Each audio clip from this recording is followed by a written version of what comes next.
Just before dawn on Monday, August 13, 2018, the streets of Frederick, Colorado, an oil-patch town north of Denver, were quiet enough to hear sprinklers ticking in front yards. A friend had dropped a 34-year-old mother at her suburban home after a business trip that ended late in the night. Hours later, when she missed an obstetrics appointment and failed to answer messages, the rhythms of the cul-de-sac began to feel offbeat. A stroller still by the entryway, a porch light left on longer than usual, no movement behind the blinds. By 12:10 p.m., the friend's worry hardened into action. She drove back to the house, pressed the doorbell, knocked, and getting no answer, called the local police for a welfare check. The first warning signs were the sort of small details deputies and patrol officers are trained not to dismiss. A family dog heard but not distressed. A purse inside the home with keys and medication left behind. A vehicle still in the garage with the children's car seats. The home itself presented as typical suburban order. No shattered glass. No signs of forced entry. Yet everything essential to leaving the house safely with two small children was still there. The totality suggested either a voluntary departure under implausible circumstances or an emergency that had unfolded fast. During the welfare check, access to the residence was obtained with the occupant's consent, a choice that avoided the threshold questions of exigency or the need to seek a search warrant at that early stage. Officers moved carefully, documenting what they observed on body-worn cameras, while trying not to contaminate a scene that might later be considered evidence.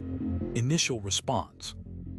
A Frederick police officer arrived around 1:40 p.m. and began with the standard sequence. Establish last known contact, verify scheduled appointments, and gather immediate collateral information from the reporting friend and nearby neighbors. Patrol's priority was to determine whether they were looking at an overdue person scenario or something that met the threshold for a missing endangered adult and two children. With consent, officers checked rooms, noted the conspicuous absence of the children, and photographed items that would later matter. The purse, the phone, and prenatal medication, all found inside the home. Parallel to the interior check, a neighbor offered exterior video from a doorbell security camera system capturing vehicle activity near the driveway, an early piece of digital evidence that would shape the investigative posture of the next 24 hours. Eyewitness accounts and community texture. The friend who initiated the welfare check, worried, insistent, and intimately familiar with the victim's routines, told officers this silence was not normal. Her recollection of missed messages and a no-show at the OB appointment gave investigators a firm timeline anchor. Contact ceased that morning, shortly before or after the scheduled visit. A nearby neighbor, accustomed to the cadence of garage doors and trucks on the block, thought something felt off and was willing to show footage that, in his view, didn't match the usual patterns. In neighborhoods like this, the soft network of routines, who leaves when, which lights flip on, can be as probative as a fingerprint, especially when captured on video. Establishing place and time meant more than just logging a date and address.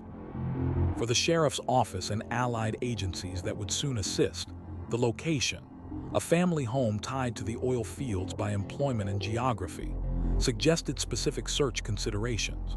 Well pads, storage sites, and rural corridors where cell coverage fades and traffic is sparse. As the case moved from patrol to investigations, and then to a multi-agency posture with the Colorado Bureau of Investigation, CBI, and the FBI, time began to compress. Each hour without contact with a pregnant woman and two young children increases risk. Command quietly expanded resources, canvassing hospitals, pinging phones when lawfully permissible, and beginning the paperwork that shadows every decision: reports, consent forms, and, when appropriate, affidavits for search warrants. Legal framework and protocols. Even at this earliest stage, the legal scaffolding matters. Patrol operated first on consent to search the residence, an important distinction, because once the posture shifts to a criminal investigation, any further entries typically require a warrant absent exigent circumstances. Should the case escalate from missing persons to foul play, homicide detectives and prosecutors think in terms of potential charges and preservation of evidence.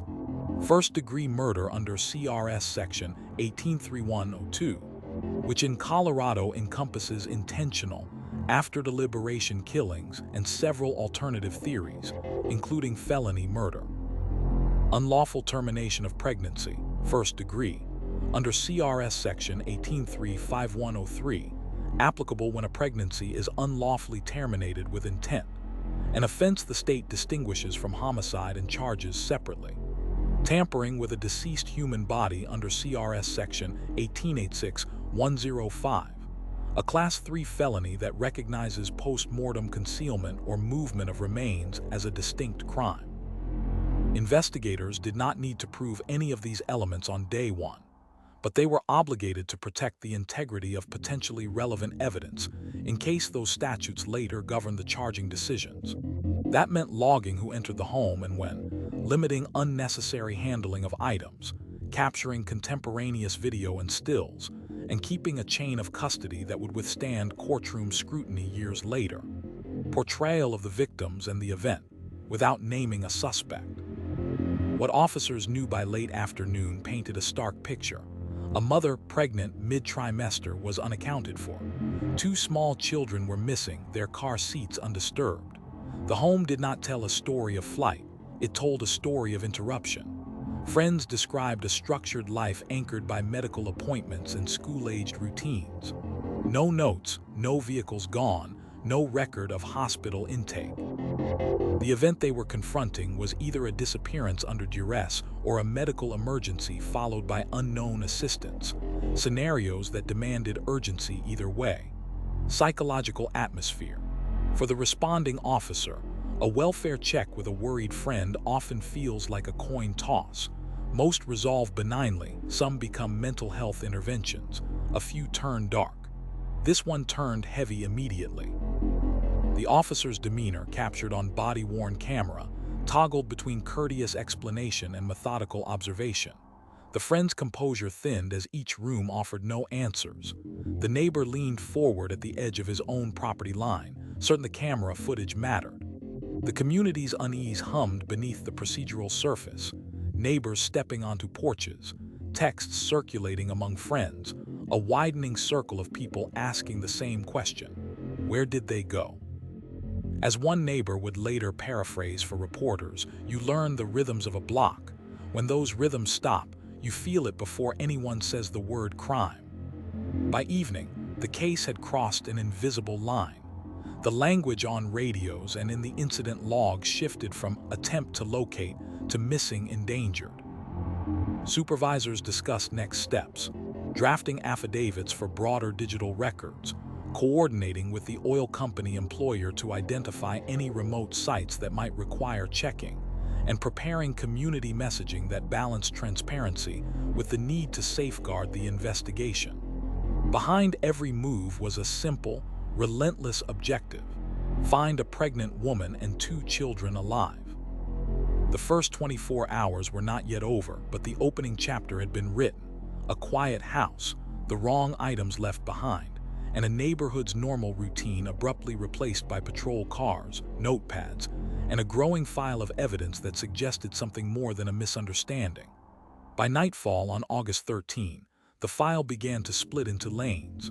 Patrol finished its welfare check report. Detectives opened an investigative case. Supervisors initiated interagency calls. The atmosphere in the command office was the quiet kind of urgent, phones on speaker, whiteboard squares filling with names, times, and arrows. The working theory remained conservative. A pregnant woman and 2 children were missing under circumstances that did not make ordinary sense. The canvas started with the block itself. Detectives and uniformed officers moved door to door, not just asking if anyone had seen anything, but pinning down the small certainties that build a timeline. When did you last see the family? Did the garage door open or close at unusual hours? Any visitors, delivery trucks, contractors? They took down the make and model of routine vehicles. noted lawn crews, and asked for access to doorbell and driveway cameras. In cases like this, the neighborhood's memory is partly human and partly digital. Both needed to be harvested before the details blurred or files auto-deleted. Inside the house, the posture shifted from walkthrough to scene management. Consent remained the legal basis for entry, but the handling turned methodical. A log at the threshold, shoe covers, photographs before movement, bag and tag of items whose evidentiary value might emerge later. Cell phones, tablets, chargers, a planner with appointment times, a stack of medical paperwork. Detectives traced the route any mother of small children would take to leave the house: purse, keys, medication, car seats, diaper bag. Each remained where it shouldn't if the family had gone anywhere willingly. Nothing dramatic, nothing broken, just a story that paused mid-sentence. Across town, a small team began the digital sweep. Subpoena packets were drafted for phone records and location data, to be served quickly if circumstances warranted and a judge agreed. Social media accounts were preserved. Bank and credit card activity checks were initiated to spot any post-disappearance transactions.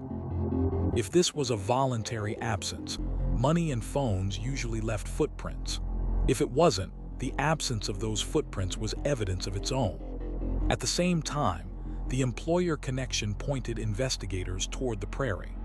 Oil work in Weld County maps onto a lattice of well pads, storage sites, and gravel roads that forget you as soon as you pass. Detectives asked the company for site lists, access protocols, and any vehicle GPS logs. Nothing accusatory, simply the practical reality of searching places the general public never goes. On the whiteboard, rural coordinates multiplied, possible destinations for a pregnant woman in need of help, unlikely. Possible areas of interest if something else had happened, more likely than anyone wanted to say out loud. By morning on August 14, the incident had a command rhythm. The Frederick Police Department held the local lead. The Colorado Bureau of Investigation and the FBI joined with specialized resources. A public notice was prepared: missing endangered, photos of the mother and children, a call for tips routed through a dedicated line. No Amber Alert at this stage. The criteria require a confirmed abduction and descriptive information, suspect, vehicle, direction, that investigators did not yet have. That decision, always misunderstood online, was documented carefully. Law requires more than fear to trigger the state's loudest alarms. Interviews ran on parallel tracks.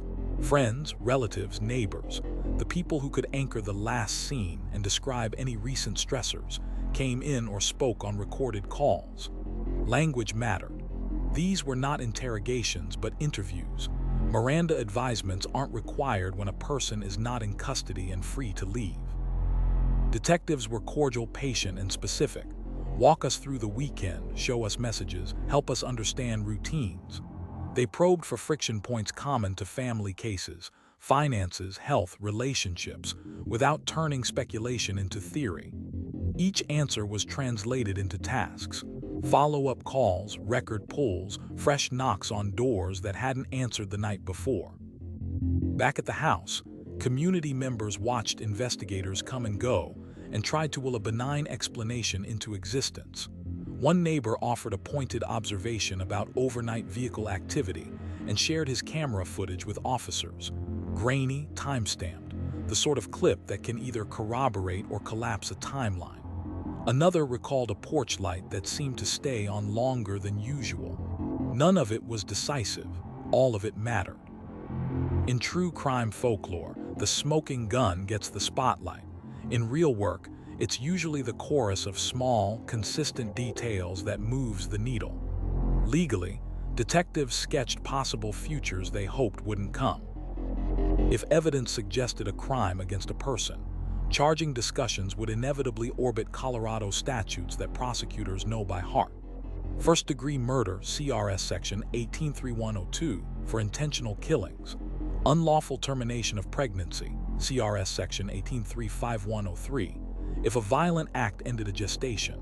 Tampering with a deceased human body, CRS Section 1886-105, if remains were moved or concealed. None of those labels belonged on paper yet. But you don't preserve what you don't anticipate, and preservation is what survives cross-examination years later. So evidence was handled like it would have to sing in a courtroom. Search operations widened in concentric rings. Hospitals and clinics were checked first. Names, dates of birth, no matches. Parks, trails, retention ponds. Patrol cars rolled slow, calling out on the radio anything that looked recently disturbed. A drone unit took to the sky for a higher-angle sweep of the neighborhood and nearby open spaces. Low altitude, slow passes, memory cards pulled and cataloged. K-9 resources were discussed with caution. Scent work in a home that's already seen significant foot traffic can complicate more than clarify. Each potential tool came with a trade-off, and the supervisors made those calls conservatively. The psychology of the second day is different from the first. On day one, adrenaline and hope run hot. On day two, the investigation starts to reveal its temperament. Detectives stared at time gaps that needed to shrink. Friends who were optimistic yesterday now spoke in clipped, worried phrases. The public call for information produced a flood of tips, some helpful, many not. The media circled, asking for updates that could not yet be given without risking the integrity of the work. In the incident room, the whiteboard arrows were erased and redrawn. In the quiet moments between tasks, officers looked at the family photos tacked to the corner of the board and recalibrated their purpose. Find them, preserve the truth, don't get ahead of the evidence. By evening on August 14, the investigative lanes began to converge. The digital pulls were coming back in fragments. The neighbor's video had been reviewed more than once. Phone activity, or the absence of it, drew a hard line across the morning hours. The house still told the same story. A life interrupted, not a departure planned. Command greenlit the next set of steps, more targeted records, deeper interviews, and, if the evidence justified it, applications for search warrants that would move the case from consent to court authority. What no one said out loud but everyone felt was that cases like this do not drift indefinitely. They break. Evidence coalesces or it doesn't. People talk or they don't. The next 24 hours would decide which path this one would take. The second night ended with more questions than answers and a whiteboard dense with arrows. By dawn on August 15, the lanes were narrower. Phone records returned in fragments, enough to sketch a heartbeat of activity, and more telling, its absence. The device belonging to the missing mother had gone quiet in a way that didn't match her routine. The children's schedules, confirmed with caregivers and relatives, offered no benign explanation for the silence. Detectives began the day with two parallel priorities: harden the timeline and protect the evidence. Harden meant replacing impressions with artifacts, timestamps, coordinates, video, transaction logs. Protect meant preserving every step as if a future jury would read it back, line by line. The house, still accessed by consent, was treated as a potential scene rather than a family dwelling. Entry and exit were logged. Photographs preceded movement. Anything bagged was sealed and initialed. A latent print tech made a slow circuit of the high-touch areas. Interior handles, the garage access door, the stairwell rail, knowing that prints alone rarely solve a case, but sometimes tell you who used the house like a corridor and who used it like a home. A CSI took swabs from areas investigators marked on a floor plan the night before. Nothing invasive, nothing that damaged property, just the kind of careful sampling that could speak later if the science had something to say. Outside, the neighborhood's digital memory was combed again. A detective sat with a homeowner while a TV flickered through security clips at a crawl. Driveway to curb, curb to street, time overlay drifting second by second. Another neighbor who'd already provided a short clip located a longer archive on a phone app that hadn't been opened in weeks. The pattern they were looking for wasn't dramatic. It was routine. A truck or car at an hour that didn't match the family's ordinary rhythm, a trunk hatch, a garage cycle logged at an off time. The smoking gun remained a myth. What they needed was the consistent whisper. At the incident room, a prosecutor from the district attorney's office took a chair at the corner table. This doesn't turn an investigation into a prosecution. It makes sure the two will meet cleanly if they must. The conversation stayed clinical: thresholds for warrants, articulation of probable cause, the difference between consent and court authority. Everyone understood the risk. Consent can end on a word. If it did, investigators needed to be ready to continue without losing momentum or contaminating anything they might later seize. The employer lane, oil fields and logistics, started to pay out in data. A list of company sites within a defined radius was printed, each with coordinates and gate protocols. Company vehicle GPS logs, preserved by request, rendered as breadcrumb trails on a satellite map. None of it accused anyone of anything. All of it told investigators where to look if the search had to move beyond cul-de-sacs and retention ponds. Rural deputies and a drone unit marked potential passes for later that day. Well pads access roads, a service yard shielded by stacked pipe. Interviews resumed, friends, relatives, co-workers. Each one recorded with a clear advisement when needed, each focused on timelines and routines rather than theories. Detectives asked the same questions different ways, not to trap anyone, but to make sure memory didn't smooth over the edges where truth hides. A friend recalled a missed call at a specific minute that didn't fit earlier. A coworker provided a payroll log showing expected arrival times against actual. Small things, but small things are how time tightens. The spouse, central to any missing persons case by proximity alone, was contacted again for a structured interview. The setting was calm, the questions methodical. Walk us through the hours, show us the messages, help us understand the ordinary cadence of this house. The tone stayed professional. No accusations, no theatrics. If consent was needed for another look at a device or access to a vehicle, the request was made plainly and documented precisely. When a voluntary polygraph was raised, it was framed the way policy demands, not as a machine that decides guilt or innocence, but as an investigative tool whose value is in discrepancies that prompt further questions. It would be conducted, if agreed to, by trained examiners under a protocol the courts and the public have seen many times before. Legally, the framework hovered in the room like a set of invisible placards. If the missing mother and children were found harmed, the potential charges would not surprise anyone reading a Colorado statute book. First-degree murder for intentional, after deliberation killing. Unlawful termination of a pregnancy if violence ended a gestation. Tampering with a deceased human body if remains were moved or concealed. No one wrote those statutes onto the case file that morning. But investigators preserved the day as if those headings might appear later, because that is how you keep a case intact from patrol call to closing argument. By midday, the public face of the search widened. A fresh call for information went out with updated tip lines and clearer photographs. Reporters asked about an Amber Alert again. The answer remained law, not sentiment. The criteria require a confirmed abduction and actionable descriptors: suspect, vehicle, direction. Without those, the alert isn't just ineffective, it dilutes a tool meant for specific emergencies. The explanation was given with care. The community's fear was real and deserved respect, but policy exists to guide decisions on the worst days. The psychology inside the incident room shifted with the clock. On day 1, hope powered the work. On day 2, structure did. By the morning of day 3, resolve took over. Detectives spoke in shorter sentences. Supervisors updated lists without erasing the previous versions, a subtle tell that the case had reached the point where every prior assumption had to remain visible. A senior investigator, the type who keeps quiet until it matters, drew a thin vertical line down the whiteboard between two columns labeled explained and unexplained.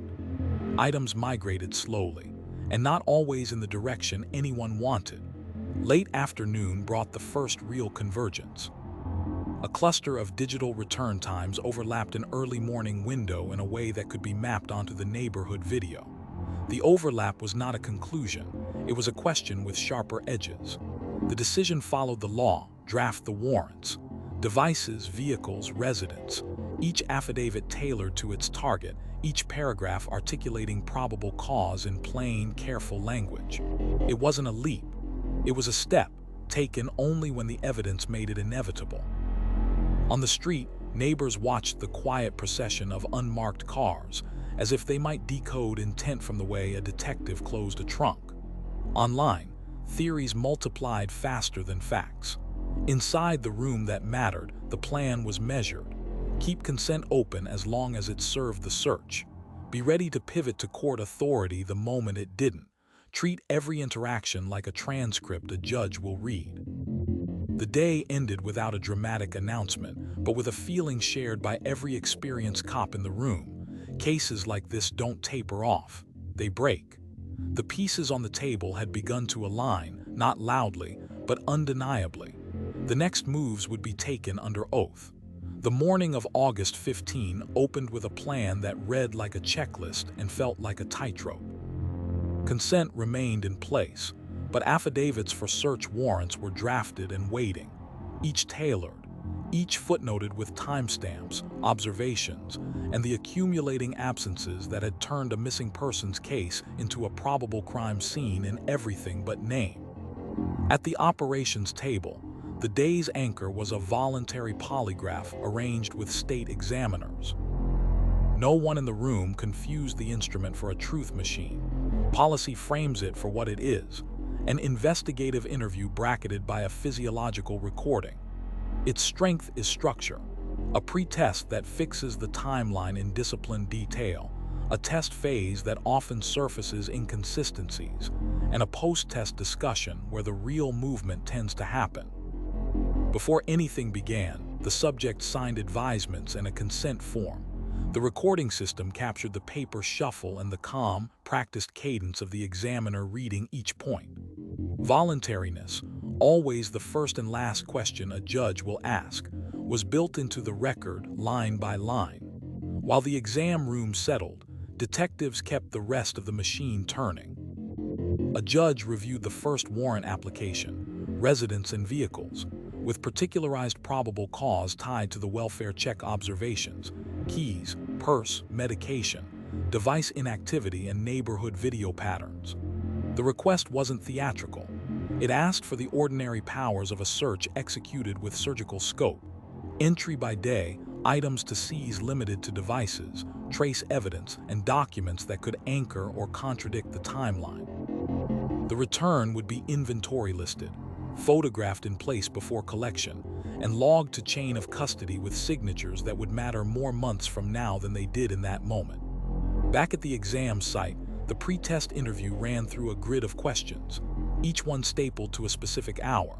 Return from the trip, who slept where, who left when, and what time ordinary tasks, trash, showers, garage cycles, happened.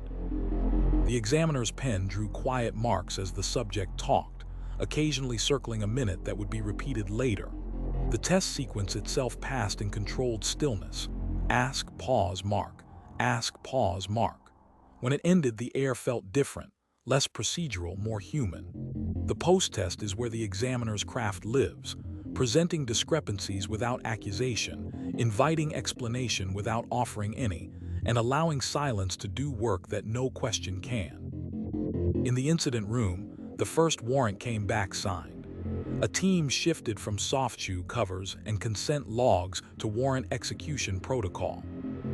The lead detective read the warrant aloud at the threshold, a ritual as much as a requirement. Then assigned lanes, photographs of every room before movement, latents on the interior garage door and high-touch surfaces, swabs from specific areas identified during the earlier consent walkthrough, collection of devices, chargers, and any paper records tied to health appointments and childcare routines.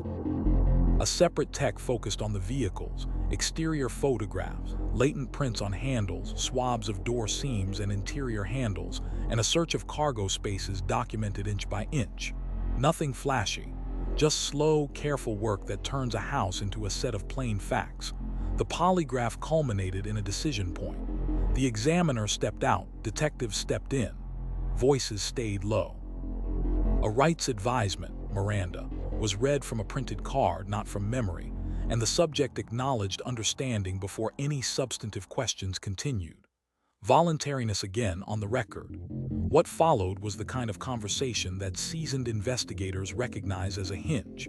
Answers that bent around their own edges, corrections that arrived too quickly, and the subtle shift from "what if" to "what happened." When the words finally landed, they were not shouted. They were written, timestamped, and clarified.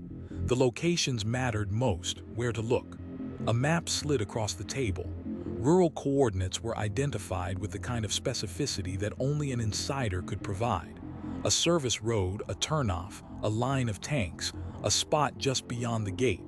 The call to search operations went out with clipped economy. Deputies and detectives assembled a convoy. Marked cars for perimeter control, unmarked units for investigators, a crime scene van with the kits no one wants to have to open, and a medical examiner investigator on standby. On the way, supervisors checked the paper trail, a separate warrant for the industrial site, limited to the areas and containers identified, with the company notified and staging a representative to unlock gates and certify safety protocols. Oil infrastructure is not a park. It's a workplace that requires hard hats, lockout procedures, gas monitors, and the discipline to let science move slower than adrenaline. At the site, the prairie wind pressed the sound flat. The approach unfolded in sequences: wide photographs to capture the scene as found, closer frames to fix the specific tanks and ground disturbance, then the slow choreography of ladder, lid, and line, each step recorded and each decision made with the medical examiner's office. The first confirmation arrived by radio and language stripped of drama. "We have located what appears to be human remains." The channel went quiet in that way it does when everybody understands that a case has crossed from urgency into grief. Back in town, the arrest was executed without spectacle. The subject was taken into custody, searched, and placed in a unit. The route to the station was recorded, the booking process documented with the same emphasis on voluntariness and advisements that had marked the day. Photographs, fingerprints, property logged and sealed. A probable cause statement was drafted for the jail, laying out the bare bones. Date, victims by category: adult, pregnant, 2 minor children, the investigative milestones, the admissions, and the recovery location information sufficient to justify holding without bond pending first appearance. Affidavits that would eventually be public were sealed for the moment to protect the remaining search and next of kin notifications. Even as the arrest report took form, teams were still moving. One group remained at the industrial site, transitioning to a full crime scene operation with the county coroner's office. Scene sketching, evidence flags, soil sampling, and the solemn protocols for the recovery and transport of remains under a chain of custody that could survive any courtroom attack.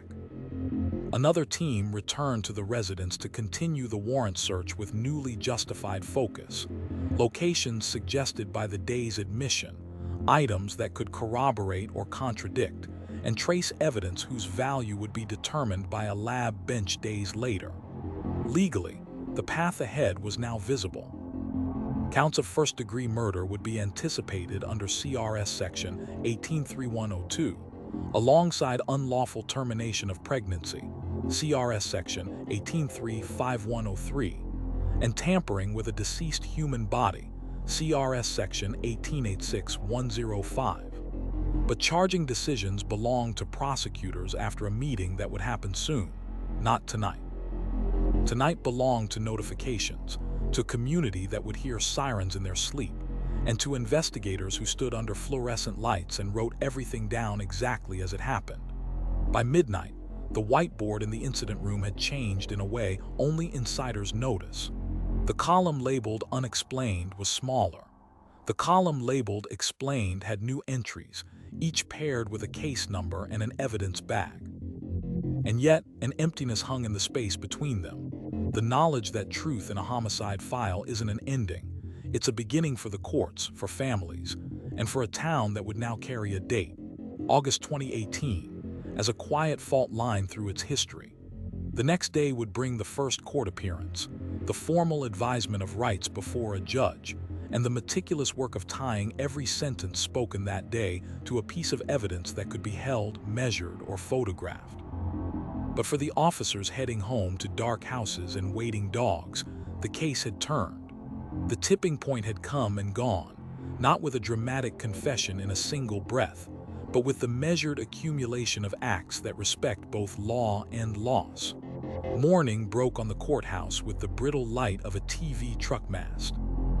Inside, the docket began the way it always does: traffic, misdemeanors, the soft churn of a county's ordinary troubles, until the clerk called a case number that made the room hold its breath.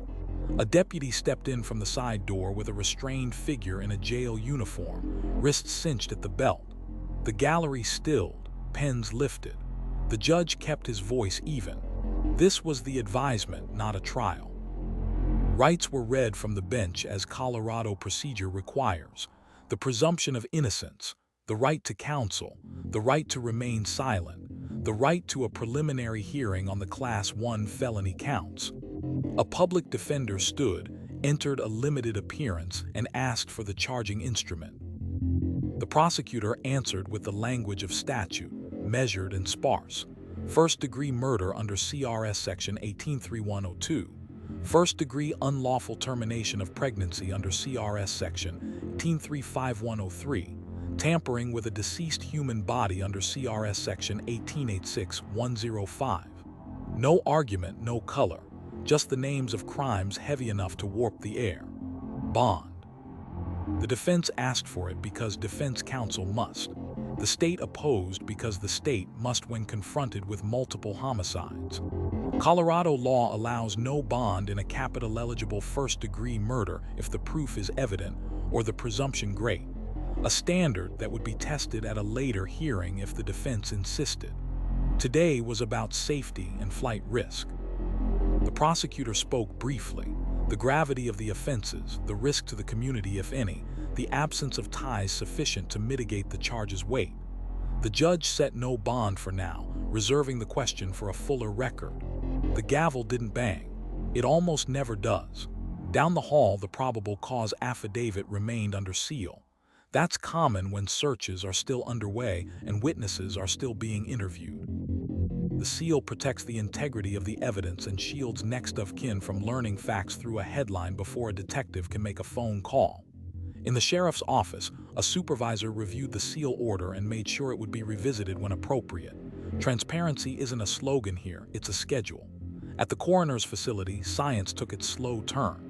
The autopsies proceeded with the cadence every investigator knows by heart: photos in situ, measurements, external exam, internal exam, evidence swabs and fingernail scrapings, toxicology vials labeled and sent. No one spoke in euphemism because the work demands plain words, but the room's silence did its own redaction. On paper, the findings would read clinically: asphyxiation consistent with strangulation for the adult victim, smothering for the children, paired with manner of death determinations of homicide. Those documents wouldn't be public yet, and when they were, they would be redacted. Public's right to know stops at the line where dignity begins. Back at the house on Saratoga Trail, the search team returned under the same warrant authority granted the day before. The execution looked methodical because it was: lasers and scales for a scene sketch, placards to fix reference points, high-resolution photographs in overlapping arcs, trace evidence work. 2. Luminol and alternative light sources used judiciously and documented meticulously to avoid turning inference into artifact. When a piece of potential significance was found, it wasn't crowed over. It was bagged, sealed, and logged with the case number, date, time, and initials. What matters later isn't the gasp in the room. It's the chain of custody that can travel the distance from kitchen tile to witness, stand without breaking. Digital forensics accelerated. Devices seized under the warrant were duplicated through forensic images, bit-for-bit copies made with right blockers, hash values computed before and after to prove nothing changed. Analysts worked from the images, not the devices, preserving the originals as pristine exhibits. Call detail records and cell site location information began to cohere against the timeline the examiners had already sketched. Pings that stopped when they shouldn't, messages unsent, steps that did not register. A modern investigation is a contest between the stories people tell and the stories their devices remember. Devices don't forget. The district attorney convened a meeting. Detectives, the case agent, a victim advocate, and a senior trial lawyer who tried hard cases before juries who still send holiday cards. They talked charges, venue, and death penalty posture, because in 2018 Colorado still had that option on the books, even if its use was vanishingly rare. The conversation remained hypothetical. Prosecutors don't decide that question on day 3. They decide what they can justify now, then build the file they'd be willing to hand to 12 citizens later. A victim advocate took up a job that rarely gets camera time. She sat with extended family in a quiet room and translated procedure into human language. What first appearance means, what no bond really is, why documents are sealed, how return of remains works once the coroner has completed the exams, what kinds of support the state can offer when grief becomes logistics. She didn't talk about trials or pleas. She talked about today and tomorrow morning, because that's as far as most people can see when the world has tilted on its axis. By afternoon, a press availability took shape at a lectern beneath a county seal. The sheriff spoke first, careful and spare. Confirmation of an arrest. Confirmation of the recovery of remains believed to be the missing mother and children, thanks to the partner agencies, the Frederick Police Department, the Colorado Bureau of Investigation, the FBI, and to a community whose doorbell cameras and door knocks mattered. Questions came as they would. Motive, method, timeline, whether the suspect had confessed. The sheriff stayed inside the lines. Anything else risks the case in the name of a headline, and no competent command staff will trade courtroom integrity for a news cycle. The community turned to ritual. A vigil's logistics, permits, candles, sound system were arranged in whispers and text chains. On a strip of green near the subdivision, neighbors assembled with strollers and dogs and the careful voices of people trying not to shatter in public. They did not use legal words. They used names. Investigators who could spare the hour stood at the edge and did what cops do when the uniform makes it complicated to cry. They stared at the horizon and let the sound of people loving other people fill the space their work had carved open. In the jail that evening, classification officers completed their assessments. Notoriety changes risk. The arrestee went into administrative segregation for safety reasons common to high-profile defendants.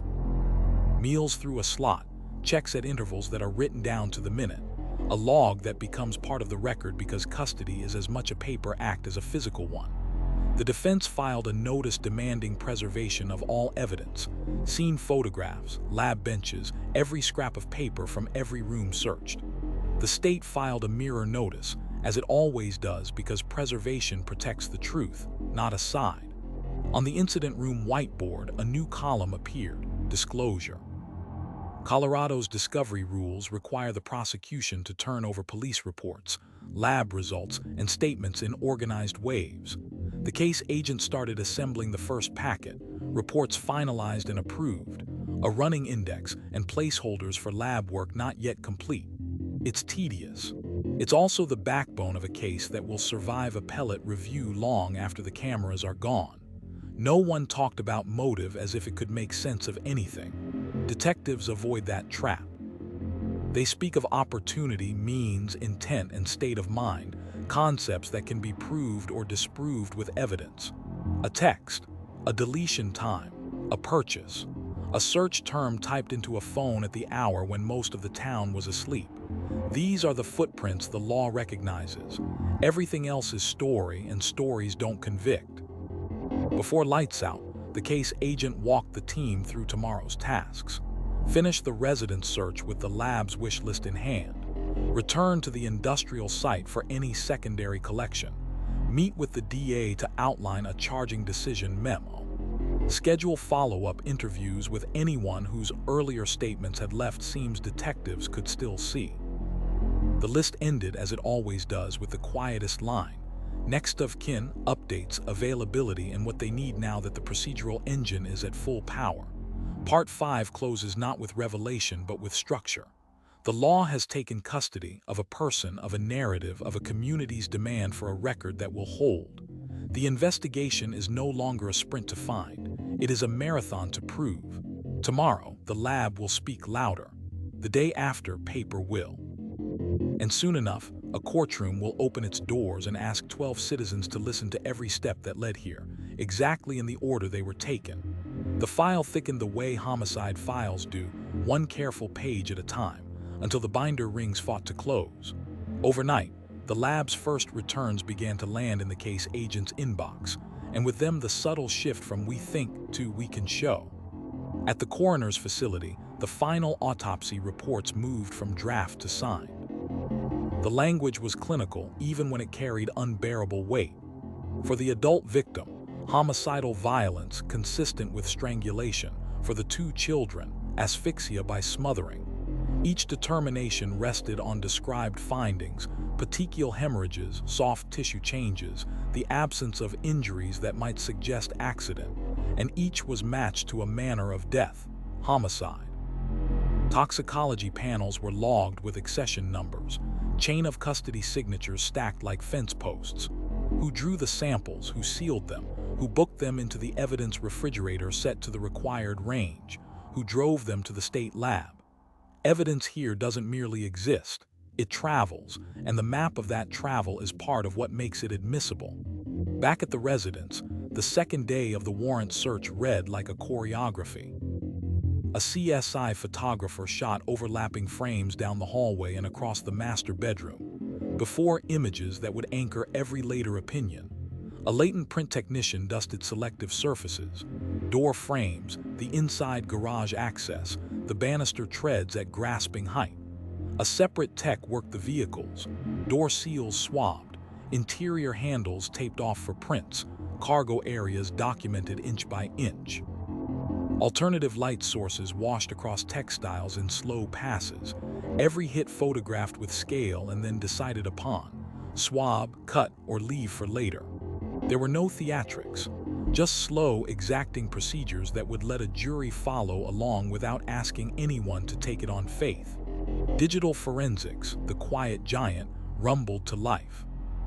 Devices seized under warrant were imaged, bit-for-bit copies created behind right blockers, hash values computed and logged so a courtroom could be shown, months later, that not a single bit had changed between capture and analysis.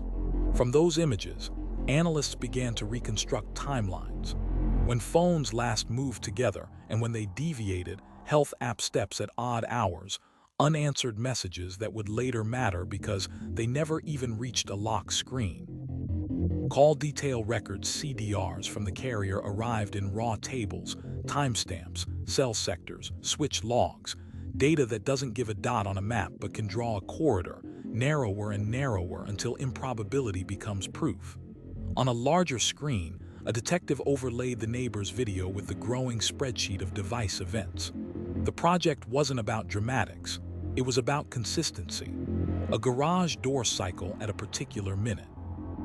A handset registering on home Wi-Fi then dropping. A vehicle shape and shadow where there shouldn't have been one at that hour. Each artifact stood on its own. Together they formed the architecture of a morning no one in that house would ever live down.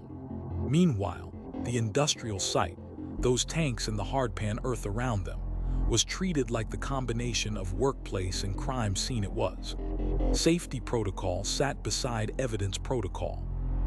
Investigators donned hard hats, clipped gas monitors, and followed lockout/tagout procedures before any lids moved. The contaminated environment demanded unusual care. Oil can degrade or mask trace materials, and the recovery sequence had to protect both workers and evidence. Samples were taken, labeled, and preserved. Oil matrices from relevant tanks, soil from disturbed areas, swabs from contact points where transfer could have occurred. The medical examiner's representative coordinated with the scene lead, calling pauses when dignity and science required them. There is no rushing this work, and there is no room for error. In the prosecutor's suite, the charging memo took shape. It summarized facts now supported by documents, video, and lab returns. It laid out elements of the contemplated offenses under Colorado law and mapped the evidence to each element. First-degree murder, CRS Section 18-3-102. Intent and after deliberation. First-degree unlawful termination of pregnancy, CRS Section 18-3. 5-103. Violent act resulting in the death of a fetus at any stage. Tampering with a deceased human body, CRS Section 18-8-610. 5. Moving or concealing remains. The memo didn't reach for motive. It didn't have to. Colorado's statutes punish acts, and acts were what the file now described with dates, times, and artifacts that could be handled in court. Defense counsel, newly appointed, filed a preservation demand that mirrored the state's own instincts. Hold every sample, every interim report, every unedited recording. They also noticed expert access, the right to consult independent pathologists and forensic scientists, to observe destructive testing if any were contemplated, and to request duplicates of digital images for their own analysis. The case agent noted each request and routed it through discovery. This is how strong cases behave. They invite scrutiny and survive it. The discovery process began in earnest. Under Colorado's rules, the state must turn over reports, recordings, and lab results on a rolling basis. The first packet went out. The welfare check reports, the warrant returns, the initial lab certificates, the transcripts of recorded interviews. The kind of foundation that lets both sides tell a court without flinching that they know what the other knows. A protective order covered certain materials, graphic images, sensitive personal information, the exact coordinates of industrial infrastructure, balancing the defense's right to prepare with public safety and privacy. In the incident room, a wall map acquired new pins, not dramatic red strings, just GPS breadcrumbs from work vehicles plotted against the time windows now corroborated by device logs and video. It lets supervisors allocate resources without guesswork. Follow-up canvas here, drone past there. A second soil core taken where the first had come back inconclusive. The lab's LIMS system, the database that tracks every submission and result, showed a queue of pending analyses. Mitochondrial DNA on a degraded sample, trace particulates from vehicle interiors, microfibers that might or might not speak once they were cleaned and mounted. Victim services stayed close to the family. Once the coroner released remains, arrangements moved forward under a gentler protocol. Private viewing scheduled to avoid media, security coordinated with the funeral home, transportation handled quietly. Paperwork no one ever imagined signing in their lifetime was set on tables and explained line by line. The advocate's job was not to blunt the truth, it was to make it bearable in pieces. At a scheduled press conference, the sheriff and the district attorney stood shoulder to shoulder, repetition by design. No new theories, no speculation, just confirmation of filed counts, an explanation of the next court dates, a restatement of the community's role in bringing forward videos and observations. Questions about motive were parried with the same answer. The courtroom is where those conversations belong. A promise was made and kept, to say only what could be proved and to say nothing that could jeopardize what had already been secured. Inside interview rooms, the work didn't stop. Secondary witnesses came back for clarifications, times narrowed, phrasing tightened, and one or two small contradictions resolved when phones were set beside memories. Detectives documented every correction without editorializing. Jurors forgive honest error. They do not forgive hidden edits. The case timeline, once a whiteboard sketch, became a printed chart with sources footnoted. Body-worn camera clips by timestamp, call logs by page, video stills by frame count. By week's end, the posture of the case had changed from search to proof. Not because anyone said it had, but because the record itself, photos, swabs, signatures, hashes, timestamps, could now carry weight without narration. The law's rhythm took over.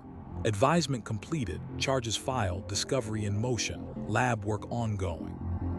The community, still raw, settled into the slow burn of justice.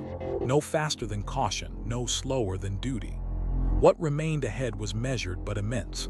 More lab returns, more disclosures, hearings on bond and evidentiary issues, and the decisions that belong only to prosecutors and defendants, trial or plea. But the foundation, those first, fragile days when a case can be lost by haste or hubris, had held. The evidence had begun to speak in its own language, the one juries respect, precise, unemotional, and impossible to unhear. The weekend after the arrest felt like the town had turned its volume down. Patrol cars still rolled, grocery doors still whooshed open, but every conversation ended at the same cul-de-sac. The house on Saratoga Trail, the industrial site on the prairie, and the courtroom where the next dates would be set in language that left no room for rumor. Inside the sheriff's building, the case agent started the day with a ritual that doesn't make the news. Read yesterday's reports end to end, mark gaps in red, assign fixes in black. This was the season of clarification, a time on a supplemental needs to match the body-worn camera timestamp.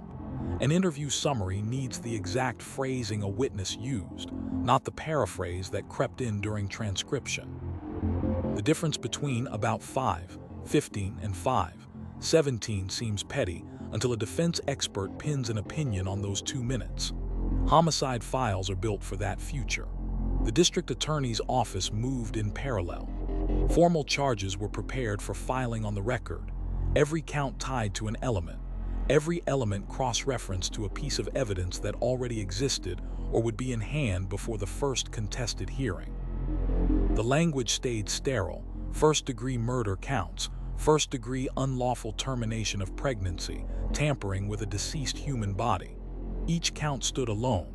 If a juror later found one wanting, the others would not collapse out of sympathy. That's not strategy, it's statute. Defense counsel did what competent defense counsel always does: slowed the case down to the speed of accuracy. A preservation demand arrived on the prosecutor's desk, referencing everything from latent lift cards to the temperature logs on the evidence refrigerators.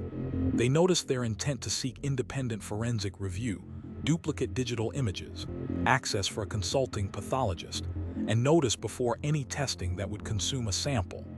No one objected in principle.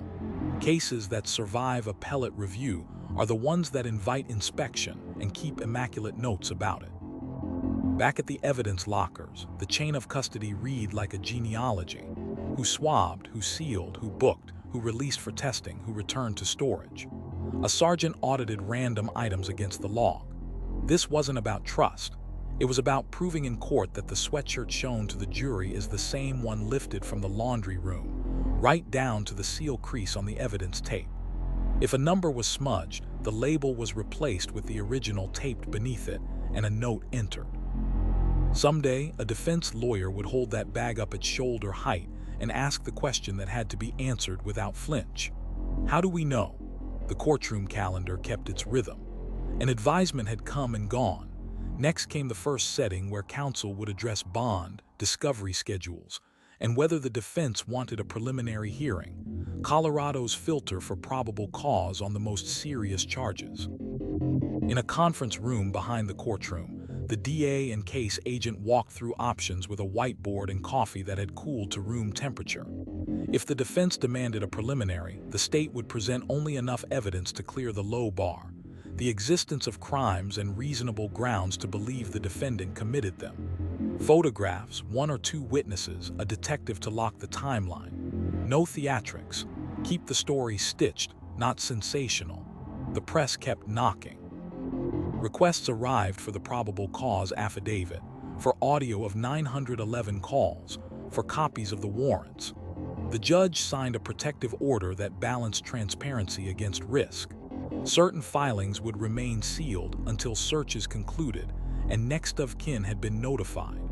Others would be released with redactions to protect addresses, children's names, and industrial site coordinates. The order wouldn't win popularity contests online, but it would protect the case from being tried in pixels. In the lab, analysts pushed forward on the slow work that courtroom TV edits out. mtDNA on a compromised sample, microscopic fiber comparison where a single strand might correlate an interior space to a garment. trace particulates from a vehicle cargo area, dust that had to be washed, filtered, mounted on a slide, and then explained without overstating what it means. A senior analyst stopped by the case agent's desk and said the only thing that mattered, "We'll call it when it's science." Translation: no overreach, no poetic language in a lab report, just findings that can survive cross-examination sentence by sentence. The industrial site still had a lane open on the task board. The environment's chemistry complicated everything.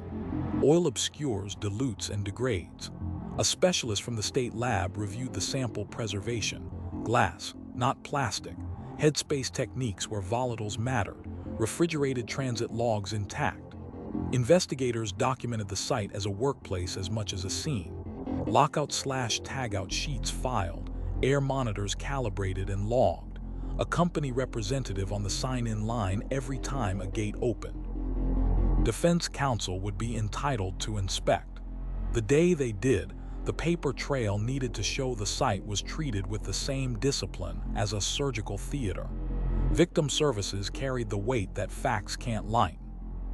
Family members, some local, some arriving as fast as airlines could bring them, met with advocates who translated criminal procedure into human terms. What a status conference is, what it means to waive time on a preliminary hearing, how victims' rights law guarantees notice and a voice at critical stages without forcing them to speak when they cannot.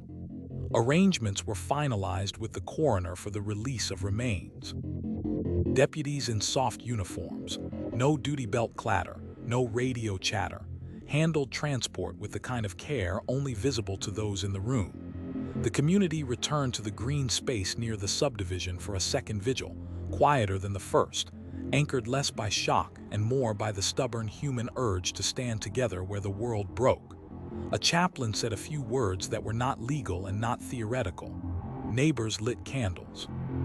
A detective who had pulled a double shift watched from the sidewalk's shadow and then went back to the incident room because candles are good, but court deadlines are exact.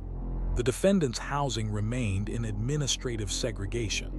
Classification: memos noted high-profile risks and safety checks at set intervals. Medical and mental health screenings were documented not because they were newsworthy, but because custody is a legal environment where documentation is defense, against liability, against rumor, against the gaps where bad facts can grow. The jail's legal mail log showed the expected uptick. Counsel in, counsel out, each envelope logged, each contact preserved from prying eyes by law.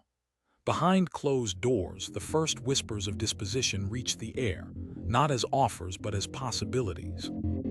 Prosecutors spoke in contingencies. Would the families be willing to consider a resolution that avoided a trial? Would they tolerate a plea that carried maximum punishment without a capital count? In 2018, the death penalty still lived in the statute book, but it required decisions that stretch cases into years and families into knots. The DA's office promised itself, then the families, that no decision would be made without them. The file would be built with the same intensity either way. The truth had to be able to stand alone, whether a jury heard it or a defendant admitted it. Discovery rolled in waves.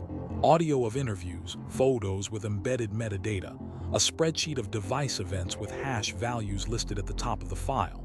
Each production came with an index so defense counsel could find what mattered without guessing. The judge, at a routine status hearing, asked the question that keeps cases honest. Are both sides current?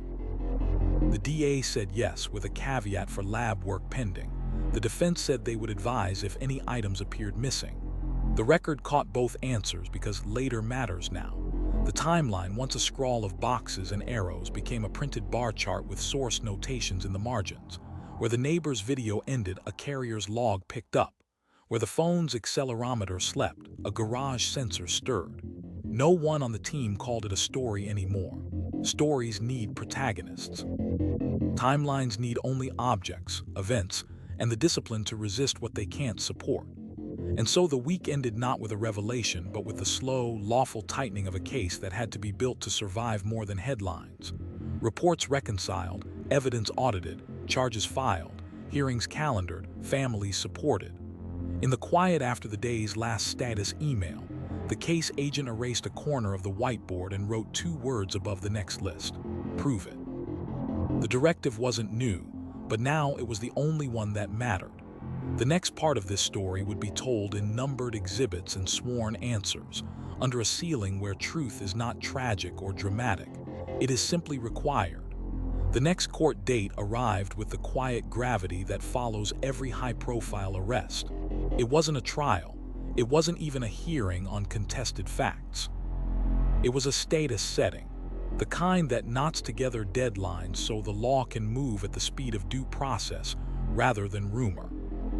Counsel announced appearances. The judge confirmed that Rule 16 discovery, Colorado's obligation for the state to disclose reports, recordings, and lab work, was flowing on schedule, and a new date was set for anything that might be argued in earnest. Bond posture, preliminary hearing logistics, and the slow choreography of expert testing that consumes samples and therefore requires notice. In the hallway afterward, the case agent flattened a folded timeline against the wall and traced 3 lanes with a fingertip: forensics, digital, procedural. Forensics meant the lab Q, confirmatory serology, DNA comparisons, fiber microscopy still waiting on mounting medium, and a report from the state chemist about sample integrity from the industrial site. Digital meant handset extractions, health app step counts, Wi-Fi associations, and carrier records that don't put a dot on a map so much as draw a corridor through which a device must have passed. Procedural meant the calendar, advisement completed, discovery rolling, next hearing in weeks, and a contingency plan if the defense demanded a preliminary hearing on the Class 1 counts. The preliminary hearing, if it came, would be narrow by design, probable cause only. The state would call what the law requires and nothing more: a detective to stitch the timeline, a lab analyst to say what the science says and no further, perhaps a neighbor to authenticate the video clip that had anchored so many arrows on the incident room whiteboard. No theatrics, no argument about motive.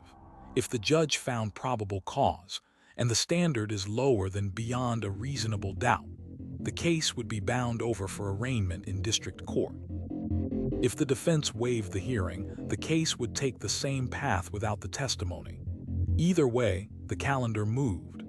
Back at the sheriff's office, the chain of custody audit began, an internal ritual that looks like busy work to outsiders and like survival to anyone who has testified under cross. Every bag, every seal, every signature was reconciled against the evidence management system. When a label showed wear from handling, the sergeant directed a rebag, original inside a fresh outer with a memo documenting the reason, initials, date, and time. It's not paranoia. It's the antidote to the moment a defense lawyer raises an eyebrow and asks, "How do we know this is the same item?"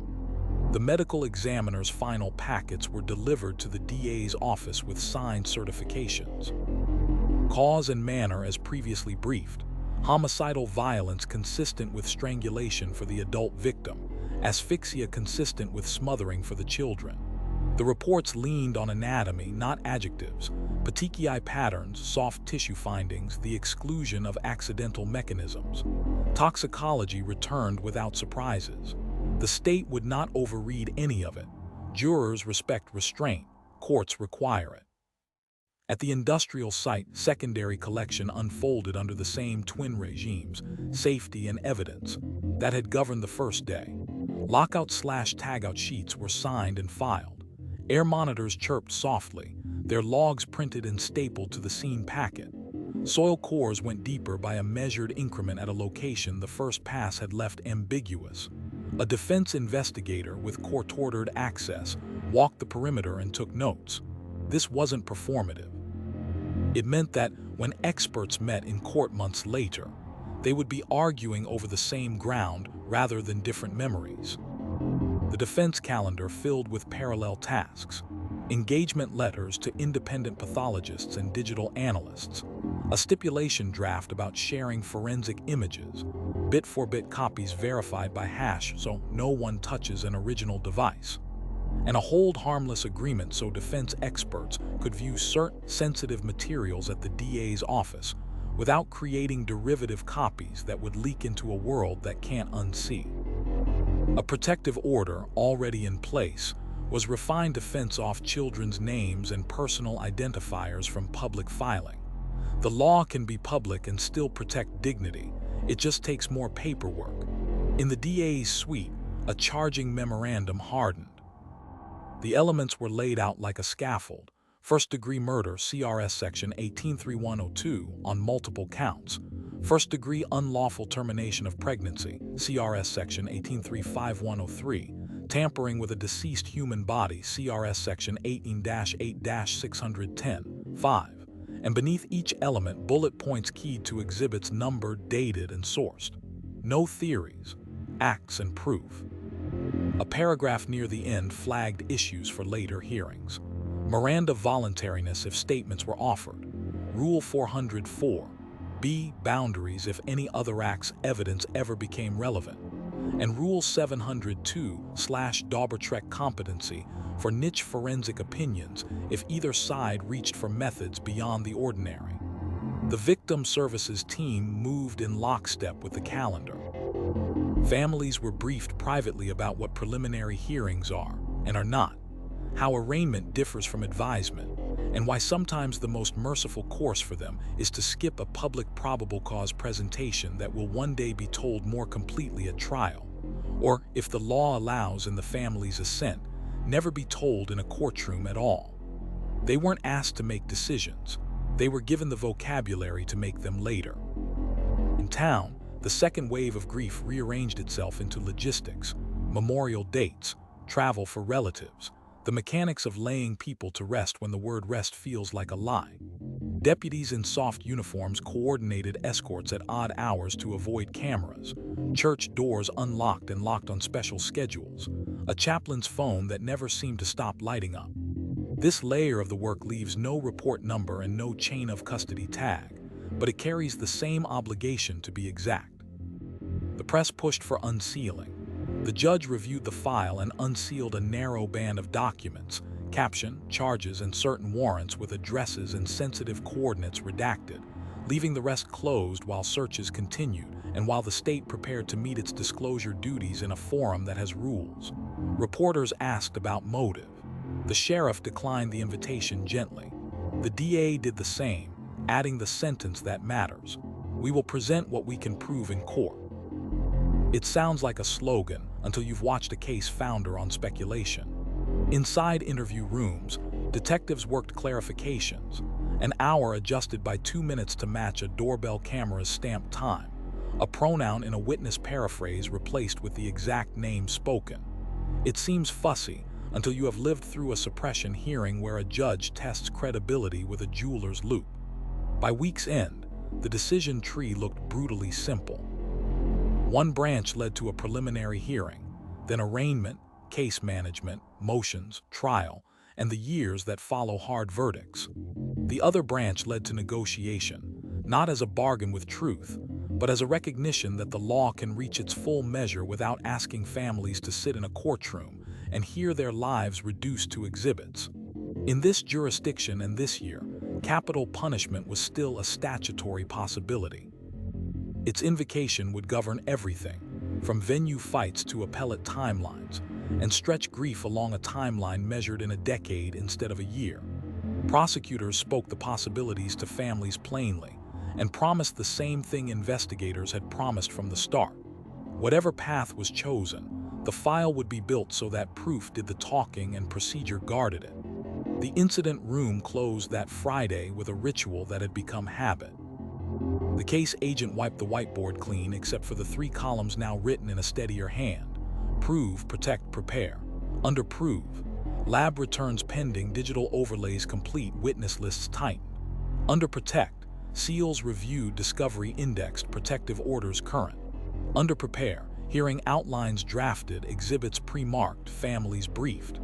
Outside, the subdivision sprinklers clicked on, just as they had in the first hour of this story.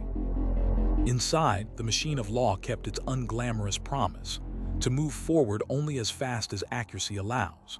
The next setting looked like any other square on a county calendar, 30 minutes slotted between a probation revocation and a property crimes plea. But everyone in the hallway understood it carried more weight than its font size. Counsel checked in with the clerk, the court reporter tested levels, and the bailiff's voice dropped a half tone when he called the case. The judge took appearances and went straight to the two questions that decide whether a case sprints or paces: preliminary hearing and discovery status. Colorado procedure makes the prelim a filter for Class 1 felonies, probable cause, not proof beyond a reasonable doubt. The standard is low, the testimony sparse, and the record utilitarian. Defense counsel asked for the podium and, after conferring, waived the hearing. It was not an admission, it was a move. Waiver kept the state's witnesses off the stand, kept early cross-examination out of the transcript, and moved the file up to district court without previewing testimony a jury might one day hear. On discovery, the prosecutor spoke in the language of deadlines.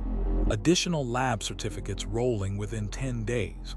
Full digital extractions disclosed as forensic images with hash verification.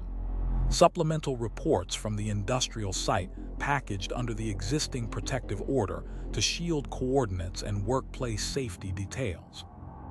Defense counsel confirmed receipt and flagged two items: notice before any consumptive testing, and a timetable for defense expert access to the state's evidence room.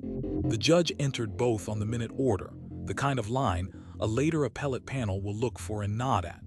Back at the sheriff's building, the case agent ran the quiet audit that separates careful files from merely thick ones. Body-worn camera logs were matched to catalog numbers. Every clip start, clip end time met a report. Jail calls, publicly warned as recorded and discoverable, were flagged for relevance and queued for legal review before disclosure. A sergeant spot-checked evidence refrigerators for temperature logs, signatures lined up, the thermometer's daily scrawl unbroken. None of this moves a headline. All of it moves a case. The medical examiner met with the prosecution team in a windowless conference room and walked, slide by slide, through anatomy instead of adjectives. Findings were explained the way courts require: what was observed, what those findings support, what they do not prove, and how alternative explanations were considered and excluded. No drama, no speculation. The DA's trial lawyer noted the answers that would become direct examination, and just as carefully, the phrases to avoid because precision is more persuasive than volume. On another floor, digital forensics finalized the first full handset timelines. Health app steps, Wi-Fi associations, notification pings that never lit a lock screen, columns in a spreadsheet that would one day be printed 10 feet wide for a jury. A detective overlaid the neighbor's driveway video times with the carrier's call detail record intervals. The fit wasn't cinematic, it was consistent, which is more valuable in court than a clip that looks dramatic and stands alone. The industrial site lane closed its loop. Secondary soil cores came back logged and cleanly documented. Volatile samples were stored in glass, chain of custody intact. Safety paperwork, lockout/tagout, gas monitor calibration sheets, visitor sign-ins, was 3-hole punched into the scene binder. If the defense brought an industrial hygienist later, the state could show the site had been treated as both workplace and crime scene with equal discipline. In the jail, classification held the defendant in administrative segregation. Mental health checks and medical passes were written down to the minute because custody is a ledger as much as a lock. Legal mail flowed unreleased, as the law requires. Visits were logged, and the log itself became part of the case's paper ecosystem, not for spectacle, but because trial dates make even mundane records relevant. The defense built its parallel track without public narration. Mitigation specialists began interviews that never show up at trial unless a case resolves by plea. Childhood histories, employment records, mental health evaluations, materials that do not excuse acts but sometimes explain sentencing choices. A consulting pathologist reviewed autopsy packets. A digital expert scheduled time to examine forensic images under supervision. None of this changed the elements of the charges. All of it prepared counsel for the fork in the road that every homicide case reaches. That fork arrived, tentatively, as a conversation rather than an announcement. In a meeting that included the DA, the case agent, and a victim advocate, prosecutors laid out the choices the law permits. One path led to trial, motions on Miranda voluntariness. The record had advisements and signatures, in limine boundaries for polygraph references, generally inadmissible, and tight rulings on Rule 404(b) if either side reached for other acts evidence. That path also led to years, the slow burn of capital-eligible litigation in a state that, in that year, still had the death penalty in its statute book. The other path led to a negotiated resolution that would require a full acceptance of responsibility, no factual disputes, and a sentence structure that recognized every life taken and every harm done, multiple life terms and consecutive years on non-homicide counts. No promises were made in that room. A promise had already been made elsewhere, to put the families first in any decision that would fix the case's destiny.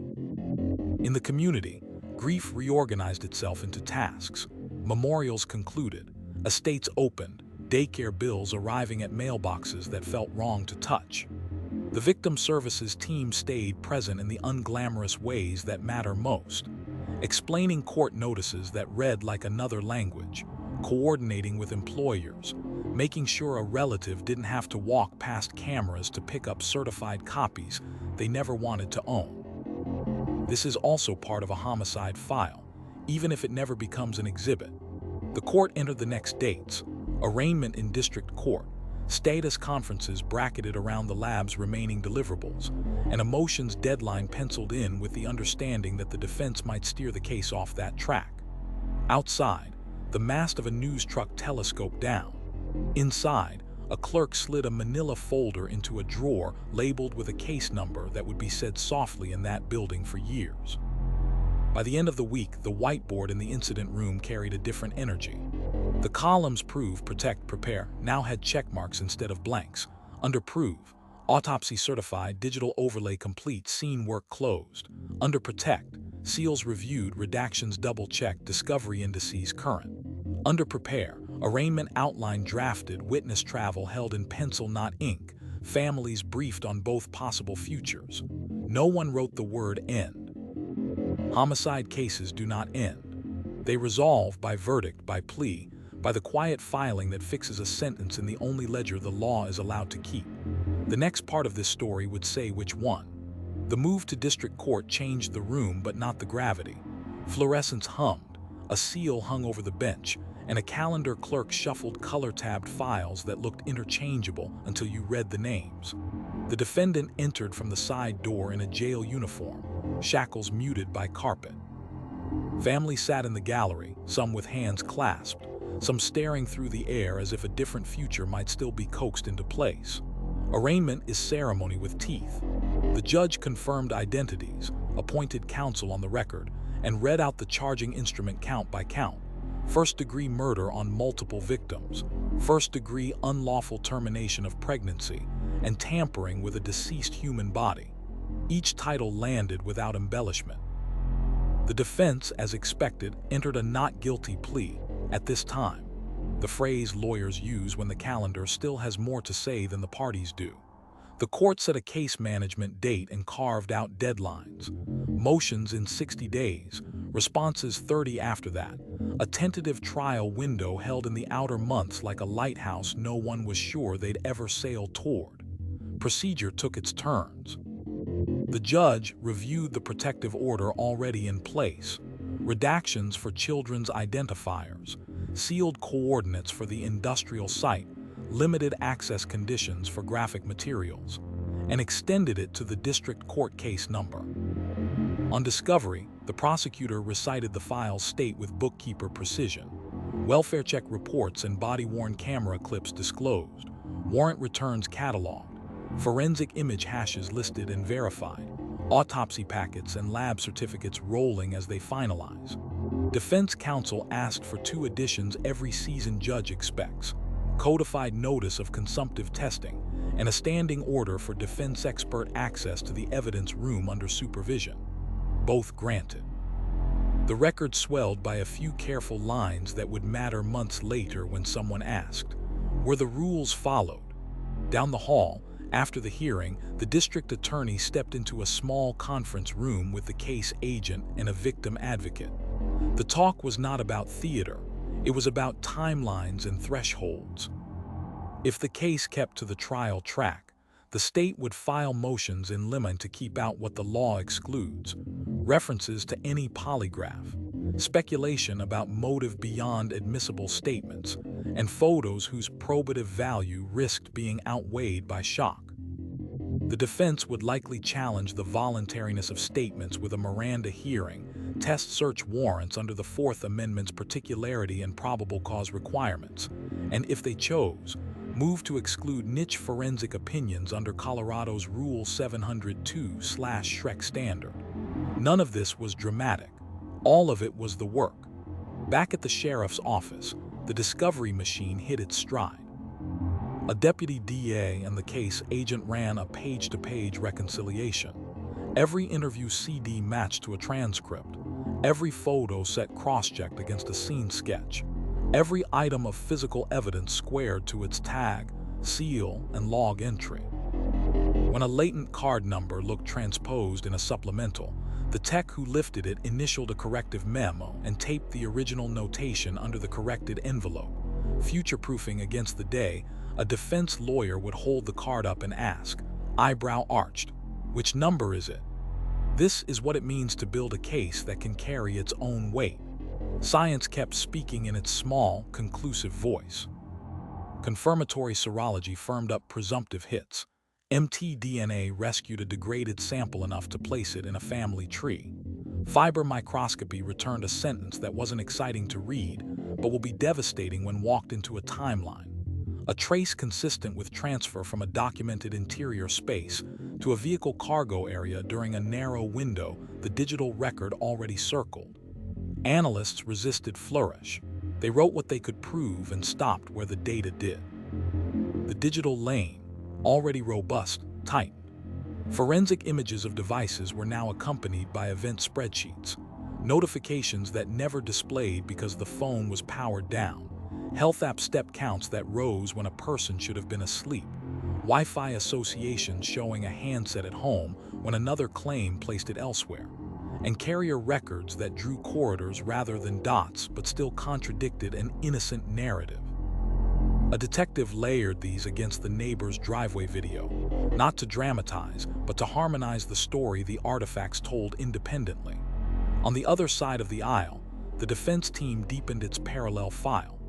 A mitigation specialist started the quiet interviews that never make the news, school records, employment histories, mental health notes, material that doesn't change elements but may one day inform sentencing posture. A consulting pathologist booked time to examine the autopsy packets and photos in the DA's office. A digital expert scheduled a supervised review of the forensic images, verifying hashes before opening a single log. Competent defense is not a loophole. It's the crucible that leaves only what can withstand heat. The community moved from vigil to ritual. Services were held with escorts that avoided the cameras. A chaplain spoke at a private gathering where official statements were unnecessary because everyone already knew. Deputies in soft uniforms handled logistics as if logistics could soften anything. In the days after, the victim advocate translated institutional language into sentences families could carry. What arraignment completed, what case management means, how victims' rights guarantees notice and participation without demanding public speech. Phone calls were returned even when there was nothing new to say, because silence hurts in its own way. A whisper of resolution entered the air, not as a promise, but as a possibility.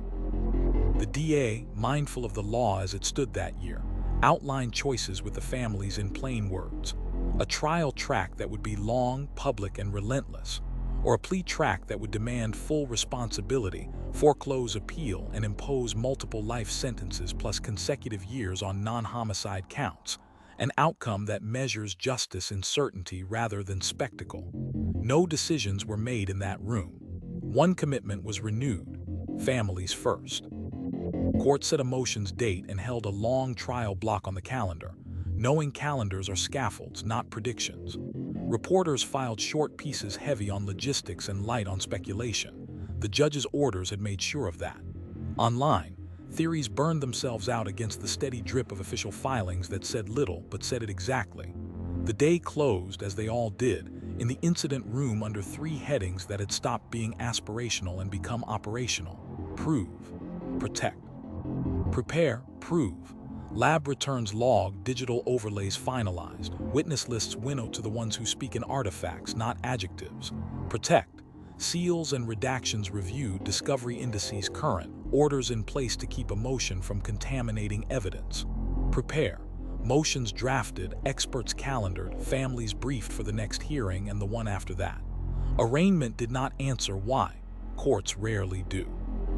What it did, what it is designed to do, was fix the corners of the frame so the picture inside can no longer be warped by rumor or wish. From here, the choices narrow, the record hardens, and the story belongs less to voices and more to exhibits, dates, times, signatures, and the cold, steady language of the law. District Court turns homicide into paperwork and oaths.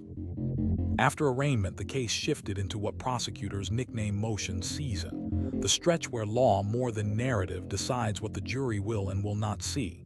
It is not glamorous, it is decisive. The judge set three tracks. First, constitutional questions, statements, searches, and the boundaries of interrogation. Second, scientific reliability, what comes in under Colorado Rule 702/Shrek and what stays out as overreach. Third, evidence housekeeping, Rule 401 relevance, 402 admissibility, 403 prejudice balancing, 404b other acts limits, and 615 sequestration so witnesses don't tailor testimony to each other. Counsel nodded. Everyone in the room had lived this calendar before. Voluntariness and Miranda. The defense filed a motion to suppress the defendant's statements, arguing that stress, exhaustion, and the atmosphere of the interview suite undercut voluntariness. The state answered with the record it had been building since hour one.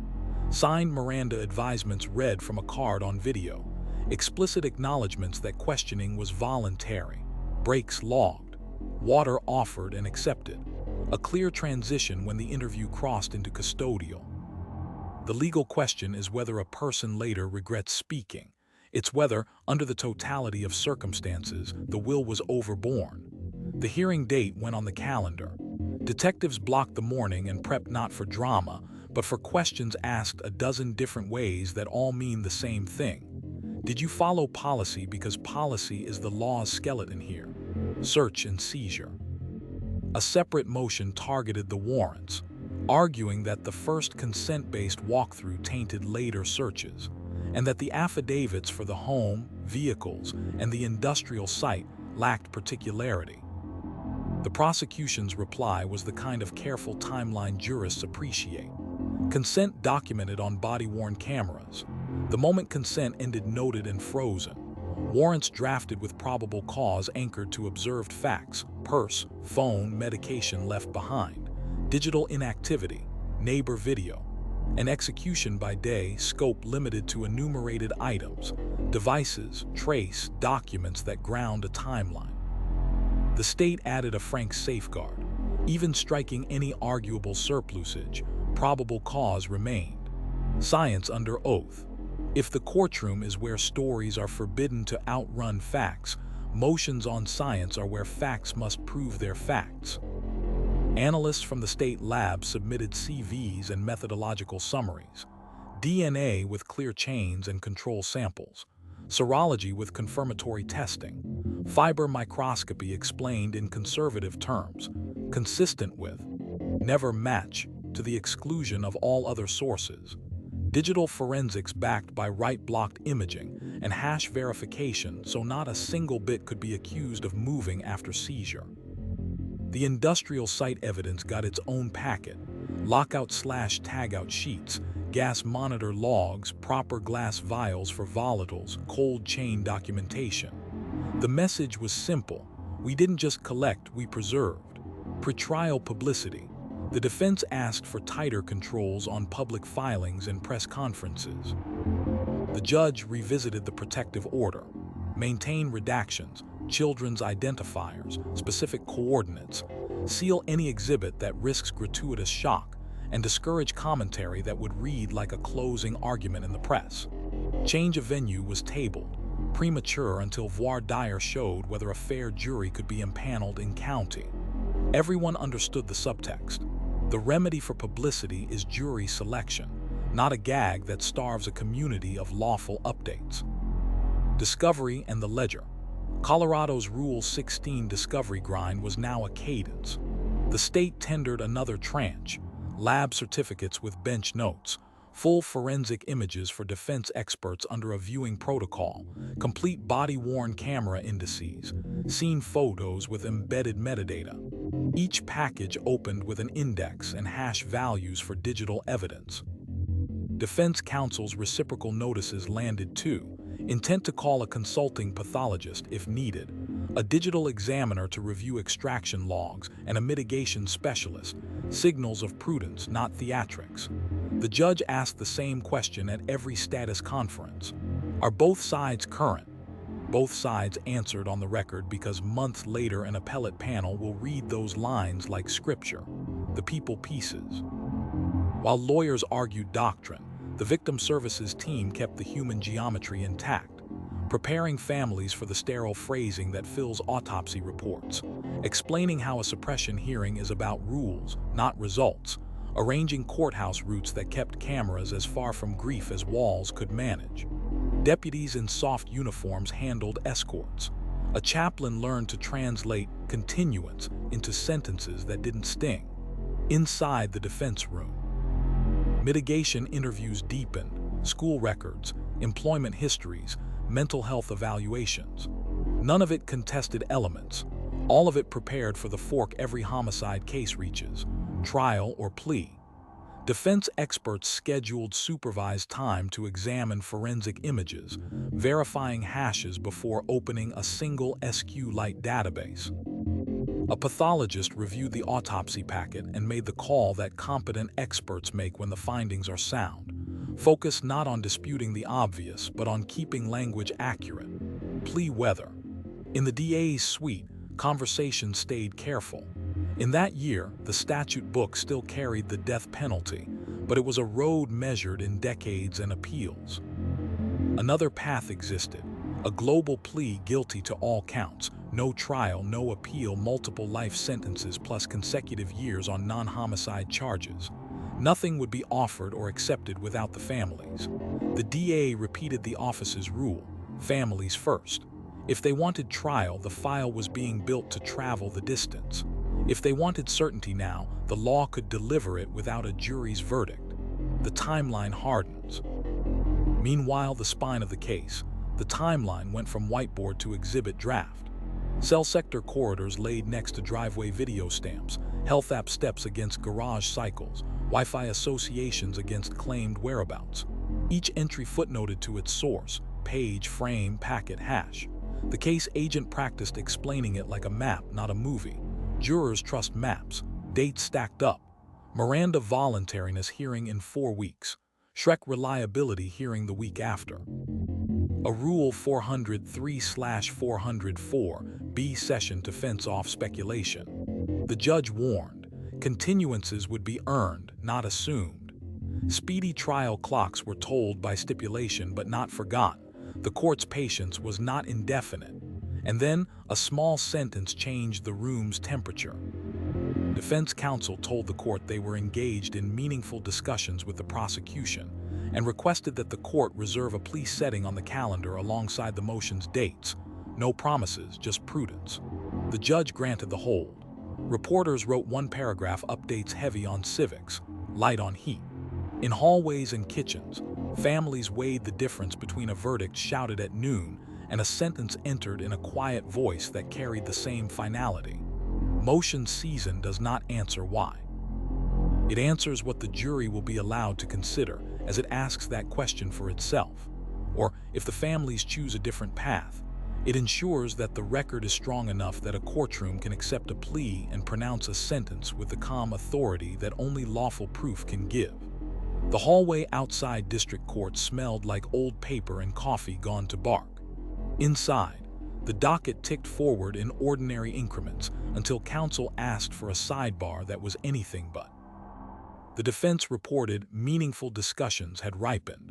The prosecution asked to reserve a change of plea setting beside the still scheduled motions. Nothing promised, everything implied. The judge penciled in a date and spoke carefully about crim. P11 requirements. A plea in Colorado must be knowing, voluntary, and supported by a factual basis the court can accept under oath. That afternoon, the district attorney sat with the case agent and a victim advocate in a room where the blinds always seemed half-closed. A draft agreement lay face down on the table until the families arrived. Words were plain, as they have to be when law meets loss. A global plea to the homicide counts and related felonies. No trial. Life sentences without the possibility of parole on the murder counts. Additional years on the non-homicide counts. And a commitment from the state not to seek the one punishment that in that year still existed in the statute book but would stretch grief across a decade of appellate seasons. The promise was renewed, families first.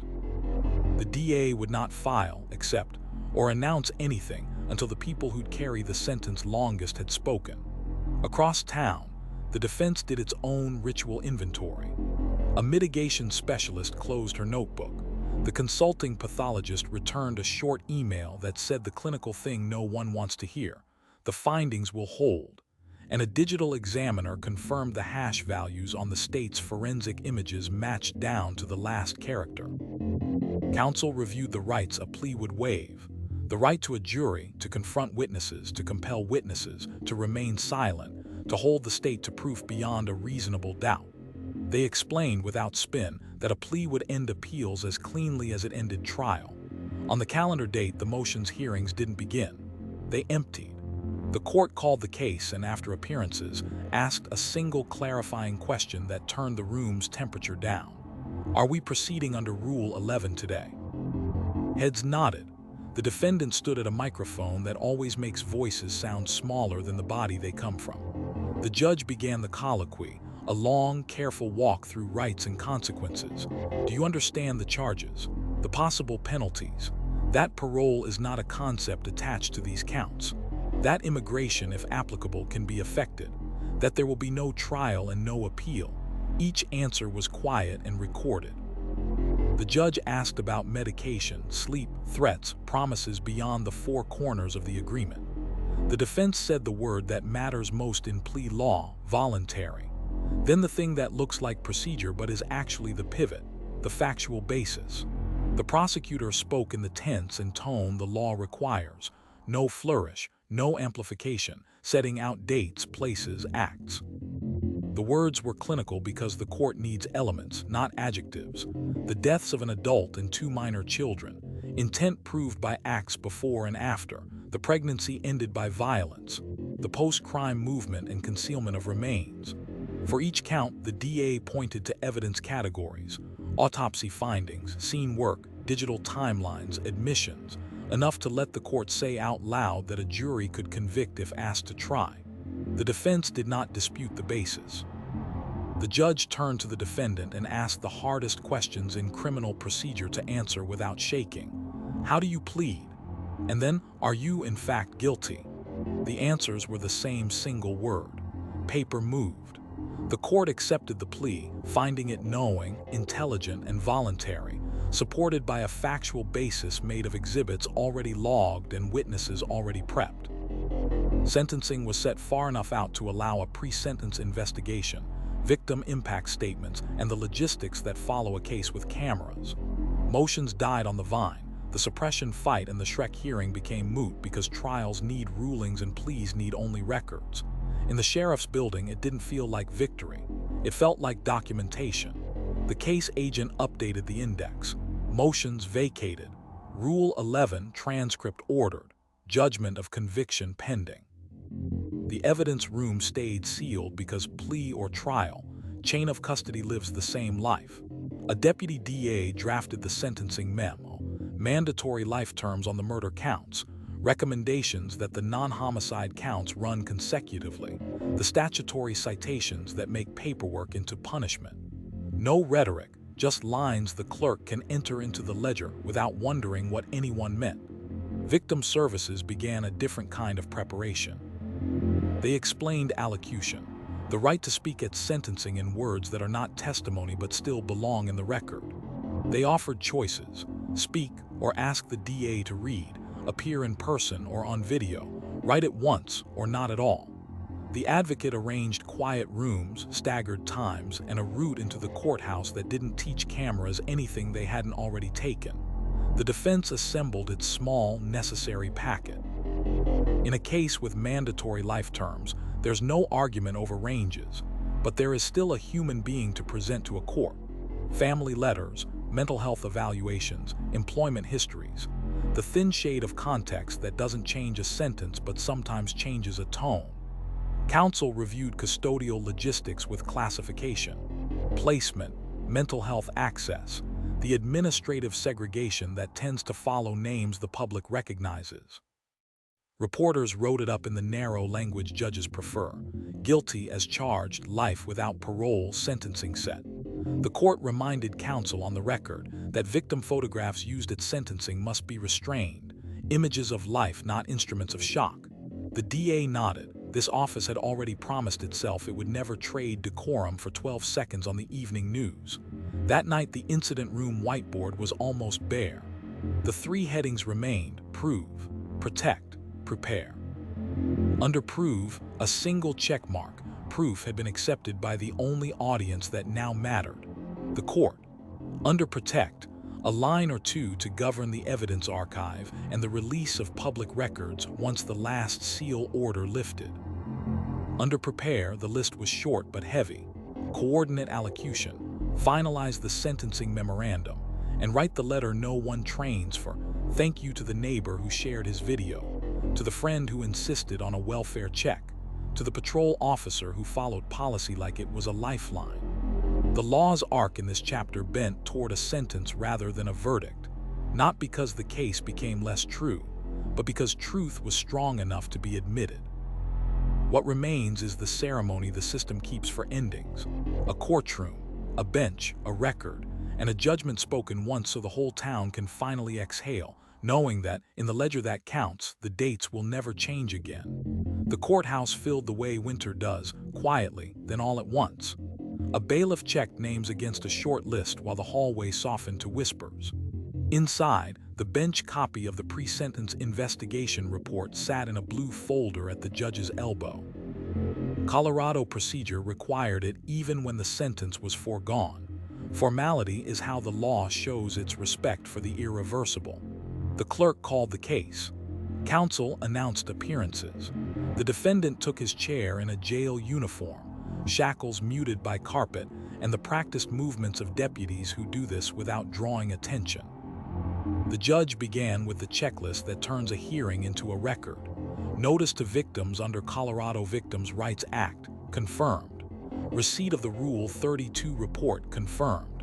Any objections to factual statements in the report, none that mattered to the law's next step. The district attorney rose first, not to retry what a plea had already ended, but to fix the facts in the sentencing record. The narrative was clinical because it had to be. A pregnant woman killed in her home, 2 small children smothered, post-crime concealment at an industrial site, recovery under warrant and protocol, proof built from autopsy findings, digital timelines, and corroborated statements. No adjectives, only elements and exhibits. Then came the state's position: mandatory life sentences on the murder counts as required by statute, with additional terms, measured in decades, on the non-homicide offenses to run consecutively, not because time can add up to something equal to loss, but because the law insists each harm be counted. Victim impact followed, guarded by the court's ground rules. Photos of life, birthdays, a sunburnt picnic, a lopsided school project were allowed because the law permits human context, not spectacle. A relative spoke without notes, hands steady on the lectern. The words were simple, names, the shape of routines now missing, the silence in a house that still smells like crayons, the arithmetic of mornings that no longer need lunch boxes. Another statement was read by the victim advocate for a family member who could not bring a voice to the room. None of it asked the court to do anything beyond what the statute already demanded. All of it asked the court to see. Defense counsel stood and did the job the system requires. There was no argument over range. The statutes were the statutes. Counsel offered what remains when outcomes are fixed: a short acknowledgement of responsibility, letters from relatives who remembered a different decade, a request that the record reflect steps taken to avoid a trial. The defendant was asked if he wished to allocute. For a long moment the courtroom heard only HVAC and the muffled blip of a recorder's light. Then a few words came, quiet, unadorned, without the power to alter a single line on the charging sheet. The judge thanked him for speaking because that is what the record requires, not because it changes the calculation. The sentencing itself unfolded like architecture, measured, load-bearing, built to stand appeal without repair. On the first-degree murder counts, the court imposed life imprisonment without the possibility of parole, specifying separate and consecutive terms to reflect distinct victims. On the alternative murder counts charged under different theories, concurrent life terms, as the law often arranges overlapping elements. For unlawful termination of pregnancy, a lengthy consecutive term, the court said it aloud, not as an add-on, but as recognition of a life lost that the homicide statute does not itself name. On tampering with a deceased human body, additional consecutive years for each act of concealment, because the law requires the pattern to be counted as acts, not as a single shadow. Mandatory surcharges and fees were recited. Credit for time served recorded with the precision of a ledger. The judge explained the reasoning the way Colorado judges do when the record must speak for itself years later. Aggravation, multiple victims, vulnerability of children, concealment that multiplied harm, the breach of trust that turned a home into a crime scene, mitigation such as it existed, early acceptance of responsibility sparing families a trial and preserving resources for a system that measures itself in calendars and caseloads. The court found that aggravation overwhelmed mitigation but noted the plea as a real thing, not a footnote. Order followed the words. The defendant was remanded to the Department of Corrections. Classification officers would determine placement. Given notoriety and risk, protective housing was likely. The judge signed the mitimus, the document that transfers a person from a county jail's daybook to the state's long ledger, and ordered that evidence remain preserved under seal except as later released by law. A brief discussion addressed public records. Certain affidavits and audio would unseal in time, redacted to protect dignity and sensitive coordinates. Autopsy images and particular exhibits would remain shielded because the public's right to know ends where dehumanization begins. When the gavel fell, softly, once, the courtroom did not exhale so much as depressurize. Deputies moved with the same unremarkable efficiency they had brought all year. The families were escorted to a quiet room where the victim advocate translated procedure into endings. Certified copies available within days. How to register for post-conviction notifications even when the sentence reads never. What final means in a state where life without parole is not a phrase but a policy. Downstairs, the case agent walked the incident room whiteboard one last time. Under prove, a single line remained. Judgment entered.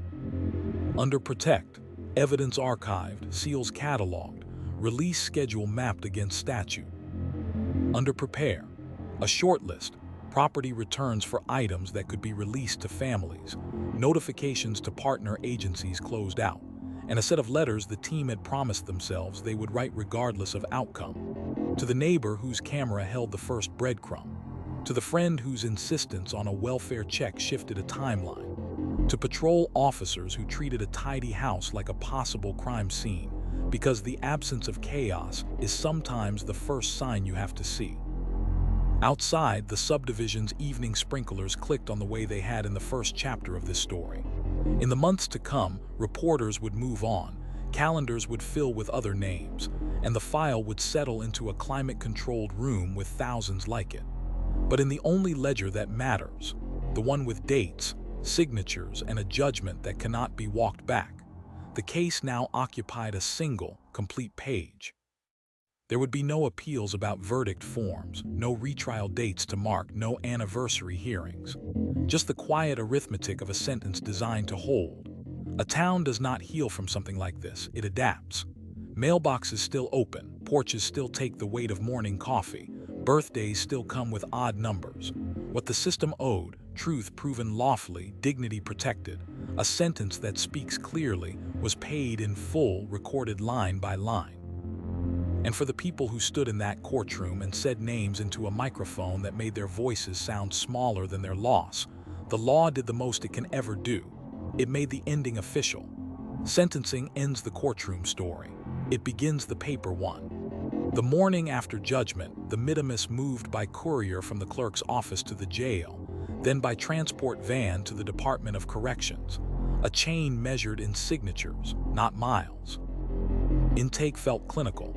Medical screening, mental health eval, photographs, fingerprints again because redundancy is how the state refuses error. Classification noted the obvious, protective housing required due to notoriety, and stamped a temporary placement that would become permanent after the committee met. Nothing here is improvisation. Corrections lives on procedure because procedure is what stands between order and noise. Back in the county, the courthouse pivoted from open doors to records. The judge's standing protective orders remained. Autopsy photos sealed, sensitive coordinates redacted, children's identifiers shielded.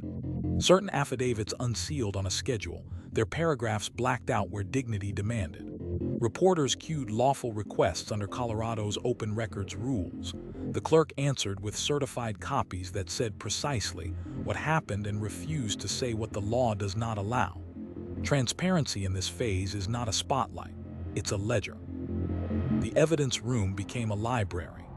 Items with no evidentiary value beyond photography, household goods, benign paperwork, were inventoried for return to next of kin, with a victim advocate present and a deputy there to translate policy into kindness. Exhibits with biological material went into long storage under a retention schedule keyed to life of the offender, because life without parole converts calendars into obligations that outlast careers. When property could not or should not be returned, some things are too freighted to cross a threshold again. The sheriff's office documented disposition with the same care they used to bag it. Reason, authority, date, initials. Victim services did not clock out. They moved from trial prep to the long road. Enrollment in post-conviction notification systems. Explanations of how never works in a state that means it. Contact lists that will outlive personnel rosters. They scheduled a quiet hour for families to pick up certified copies of the judgment and sentence, and arranged escorts that avoided cameras. They did the bureaucracy with tenderness. Benefit applications, leave from work letters, introductions to counselors who understand grief that doesn't follow stages so much as seasons. The district attorney closed lanes with the formality justice owes itself. A letter went to partner agencies, Frederick PD, the Colorado Bureau of Investigation, the FBI, thanking them and confirming there would be no appeal, therefore no need to hold travel funds or witness calendars in reserve. Another letter, shorter, went to the neighbor whose driveway camera offered the first breadcrumb, and to the friend whose insistence on a welfare check held the line between worry and action. A third went inward, acknowledging patrol officers who treated a tidy home like a possible scene, because experience teaches that the absence of chaos can be the first sign of harm. Inside the sheriff's building, the case agent ran the after-action debrief. Not a victory lap, an audit. What worked? Early consent documentation on body-worn cameras. The quick pivot to warrants when consent ended. The disciplined separation of search to locate from search to seize. What could tighten? faster syncing of private camera timestamps, a checklist for industrial site safety paperwork that rides with the first unit to any workplace scene, a standing playbook for digital overlays, door cam, Wi-Fi associations, health app steps, carrier corridors, so detectives don't reinvent the tool on each case.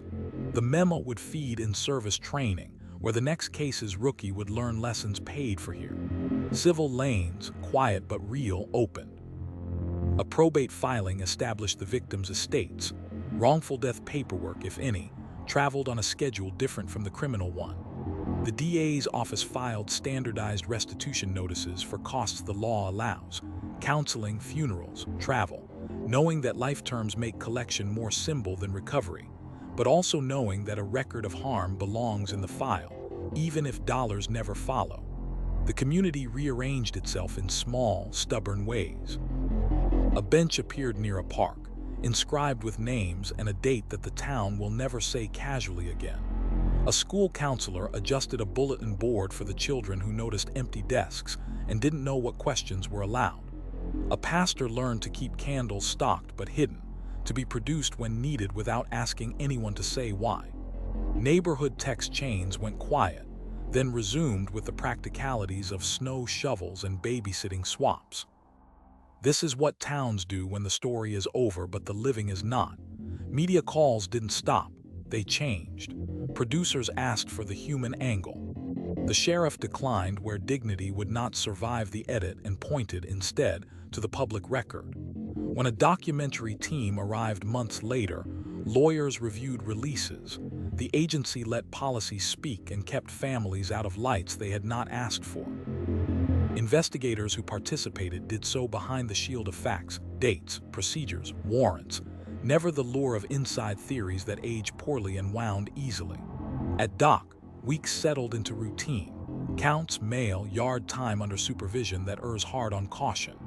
The defendant's world shrank to schedules and concrete facts, meals at hours set by someone else, property limited by rule, phone calls recorded, appeals waived because pleas tie their own knots. The line between public memory and institutional custody hardened the way steel does when it cools. A year marker came and went. The DA's cold storage system pinged an automated reminder. Verify integrity hashes on digital exhibits. Check evidence refrigerators' temperature logs. Reseal a carton whose tape showed where. The case agent, now assigned to another file, took 20 minutes to initial the audit. Not sentiment, stewardship. Files don't keep themselves true, people do. In the training room, new recruits watched a stripped-down case study that began not with headlines but with the welfare check and a porch light left on too long. They learned why no Amber Alert was the right legal answer on the first day, how Miranda lives in the cadence of a calm rights advisement, not in a raised voice, how Rule 702/Shrek means scientists must speak like scientists, how families first can be a policy and not a slogan. They heard the most important sentence a veteran detective can say to a room full of new badges. We don't solve cases, the record solves them. We just build it right. On Saratoga Trail, the grass grew in. One mailbox stayed a little crooked, like a scar that no one fixes because it tells the truth without speaking. The town did not forget. It filed, in memory, in law, in the architecture of how it now responds when the morning's rhythm breaks. The system, for all its paperwork and ritual, had done the thing it promises on its best days, told the truth carefully, protected what could still be protected, and written an ending that the years can't smudge. Next comes distance, not to forget but to see clearly what remains. A case closed, a record that will outlive everyone who kept it, and a community that learned, at terrible cost, how to carry names forward without letting rumor carry them away. Sentences land like stones. The splash is public, the circles are not. In the months after judgment, the case left courtrooms and entered institutions, policy binders, training agendas, grant applications, and the quiet budgets of towns that learned what it costs to search the prairie at midnight. The sheriff's office began where good agencies always do: policy review without defensiveness. A working group reread the file not for drama, but for leverage points. Day 1, the welfare check. Codify the checklist that makes a tidy house speak, purse, keys, medications, car seats, appointment no-shows. Day 2, private video harvesting. Standardized timestamp reconciliation so doorbell footage, garage cycles, and carrier logs aren't aligned by intuition, but by a written time sync protocol. Industrial scenes. Push a standing addendum for workplace searches. Lockout/tagout, gas monitors, and safety liaison sign-ins to avoid improvisation when the scene sits behind a gate. Training slotted those lessons into quarterly in-service. Recruits watched body-worn camera clips where nothing happened and learned that the absence of forced entry is a fact, not a conclusion. Detectives walked through consent versus warrant with the precision that kept this case intact. How a calm yes at the door becomes a signed affidavit at the first hint it might turn to no, and why that pivot protects the record better than any speech. A DA stood at the whiteboard and diagrammed Rule 702/Shrek, where science ends and storytelling begins, and why staying on the safe side of that line wins more trials than clever adjectives. The district attorney's office wrote the case into its own muscle memory. A short internal paper, 3 pages, all nouns, listed the practices that carried the weight at sentencing. Bit-for-bit forensic imaging with hash verification. Corridor mapping from cell sector data rather than the fiction of a single dot. Conservative language in lab reports, consistent with, never match beyond the method's scope. A companion memo, gentler in tone, reaffirmed the office's promise that had steadied families through the hardest meetings. Families first in disposition decisions, and no speculation to cameras that a courtroom would later have to clean up. The coroner's office adjusted 2 forms. First, a cover sheet for autopsy packets that explains, in plain language, cause and manner without inviting the public to linger on trauma. Second, a release template that defaults to redacting images unless a court orders otherwise, anchoring protection of dignity in a checkbox instead of a favor.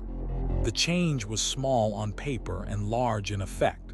Fewer arguments at the counter, fewer chances for grief to be photographed. In probation and victim services, the ripple looked like logistics. Staff standardized a first-year-after calendar for families, when certified copies are ready. How to enroll in post-conviction notifications, how to request returns of property and what will never come back, who to call when a date in the news doesn't match what the court's minute order says. The page ended with the line that had become their unofficial creed: "We will call back even when nothing has changed." The Department of Corrections did what it always does, routinized notoriety. Intake flagged the name for protective housing, mental health completed screenings, classification set a placement that keeps headlines from spilling into tears. None of that makes the name special, all of it keeps other people safe. In the binder no one outside sees, a line noted appeals waived. The record would be long, but not litigious. The community found its footing in acts that don't make press kits. A PTA formed a scholarship in the children's names. The criteria were simple: curiosity, kindness, a note from a teacher who'd seen a small hand help another small hand zip a coat. A domestic violence nonprofit added a lethality assessment step to its hotline script, gentle questions about isolation, sudden financial shifts, escalating control, so a caller's uneasy hunch could be translated into a safety plan with contour. The town board approved modest funds for a camera registry, voluntary, opt-in, so the next time patrol canvassed, they'd start with a map instead of knocking blind. The press returned in cycles. Reporters requested unsealed filings. The clerk provided what the orders allowed: warrants with coordinates blacked out, affidavits with children's identifiers masked, transcripts that read like a metronome.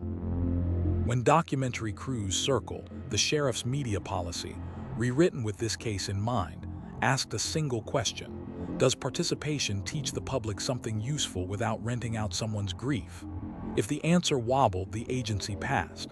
Facts were public, families were not.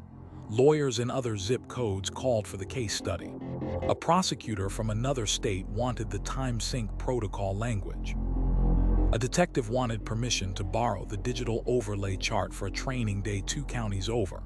The case agent sent the materials with 3 caveats scrawled at the bottom. 1. Put people before product, victim notifications before podiums. 2. Write for judges, not for television. 3. If a sentence needs an adjective, check whether a document could replace it. Civil matters moved at their own geologic pace. Probate closed estates. A restitution ledger, light on hope and heavy on math, entered the criminal file anyway because harm belongs on paper even when money can't find its way. Insurance adjusters asked frozen questions. The DA's office answered with certified copies and a tone borrowed from the victim advocate's playbook, firm, spare, and human. The after-action cycle ended with a tabletop exercise. No cameras, just coffee and printouts, where a new hypothetical marched across the same neighborhoods, up the same courthouse steps, into the same industrial sprawl. Someone played the worried friend at the door. Someone else played a neighbor with a camera whose app had dead batteries. The team practiced asking politely, then writing warrants precisely. They drilled the Amber Alert criteria again so the community would hear the same lawful explanation the next time fear wanted a louder siren than the statute allows. It wasn't exciting. It was competence rehearsed. Time did what it does, put distance between the file and the phone calls.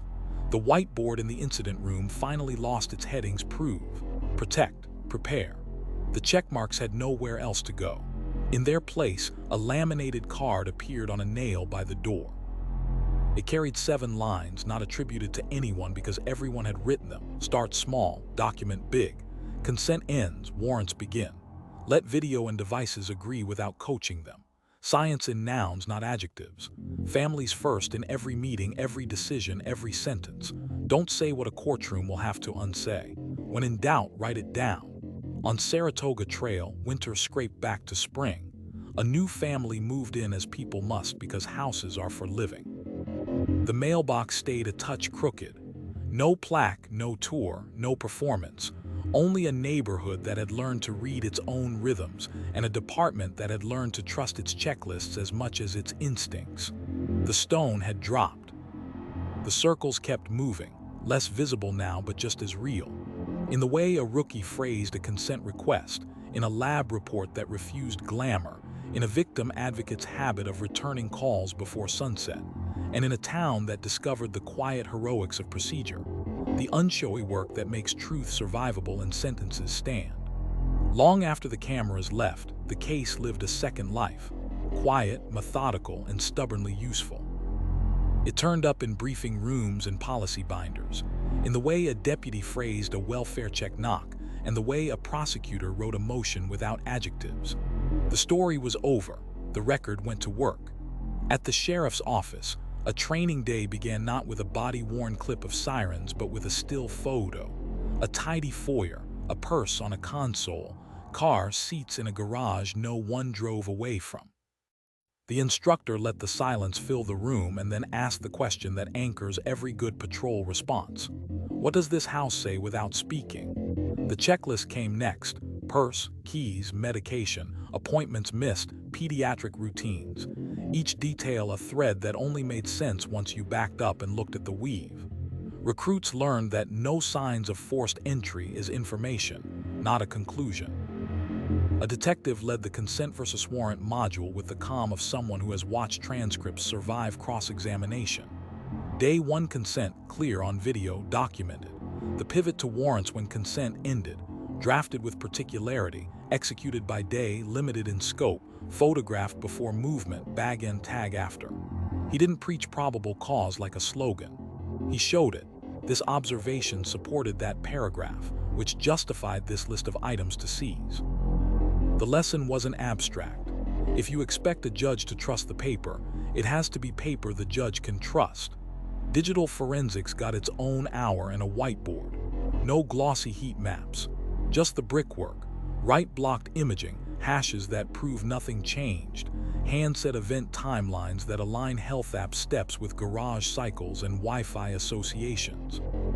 The myth of a single GPS dot gave way to the discipline of corridors. Cell sectors that don't say where but will let you say, with a straight face, where a story can't be true. A trainee asked how to tell the difference between a dramatic clip and a good exhibit. The answer was simple. The good one still works when the sound is off. Down the hall, dispatch ran a tabletop built from the first hours of the case. Only this time, the voice on the line wasn't a deputy but a friend who just had a feeling. Call takers practiced the soft-edged questions that turn hunches into dispatchable facts. Last contact, medical appointments, vehicle descriptions, known routes, any recent stressors. They rehearsed when to escalate from overdue to missing endangered, how to coach a caller through what to look for on a doorstep without prompting interference, and how to log the ordinary details, porch lights, blinds, a stroller in place, that later become extraordinary in a report. Victim Services rewrote its first-week playbook. The packet for families, once a scatter of forms, became a ladder. Day 1, Day 3, Day 7. What advisement means, how arraignment is different, what under seal protects, how to enroll in post-conviction notifications even when the sentence is measured in never. A page for workplaces explained the language of leave and court dates in a way HR could carry. A page for kids translated ritual, vigil, service, memorial into choices they could make without being asked to carry adult grief. The coroner's office set 2 habits in stone. First, autopsy packets now begin with a 1-page explainer written for non-lawyers. Cause, manner, what those words mean, and what they do not. Second, release defaults favor redaction of images unless a judge orders otherwise. It saved the counter from becoming a battleground where curiosity and dignity collide. The DA's research attorney kept a slender binder called Motions That Matter. Inside, a model Miranda script that reads the same in every room and voice, a search warrant template with blanks that force particularity, a Rule 702/Shrek checklist that keeps science in nouns and numbers. The first page carried 2 lines in thick marker. If you need an adjective, you need a document. If you need a speech, you need a statute. In community meetings, the sheriff took questions that were really feelings. Why no Amber Alert that first morning? Because the law requires a confirmed abduction and actionable descriptors. Fear, however justified, can't substitute for elements. Why a plea and not a trial? Because certainty sooner can be a form of mercy when families ask for it and the law allows it. Why so few press conferences? Because cameras can warp a record, and records are what carry the truth the distance. At the high school, counselors built a quiet circuit around the long tail of public grief. They trained teachers to hear the questions students are not confident enough to ask out loud. How to talk about a classmate's empty desk. How to explain that the news is not a lesson plan. How to answer the sentence that starts with "could this happen?" without feeding either denial or dread. Safety teams added a lethality assessment crib sheet to their binder. Isolation, control, finances, escalation. Red flags a coach or a nurse could notice and route to help without turning a hallway conversation into a formal report before a student is ready. Not everything was inward. A neighboring county borrowed the time-sync protocol that reconciles doorbell stamps with carrier logs and garage cycles. A prosecutor 2 states away asked for permission to adapt the digital overlay chart, replacing names with neutral labels so the tool could travel without the trauma. The memo that accompanied the chart was short. Use it to exclude as often as you use it to include. Draw your corridors tighter than your adjectives. Let absence mean something when the context says it should. On the record side, the slow work of unsealing moved like a careful tide. Warrant returns with coordinates redacted, affidavits with children's identifiers masked, transcripts released with the same mute gravity they had in court. The clerk's office got good at explaining why some things would never be public: autopsy images, certain crime scene photographs, not because the government was hiding, but because the law draws a line where dignity begins. Inside doc, routine did what routine does, kept a lid on notoriety. Protective housing, mental health checks, yard time in slots, legal mail logged but unopened except by addressee. The case left the rhythm of hearings and entered the geology of custody. On the public side of the fence, people sometimes asked how to square life without parole, with the human urge to believe that time eventually changes everything. The legal answer was the same every time. Sentences are promises written to outlast optimism and outrage both. A year marker brought an audit ping from cold storage. The case agent, now wearing a different case number, spent a lunch break verifying hashes, checking fridge logs, resealing a box whose tape had loosened. It looked like busy work until you remembered that files live as long as the people in them do. Stewardship is not an afterthought, it's the work. When a documentary team came calling, the sheriff's media policy, rewritten with this case in its DNA, offered one gate. Will this teach the public to recognize risk, understand procedure, or respect the boundary between curiosity and cruelty? If the pitch was a story about a person, the answer was no. If it was a story about process, how a welfare check becomes a lawful search becomes a record that can carry a plea, maybe. In the end, the case's most enduring export wasn't a headline or a cautionary quote. It was a posture. Patrol learned to start small and document big. Detectives learned to let devices and video agree without coaching them. Prosecutors learned, again, that precision is a form of respect. Victim advocates turned patience into policy. We call back even when there is nothing new to say. And a town learned to read its own mornings. When a porch light lingers, when a stroller stays by the door, when silence is information. The file did not gather dust. It gathered fingerprints of rookies who touched it to learn where the seams are, of supervisors who built checklists out of its friction points, of a clerk who taped a corner before it could tear. It will sit for years in a climate-controlled room that hums like a low-tuned instrument. Every so often, someone will pull it, not to retell a tragedy, but to remind themselves what truth looks like when it's written down carefully enough to stand without anyone standing next to it. Cases end. Records teach. And in that unglamorous exchange, the swap of spectacle for structure, communities get stronger in ways that never trend but always matter. The case was over, but the question that kept surfacing in conference rooms and living rooms was the one the file could not answer on its own. How do you catch the storm before it reaches the house? In the months that followed, prevention stopped being a panel topic and became a set of chores. Unglamorous, repeatable, and written down where people could find them at 2 a.m. at the sheriff's office. Prevention started with dispatch. The call-taking script, once built around crimes already committed, grew an early warning lane for relationship danger that didn't fit the old checkboxes. Not a quiz, not an accusation, just quiet prompts that turn a caller's unease into facts a deputy can lawfully act on. Has there been strangulation in the past? Has anyone been isolated from friends or money? Were threats made about what will happen if someone leaves? Are firearms present?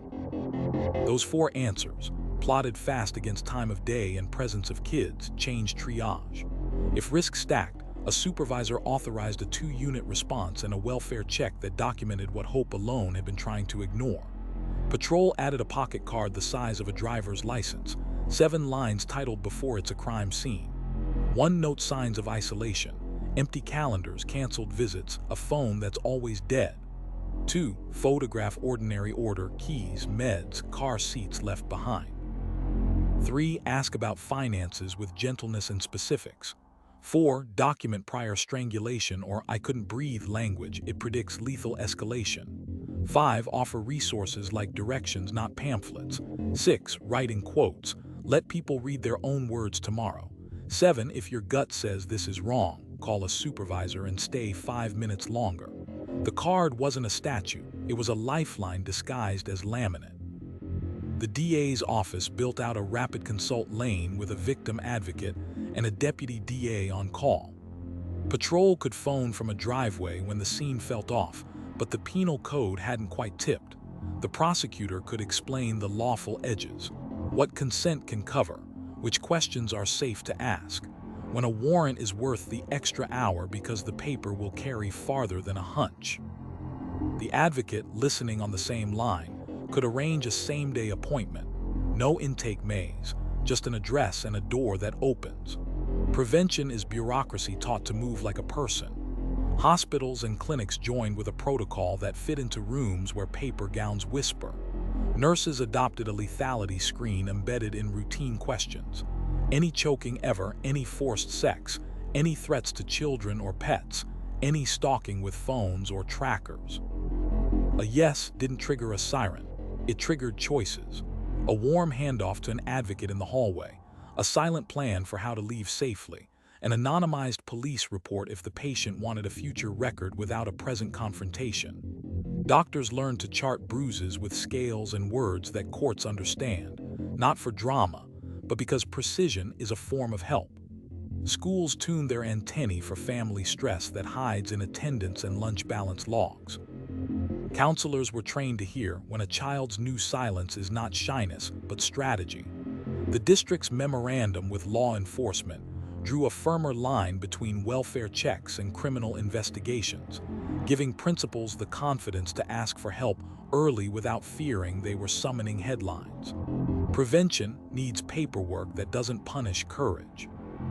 Faith leaders and community organizers built a backdoor network, literal backdoors, where someone could meet a volunteer on a Tuesday afternoon and pick up a prepaid phone, a list of shelters not printed in one place, and a script for talking to a landlord when leaving will trigger penalties that feel impossible to pay.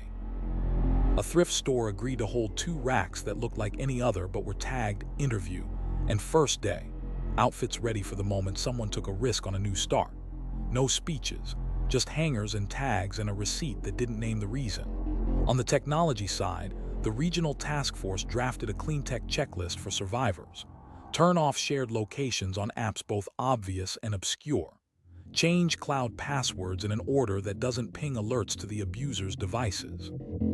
Audit Bluetooth trackers in purses and car trunks.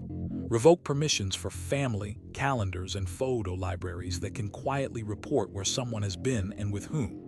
A detective who knows phones the way a mechanic knows engines wrote it in verbs, not jargon, and taught it at the library on Saturday mornings, where people can ask real questions without putting on a badge or a brave face. Businesses were asked to join in small, practical ways. HR departments learned to code protective order leave into payroll software without a scarlet flag on the stub. Front desks kept an envelope with a quiet card. If you need to call 911, ask for Ken. We don't have one. It routed the call without alerting the person standing a foot away. Gas stations near the interstate put a sticker in the restroom that looked like a fuel rewards ad but carried the hotline number and a map of safe report sites in the county. Prevention isn't grand, it's granular. Lawyers who handle family law cases began to cross-train with criminal attorneys on evidence that lives in routine. Daycare sign-in tablets, toll tags, health app steps, smart thermostats that log who adjusts what at which hour. They taught clients to export and preserve without confronting, how to create a record that can be handed, months later, to a court that will need more than a feeling to issue orders with teeth. The sheriff's public meetings shifted tone. Instead of the old canned A that felt like triage, they became how-to nights.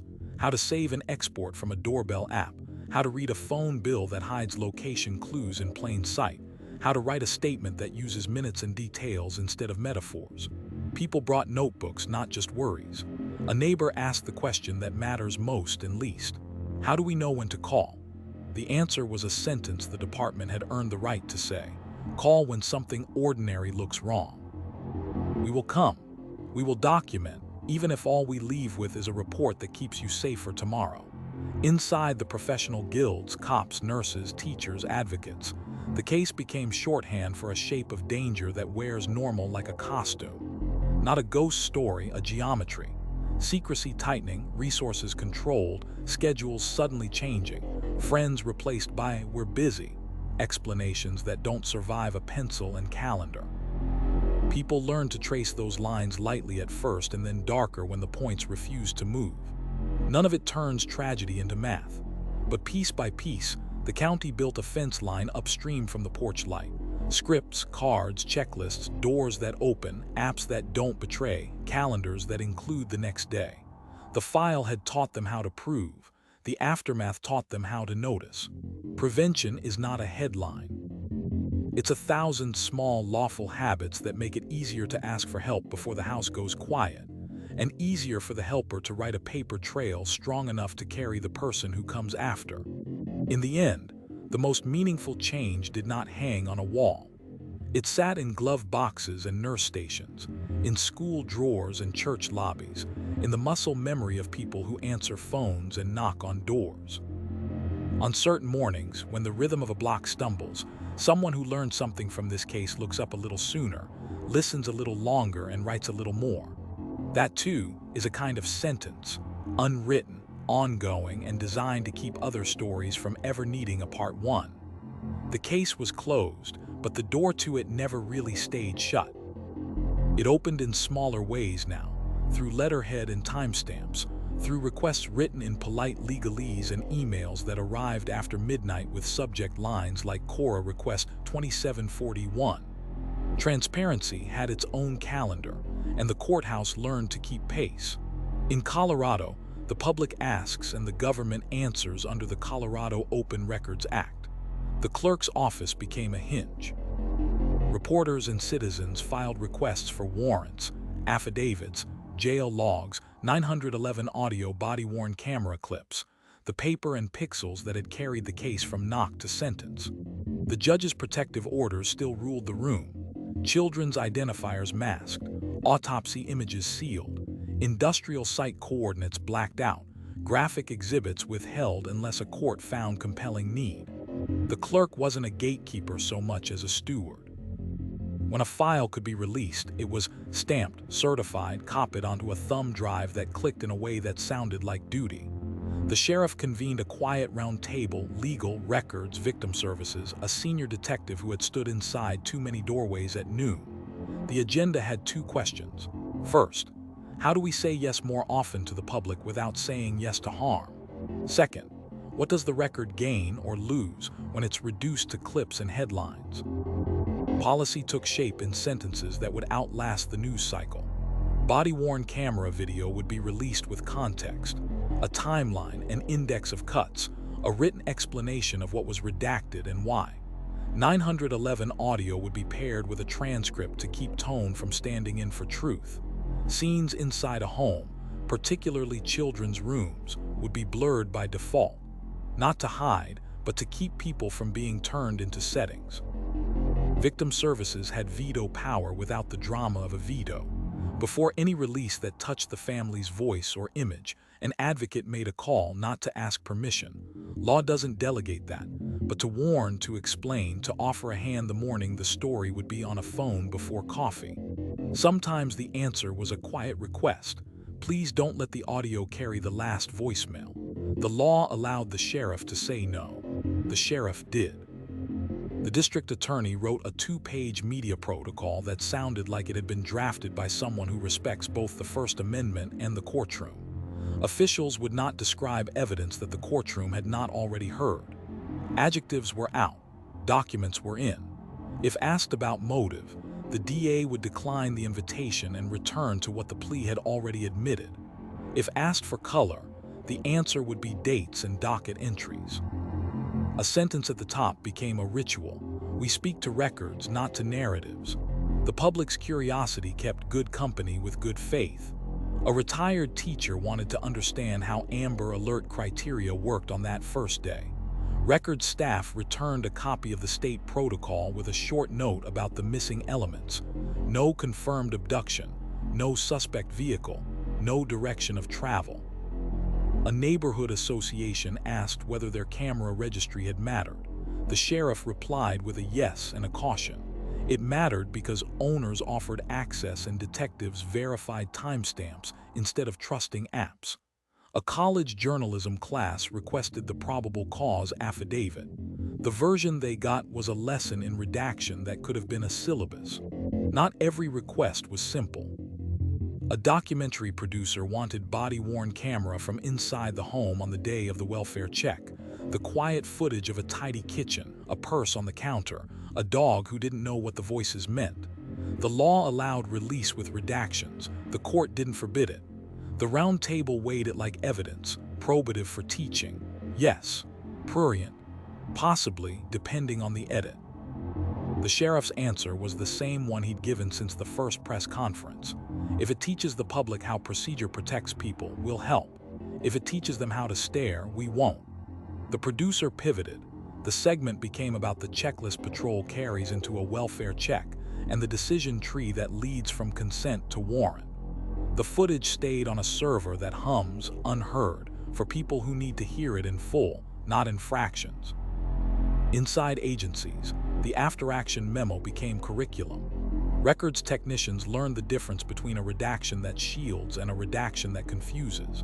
They practiced explaining in one paragraph why the public received a still photo where a video once lived, because motion can turn a fact into spectacle without adding truth.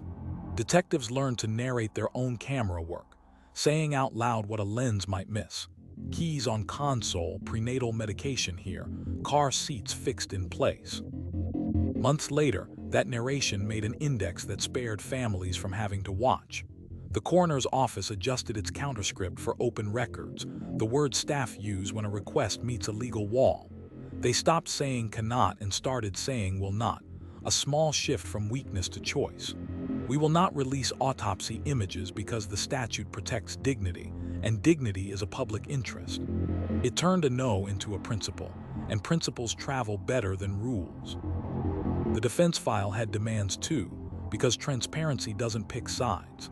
Counsel asked for training materials used after the case, curious whether new checklists tracked old facts. The DA shared what law allowed, redacted slides, a time-sync protocol scrubbed of addresses, because strong cases do not fear inspection, and because learning is not a proprietary asset. The exchange was cordial in a way that would confuse people who think courtrooms are arenas. Here, they were classrooms that had moved into adjacent buildings. In the community, memory settled into the smaller shapes it can live with. A book club used publicly released timelines to talk about the difference between evidence and interpretation. A high school civics class analyzed a redacted affidavit, identifying what belonged to probable cause and what belonged to rumor. A local paper ran a sidebar titled How to Read a Warrant, explaining terms, particularity, scope, return, that turn a search from intrusion into lawful act. The sheriff clipped it and taped it to the briefing room door. Months later, a new request arrived. A podcaster wanted the jail calls. The law permits release. The families had already lived through enough. The DA consulted the order, called the advocate, and returned to the court with a narrow motion. Allow release of calls that concerned procedure, counsel advisements, scheduling, while shielding calls that risked turning private distress into content. The judge agreed. The podcaster made a different episode, and the county kept both its promise to the public and its promise to the people who had never asked to be public. The file taught one more lesson as it moved from archive to inbox and back. A record can be both public and careful. It requires time, indexes, transcripts, cover letters that say what the redactions mean. It requires taste, knowing that truth survives without every raw edge on display. And it requires an ethic, that the same state that proved what happened will refuse to perform it once more for a camera that wasn't there. By year's end, the whiteboard in records had 3 headings of its own. Comply, meet lawful requests fast, with clean copies and clean explanations. Curtail, withhold only what the law and dignity demand and say so in writing. Context, release with the scaffolding that keeps clips from becoming claims. The circle was complete in a way that didn't make noise. The case that began with a knock now taught a county how to answer the door when the public knocked back. On Saratoga Trail, holiday lights went up with the tentative cheer of a neighborhood that refuses to surrender its ordinary. In an office a few miles away, someone clicked send on a response that included a timeline, 2 PDFs, and a paragraph that had learned how to end well. Here is what the record shows. Here is what we must protect. Here is why. Cases end on paper long before they end in people. After the sentencing orders were filed and the evidence boxes settled into climate-controlled quiet, the weight shifted from the docket to the backs of those who had carried it. The file had a number. The responders had names. In patrol briefings, The sergeant who'd taken the first welfare check call still kept his notes folded in a breast pocket, a relic of the morning when a tidy house felt wrong. He didn't read them anymore. He touched the paper when a new recruit asked how long to knock before radioing the station. "Long enough," he said, "for the house to answer." The agency's peer support team became a hallway that stayed lit. Confidential conversations began in truck cabs and ended in rooms with a coffee pot that never boiled dry. A detective whose tone had grown brittle learned to say, "I'm not sleeping," without worrying it would shadow his next evaluation. Supervisors were retrained to recognize vicarious trauma not as weakness, but as hazard, no different from a bad vest or bald tires. The critical incident stress debriefs were rewritten to be less sermon, more triage. Here's what the brain does with images that don't belong to it. Here's why memory gets choppy. Here's how to build a day that doesn't end with a ceiling fan. The medical examiner's staff, habitual stoics in quiet rooms, added a second stop to their routine. After the final signature, a walk outside that wasn't for a cigarette but for a sky check. Someone posted a card on the fridge: "Drink water before coffee after autopsy days." Small science for a human machine. Dispatchers, the voices who heard the worry first, got their own aftercare lane. It had always bothered them that they rarely learned endings. The story dropped after a unit cleared the call. Now, with privacy guarded, a closure memo landed in the inboxes of those who took the first calls. Outcome, court posture, a single sentence about resolution. It turned anonymous fear into a completed line on a map. It also gave permission to cry exactly once in a supply closet without feeling like a thief of someone else's grief. The district attorney's trial team ran an internal burn rate audit, measuring the hours people poured into the case against the hours they gave back to themselves. The math was bad, so the office mandated rotations away from heavy caseloads, not as a reward but as body maintenance. Lawyers who'd learned to speak only in nouns were asked for 1 month to teach civics classes, mock trial, a Wednesday night community forum. It wasn't therapy, it was oxygen. Faith leaders and community counselors formed an informal blue-green circle, cops in blue, clinicians in green, meeting monthly without microphones. The rule was simple: no case details, only work effects. A deputy admitted that baby shoes in evidence photos had made grocery stores difficult. A therapist explained why aisles can become trigger corridors and how to shop backward. Produce first, milk last, to avoid the landmine at the end. A chaplain translated law's rituals into human words. Why final is an oath, not a cure. Across agencies, sleep emerged as the quietest battleground. Officers who had survived on 4 hours, proud of the wreckage, learned to negotiate for 6. The department added blackout shades to the rooms where graveyard units debrief. The county approved stipends for sleep hygiene consults with clinicians who understand shift work. The memo announcing the program did not use the word wellness. It used operational readiness. Pride could sign that form. Not every change wore a badge. The friend whose insistence triggered the welfare check struggled with the gelatinous quality of days that come after being right.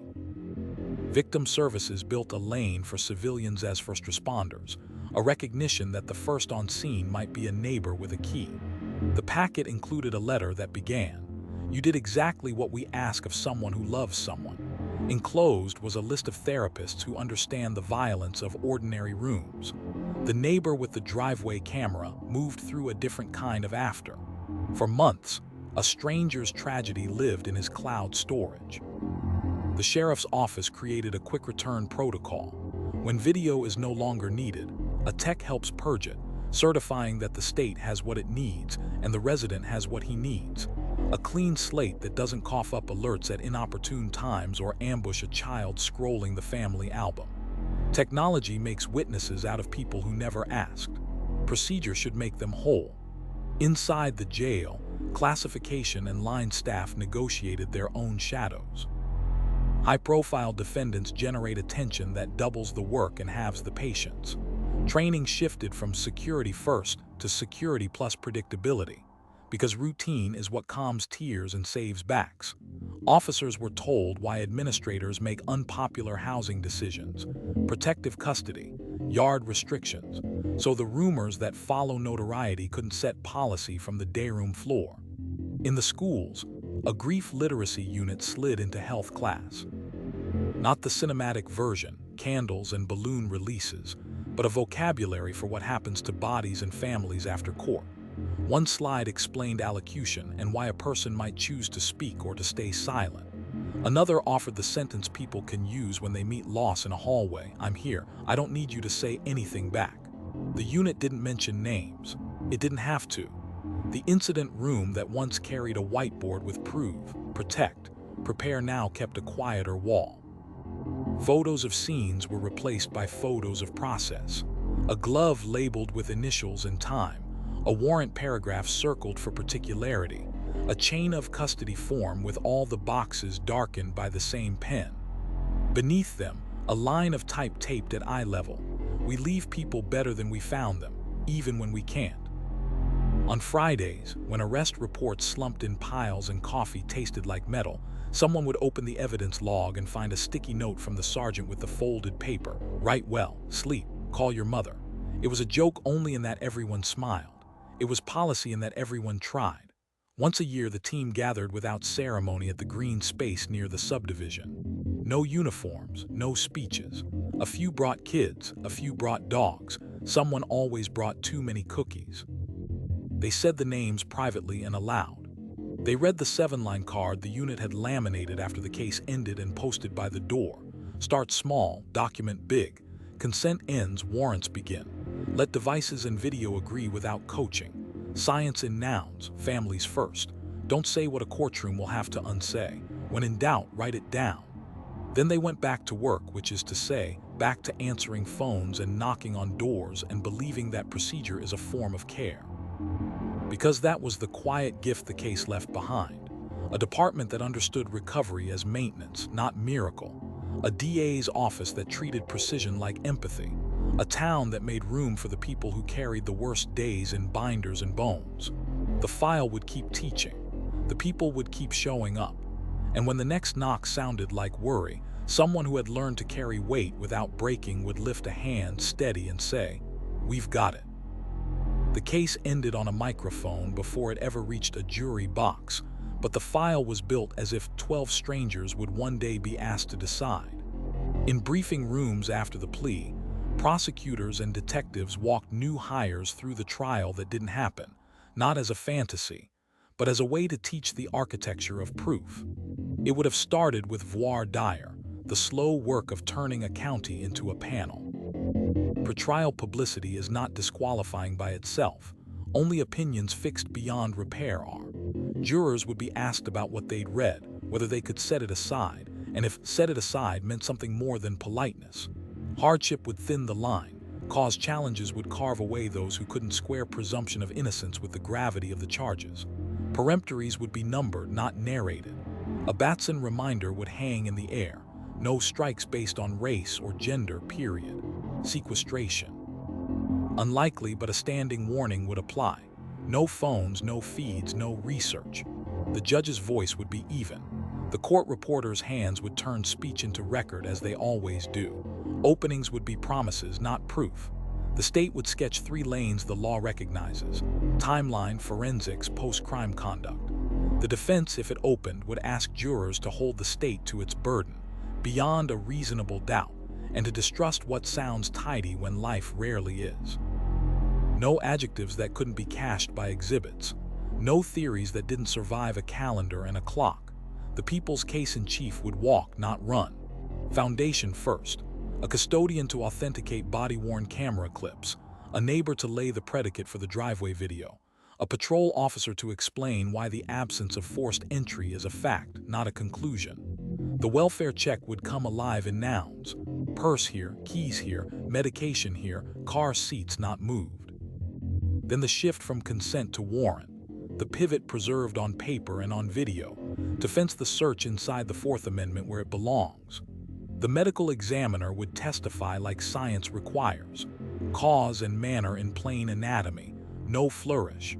Homicidal violence consistent with strangulation for the adult. asphyxia consistent with smothering for the children, with alternative explanations addressed and excluded. Photos would be restrained by Rule 403. The court would have previewed them in limine and allowed only what probative value demanded. Digital forensics would carry unusual weight, but only because the foundation could support it. A lab analyst would describe write-blocked imaging, hash verification, and how timelines are built from health app steps, Wi-Fi associations, and carrier records that draw corridors rather than dots. A detective would then harmonize those artifacts with the neighbor's video and garage door cycles, careful to say what the data shows and just as carefully what it cannot. Chain of custody would be a drumbeat, each exhibit offered with a tag, a signature, and a short walkthrough who touched it, when, and why. The industrial site would arrive by warrant and safety protocol, lockout/tagout, gas monitors, samples in glass, with a company representative to explain the workplace mechanics and a scene tech to explain the evidence mechanics. The point would not be spectacle, it would be integrity. If statements were offered, the court would have already ruled on Miranda and voluntariness. Jurors would hear advisements read from a card, breaks logged, transitions marked when an interview turned custodial. If a polygraph existed, the word would not reach them. What followed it might, but only if the judge found it untainted and the state presented it without suggesting a machine can weigh truth.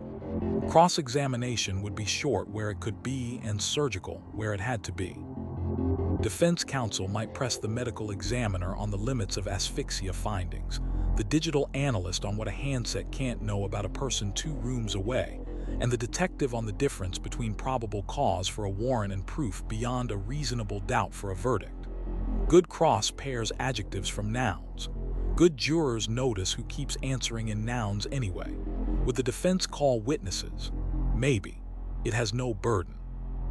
It might stand on the presumption and the holes it could punch in timing and interpretation.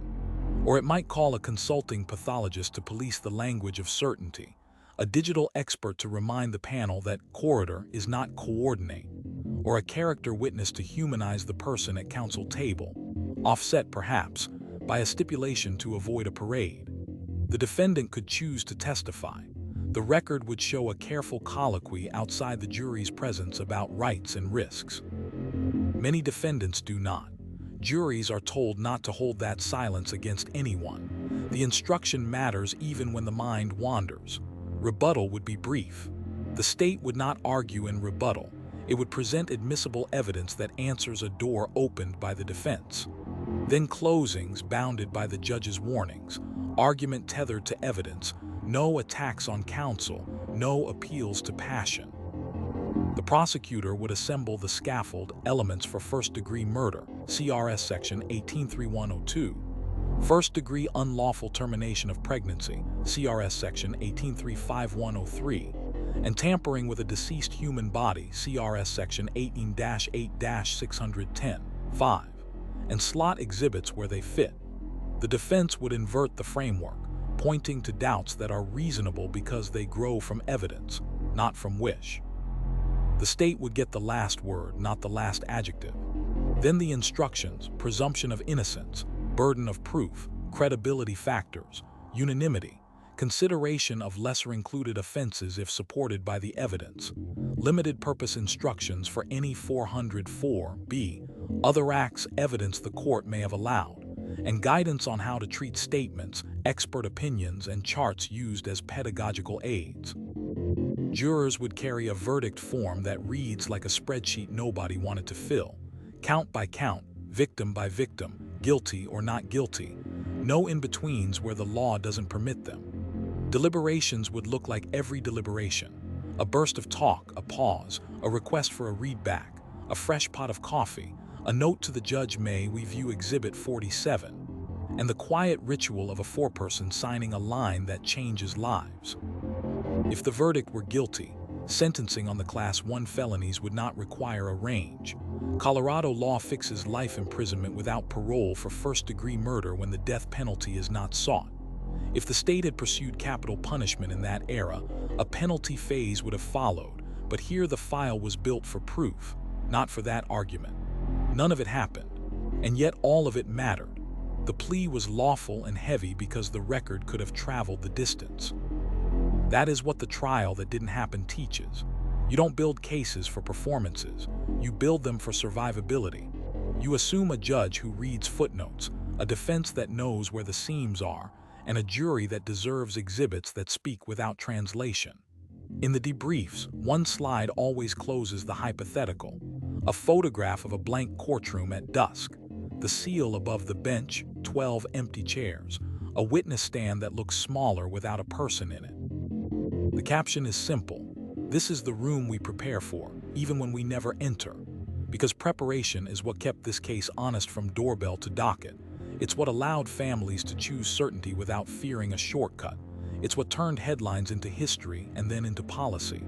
The trial that didn't happen still casts a shadow with a shape.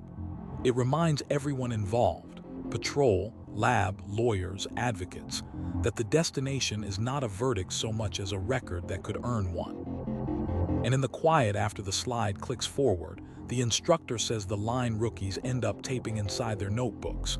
We don't try cases to make sense of tragedy. We try them to make truth official. Build for that, even if a plea means the jury never takes their seats. Years passed in the way towns measure time, by new roofs, school calendars, and the slowly fading tape line on a curb that once held a satellite truck. The address on Saratoga Trail belonged to a different family now, with wind chimes, chalk hopscotch, and a dog that learned the afternoon sun on the driveway is warmest near the mailbox. The cul-de-sac kept its old rhythm, but if you looked closely, you could still see where the story had left its fingerprints. A camera angled a few degrees lower than most, porch lights that clicked on a touch earlier in winter, neighbors whose group text was never truly silent. Inside a climate-controlled basement at the sheriff's office, the file lived on a steel shelf, its spine labeled in a block hand that refused flourish. When the light hum warmed up each morning, the stack read like an index of effort. Reports, warrants, lab returns, transcripts, the judgment.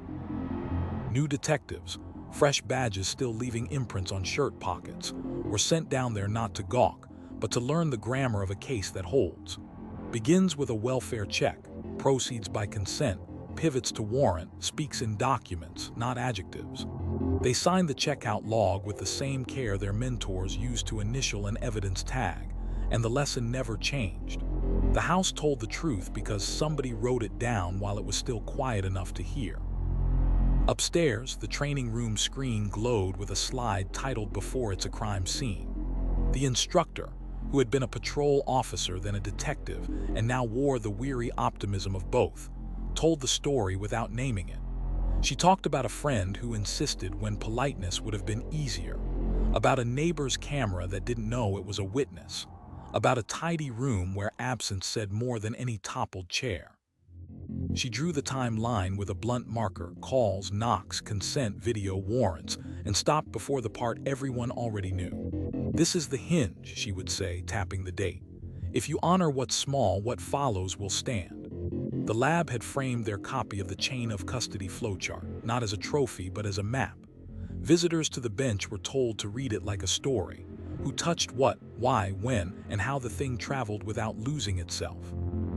Next to it hung a quieter artifact, a page from a lab report that chose the phrase "consistent with" when a more dramatic word would have tempted a person who had never testified. The supervisor kept a finger on that line for a moment whenever a new analyst came aboard. This, she would say, is how we respect the room we never saw. Across town, the victim advocate's phone still rang at hours that belonged to no one. Some calls were about paperwork, certified copies, notifications, a question about what a line on the minute order really meant. Some calls were about air, about the weight that shifted during a grocery store aisle, about a school event that hurt for reasons a calendar couldn't hold. The advocate had learned a rhythm: answer with facts when facts help, answer with silence when silence does the lifting. She kept a shoebox of thank you notes that arrived late, written in pens that hesitated. "You called back," one read. That was enough.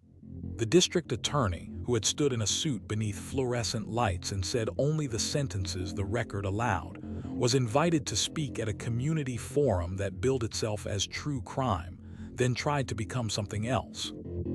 He declined the microphone and brought photocopies instead, warrant templates with the adjectives removed, a time-sync worksheet for doorbell video, a one-page explainer on why the first day did not meet the legal threshold for an Amber Alert.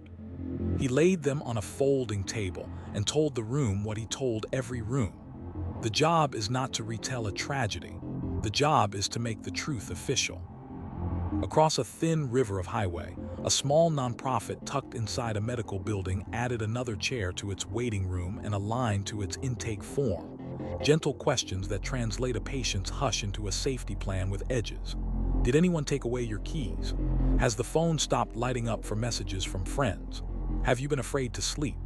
The staff learned to chart without writing stories on someone else's page. Their notes used measurements, not metaphors.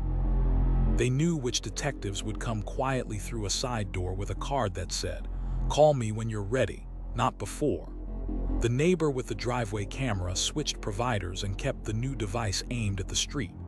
He had shown the old clips to exactly 2 people, a detective who arrived with a drive and a thank you, and his own conscience once, late at night, to be certain he had not imagined the morning when normal looked wrong.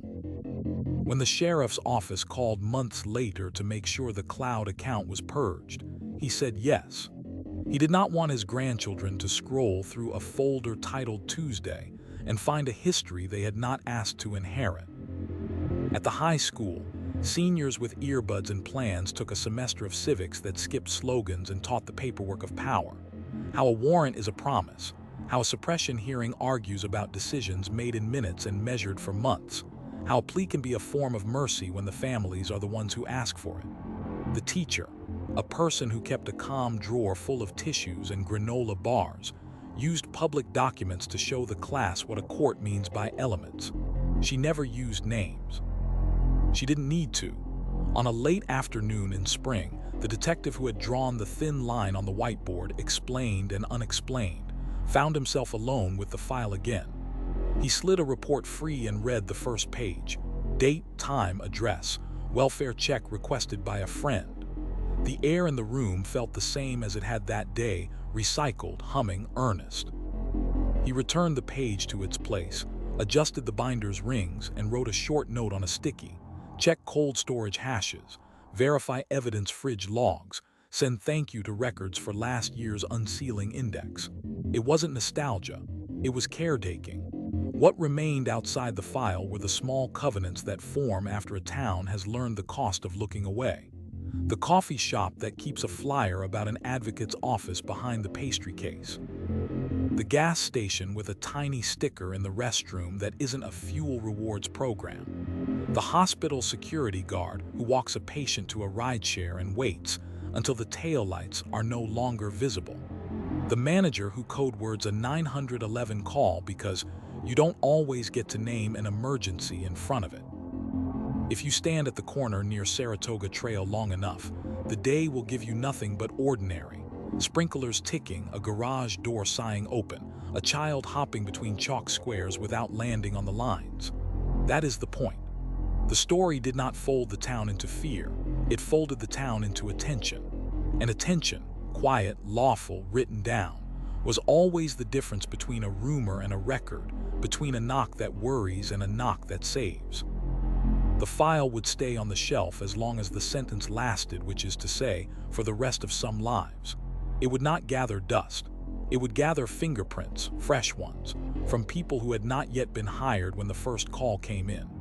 They would learn quickly that the most important actors in a case are not the ones in headlines. They are the ones who carry a pen into a room and convince the truth to stand still long enough to be written. Anniversaries arrived like weather fronts, predicted, named, still capable of knocking pictures off walls. The town learned its own barometer. A week out, the clerk's office saw a trickle of open records requests. 5 days, a reporter called to confirm the time stamps on a document that had already been certified. 3 days, the victim advocate's phone hummed with voices that didn't need information so much as company. By the morning itself, the subdivision kept a steady ordinary. Trash trucks clattered, sprinklers stitched the air. A delivery van slipped a padded envelope against a porch with the discretion of a practiced friend. The file's spine, meanwhile, did what spines do: held. A junior detective new to the bureau carried the binder into a windowless conference room and traced a finger along the tabs the way a medic checks a pulse. Welfare check, consent, warrants, lab, digital, plea, judgment. Case agent, older now, hair surrendered to the same gray as the evidence shelves, let the quiet sit before speaking. The story wasn't retold. The record was read. A paragraph here, a photograph there, a log that showed who signed for what and when, the small handwriting of people who had learned that legibility is a form of respect. Across town, a church fellowship hall filled with the low tasks that keep grief from tipping: folding chairs, a table of coffee, a plastic tub of candles nested in paper collars. The vigil, never advertised, still happened. A teacher read the sort of prose students write when they are trying to explain the ache that lives in a hallway. A neighbor, not the one with the camera but one who had borrowed sugar and news over the years, said a single sentence about names and quiet. No slogans. A promise that sounded like a habit: to look up when mornings go wrong. In a corrections facility a few hours away, the sentence carried out its own geometry. Counts at set times, movement in measured lanes, a door that opened because someone else pushed a button. The paperwork that had followed a person from booking to judgment lived on in an environment that prides itself on routine. Protective housing meant fewer eyes and more silence. Legal mail arrived with the same clack of a slot anything else would have made. On the outside, people imagined drama. On the inside, monotony did the work. Life without parole is not a phrase there. It's a calendar without a last page. Policy kept updating itself in increments no press release would notice. The sheriff's office, tired of chasing down doorbell camera apps with different ideas of what time is, standardized a time sync kit, an atomic clock, a laminated instruction card, a QR code that opens a checklist with boxes that make negotiators out of homeowners and technicians out of neighbors. Patrol cars carried it next to trauma shears and triangles. A deputy laughed once at the odd marriage of tools: tourniquet, cones, time. Then he stopped laughing, because both kinds of bleeding can look minor until they're not. The coroner's office added a small step that felt larger than it read. Before releasing any packet that the law allowed to be public, they inserted a page the way a parent tucks a note into a lunch bag. It explained what cause and manner do, what they don't do, and why the clinical words are not cruelty but architecture. The page ended with a phone number that rang on a desk where a voice had been trained to answer between "I need details" and "I'm not sure I should know." A law school class downstate took the case apart like a clock and rebuilt it as a tutorial in restraint. Students argued a suppression motion with the earnestness of people who still believe perfect is available. The professor, who had donated a few weekends to work on a victim services board, stopped them when adjectives started to crowd nouns. "A judge can feel your urgency," he said, "but a court can only read your paper." They learned to quote timestamps instead of reactions, to staple an exhibit to every sentence that might ask a reader for trust. The DA, who once avoided cameras by standing 6 inches left of a podium, faced a different kind of lens. A local documentary team interested in process rather than pain. He agreed on conditions: no dramatized reenactments, no audio from inside private rooms, no selling of sorrow. They filmed the evidence room's sign-out sheet and the soft thud of a binder closing, fixed on labels rather than faces. One shot lingered on the 3 words taped above a workstation lamp: prove, protect, prepare, and the editor let the silence afterwards run long enough to feel like a choice. On Saratoga Trail, the mailbox leaned a little, as always. New Kid skipped its shadow on the walk home with the intense concentration of people who take rules seriously because they invented them 5 minutes ago. Sometimes a car slowed, a stranger looking with a kind of hunger the town recognized. A cruiser took another pass, not to shoo anyone away but to remind the street that ordinary is now protected too. The patrol report from a drive-by read like the neighborhood preferred: nothing to report. The nothing was earned. When the weather turned and the air picked up the smell it only gets in late summer after a storm, the case agent drove the long way to his office, past the edges of oil country, where the land turns flat enough to feel like a sheet of paper. He thought about the industrial site as it had been that day: ladders, lockout tags, the joint choreography of science and dignity, and about the way policy had learned those steps so the next dance would be clumsier only in rehearsal. He parked, signed into evidence, and checked a fridge log because stewardship is not romantic and must be done anyway. The friend who had insisted on the welfare check answered her door to a delivery she hadn't ordered, a small bouquet with a card that had only a date on it. No signature. She left it on the counter under the window where morning finds everything honest. Later, she called the advocate and then didn't speak for a while. The advocate waited. Finally, "Do you ever forget what the house smelled like that day?" The advocate told the truth. "No, but I've learned it doesn't attack me anymore. I visit it, then I leave." That was the town's posture now: visitation, not residence.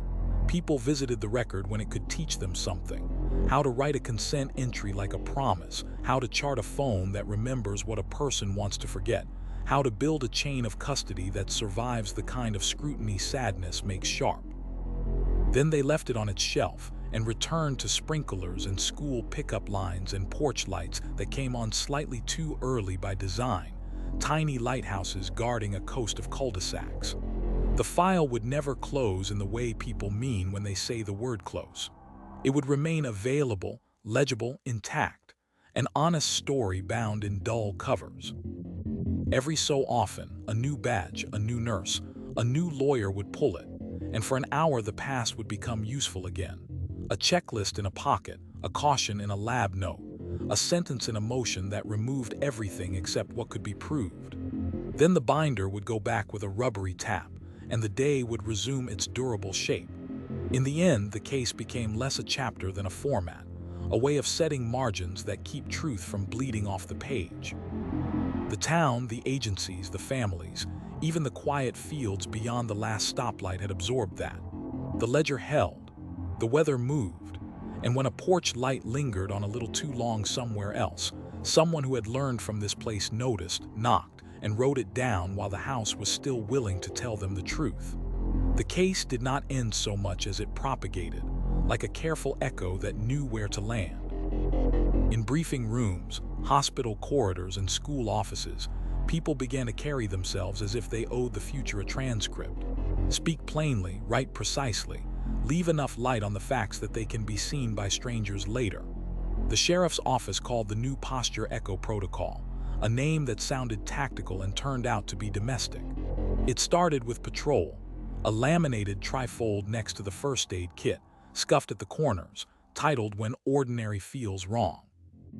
A deputy on day shift folded it open at a bungalow where a neighbor said the porch light had burned through sunrise.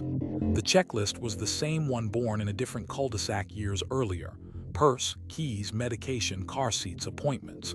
The neighbor produced a scrap of memory the way people do when invited gently.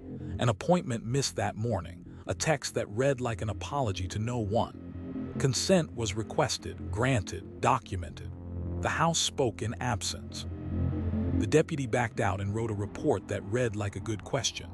Later, with a warrant in the spine, detectives walked the same rooms and found what the first report had let them see. Hospitals adopted the echo in paper that looked dull until it saved a life. A triage nurse found purple at a patient's throat that didn't fit the story of a fall.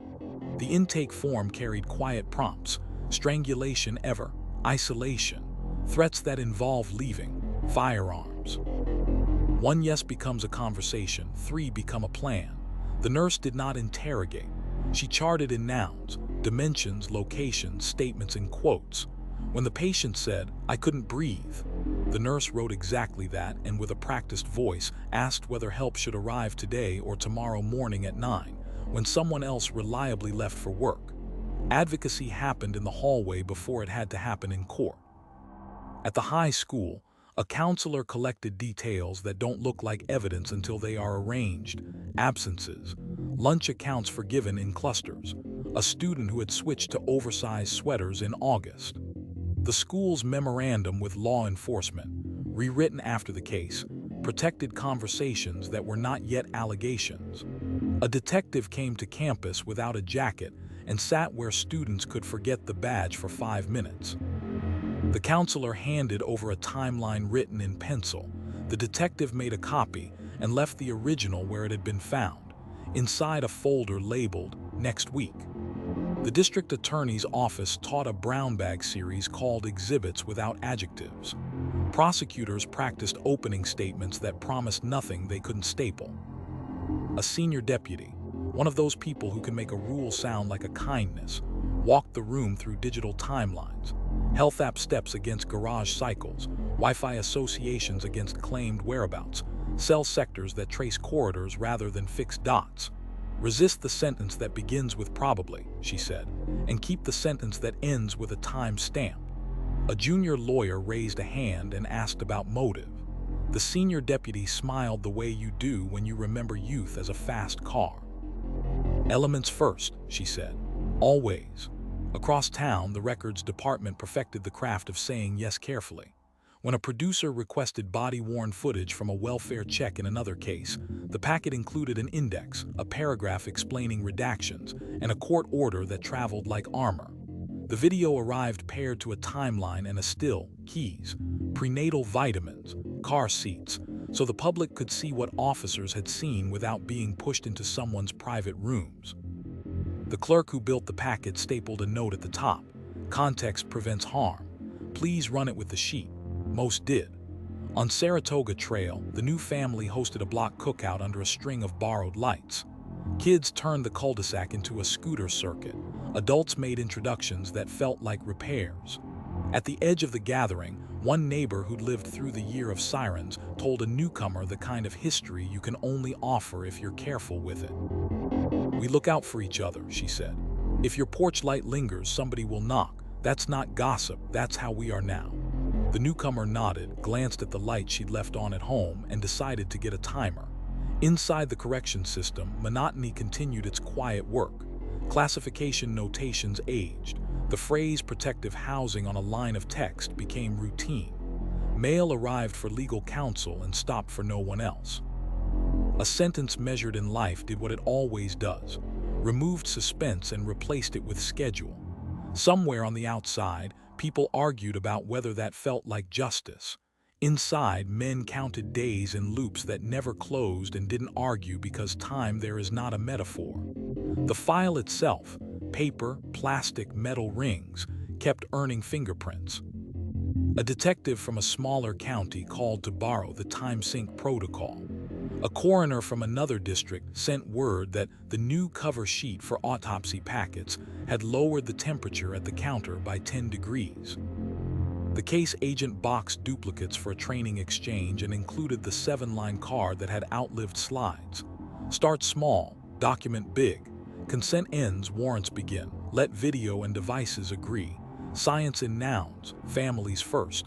Don't say what a courtroom will have to unsay. When in doubt, write it down. He slipped an extra copy in the envelope without a note. One rain-washed afternoon, the friend who had started everything with a knock stood at her own sink and watched water bead on glass the way it did that morning years before. She had not stopped measuring days by what they smelled like. When her phone vibrated, it was the advocate, calling with no news to offer and offering the call anyway. They spoke of weather meals, a new thrift store where the dressing rooms didn't lock from the outside. Before hanging up, the advocate said the sentence that had become the office's refrain. If you need me to stand next to you while you don't do anything, I will. It sounds like poetry until you hear how many emergencies are survived by presence, not action. The echo reached farther than anyone planned. A gas station on the far edge of the county put a hotline number on the inside of a bathroom stall in a font that looked like a coupon. A library replaced its community board pushbins with binder clips so people could take flyers down without the sound of a decision. A landlord added language to leases that allowed emergency transfers without penalty when a protective order appeared. None of these acts made a headline. All of them changed outcomes. Late in the year, during a training exercise, the detective who now ran the bureau dimmed the lights and put a single slide on the screen. A photo of a porch at noon, nothing happening. "This is where truth begins," she said. "Not with a confession, with a house that will talk if you're patient and a neighbor who believes their worry is worth an officer's time." She let the still image sit until the room shifted from restlessness to attention. Then she drew the lines everyone there already knew: call, knock, consent, warrant, record, and sent them out to make ordinary safe. The echo wasn't a memorial, it was a method, and in the way of good methods, it stopped calling attention to itself.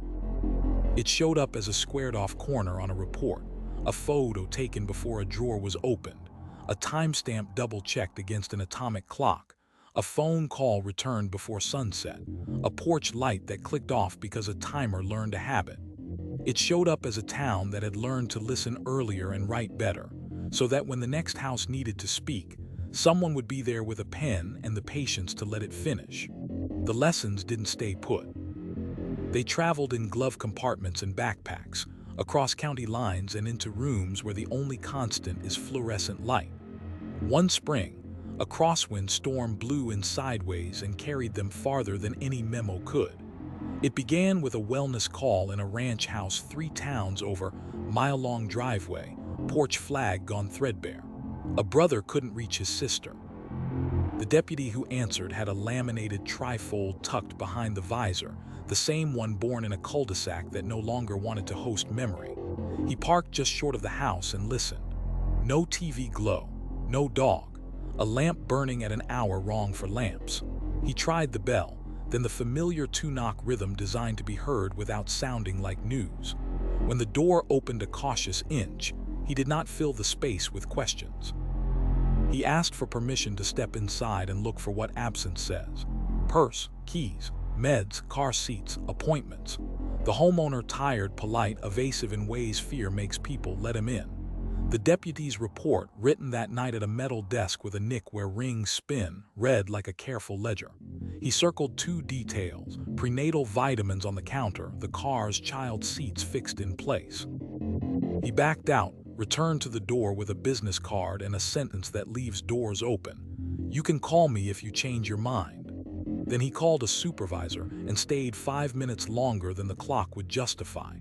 The next morning, a detective from that county called the old case agent 2 jurisdictions away and asked for the time sync kit. By afternoon, 2 atomic clocks and a laminated card had changed cars. Doorbell footage that would have looked like fog without context fell into sequence. A garage cycle at a time it usually slept. A pair of taillights, the black stripe of night. The detective aligned the footage with carrier logs that drew corridors rather than coordinates and watched the lines agree without being coached. At the lab, a junior analyst fought the urge to call a presumptive result something it was. She'd been trained on the file that once lived an hour north, trained to write consistent with and stop there. She ran the confirmatory, logged the control, verified the hash on the device image before opening a single database. On the bench next to her, a senior tech kept a finger on the rule that had become more than style: science in nouns. The report went out clean, dotted with times and initials but empty of drama. Hospitals in both counties now carried the same 2-page intake addendum slipped into clipboards on morning shift. Not a checklist for trauma, a map for danger. A triage nurse asked questions that sound like conversation when you've practiced them enough. Has anyone put hands around your neck? Have you been asked to stop seeing friends or stop working? If you wanted to leave, would someone know? The patient's yes collected like rain in a tin cup, one plink, then another. A hallway consultation followed that looked like 2 people talking about discharge instructions. It wasn't theater. It was survival written in margins that hadn't existed a year before. In a school office, a counselor leafed through attendance spikes, lunch balances brought current by invisible hands, a teacher's note about a once bright student now quieting into corners. The school's memorandum with law enforcement, amended after the town up north learned to separate welfare from spectacle, allowed a detective to sit in a chair that didn't scrape and ask soft-edged questions. No case number yet. Just a pencil timeline labeled today, this week / next week. The detective copied it and left the original where it belonged. The DA, who'd learned to stand left of podiums, sent a model motion the same day the neighboring county asked. It had blank spaces that forced particularity and a paragraph that preempted the worst habits. The people will not reference any polygraph instrument and will not suggest that physiological responses measure truth. He added the sentence he always adds, the one new lawyers tape inside their notebooks. If you need an adjective, you need an exhibit. Records clerks across 2 courthouses coordinated without ceremony. One unsealed a warrant with coordinates blacked out. The other attached a cover letter that explained what was withheld and why, in language that did not hide behind statute but stood beside it. A producer who had smelled a second headline found instead a packet that taught the public how a lawful search is built. The story aired anyway, toned in the key of civics. On a Wednesday night, the sheriff from the original case and the chief from the new one split a folding table in a church hall and answered questions that were more about belonging than procedure. "Why didn't we hear sirens?" a woman asked from the back.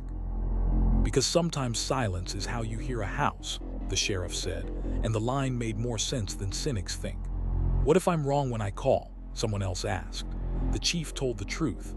"Then a deputy will knock and leave you with a card and a quieted heart. We would rather knock 10 extra times than miss the one that mattered." A week later, an industrial yard accepted a search team with clipboards and gas monitors that chirped in an honest soprano. The company rep signed the gate log. The lockout tags hung like bright punctuation, and the work moved at the speed of dignity. Soil cores went into glass, not plastic. Scene text spoke for the camera that would someday read their notes aloud in court. Nothing hurried that didn't have to. Nothing waited that shouldn't. The case that crossed the line didn't become the old case with new names because everyone had learned that copying mistakes is easier than copying discipline. The file began from the same posture, welfare check to consent to warrant, and then became itself, a record that could carry its own weight. There were differences that didn't make good television: a dog that barked, a neighbor who hadn't installed a camera, a phone that remembered things out of order. The detectives rode around the gaps instead of leaping them. The timeline held because the hands that built it obeyed gravity. Back on Saratoga Trail, the street kept its uneven arithmetic, 2 houses painted, one with a lawn that never quite made up its mind. The old case agent drove through on the way to a training session and didn't slow down. The block had been asked to carry enough. But at the corner, he caught a flash of something familiar on a porch. A timer clicking a light on before dusk, a small lighthouse against the habit of forgetting.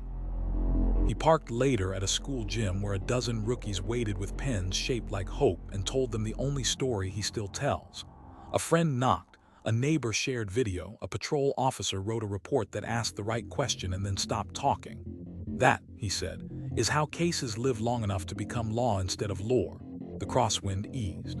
The second county filed its own paper, restrained and heavy. The first county sent a note, "Here if you need anything. We keep our shelves balanced." The reply came back with a photo of labels squared to a binder's spine. No signatures, just a shared posture.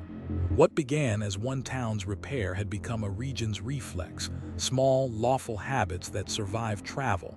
Porch lights on timers, nurses who chart in quotes, deputies who bring clocks with their cones, clerks who staple context, DAs who refuse to sell sorrow. And a quiet understanding that when ordinary goes wrong, the first and bravest act may still be the gentlest. Knock, listen, and write the truth down while the house is willing to speak. The file had always been heavy, now it felt dense. New hands lifted it from the shelf with the small reverence people develop for tools that outlast them. A rookie detective set it on the war room table and ran a thumb along the tabs. Welfare check, consent, warrant, lab, digital, plea, judgment. The headings were not dramatic. They were directional mile markers on a road that had no scenic pullout, only proof. He read the first report the way the original officer had written it, quietly. A friend worried. A door answered. A house that told the truth in items left behind. Purse, keys, medication, car seats. He found the body-worn camera transcript where a voice stayed level because level is how records survive. He saw the pivot from consent to court authority in a single paragraph that carried the weight of the Fourth Amendment under its simple verbs: observed, requested, declined, obtained.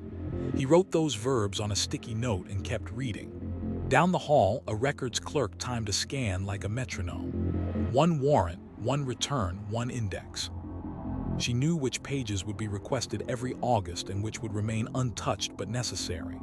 Lab bench notes, chain of custody addenda, the evidence refrigerator logs with temperature readings that never made a headline.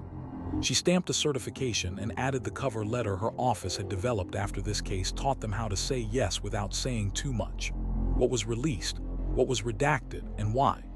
The letter ended with a sentence that had become policy, not poetry. Context prevents harm. The victim advocate kept a second phone, one that never went on silent. She knew the days it would ring without looking at a calendar. Sometimes it was a stranger who had found the names on a streaming platform and wanted to check their own fear against someone else's finished story. Sometimes it was a familiar number asking a question the law had already answered. She returned each call anyway, because closure is a word for doors and files, not people. In her desk drawer, beside a spool of ribbon for funeral programs she didn't attend, was a sheet labeled "No Wrong Questions." The first line: "We can talk about what you saw without deciding what to do." The district attorney's hair had gone white in a way that made people assume tenderness. He was kind, but he reserved tenderness for the record. He spoke in statutes even at barbecues. When a visiting reporter asked for color, he handed over the TimeSync worksheet, the one that reconciled doorbell stamps to carrier corridors, and explained why that paper mattered more than any sentence he could say. He had spent years refusing the impulse to narrate. It had preserved the only story that counted. In a corrections unit miles from the cul-de-sac, the sentence did its unglamorous work.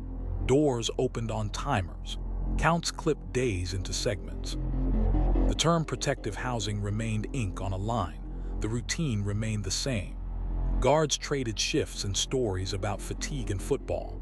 Paperwork traveled with the steadiness of rain. The outside world asked occasionally if monotony felt like mercy. Inside, monotony felt like architecture, the only thing holding the ceiling in place. At the hospital, a new resident learned to write injuries with a ruler and a clock. The attending pointed to the note. Bruises, neck had become 3 linear contusions. Right lateral neck 182, 1 cm, photographed with scale. Patient states, "I couldn't breathe for a few seconds." Accuracy on paper can feel cold. In court, it reads like compassion. The hospital's protocol, born from this case and tuned by others, clicked forward. Offer choices, document in quotes, never force a timeline that doesn't belong to the patient. Schools had settled into their own rhythm of vigilance. In an office lined with unclaimed trophies, a counselor shaped a quiet arrangement. A weekly check, in that wasn't called that. Lunch passes that didn't single anyone out. A list of trusted adults printed in small type on the backs of student IDs. A detective could visit without drama because the memorandum with law enforcement had learned to protect curiosity when it is careful and to fence it when it is not. One afternoon, the original case agent boxed his desk and left on purpose before anyone could plan a sheet cake. He took the long way home, past the edge of the fields and the slow nod of pump jacks, and thought about how often justice looks like paperwork instead of answers. He had taught a generation that families first is not a slogan, it's a sequence. Notification before press, privacy before posture, accuracy before adjectives. In the trunk of his car was a stack of laminated cards he would still hand out on guest teaching days. Start small, document big. Consent ends, warrants begin. Let devices and video agree without coaching. Science in nouns, families first. Don't say what a courtroom will have to unsay. When in doubt, write it down. Neighbors on Saratoga Trail managed ordinary with intention. A timer ticked a porch light on before dusk. A stroller leaned inside the front door at an angle that said play, not pause. New residents learned the cul-de-sac's quiet way of watching, curiosity without intrusion, readiness without theater. When a car slowed, people noticed. When it stopped, someone waved. The patrol car that rolled past did what the community had asked of it, showed up without a script and left without a siren. Open records requests still arrived like weather, clustered around anniversaries, thin in winter, thick when a documentary aired. The clerk answered them the same way each time, with certified copies and a cover letter that explained the redactions, with transcripts instead of raw audio when voices carried more than law could hold, with timelines attached so clips could not be divorced from sequence. Occasionally, someone accused the office of withholding drama. The clerk, who had learned to speak steady without apology, replied that the county was withholding damage. Training cycles turned the file into a living tool. Dispatchers practiced a call that begins as a feeling and becomes a welfare check. Questions that gather facts without planting them. Instructions that bring officers without lighting the neighborhood on fire. Patrol practiced the knock, 2 beats you can hear from the back hallway. Then the waiting. Then the write-up that refuses to reach for certainty, and therefore earns it later. Detectives practice the walkthrough that preserves a house as potential evidence without turning it into spectacle. Prosecutors practiced trimming their own sentences until nothing remained that a juror couldn't hold in a hand. The friend who began everything with a knock had learned to live in a house where the morning light was no longer an indictment. Sometimes she dreamed in transcripts, timestamps replacing hours, because the brain likes order even when the heart refuses it. On those days, the advocate texted at 4:30, "Here if you need me to stand next to you while you do the ordinary." They would grocery shop together in aisles they both avoided once, talking about fruit and deadlines and the weather. Mutual aid disguised as errands. The case had long since left the churn of breaking news. What stayed were the policies that replaced improvisation, the phrases that replaced performances, and the people who learned to put pen to paper at exactly the right moment. A town does not heal from a ledger like this. It integrates it. The evidence room hums. The lights in the training room flicker, then steady. A detective signs out the binder and disappears into study. A clerk licks an envelope and sends out a timeline with a cover letter that says, "Here is what we can show. Here is what we must protect. Here is why."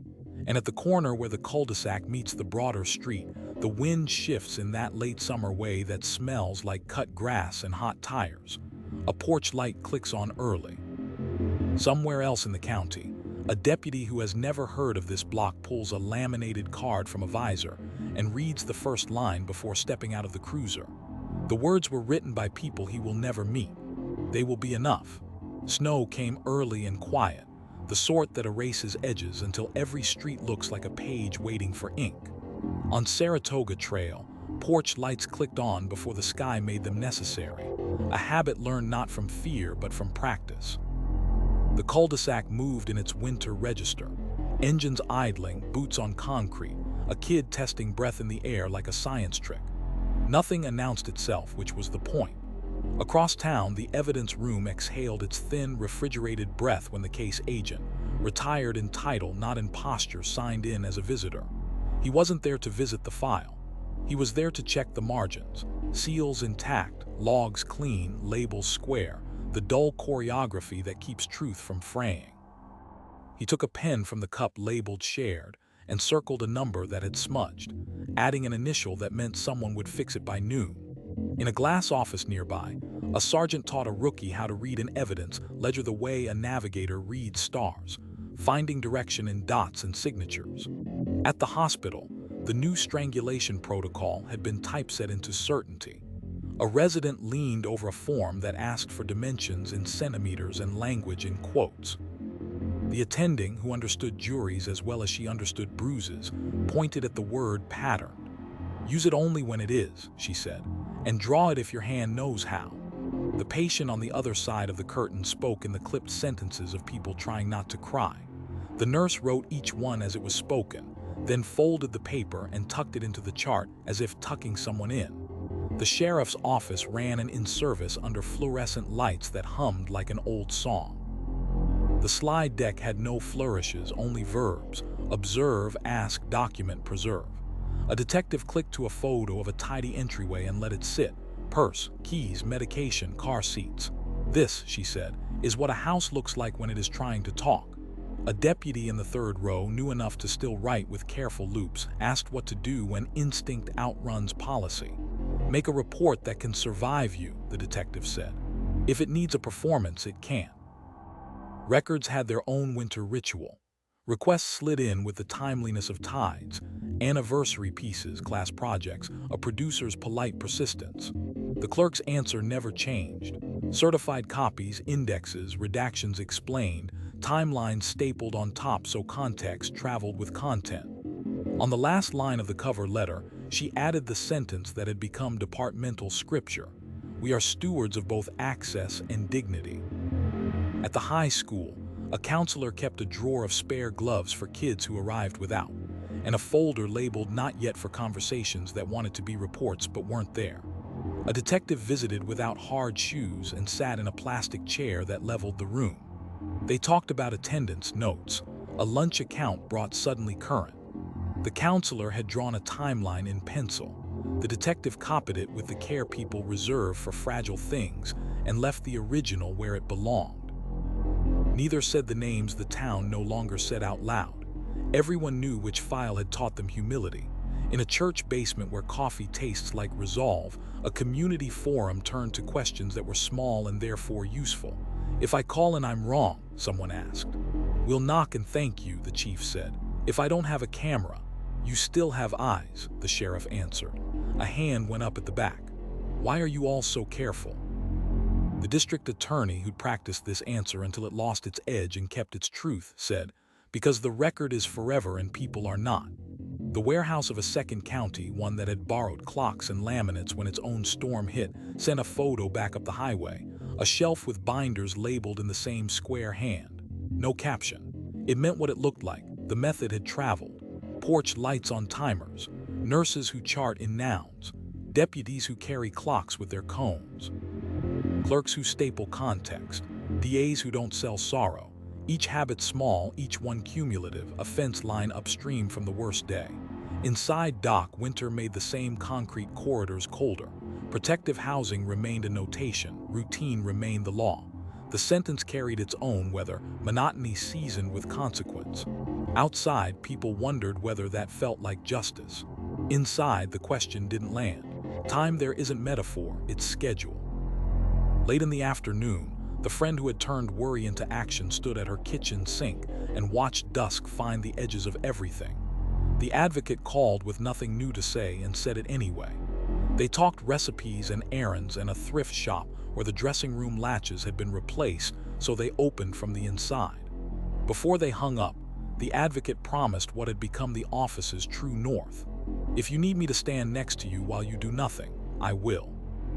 The promise sounded strange until you remembered how many disasters are endured by presence, paperwork, and patience. Training ended with a slide that never changed, a photograph of a porch at noon, no motion. "This is where the work begins," the instructor said, pointing at what looked like nothing. "Not with a confession, not with a headline here, when ordinary is a little bit off and someone chooses to knock and someone else chooses to write exactly what they see." The room didn't clap, it wrote. Snow kept falling, tidy as a legal margin. Plows traced lines that turned chaos back into lanes. In a cruiser 3 neighborhoods over, a deputy pulled a laminated card from the visor and read the first line before stepping into the cold. "Start small, document big." On Saratoga Trail, a porch light clicked on early, the quiet metronome of a place that had learned how to keep time.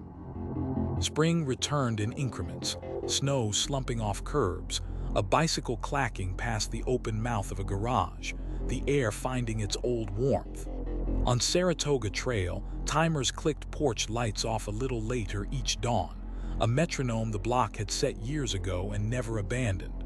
Ordinary was the point. Intention was the method.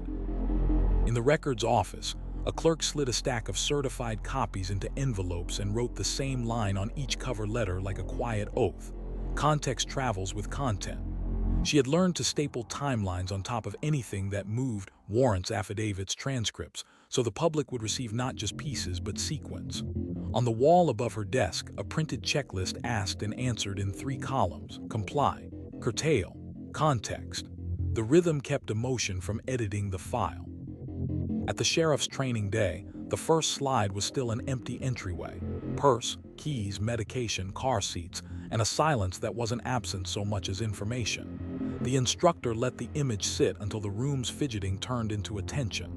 "This is where most of your work begins," she said, tapping the screen with the end of a dry erase marker. "If you write what you actually see, the truth will stand still for you."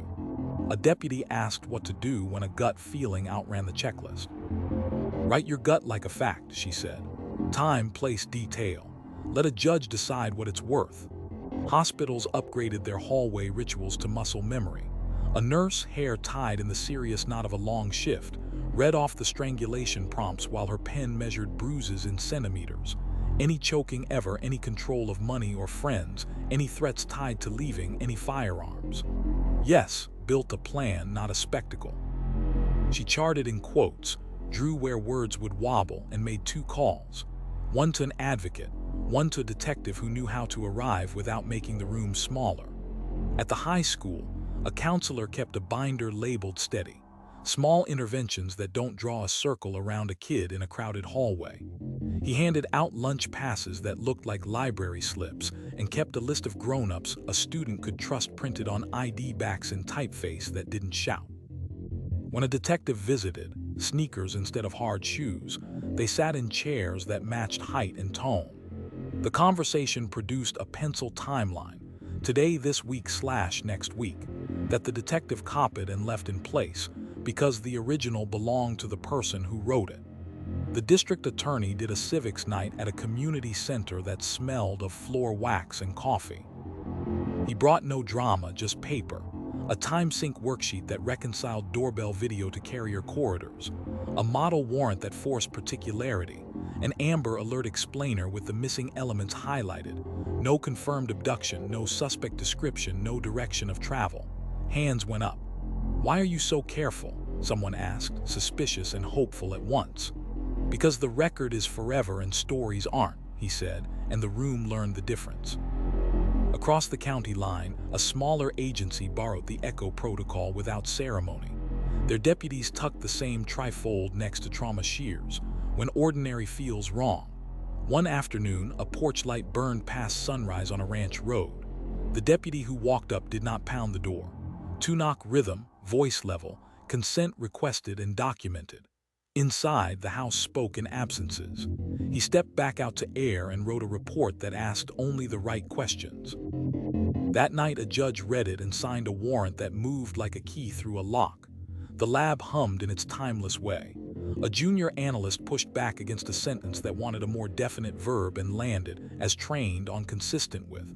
Confirmatory tests ran, hash values matched, the report went out in nouns. On the bench, a senior tech kept a fingertip on the chain of custody log, more talisman than pressure.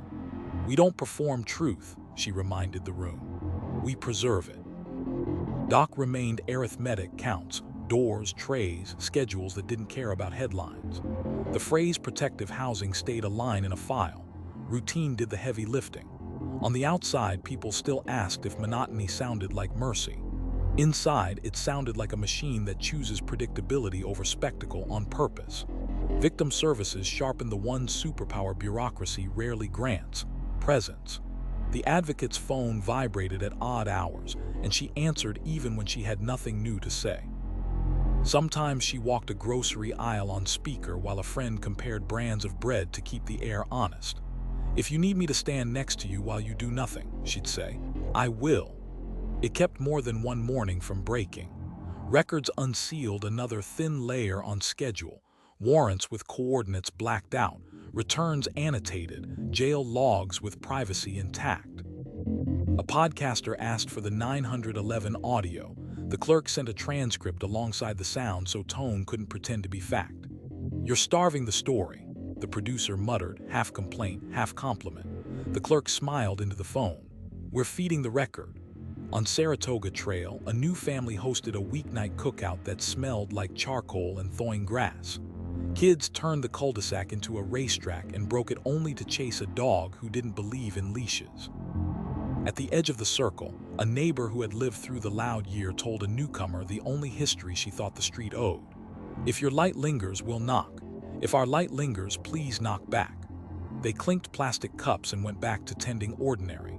Near dusk, the retired case agent, retired only in payroll terms, drove the long way home, past the fields and the tanks and the road where the prairie makes sentences out of wind.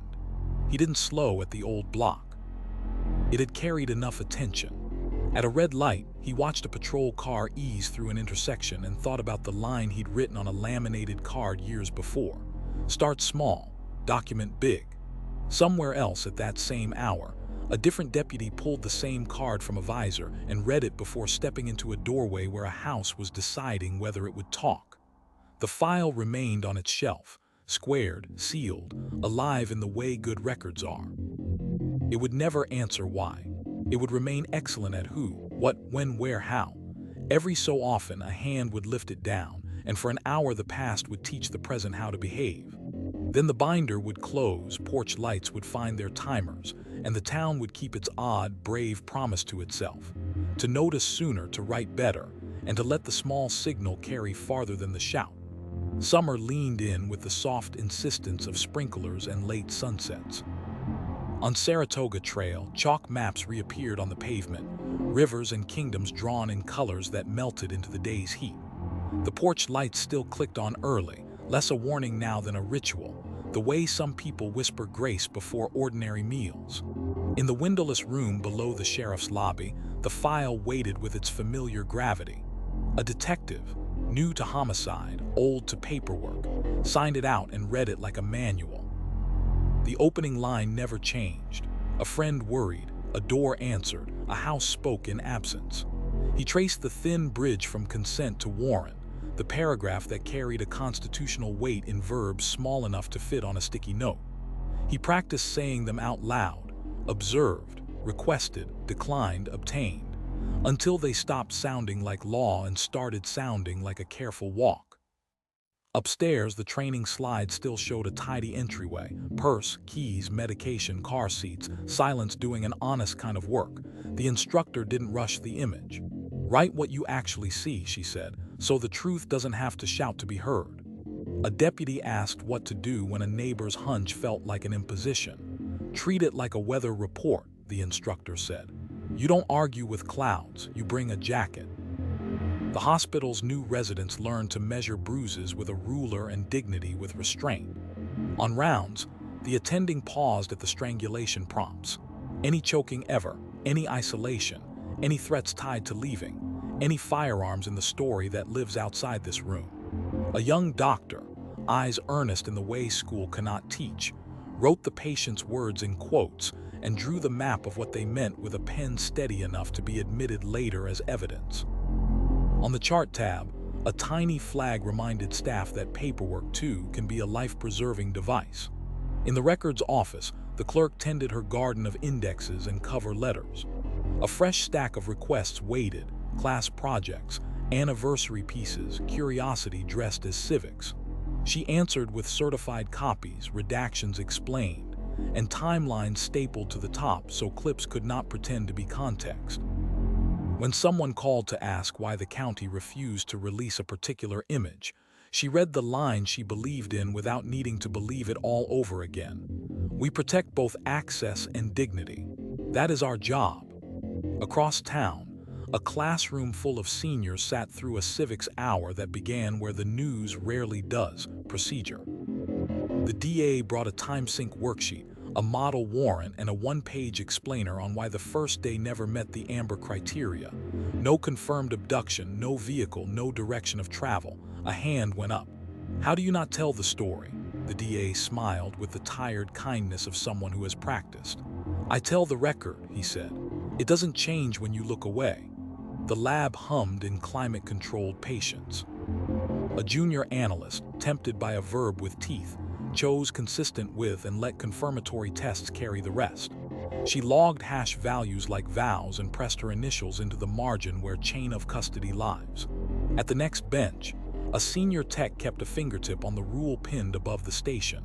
Science in nouns. The report left the room with no decoration and every necessary detail.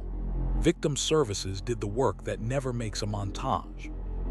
The advocate's phone pulsed at unkind hours, and she answered even when the only news was that there wasn't any. On grocery runs with the friend who once knocked, she learned to steer the cart around aisles that still felt like landmines. "If you need me to stand next to you while you do nothing," she said, as much to herself as to anyone else, "I will." It turns out some emergencies are best endured standing still together.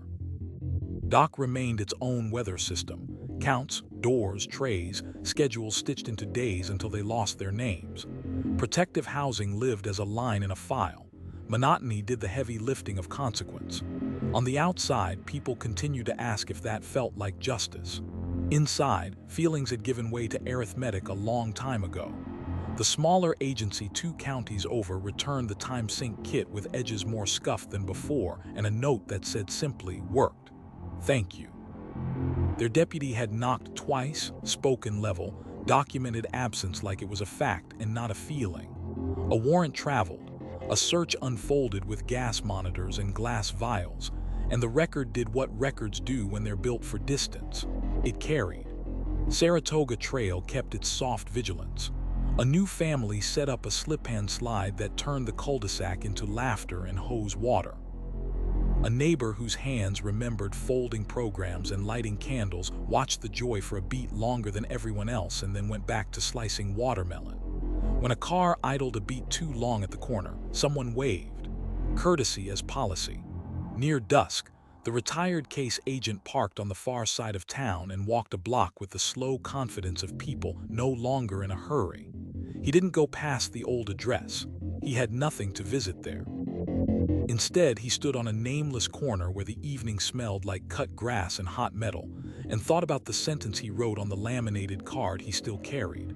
"Start small, document big."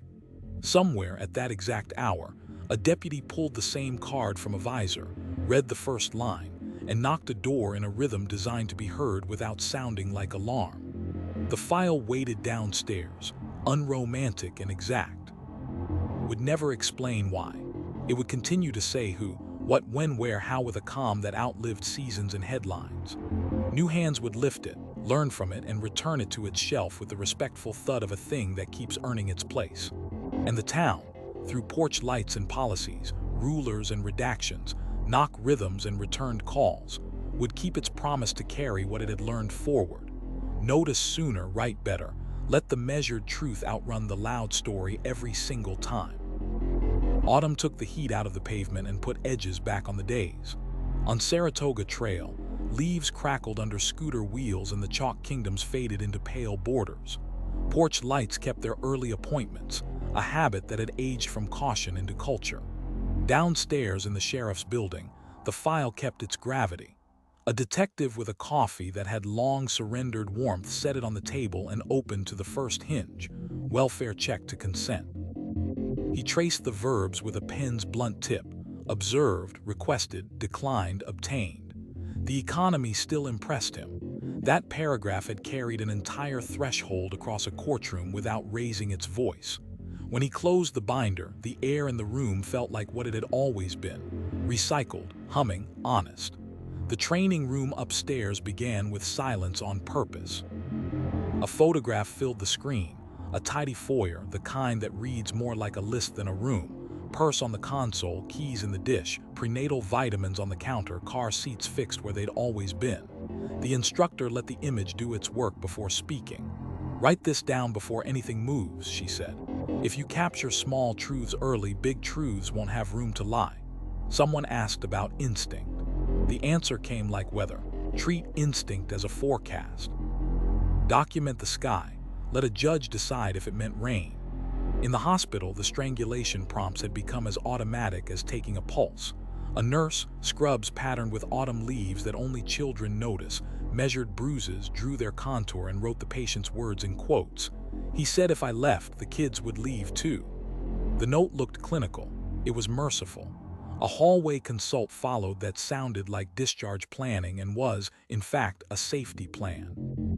The nurse called advocacy first, a detective second, and charted both calls with times circled, timestamps as footholds. The district attorney stood under fluorescent lights at a community college and refused to narrate. Brought paper instead. The amber criteria checklist with the missing boxes highlighted from that first day years ago. No confirmed abduction, no vehicle, no direction of travel. A warrant template whose blank spaces forced particularity. A time sync worksheet that reconciled doorbell video with the lazy corridors of cell records. A student in the front row asked why he never says why. Because why is where stories go to overreach, he said. Courtrooms ask what, when, where, how, and who. Why is for rooms without oaths. Records answered the season's trickle of requests the way they always had: certified copies, redactions explained, timelines stapled to the front so clips had to travel with sequence. A podcaster called to argue tone. The clerk offered a transcript that taught readers where silence belonged. "You're sanding off the edges," the voice complained. "Edges of what?" the clerk asked. "Of pain."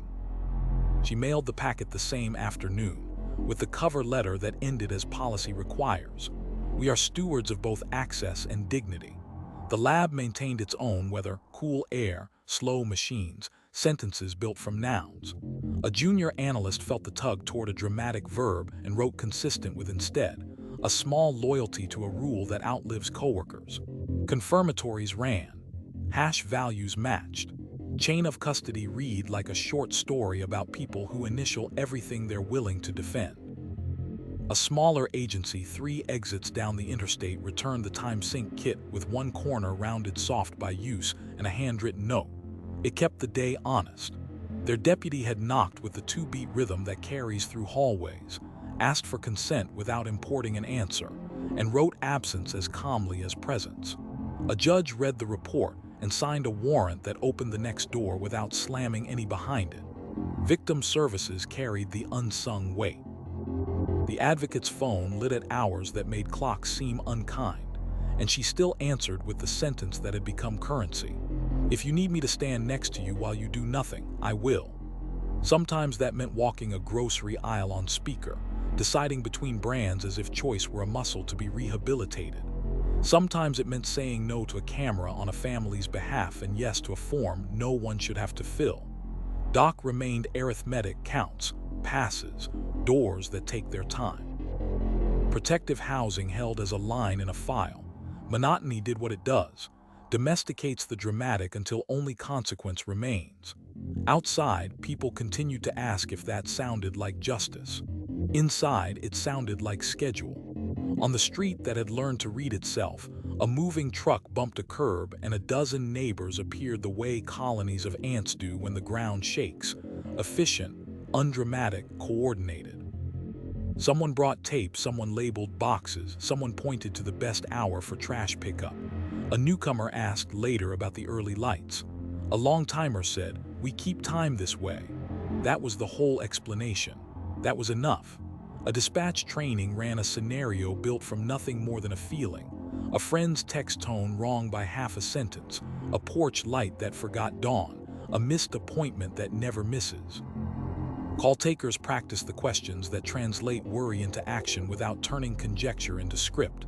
Last contact, calendar, vehicles, children, the state of ordinary objects. The instructor underlined a line in the manual with a dull pencil. "Do not reward drama, reward detail." The retired case agent, retired in payroll columns only, visited the evidence room on the way to donate his desk plant to a break room that needed something alive. He checked seals, found one smudged initial, left a sticky note that said "rebag" for legibility, and signed the log with the small pleasure of a name still needed. On his way out, he paused at the bulletin board where the 7-line card had been copied so many times the font looked like a friend's handwriting. He straightened it by a millimeter. Old habits, he thought, are just promises with patience. At a church basement forum, the sheriff fielded the question that always waited until the end. "What should we do if we think something is wrong but it might be nothing?" She answered like a person who had earned the right to be simple. "Call, we'll knock. If it's nothing, we'll leave you with a card and a pretty good story about community. If it's something, you'll have given us a head start we can't manufacture any other way." Dusk returned to the cul-de-sacs and the feeder roads, turning windshields into mirrors. A cruiser rolled by on a patrol that looked like idling and was actually listening. Somewhere else in the county, A deputy reached for the visor and read the first line of the laminated card before stepping into the half-light of a front stoop. Start small, document big. Inside, a house decided whether it would speak. Outside, a pen waited with the patience of procedure. The case had become contour, lines that hold shape even when light changes. In courtrooms and clinics, classrooms and kitchens, people followed its edges by now without checking the map. Porch lights on timers, consent documented, warrants particularized, science in nouns, context stapled to content. Phone calls returned even when there is nothing new to report. The file remained on its shelf, not as a shrine but as a tool that teaches, a record that proves, a weight that keeps other stories from being blown off the page. And the town, by custom and checklists and the quiet heroics of showing up, kept its promise to itself. Notice sooner, write better, and let the measured truth outrun the loud story every time the wind shifts. Winter loosened its grip by degrees, a gutter drip, a sidewalk freed from the last ribbon of ice. On Saratoga Trail, the timers kept faith with their programming. Porch lights on before dusk, off after dawn, the neighborhood's small oath written in electricity. In the basement of the sheriff's office, the file sat where it always had, gravity disguised as cardboard. A detective in a sweater with a fray at the cuff signed it out and set it on the table like a tool. He wasn't looking for revelations. He was doing what the unit called a line-item pass, a slow walk through the record for things that age if you don't touch them. A smudged tag, a misaligned label, a refrigerator log that needed a fresh signature line. He circled one temperature entry that dipped, found the corrective note already stapled beneath it, and wrote a small checkmark that meant seen, understood, intact. Upstairs, the training room opened on the same still photo, an entryway in its plain truth: purse, keys, prenatal vitamins, car seats. The instructor let silence do a minute's work before speaking. If you write this down exactly, she said, you won't need to raise your voice later. A hand went up. What if the neighbor is wrong? Then you leave a business card and a kinder community behind, she said. We can afford false alarms. We cannot afford missed ones. In the ER, a nurse charted with a ruler and a clock, drawing the borders of a bruise as if she were mapping a small country. The strangulation prompts ran like a litany she no longer needed to look at. Choking ever, isolation, threats tied to leaving, firearms. Each yes generated choices instead of panic.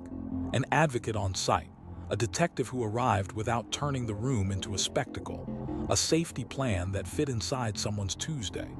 She signed and printed her name with the care of a witness who knows she might one day be one. The district attorney spent a Saturday at a folding table in a library meeting room that smelled of old paper and careful optimism. He stacked 3 handouts, a time-sync worksheet, a warrant template that forced particularity, and an amber criteria explainer with the missing elements highlighted from that very first morning years ago. A boy in a hoodie asked, "Why don't you ever say why?" The DA pushed the warrant across the table. "Because this wins in court," he said, tapping the blanks where nouns belong. "And because why is a story, this is a sentence." Records ran their own quiet marathon. A batch of Cora requests arrived, some earnest, some fishing, and each earned the same reply.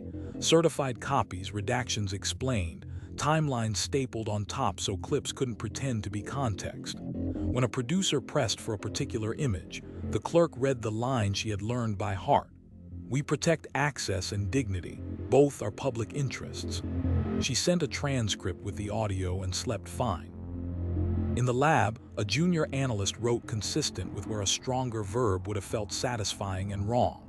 Confirmatories ran, hashes matched, bench notes read like the calm heartbeat of a machine that tells the truth and refuses theater. At the next station, a senior tech kept a fingertip on the chain of custody form as if it were a pulse.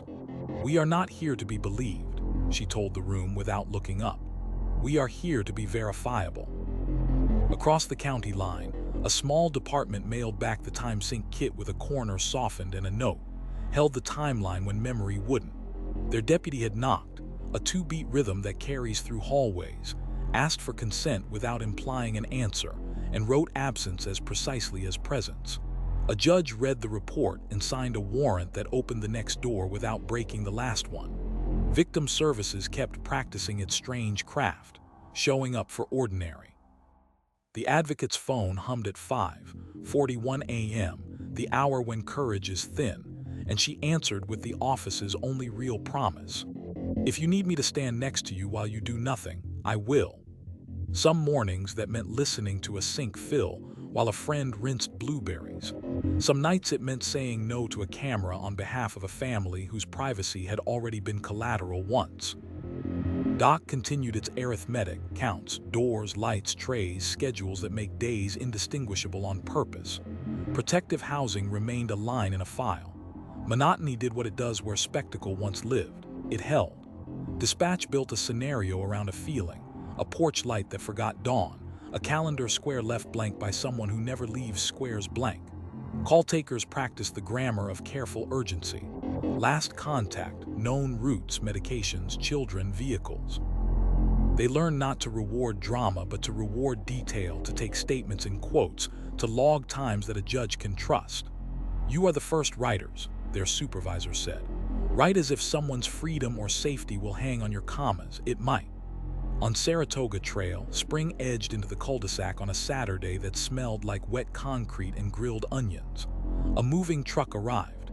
Neighbors did the ant choreography, boxes, tape, a borrowed dolly. A newcomer asked, not unkindly, why the porch lights clicked on before the sky asked for them. A long-timer said, "It's how we keep time," and handed over a roll of painter's tape. The retired case agent, retired only in the way paychecks measure, stopped by evidence with coffee for the tech on duty. He checked a seal, straightened a label, and wrote a sticky note no one will ever quote on television. Audit hashes Q3, confirm fridge log calibration. On his way out, he paused at the bulletin board where the 7-line card had been reprinted so often the toner had turned a shade warmer. He didn't need to read it. He could have recited it in a storm. That evening, a deputy in another neighborhood slid a laminated card from the cruiser's visor and read the first line out loud because saying it turns it from advice into action. Start small, document big. He walked to a door where a house was deciding whether it would talk and knocked the 2-beat rhythm that had traveled farther than any press conference ever would. The file went back on its shelf with the rubbery thud of a thing built to last. It would never answer why. It would continue to excel at who, what, when, where, how, the grammar of justice. Its value now was not in the story it once contained, but in the posture it kept teaching. Porch lights on timers, consent recorded, warrants particularized, science in nouns, context stapled to content, calls returned even when nothing has changed. In a town that learned the cost of loud mysteries, the line item had become the ethics. Notice sooner, write better, and let the measured truth outpace every rumor that tries to run. The year tipped toward summer without ceremony, school banners sagging in gymnasiums, sprinklers ticking along the edges of the cul-de-sacs, a sky that held light a few beats longer than it needed to. On Saratoga Trail, porch lights kept their early habit, a quiet metronome the block had set and never silenced. Ordinary looked effortless. It was. In the sheriff's basement, the file waited with its familiar gravity. A detective new to the unit, shoulders still squared by patrol, signed it out and carried it to the windowless room that smelled like toner and patience. He opened to the beginning and found the same hinge every reader finds. A friend's insistence, a tidy entryway, the paragraph that carries the Fourth Amendment on the back of 4 small verbs: observed, requested, declined, obtained. He wrote them on a yellow sticky note and pressed it to the inside cover like a compass. Upstairs, the training slide was still a photograph of a foyer: purse, keys, medication, car seats, silence layered with implication. The instructor let the image breathe before she spoke. "This is the threshold," she said. "Our job is to record the house before we change it." A deputy asked how to handle the call that is only a hunch. "Treat hunches like weather," the instructor said. "Write the sky. Let a judge decide if it meant rain." Records kept their own weather table. Cora requests drifted in with the tides.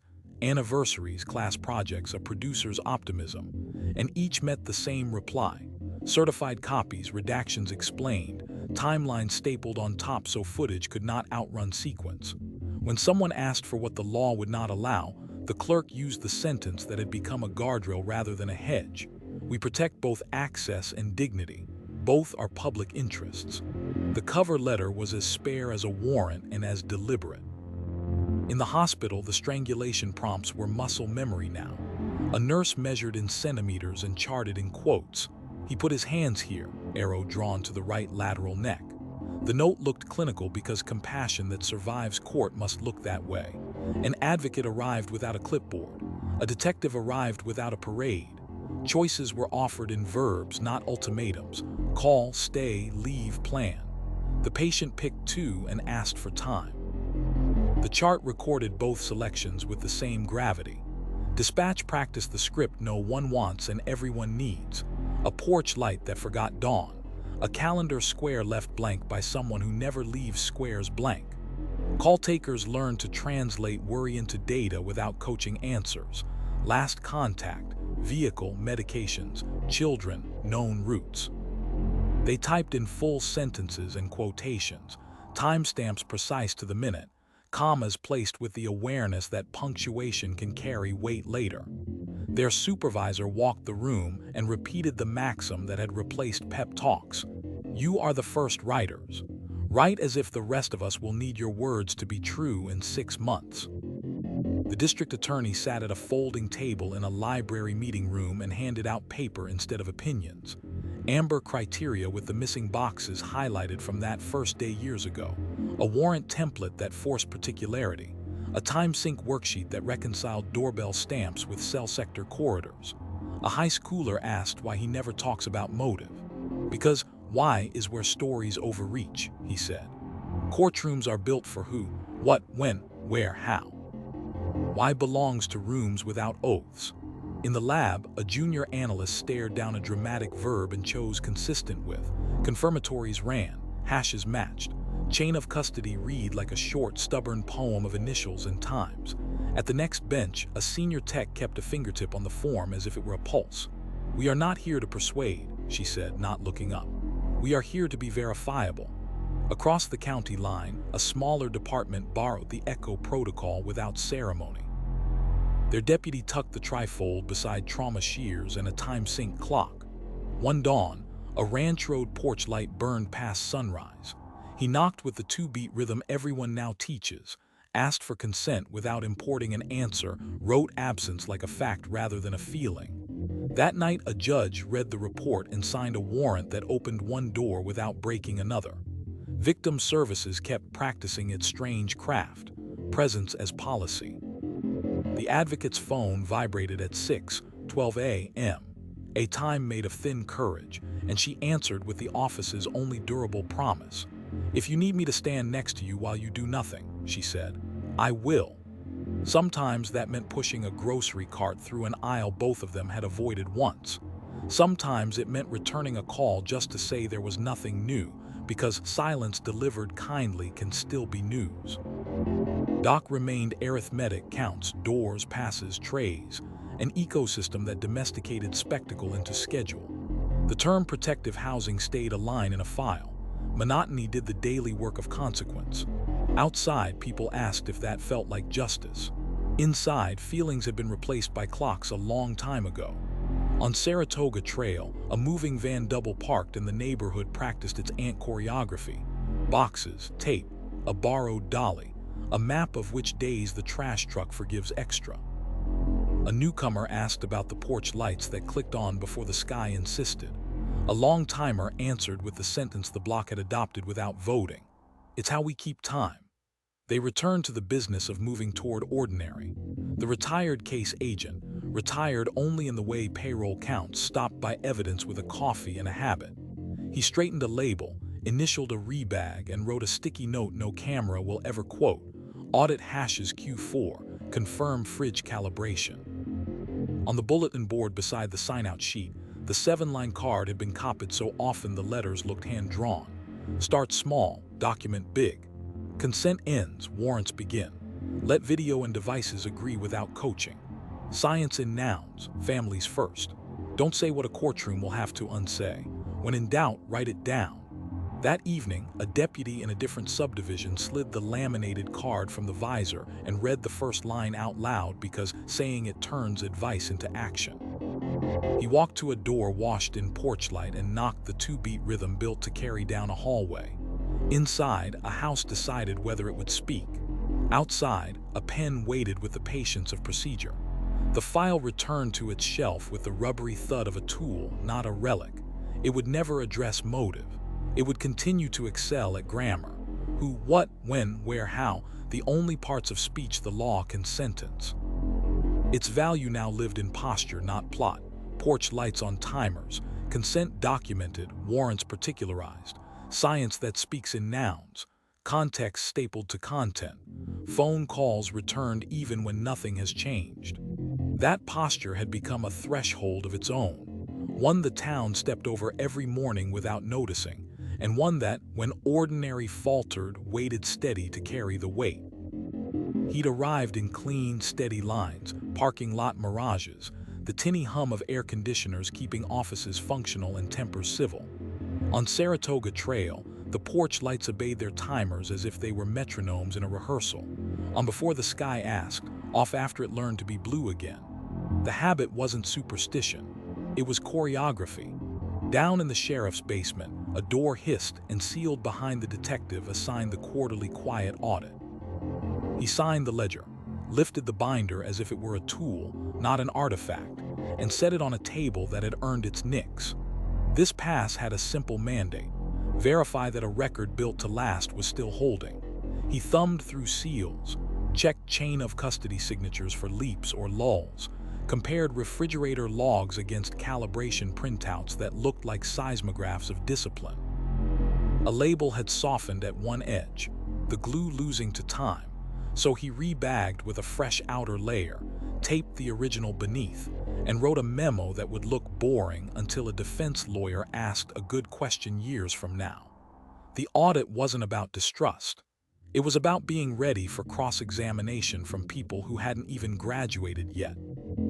Upstairs, the training slide returned to its quiet subject, an entryway that looked like a list: purse, keys, prenatal vitamins, car seats, and a pause that meant something. The instructor did not narrate. She let the room learn to see, then spoke. "Write this down before anything moves," she said. "If you capture small facts faithfully, big facts don't have room to lie." A deputy asked what to do when a neighbor's hunch felt flimsy. "Treat hunches like weather," she answered. "You don't sermonize a storm. You note the sky, you keep your jacket handy, and you write the time." Dispatch ran a scenario built out of air, a text tone that felt wrong, a porch light that forgot dawn, a calendar square that should have been inked and wasn't. Call takers practiced the grammar of careful urgency: last contact, routes, vehicles, medications, children, typed in full sentences with quotations and timestamps that would carry into affidavits without embarrassment. The supervisor made his lap past the terminals, repeating the one line that had replaced pep talks: "You are the first writers. Put commas where courts can live." The hospital's strangulation protocol had matured from a checklist into muscle memory. A nurse with ink on her wrist where a pen rested between calls measured bruises with a ruler and charted words in quotes. "I saw stars. He said if I left," arrows marked placement. A sketch caught what cameras sometimes miss. The note looked clinical because compassion that survives court must. An advocate appeared without a clipboard and asked, gently, which verbs the patient wanted today: call, stay, leave, plan. A detective who understood doorways arrived without making the room smaller. Paperwork moved quietly, with dignity, like a hand on a rail. Records answered Summer's trickle of open records requests with their by now ritual. Certified copies, redactions explained, timelines stapled on top so clips couldn't pretend to be context. When a podcaster asked for a piece the statute kept close, the clerk used the sentence that had become a guardrail instead of a deflection: "We protect access and dignity. Both are public interests." The packet left with an index and a cover letter that taught the reader how to read. Across town, a community center hosted a night called What Police Reports Are For, and the district attorney arrived without adjectives.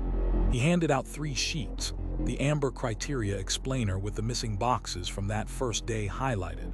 a warrant template whose blanks coerce particularity, and a time sync worksheet that reunites doorbell stamps with cell sector corridors. A teenager asked why he never speaks to motive.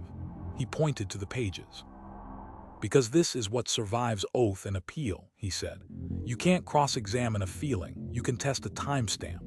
The lab hummed where summers never arrive, climate steady, machines patient. A junior analyst felt a hungry verb tug and chose consistent with instead. Confirmatories ran, hashes matched. A senior tech rested a fingertip on a chain of custody form like a person taking a pulse. "We are not here to perform truth," she said to no one in particular. "We are here to preserve it." 2 counties over, a smaller agency sent back the time sync kit with a softened corner and a note that said, "Held the morning together."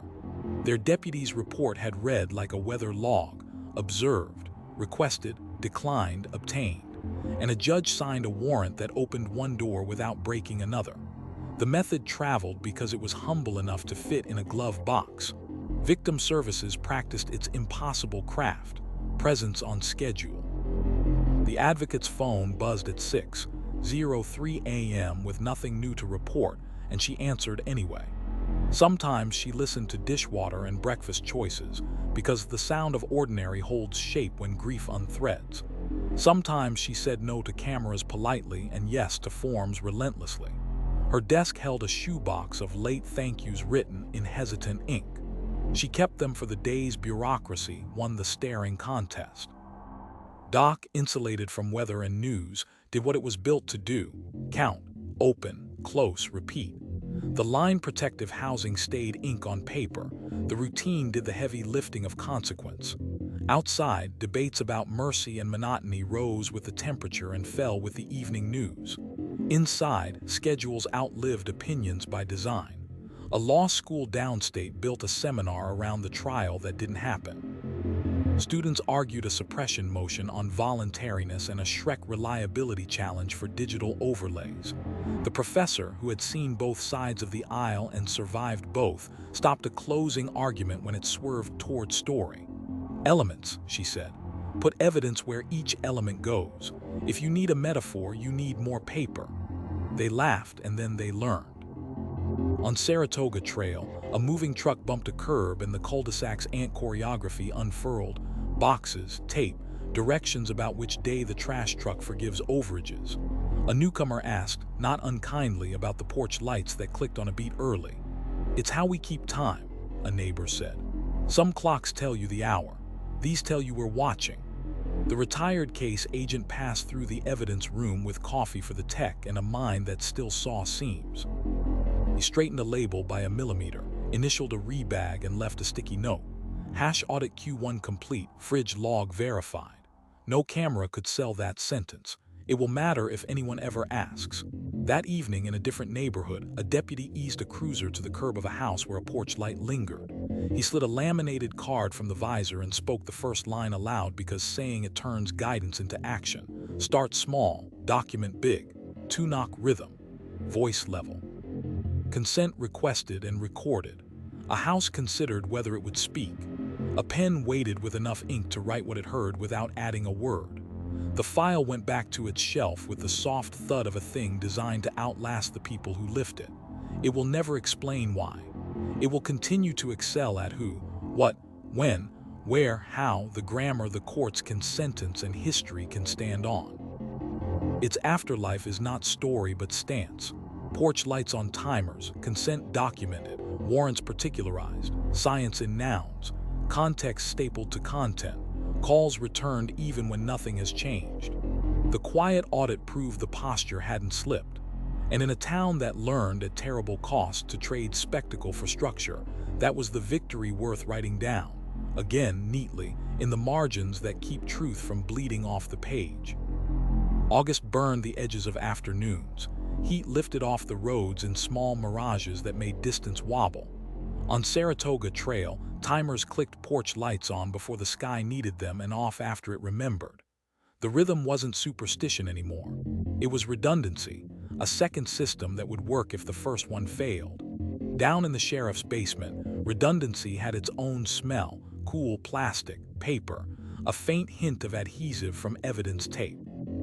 the detective assigned to succession planning, who keeps the ship afloat when people rotate out, signed the ledger and opened the binder to the page that begins every careful case. A friend insisted, a door opened, a house spoke in absence. He checked the backup, digital scans of every tag and transcript mirrored to an offline drive, hash lists printed and sealed. A second chain of custody copy stored 2 rooms away in case sprinklers ever decided to tell their own story. He found one photo index with a page corner thinned by handling, scanned it anew, and slid the fresh print beneath the original with a memo that read like a shrug, replace for longevity. Redundancy isn't romance, it's insurance. Upstairs, the training room ran what the instructor called a shadow drill. 2 teams, same welfare check scenario, no shared notes. Team A knocked, documented the foyer, purse, keys, medication, car seats, and pivoted from consent to warrant with the 4 small verbs that carry the Fourth Amendment. Observed, requested, declined, obtained. Team B arrived 15 minutes later unaware. They wrote the same objects, the same times, the same absence. The instructor projected the reports side by side. The small differences were the lesson. A verb sharpened, a timestamp confirmed, a detail neither team had coached into existence. This, she said, tapping the overlap, is how your writing survives witnesses leaving and years passing. Dispatch practiced a parallel call, 2 lines open on the same house. One caller, a neighbor who noticed a porch light stubborn past dawn. The other, a sister with a text that landed wrong. Call takers turned worry into the same structure without stepping on each other's cadence. Last contact, vehicles, children, appointments, medications, known routes. Supervisor walked between them, finger on a stopwatch and an ear for punctuation. Commas save lives, he told them, half-joke, wholly policy. So does not filling in someone else's blank. At the hospital, redundancy rode in a second pen. The nurse charted strangulation prompts with a ruler and a clock, then handed the clipboard to a colleague who traced the same bruises and wrote the same quotes, uncoached. He pressed here. I saw stars. 2 sets of notes anchored 1 set of facts. The advocate arrived, and a few minutes later another. Not because one wasn't enough, but because shifts end and people are human. Between them, they kept the thread from fraying. When the detective came through the door with shoes that didn't squeak, she had 2 phone numbers on a sticky note and 1 patient who'd been given verbs instead of ultimatums. The district attorney hosted a Saturday paper lab at the library. He stacked duplicates the way you would for a trial that might happen in a county with a different skyline. Time-sync worksheets, warrant templates that force particularity, the amber explainer with the same boxes empty that had been empty years ago. A kid in a baseball cap asked why the packets came in pairs. Because printers jam, the DA said, then softened it into doctrine. Also because your first draft is the one you fix and your second draft is the one you file. The records office had learned to build packets that could travel without staff. Every Cora response now included an index, a 1-paragraph redaction statement, and a timeline stapled on top. A clerk going on leave trained her replacement with a ritual: 3 envelopes, 3 cover letters, 3 explanations rehearsed aloud until they were identical. When a podcaster insisted on a raw clip that Law and Dignity kept sealed, the new clerk read the same sentence the old one would have used. We protect both access and dignity. Both are public interests. Then sent the transcript and slept fine. In the lab, redundancy looked like peer review. A junior analyst wrote consistent with where a headline verb wanted to sneak in. Her bench partner checked the controls, reran the confirmatory, and initialed the margin with the quiet pride of someone who prefers being second to being wrong. At the next station, a senior tech placed 2 chain of custody forms on the table and traced each line with a fingertip. We're not here to perform truth, she said, the lab's mantra by now. We're here to preserve it twice. Across the county line, a smaller agency ran the echo protocol with a second unit shadowing the first, 5 minutes behind. The deputy in the lead car knocked the 2-beat rhythm and documented the foyer. The deputy in the trailing car set up the time-sync clock, pulled the laminated checklist, and watched the house in the kind of quiet that doesn't spook a hallway. Their reports matched. Their memories would not have to carry the load alone. Victim services practiced overlap. When the advocate's phone buzzed at 6:07 a.m., a colleague was already at her desk, reading the same roster with the same pencil. If one voice shook, the other finished the sentence. If a family asked a question the law had already answered, they heard the same answer twice, gently, because grief can't always absorb precision on the first pass. The office's promise remained unglamorous and absolute. If you need one of us to stand next to you while you do nothing, we will. And if one of us can't, the other will. Doc held its own version of redundancy. 2 counts per shift, 2 signatures per transfer, 2 sets of eyes on any movement through a door with a paragraph for a name. The line protective housing lived in files and manifests. Schedules did their unsentimental work of turning days into units that could be counted without adjectives. The outside debates about monotony and mercy never seeped in. Routine is the river there. It runs whether you watch it or not. A law school downstate assigned the trial that didn't happen to 2 sections, 1 prosecution, 1 defense. Without telling them, they would argue in front of the same professor an hour apart. The first team mapped evidence onto elements like a carpenter laying joists. The second tried to pull nails with adjectives until the professor stopped them mid-sentence. "You don't beat good paper with poetry," she said. "You beat it with better paper." The next week, both teams arrived with duplicates and fewer metaphors. On Saratoga Trail, redundancy looked like a block group text that never slept and a neighbor who knew a second way to cut the water when a pipe split. A newcomer asked during a cookout why the porch lights still clicked on early. A long-timer answered with the same 6 words everyone used now, without deciding to. "It's how we keep time here." The newcomer nodded and found the timer on her phone.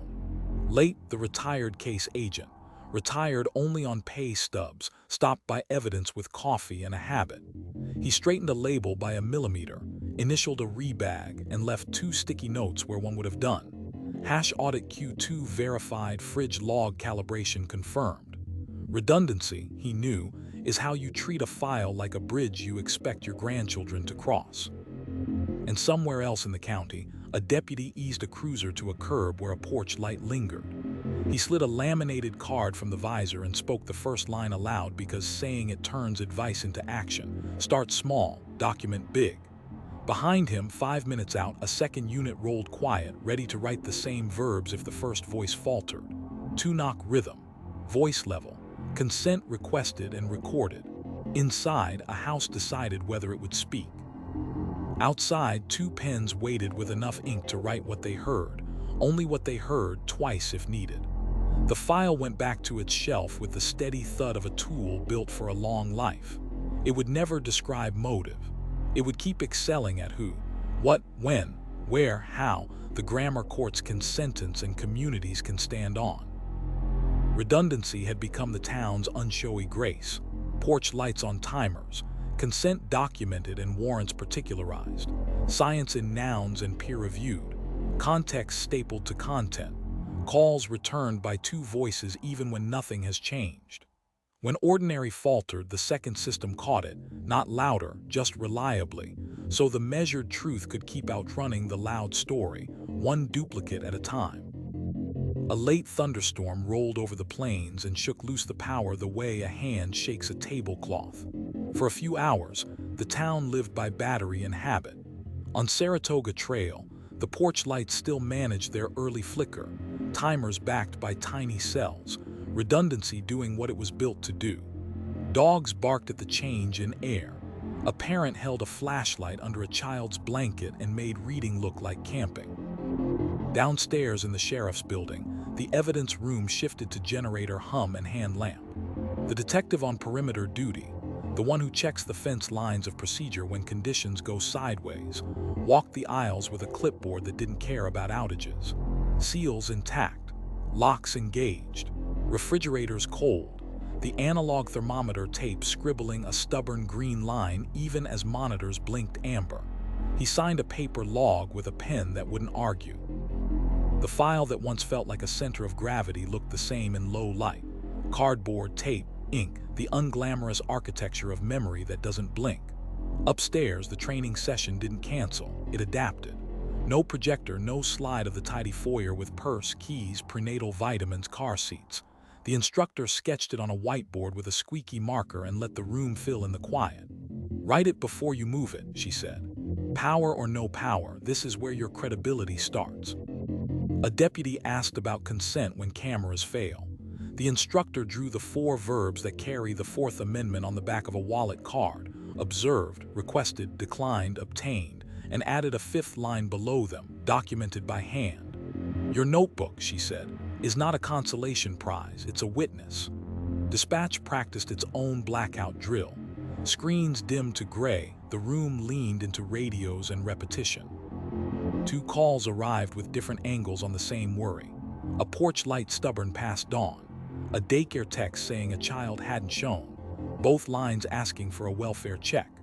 Call takers wrote with pencils that left grooves and timestamps that would live. They asked the questions that turn weather into data: last contact, medication, vehicles, known routes, resisting the human urge to fill silence with story. The supervisor moved between chairs with a red pen circling commas as if they were guardrails. "When the lights come back," he said, "this is the record, make it proud of you." At the hospital, the strangulation protocol didn't notice the storm. A nurse measured bruises in centimeters under a lantern glow and charted in quotes that would outlast battery life. "He put his hands here. I saw stars." A colleague duplicated the notes without being told, redundancy as second nature. The advocate arrived in a rain slicker, hair wet, voice even. "Which verbs do you want today?" She asked, the office's creed disguised as a question. "Call, stay, leave, plan." The patient chose 2 and asked if she could decide the 3rd in the morning. "Yes," the advocate said, which is a kind of shelter. Records worked by headlamp. The clerk stacked Cora responses the way a baker stacks rounds. Certified copies, redactions explained, timelines stapled on top so clips can't pretend to be context. A podcaster's request for raw something met the same sentence that had become policy: S backbone. We protect access and dignity. Both are public interests. She added a note in the margin: systems down, context intact, and slid the envelope into an outgoing tray that would wait for the mail room's lights. The district attorney turned a library talk into a tabletop lesson. By flashlight, he passed around paper, the amber explainer with the boxes still empty from that first day, a warrant template whose blanks demand particularity, a time-sync worksheet that reunites doorbell stamps with cell sector corridors even when servers nap. A teenager asked, "What do you do without the tools?" The DA tapped the forms. "These are the tools," he said. "Adjectives fail in the dark. Paper doesn't." In the lab, machines held their breath and then resumed. Analysts did what the lab's culture had taught them: check controls, write consistent with rerun confirmatories that blinked during the surge. A senior tech placed a finger on the chain of custody form like a person counting a pulse. "We are not here to perform truth," she said, as if reminding the room and the generator both. "We're here to preserve it." Twice. 2 counties over, a smaller agency ran the echo protocol with flashlights and patience. The lead deputy knocked the 2-beat rhythm people here from the back hallway. The shadow unit arrived 5 minutes later with an atomic clock glowing blue in a raincoat pocket. Consent was requested and granted. Written down in block letters a judge could read without squinting. When the power returned at noon, nothing needed to be rewritten. The daylight matched the paper. Doc kept its metronome. Counts by voice, doors by manual override, trays delivered on a schedule indifferent to weather or debate. The line protective housing stayed ink where ink lives. Outside, people asked again whether monotony sounded like mercy. Inside, routine sounded like a bridge that doesn't collapse when the lights hiccup. Victim services kept the promise that has no off switch. The advocate's phone vibrated at 6:19 a.m. Thin courage hour, and she answered with the sentence she can now say on no sleep: "If you need me to stand next to you while you do nothing, I will." They spoke about coffee and candles and children who think flashlights turn houses into caves. The call ended with nothing changed except the feeling of being alone, which is not nothing. On Saratoga Trail, the storm passed and left the air scrubbed. A neighbor checked on a neighbor because the group text suggested it, and because the muscle had been used enough to remember itself. A newcomer asked why the lights come on before the sky gives permission.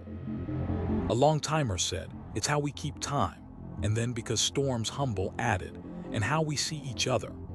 By afternoon, the evidence room lights were steady. The detective on perimeter duty filed his clipboard notes and added a line to the memo that will bore anyone who hasn't testified under oath. All temperature variances within tolerance. Manual entries legible. No seal compromise observed.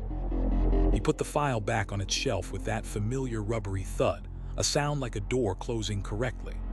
Evening brought the small ceremony the department didn't announce. A sweep by patrol through blocks that had learned to hear themselves. A deputy eased to a curb where a porch light lingered on purpose, slid the laminated card from the visor, and read the first line out loud. Start small, document big, because saying it turns guidance into action. Two-knock rhythm, voice level. Consent requested and recorded. The House considered whether to speak. The pen waited with enough ink to write what it heard without adding a word. That is what the perimeter looked like now, not fences, but habits. Porch lights on timers, notebooks that outwork batteries, warrants particularized in ink that can be read by candlelight, science that speaks in nouns even when the room hums, context stapled to content, calls returned before sunrise. A town that understands its safety is a choreography, not a mystery.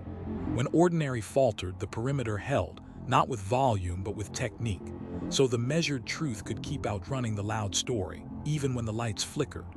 September arrived with the clean click of a metronome, school bells, crosswalks, the first sweaters taken on faith.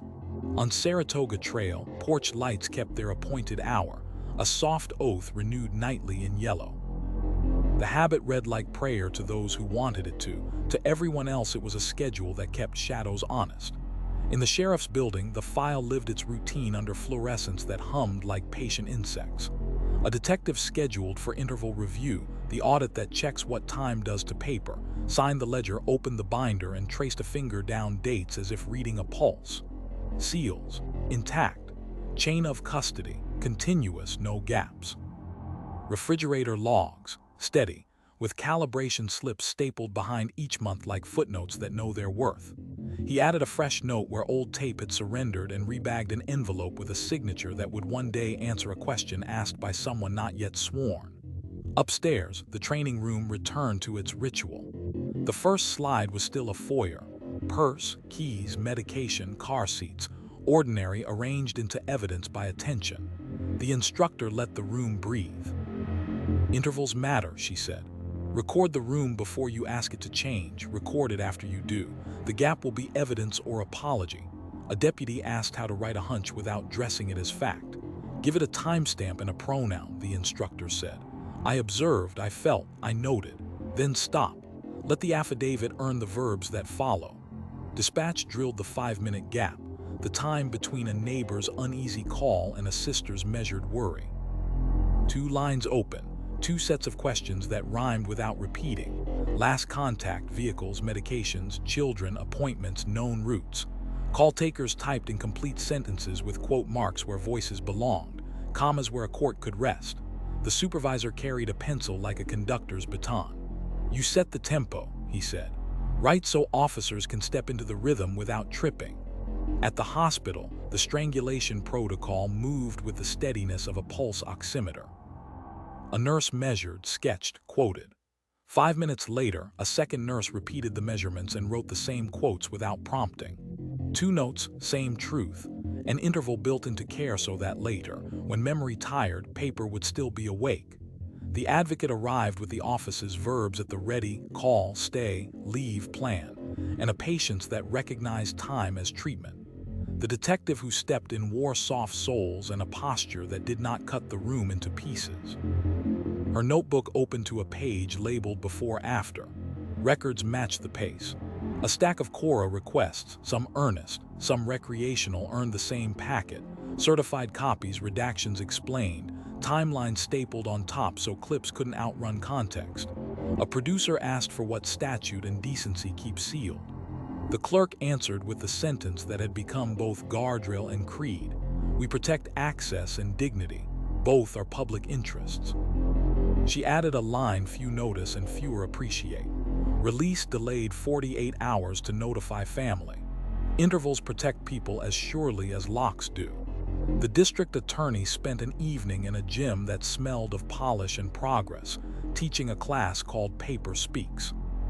He handed out 3 sheets, the amber explainer with the boxes that had been empty since the first morning, a warrant template whose blanks punish laziness, and a time sync worksheet that reunites doorbell stamps with carrier corridors so timelines can hold. A student asked why he never talked about motive. Because motive is a story, he said. I file sentences. In the lab, machines breathed their climate-controlled breath and analysts kept faith with nouns. A junior tech felt the tug of a loud verb and chose consistent with instead.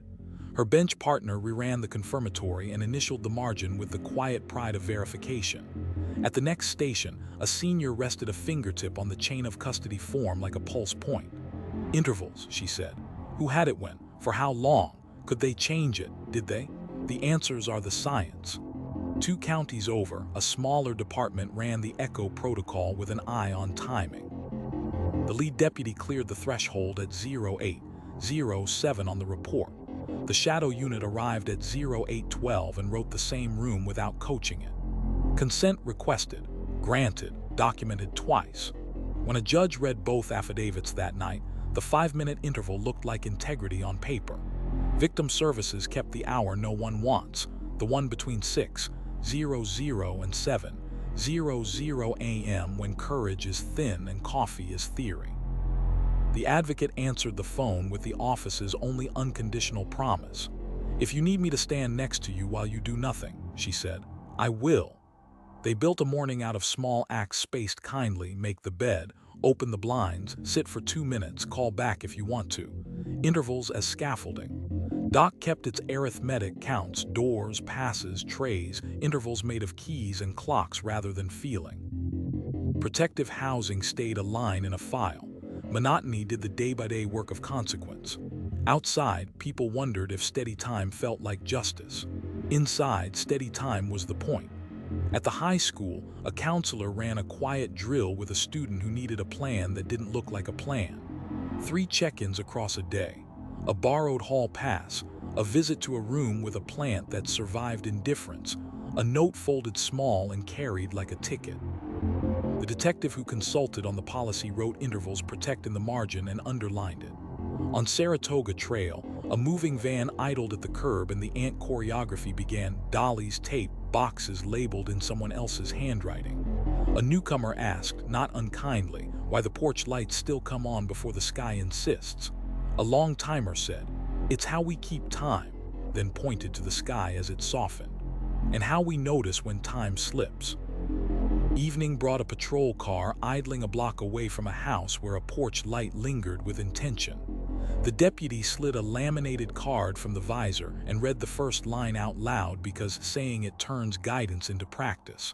Start small, document big, 2-knock rhythm, voice level, consent requested and recorded. He wrote 0831 beside I observed, 0833 beside I requested, 0834 beside consent granted, 0845 beside search ceased, warrant sought. The spacing made a skeleton strong enough to stand without anyone standing next to it. Back in the basement, the detective closed the binder and wrote a 1-sentence memo that looked like nothing to anyone who hadn't seen a cross-examination. Intervals verified, custody continuous, margins legible. He put the file on its shelf with the rubbery thud of a tool returning to its hook. The town had learned to live by intervals. Porch lights before dusk and after dawn. Notes before movement and after. 2 voices for the same call. 2 measurements for the same bruise. Packets that wait 2 days so news doesn't beat a family to its own history. The story had long since stopped trying to explain why. It had chosen a grammar that courts can sentence and people can stand on. Who, what, when, where, how, and a tempo measured not in headlines but in habits. When ordinary faltered, the intervals held and the measured truth, paced, stamped, legible, kept outrunning the loud story by exactly the distance a careful report can cover. October arrived in straight lines, bus routes, marching band practices, the first frost rehearsing on roofs. On Saratoga Trail, porch lights honored their early cue like a chorus that never looks down for lyrics. The habit had outlived the headlines. It lived now as muscle, as manners. In the sheriff's building, a detective packed a box with the careful chaos of a person between assignments. Framed citation, plant leaning toward a window it never quite reached, the coffee mug that tasted like a year. His replacement stood in the doorway, legal pad ready, pen capped. This was the handoff, not ceremony, choreography. They walked the corridors of procedure instead of nostalgia. Consent to warrant, evidence to fridge, lab to ledger. When they reached the basement, the outgoing hand didn't pat the binder as if it were sacred. He lifted it like a tool and turned pages until he found the paragraph that had carried the Fourth Amendment on the backs of 4 small verbs. He wrote them again on a fresh sticky for a fresh cover. Observed, requested, declined, obtained. The page did not yawn at the repetition. Good paper likes echoes. Upstairs, training stopped pretending the slide of the tidy foyer could teach itself. The instructor, new title, old patients, drew the room in dry erase, purse, keys, medication, car seats. Then she added a door half open and a line beneath it labeled handoff. Between patrol and detectives, she said, you will lose cases if you drop this moment. Record what changed in the gap. Who stepped in, what moved, what paused. A deputy asked how to write the part where instinct walks ahead of policy. You don't, she said. You date it, time it, and stop.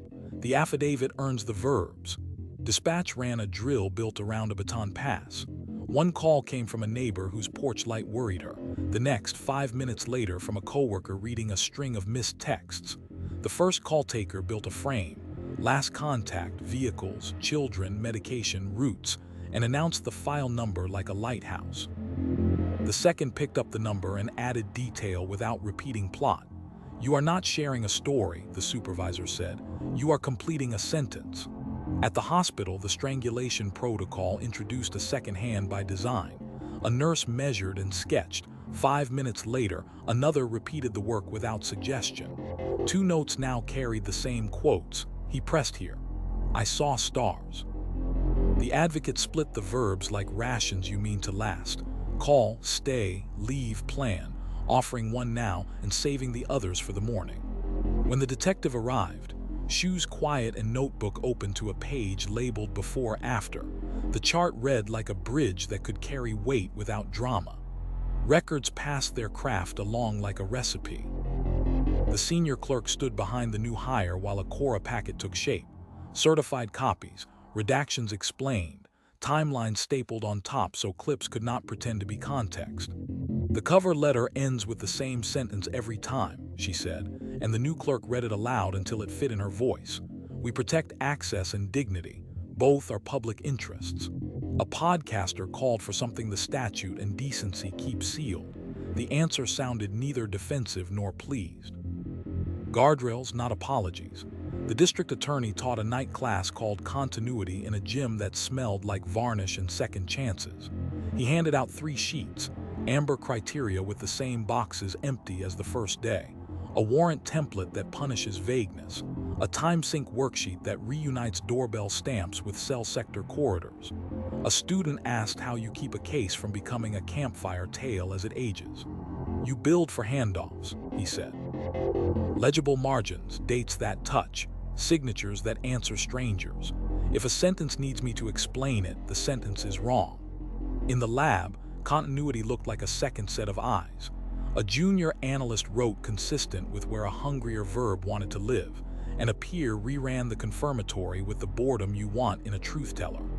At the far bench, a senior rested a fingertip on the chain of custody form like a pulse. If I drop dead, she said, this line should let a stranger testify. The room laughed, the way rooms do when they nod at gravity and get back to work. 2 counties over, a smaller agency ran the echo protocol with a literal baton, a laminated card that moved from glove box to notebook to courtroom. The first deputy knocked the 2-beat rhythm, documented absence as if it were a presence. The shadow unit arrived 5 minutes later and wrote the same nouns without coaching them into existence. When a judge read both affidavits that night, the shared verbs looked like architecture. Victim services trained its own succession the only way it knows, by showing up in pairs. The phone that vibrates at 6:11 a.m. belongs to the office, not the person. If one advocate's voice thinned, the other finished the sentence. If a family asked the same question a week later, the answer arrived in the same tone, because stability is a kind of mercy. The office's promise did not depend on names. If you need someone to stand next to you while you do nothing, we will. Doc held steady at its metronome, counts doors, passes, trays, intervals that outlast personnel lists. Protective housing remained a line in a file. Monotony kept translating spectacle into schedule. Outside, arguments about mercy and monotony traded daylight. Inside, the lights hummed the same song. At the high school, a counselor handed his steady binder to the new hire. 3 check-ins spaced across a day. A list of adults printed on the back of IDs in type that didn't shout. A policy that let a detective sit without turning the office into an incident. "You will forget your first crisis," he said, "but you won't forget your first handoff. Write so the next person can keep a promise you made." On Saratoga Trail, a moving van sighed at the curb and neighbors did their ant choreography: boxes, tape, trash day lore. A newcomer asked about the early porch lights. A long-timer handing over a roll of blue painter's tape said the sentence this street uses when it explains itself without explaining: "It's how we keep time." Then, because goodwill is also policy, added, "Welcome." Evening laid a steady blue over the cul-de-sac. A patrol car idled a block away from a house where a porch light lingered exactly on schedule. Inside the cruiser, the new deputy slid the laminated card from the visor and read the first line aloud because saying it turns guidance into practice. Start small, document big. 2-knock rhythm. Voice level. Consent requested and recorded. He wrote 1912, observe 1913, requested 1914, consent granted, then stopped himself from filling the silence with story. The next unit arrived 5 minutes later and wrote the same nouns from a different angle. Handoff complete. In the basement, the outgoing detective tucked the sticky note with the 4 verbs back under the binder's cover and set the file on its shelf with the rubbery thud of a tool returning to its hook. The room hummed like a promise kept without applause. Above ground, timers clicked. Sprinklers stitched the air. Someone reheated dinner. Someone finished homework. Someone dialed a number to be brave for 30 seconds. The town's safety did not depend on a single perfect act. It depended on handoffs, of calls, of notes, of rituals, of sentences built to be continued by someone who hasn't arrived yet. And that was the point. When ordinary faltered, the next pair of hands knew exactly where to put their fingers so the measured truth could keep outrunning the loud story, shift after shift, name after name. Frost stitched the lawns in a thin silver that vanished by second bell. On Saratoga Trail, porch lights took their early bow as usual, little metronomes of intention, and then clicked off just after the sun remembered itself. The habit had outlived urgency. It lived now as calibration, small corrections that keep a system true. In the sheriff's basement, calibration was literal. The quarterly kit came out of its foam cradle: thermometer, torque driver for evidence fridge hinges, a roll of test tape that shows tamper if it even thinks about peeling.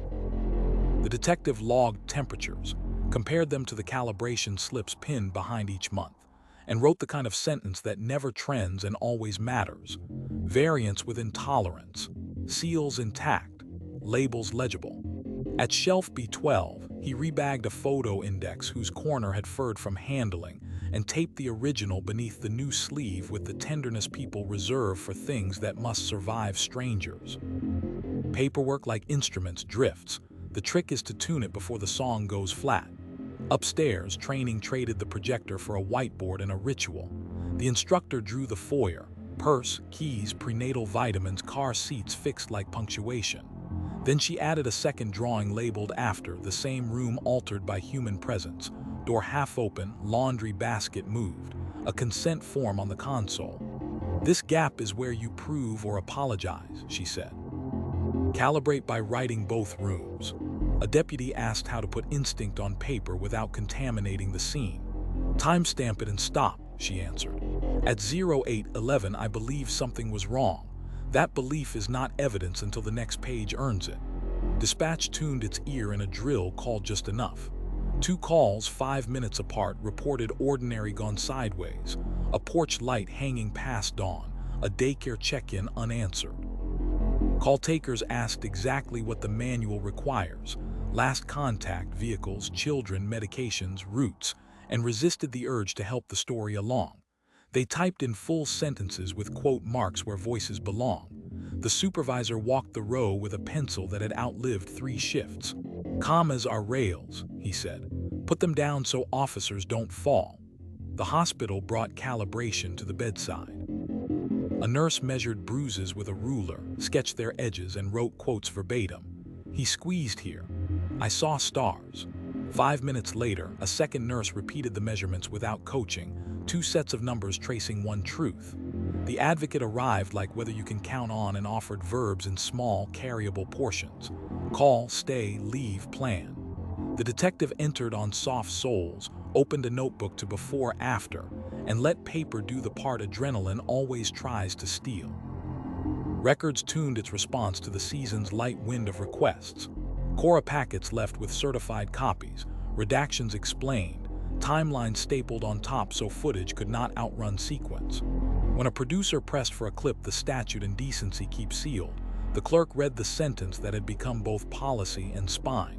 We protect access and dignity. Both are public interests. She added a line most readers skip and families need. Notice provided prior to release. Calibration is sometimes just time, offered kindly. The district attorney spent an evening in a multi-purpose room that smelled like floor wax and pencil shavings, teaching paper in tune. He handed out 3 sheets, the amber explainer with the same boxes empty as the first day, a warrant template whose blanks punish vagueness, and a time sync worksheet that marries doorbell stamps to cell sector corridors. A teenager asked why he never says why. Because why is a story, he said, and we file sentences. He pointed to the blanks. Fill these correctly and why can't push you around. In the lab, calibration is culture. A junior analyst felt the tug toward a verb with teeth and chose consistent with instead. Confirmatories ran, controls held. Her bench partner initialed the margin, not out of distrust, but out of respect for the possibility of forgetting. At the next station, a senior laid a finger on the chain of custody line and said the sentence she always says when the room grows chatty. We are not here to perform truth. We are here to preserve it in a key anyone can sing. 2 counties over, a smaller agency borrowed the echo protocol and tuned it to their roads. The lead unit knocked the 2-beat rhythm that carries down hallways. The shadow unit followed 5 minutes later with an atomic clock and a laminated checklist. Consent was requested, granted, and written down in block letters that will still be legible when the pen's owner works somewhere else. A judge read both affidavits and saw harmony where chaos prefers to live. Victim services practiced calibration as presence. The phone that rings between 6:00 and 7:00 a.m. belongs to the office, not a person. Whoever answers uses the same words because stability is a kind of medicine. If you need me to stand next to you while you do nothing, they say, I will. They space the day with humane intervals, open the blinds, make coffee, breathe for 2 minutes, call if you want to. No one calls this therapy. It is reliably help. Doc kept its own metronome, counts, passes, doors, lights. Protective housing remained ink on a line. Routine did the quiet work of turning spectacle into schedule. Outside, the argument about monotony and mercy flared and faded with the week. Inside, clocks did what clocks do. At the high school, a counselor handed a new colleague the steady binder, 3 check-ins across a day, a list of adults printed discreetly on IDs, language that lets a detective sit in a plastic chair without turning the room into an incident. You don't prevent storms, he said. You build gutters. In a church hall, someone asked the sheriff the question that always arrives late, hat in hand. How do we help without making it worse? She answered like a person who has lifted too many boxes of paper to pretend. Notice sooner, write better, ask for consent. If consent ends, get a warrant. Staple context to content. And when in doubt, pick up the phone before you pick up a microphone. Evening found the cul-de-sac at its right volume. Grills, homework, a bicycle circling a chalk island no one wanted to step on. A patrol car idled a street away from a house where the porch light lingered on schedule. Inside the cruiser, a deputy slid the laminated card from the visor and read the first line aloud because saying it turns guidance into practice. Start small, document big.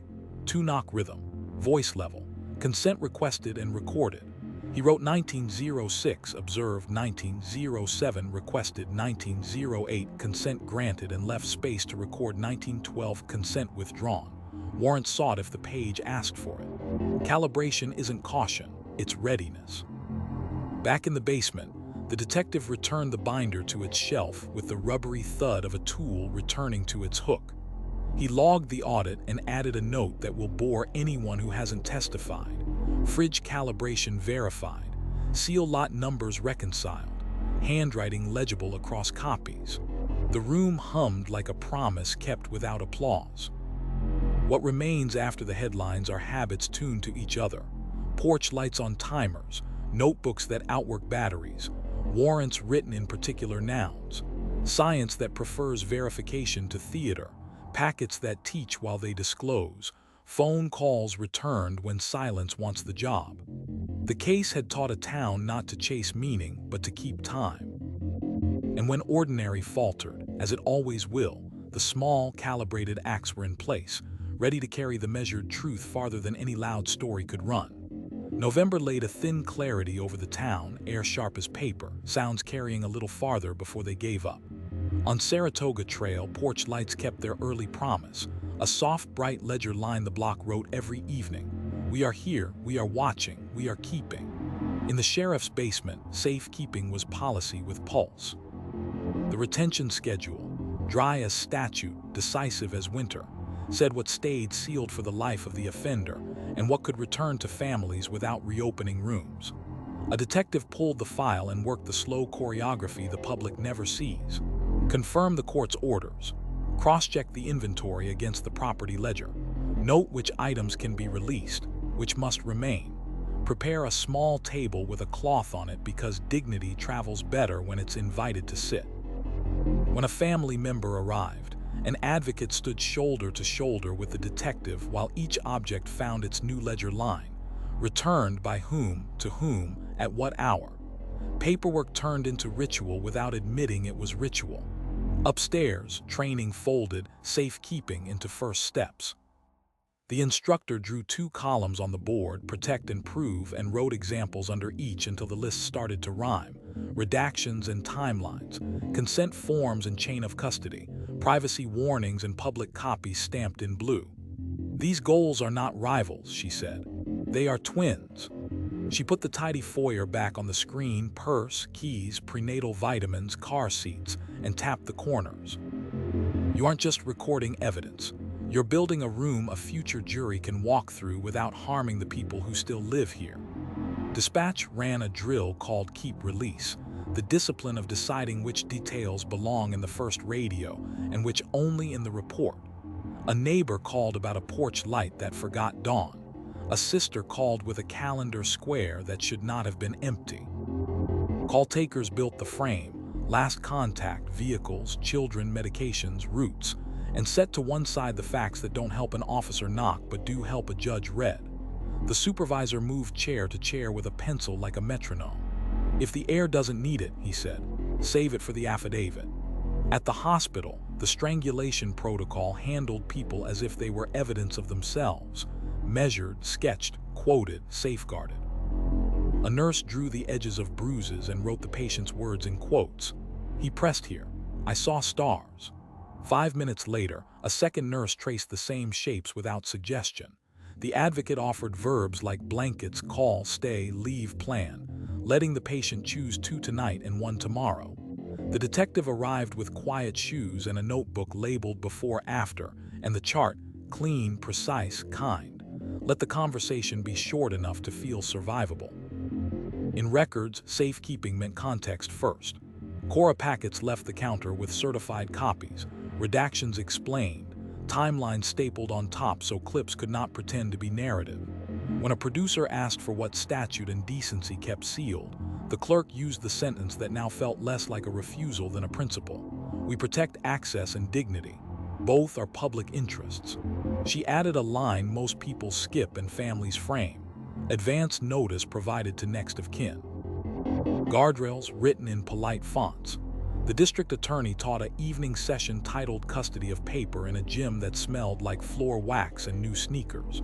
He passed out 3 sheets, the amber explainer with the same boxes empty as that first day, a warrant template that punishes vagueness, a time-sync worksheet marrying doorbell stamps to cell sector corridors. A student asked if truth ever needs drama to survive. Drama needs truth, he said. Truth needs legibility. In the lab, safekeeping was a posture. A junior analyst felt a verb with teeth press against her throat and chose consistent with instead. She ran confirmatories, checked controls, initialed margins.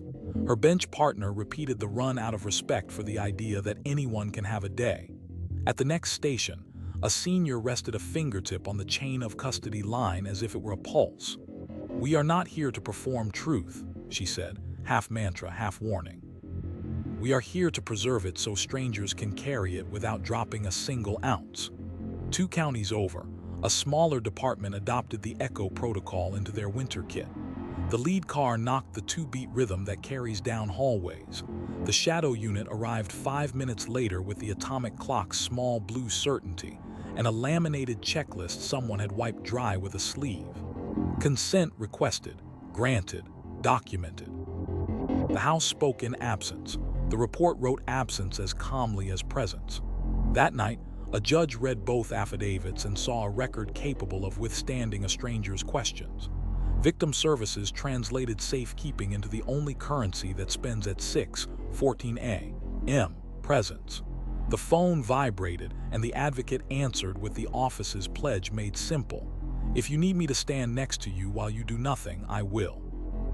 They built a morning out of ordinary acts spaced kindly. Open the blinds, make coffee, line up the shoes, sit, call back if silence feels heavy. Some days that was the whole service. Some days it was the difference between floating and drowning.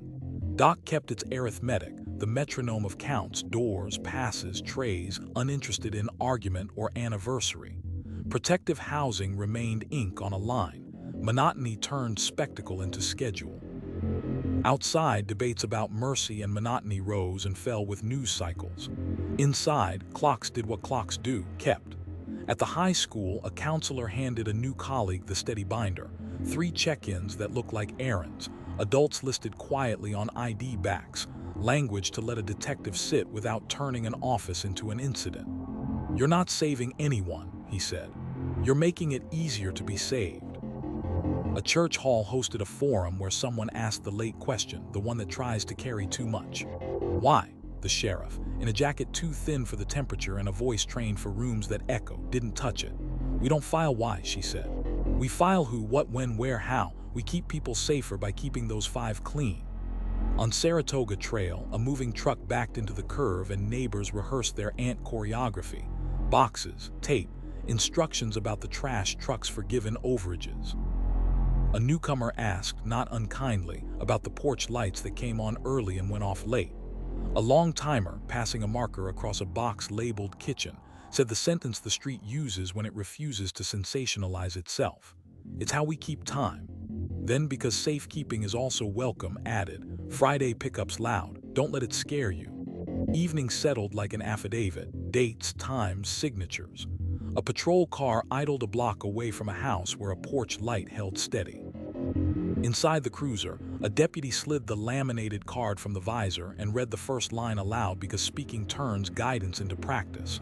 "Start small, document big, 2-knock rhythm, voice level, consent requested and recorded." He wrote 1857 observed, 1858 requested, 1859 consent granted, 1906 consent withdrawn. Warrant sought, leaving space for the next hand the next hour.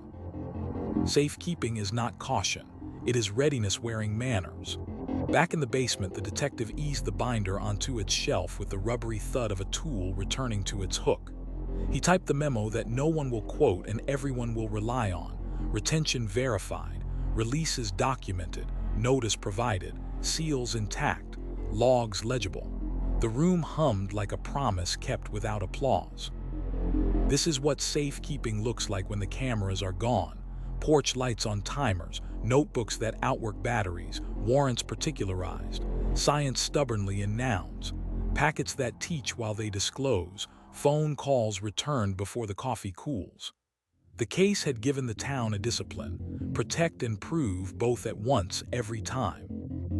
And when ordinary faltered, those habits held the perimeter, not by raising their voices, but by keeping the truth intact long enough for it to be carried carefully the rest of the way.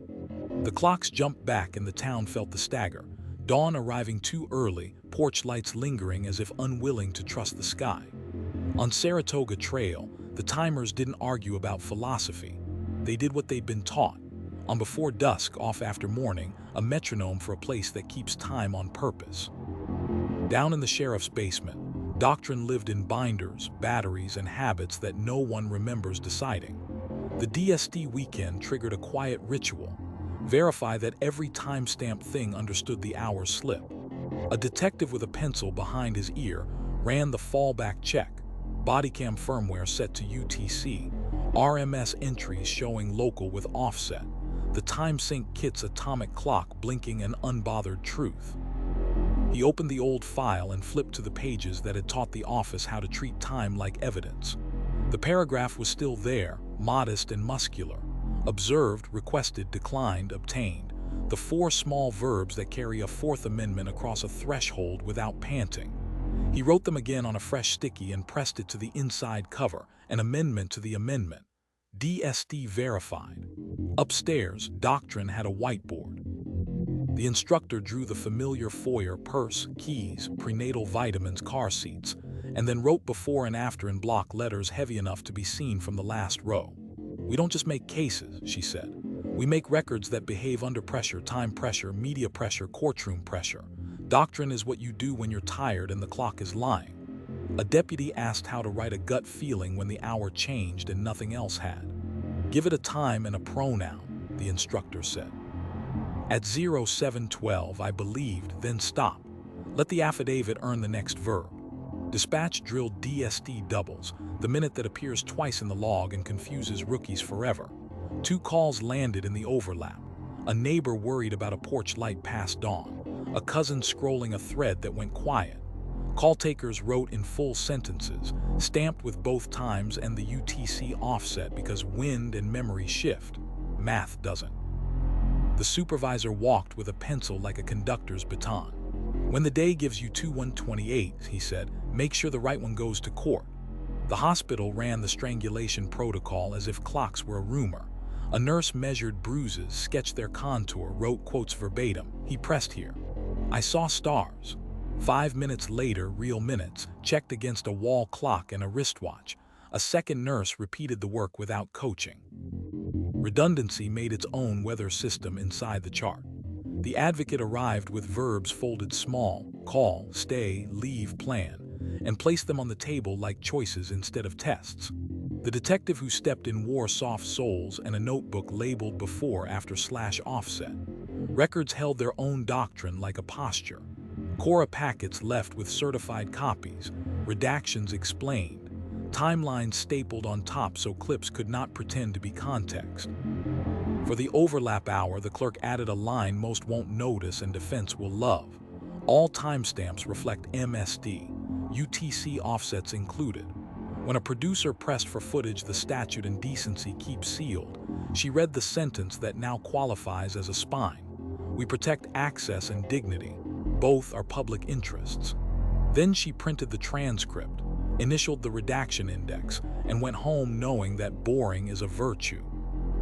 The district attorney stood at a library podium in a room that smelled like floor wax and careful questions, and taught a class called Doctrine, Paper That Survives You. He handed out 3 sheets, the amber explainer with the same boxes empty as that first day, a warrant template whose blanks punish laziness, and a time-sync worksheet that marries doorbell stamps to cell sector corridors while DSD tries to play tricks. A student asked whether motive ever matters. The DA tapped the templates. "Motive is a story," he said. Doctrine files sentences. In the lab, doctrine sounded like machines breathing evenly and sentences staying in nouns. A junior analyst felt the tug of a harder verb and chose consistent with instead. She ran confirmatories, checked controls, wrote the offset in the margin because digits are mercy in court. Her bench partner reran the series without complaint. At the next station, a senior rested a fingertip on the chain of custody line and offered the lab's catechism for the 1000th time. We are not here to perform truth. We are here to preserve it so strangers, with no stake except accuracy, can carry it intact. 2 counties over, a smaller agency adopted the echo protocol into a night where the hour folded. The lead unit knocked the 2-beat rhythm that carries down hallways. The shadow car arrived 5 minutes later per UTC, not the dashboard clock. Consent was requested, granted, written in block letters that will still be legible when the pen's owner works somewhere else. When a judge read both affidavits the next morning, the overlap minute looked like integrity, not confusion.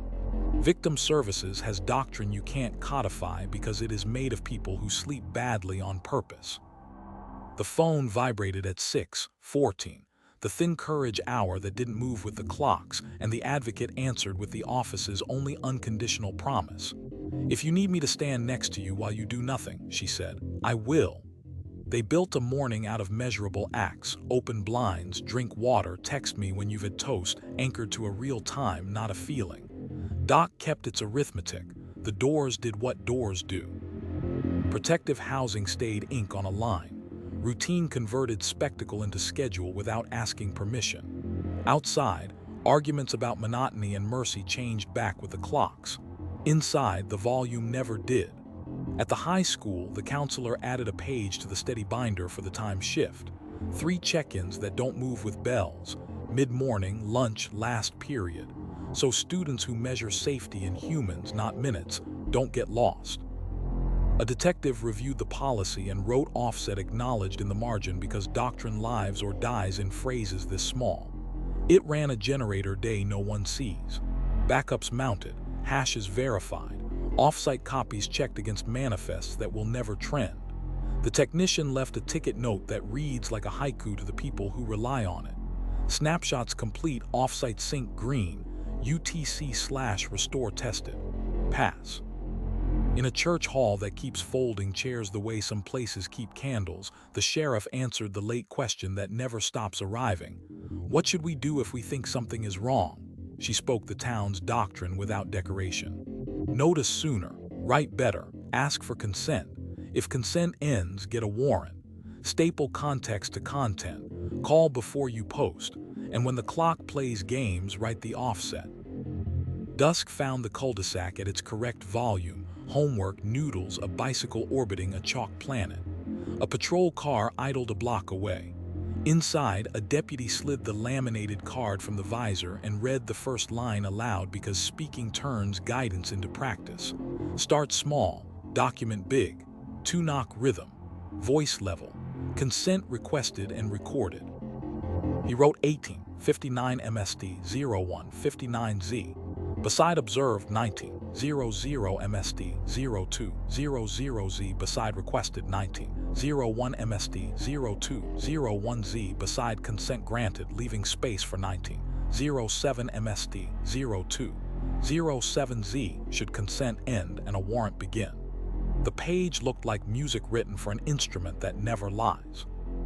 Back in the basement, the detective eased the binder onto its shelf with the rubbery thud of a tool returning to its hook and typed the memo nobody clips to a bulletin board and everybody needs. DSD audit complete. UTC offsets documented across systems. Seals intact. Logs legible. The room hummed like a promise kept without applause. Doctrine is what remains when memory fades and fashion changes. Porch lights on timers, notebooks that outwork batteries and tricks of the clock, warrants written in particular nouns, science that prefers verification to theater, packets that teach while they disclose, calls returned when silence volunteers to be news. It doesn't explain why. It provides who, what, when, where, how in a key any honest room can sing. And when ordinary falters, as it always will, the doctrine holds not by volume but by craft, carrying the measured truth farther than any loud story can run, even on nights when the hour occurs twice. December put edges on everything, rooftops penciled in frost, breaths marked like signatures. On Saratoga Trail, porch lights kept their early vow, a quiet ledger the block wrote against the dark. We are watching, we keep what we learn. In the sheriff's building, stewardship was work you could hold. A detective signed the ledger, took the binder like a tool, and walked it to a small room where a clock ticked loud enough to remind people that time is a collaborator or a thief, depending on how you treat it. He ran the winter stewardship pass, not glamour, durability. Seals checked, chain of custody continuous, refrigerator logs reconciled to calibration slips. An evidence photo index with a dog-eared corner was rebagged.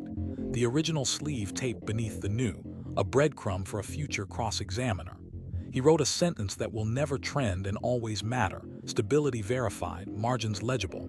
Upstairs, the instructor erased a whiteboard and drew the foyer everyone knows: purse, keys, prenatal vitamins, car seats, then wrote keep on one side and use on the other. Stewardship is both, she said. Keep the record intact. Use it to keep people safe. She added a second drawing labeled after, the same room with a consent form on the console and a laundry basket nudged by a boot. Write both rooms, she told them. Either the gap becomes evidence or it becomes apology. A deputy asked how to write instinct without contaminating the page. Timestamp it and own it, she said. At 09:14, I believed, then stop. Let the affidavit earn the verbs. Dispatch trained the handoff nobody notices when it's done right. 2 calls landed within 5 minutes. A porch light stubborn past dawn. A coworker staring at an empty chair. The first call taker built a frame, last contact, vehicles, children, medications, known routes, and read out a case number like a lighthouse. The second kept the wave from breaking. Same structure, no redundancy, quotes where a voice belonged. The supervisor floated behind them with a pencil and a rule that had become doctrine. Commas are rails, right where someone can walk. At the hospital, stewardship wore scrubs and carried 2 pens. A nurse measured bruises with a ruler, sketched them with a hand that understood courtrooms, and wrote quotes verbatim. He pressed here. I saw stars. 5 minutes later, another nurse repeated the measurements without suggestion. 2 notes, 1 truth.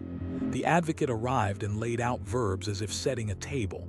Call, stay, leave, plan choices, not tests. The detective entered on soft soles, opened to a page labeled before after, and let paper slow the room to a pace survivable in memory. Records performed their ritual with head-down grace. Cora packets left with certified copies, redactions explained, timelines stapled on top so clips could not pretend to be narrative. For seasonal documentaries hungry for rawness the law and decency keep sealed, the clerk read the sentence that had matured into principle. We protect access and dignity. Both are public interests. She added the line families remember. Advance notice provided to next of kin. Stewardship is sometimes a phone call before a packet. The district attorney ran an evening seminar beneath a scoreboard that still smelled of varnish and ambition. Stewardship, paper that survives you. He handed out 3 sheets. The amber explainer with the boxes that had remained empty since the first day, a warrant template whose blanks punish vagueness, a time sync worksheet that welds doorbell stamps to cell sector corridors. A student asked if motive belonged anywhere. In print, rarely, he said. Stewardship files who, what, when, where, how. Motive is a story, we write sentences. In the lab, the air stayed honest. A junior analyst felt a loud verb knock and chose consistent with. Confirmatories ran, controls held. A bench partner initialed the margin with the boredom you want from a truth teller. At the next station, a senior set a fingertip on the chain of custody line like a pulse. We are not here to perform truth, she said, for the 1000th time in the first. We are here to preserve it so strangers can carry it intact. Policy work kept pace with winter. The sheriff signed off on a camera registry grant, voluntary and opt-in, with a time-sync checkout kit in every patrol car, atomic clock, laminated instructions, a clipboard that forces the question, what time does your app think it is? The registry was not surveillance. It was a map people had asked for so patrol could knock on fewer doors to find the one that mattered. The ordinance read like a courtesy note. 2 counties over, a smaller agency ran the echo protocol through snow that stitched the shoulders of the highway white. The lead car knocked the 2-beat rhythm that carries down hallways. The shadow unit arrived 5 minutes later with blue-lit certainty and a checklist that still smelled like printer. Consent requested, granted, documented. The House spoke in absence. The report wrote absence as if it were a fact because it is, when you write it early enough. Victim Services practiced the impossible craft of keeping company. At 6:13 a.m., the hour when courage is thin and coffee is theory, a phone vibrated. The advocate answered with the office's only unconditional sentence. "If you need me to stand next to you while you do nothing," she said, "I will." They built a morning out of unremarkable acts: open the blinds, make toast, breathe for 2 minutes, call back if silence grows heavy. Stewardship for them was time offered in a way that doesn't bruise. Doc kept its arithmetic, counts, doors, lights, trays, an ecosystem that turned spectacle into schedule by design. Protective housing remained ink on a line. Monotony did the heavy lifting of consequence. Outside, people argued about mercy with their coats still on. Inside, the volume never changed. At the high school, a counselor handed a new colleague the steady binder and a sentence to keep with it. "You don't stop storms, you build gutters." 3 check-ins across a day. A list of adults printed quietly on ID backs, language that lets a detective sit without turning an office into an incident. The detective who reviewed the policy wrote stewardship acknowledged in the margin and underlined it once. In a church hall that keeps folding chairs like some places keep candles, the sheriff answered the question that always arrives late and earnest. "How do we help without making more hurt?" She spoke the town's doctrine as logistics. Notice sooner. Write better, ask for consent. If consent ends, get a warrant. Staple context to content, call before you post, and when you don't know, call us anyway. Evening pressed its blue against window glass. A patrol car idled at the corner of a street where a porch light held steady on purpose. Inside, a deputy slid the laminated card from the visor and read the first line aloud because speaking it turns guidance into practice. Start small, document big. 2-knock rhythm, voice level. Consent requested and recorded. He wrote 1851, observed, 1852, requested, 1853, consent granted, leaving space for whatever the next hand might need to add. Stewardship is not caution, it is readiness with manners. Back in the basement, the detective eased the binder onto its shelf with the rubbery thud of a tool returning to its hook and typed the memo nobody frames and everybody needs. Winter stewardship complete, seal integrity verified, chain of custody continuous, calibration slips reconciled, notice logs current. The room hummed the sound documents make when they know how to behave under pressure. This is how the case lives now, not in retellings but in keeping. Porch lights on timers. Notebooks that outwork batteries and holidays. Warrants written in particular nouns. Science that prefers verification to theater. Packets that teach while they disclose. Calls returned before the coffee cools. A street that refuses to sensationalize itself and instead keeps time. The file will never answer why. It will keep excelling at who, what, when, where, how the grammar courts can sentence and communities can stand on. And when ordinary falters, and it will, the town's stewardship holds the line not by raising its voice, but by keeping the truth intact long enough to carry it the rest of the way. January pressed the breath out of mornings, air thin as paper, sidewalks glazed to the color of intent. On Saratoga Trail, porch lights kept their appointment with the dark, a soft rehearsal that said more than signs ever could. The neighborhood knows its lines. Across town, the courthouse calendar wore its winter temperament. Motions, status checks, continuances. The word meant delay to the uninitiated. To people who live by paper, it meant conservation, time granted to keep a record accurate. In the district attorney's office, a young lawyer revised a stipulation without adjectives, stapled exhibits in the order a judge would ask for them, and wrote a cover sheet that taught as it guided: elements, evidence, authority.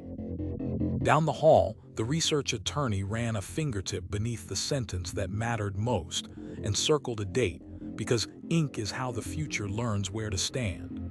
In the sheriff's building, a detective opened the binder that the town no longer treats like an artifact and still handles like a tool. He read the hinge paragraph: observed, requested, declined, obtained, and copied the verbs onto the inside cover for the 1,000th time, not because he couldn't remember them, but because repetition is a kind of oath. He turned to the property ledger and drew a clean line through a chain of custody entry, extending it to meet a new signature, a new hour. Continuance here meant unbroken. Training spared no sentiment. The instructor drew the familiar foyer: purse, keys, prenatal vitamins, car seats, and then wrote 2 headings over the whiteboard: then and now. Under then, she listed what patrol found before anyone moved a shoe. Under now, she wrote what detectives saw after consent and photographs and gloves. Continuance is the bridge between these columns, she said. If you fail to mark the crossings, you haven't preserved a scene. You've edited one. A deputy asked where instinct belongs. In the margin with a time, the instructor said. At 09:18, I believe, then stop. Let the affidavit earn the next verb. Dispatch drilled a morning built from incomplete sentences. A neighbor called about a porch light that forgot dawn. 4 minutes later, a coworker called to ask whether a desk should be empty. Call takers typed in full phrases with quotation marks around voices and commas where officers could land. Last contact: vehicles, children, medications, known routes. The supervisor, pencil behind her ear and a rule that had outlived 3 software updates, walked the row. Continuance is a relay, she said. Right so the next runner doesn't trip. At the hospital, the strangulation protocol held its line. A nurse measured bruises with a ruler, sketched their contour, and wrote the patient's words verbatim. He pressed here. I saw stars. 5 minutes later, a second nurse traced the same map without prompting, proof against the erosion of memory. The advocate arrived with verbs folded small and offered 2 for the night. 1 for morning. Call, stay, plan. Leave held gently until the patient wanted the word. The detective entered on soft soles, opened a notebook to a page labeled before after, and let the chart make the first argument. Records practiced their winter craft with the serenity of a metronome. Cora packets left the counter carrying certified copies, redactions explained, timelines stapled on top so clips could not pretend to be context. For a seasonal special hungry for rawness, the statute and decency kept sealed. The clerk read the sentence their office had earned the right to speak without apology. We protect access and dignity. Both are public interests. She added the line families now looked for before opening anything. Advance notice provided to next of kin. Continuance translated into courtesy. The lab stayed tuned to nouns and controls. A junior analyst felt a verb with teeth and chose consistent with. Confirmatories ran. Hashes matched. Her bench partner initialed the margin because verification is not distrust, it's architecture. At the far station, a senior rested a fingertip on the chain of custody line like a pulse. Continuance means a stranger could testify from this paper, she said. Write for the person you'll never meet. 2 counties over, Winter leaned hard on a 2-lane. A smaller agency ran the echo protocol into the wind. The lead unit knocked the 2-beat rhythm that threads hallways without frightening them. 5 minutes later, the shadow car arrived with an atomic clock blinking certainty and a laminated checklist that had been wiped dry with a sleeve. Consent was requested, granted, documented in block letters that will still behave when the pen's owner moves on. That night, a judge read both affidavits and saw a record capable of surviving questions from people not yet sworn. Victim Services did the only thing it knows how to do at 6:11 a.m., the hour when courage is thin and coffee is theory. The phone vibrated. The advocate answered with the sentence that had outlasted every desk turnover. If you need me to stand next to you while you do nothing, I will. They built a morning out of procedural kindness. Open blinds, make toast, breathe for 2 minutes, text me when the shoes are on. Continuance in that office meant staying on the line long enough for the day to attach. Doc kept its arithmetic counts, doors, passes, trays, unimpressed by weather or debate. Protective housing remained ink on a line. Schedule translated spectacle into quiet. Outside, opinion pieces returned to their arguments about monotony and mercy. Inside, keys turned with a discipline that has nothing to sell. At the high school, the counselor passed the steady binder to a new colleague with a sentence that behaved like policy. "We don't stop storms," he said. "We space the day." 3 check-ins that look like errands. A list of adults printed quietly on ID backs. Language that lets a detective sit without turning the office into an incident. The detective who reviewed the page wrote continuance recognized in the margin and underlined it once.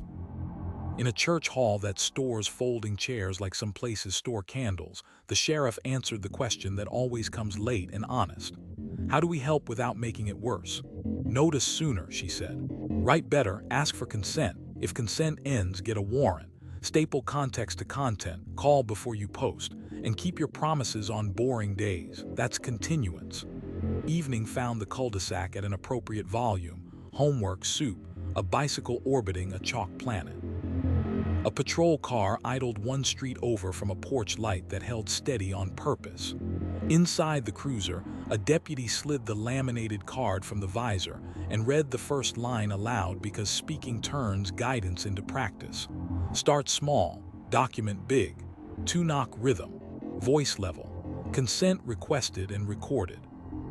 He wrote 1903, observed 1904, requested 1905, consent granted, and left the next line blank for the future to fill. 1912, consent withdrawn. Warrant sought if the scene asked for it. Continuance is not delay, it is readiness extended. Back in the basement, the detective eased the binder onto its shelf with the rubbery thud of a tool returning to its hook and typed the memo nobody frames and everybody needs. Winter continuance complete. Chain of custody unbroken. Release logs current. Calibration slips reconciled. Margins legible. The room hummed the quiet music of paper behaving.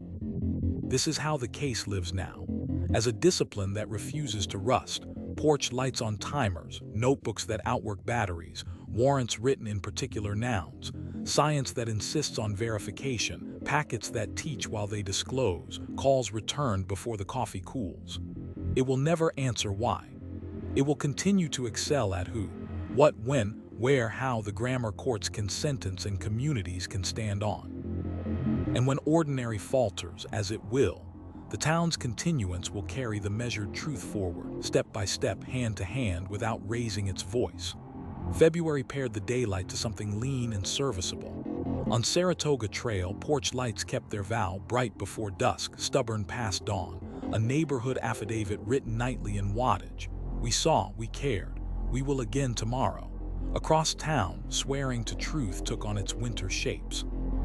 In a cramped room off the courthouse corridor, a detective stood before a notary with a packet that didn't perform. No adjectives, just bones. The jurat waited at the bottom, blank lines hungry for a name, a county, a date. The affidavit began the way good ones do, in verbs that carry weight without noise. I observed. I requested. Consent was declined. A warrant was obtained. He signed with the same pressure he used to seal evidence bags, enough to endure handling, not enough to bleed. The paper didn't glow for having been sworn. It settled. Back at the sheriff's building, the binder that has outlasted headlines remained what it has always been. A tool. A new detective, still wearing patrol's posture, read the hinge paragraph and copied the 4 verbs onto a sticky knot because he'd forget them, but because writing them again is how people like him shake hands with duty. He turned to the property ledger and drew clean lines connecting one signature to the next, the way bridges connect shores. Deliberate, legible, unbroken. Training reframed the familiar foyer, purse, keys, prenatal vitamins, car seats, as a statement taken from a room. The instructor wrote under oath above the whiteboard. If your report can't be stapled to an affidavit without apology, she said, you wrote a story, not a record. She drew 2 columns before and after and placed between them a thin corridor labeled movement. Every object that changes sides needs a timestamp, a reason, a pair of initials. Otherwise, defense will draft your affidavit for you in cross. A deputy asked what to do with instinct. Affidavits don't ban instinct, the instructor said. They corral it with time. At 09:18 I believed, then stop. Let the next page earn the verb. Dispatch drilled a script called a test, how to turn a citizen's feeling into a statement the field can stand on. A neighbor called about a porch light that forgot dawn. 4 minutes later, a coworker called to ask whether an empty chair meant something. Call takers typed full sentences with quote marks framing voices, commas placed like rails. Last contact, vehicles, children, medications, known routes. The supervisor paced with a pencil that outlived software patches. Write like you'll swear to it, she said, because you might. In the hospital, the strangulation protocol became a kind of affidavit written on a body's behalf. A nurse measured bruises with a ruler and drew their contour with a hand that understood courtrooms. She wrote the patient's words in quotation marks. He pressed here. I saw stars. 5 minutes later, a second nurse repeated the measurements without coaching, 2 attestations to 1 truth. The advocate arrived and laid verbs on the table like cutlery, call, stay, leave, plan. The detective entered on soft soles, opened a notebook labeled before after and took a statement with fewer prompts than silence. Affidavits don't need speeches. They need care. Records said yes without harm, the way they'd learned to. Cora packets left with certified copies, redactions explained, timelines stapled on top so clips couldn't pretend to be context. When a producer asked for what statute and decency keep sealed, the clerk read the sentence that had become both shield and invitation. We protect access and dignity. Both are public interests. She added a line the public rarely notices and families circle in felt tip. Advance notice provided to next of kin. An affidavit is not only a signature, it's a habit of telling the public enough and the world no more. The district attorney taught a night class beneath a scoreboard that smelled like floor wax and ambition, affidavits that survive cross. He handed out 3 sheets, the amber explainer with the same boxes empty as that first day, a warrant template that punishes vagueness, a time sync worksheet that welds doorbell stamps to cell sector corridors. A student asked whether motive belongs in a sworn statement. Motive is a story, he said. Affidavits are sentences. Put evidence where elements live. In the lab, swearing looked like initials and hashes. A junior analyst felt a louder verb nudge and chose consistent with. Confirmatories ran, controls behaved. Her bench partner initialed the margin because verification is not suspicion, it's kindness to your future self under oath. At the end station, a senior rested a fingertip on the chain of custody line as on a pulse. An affidavit is just this page with a promise, she said. Write it so a stranger can keep the promise for you. 2 counties over, a smaller agency ran the echo protocol in wind that made doors think twice. The lead unit knocked the 2-beat rhythm that threads hallways without scaring them. 5 minutes behind, the shadow car arrived with an atomic clock's blue certainty and a laminated checklist wiped dry on a sleeve. Consent requested, granted, documented in block letters. When a judge read both affidavits that night, the echo read as corroboration, not chorus. Victim services practiced the only oath they take at 6:12 a.m., the hour made of thin courage. The phone vibrated. The advocate answered with the office's single unconditional sentence. If you need me to stand next to you while you do nothing, she said, I will. They built a morning out of gentle attestation, open blinds, pour coffee, text me when your shoes are on. It didn't go in a file. It kept a person standing long enough to sign their own name later. Doc kept time the way Doc keeps everything, by count, by key, by tray. Protective housing remained ink on a line. Schedule translated spectacle into routine in a language without adjectives. Outside, arguments about monotony and mercy warmed the air for a day and cooled. Inside, doors did what doors do. At the high school, the counselor slid the steady binder to a new colleague with a sentence that worked like a vow. We space the day so kids can testify to themselves later, he said. 3 check-ins that resemble errands. Adults printed unobtrusively on ID backs. Language that lets a detective sit without turning the office into an incident. The detective who reviewed the policy wrote attestation supported in the margin and underlined it. In a church hall where metal chairs remember every winter, The sheriff took the late question that never stays satisfied. How do we help without making it worse? She answered like a person who has lifted boxes of paper through too many doors. Notice sooner, write better, ask for consent. If consent ends, get a warrant. Staple context to content, call before you post. And when you sign your name, make sure your sentence could stand up without you. Evening brought the cul-de-sac to its right volume. Homework, noodle steam, a bicycle circling a pale chalk planet. A patrol car idled a street away from a porch light that held steady on purpose. Inside the cruiser, a deputy slid the laminated card from the visor and read the first line aloud because speaking turns guidance into practice. Start small, document big. 2-knock rhythm, voice level. Consent requested and recorded. He wrote 1901, I observed 1902, I requested 1903, consent granted, leaving the next line for the page to earn. The handwriting was neat, not pretty. Under oath prefers legible. Back in the courthouse annex, the notary flipped the stamp again and pressed it onto paper with a thud that felt like a door closing firmly. The detective took the affidavit and filed it where records go to wait their turn. No music, no speech, only a stack of true sentences ready to be believed by people who weren't there. That is what the case has given the town. A reflex to speak plainly and swear carefully, porch lights on timers, notebooks that outwork batteries, warrants written in particular nouns, science loyal to verification, packets that teach while they disclose, phone calls returned before coffee cools. The file will never say why. It will go on excelling at who, what, when, where, how the grammar courts can sentence and communities can stand on. And when ordinary falters, as it always will, the affidavit, the oath bound to a sentence, will carry the measured truth farther than any loud story can run. March brightened the edges of mornings and put shine back on windshields. On Saratoga Trail, porch lights held their early shift like clerks who know a store opens before customers arrive. The habit read like a quiet affidavit. We're awake, we're watching, we'll still be here at dusk. Downstairs in the sheriff's building, a new detective stood in front of a whiteboard with 2 words at the top, plain view, and a line drawn through the middle like a curb. The room smelled like dry erase and coffee. He pointed to one side of the line and wrote lawful vantage, immediately apparent, no manipulation. On the other, not rummaging, no moving objects to create view, scope limits. The file, the one that had taught the county to prefer nouns to narratives, sat on the table as a teaching aid. It began, as it always does, with a welfare check and a room that spoke in absence. Purse, keys, prenatal vitamins, car seats.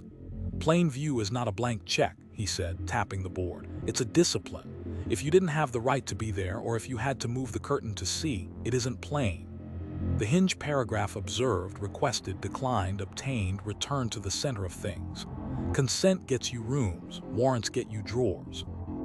Between them lives plain view, the narrow bridge that lets an observation survive court without being accused of curiosity.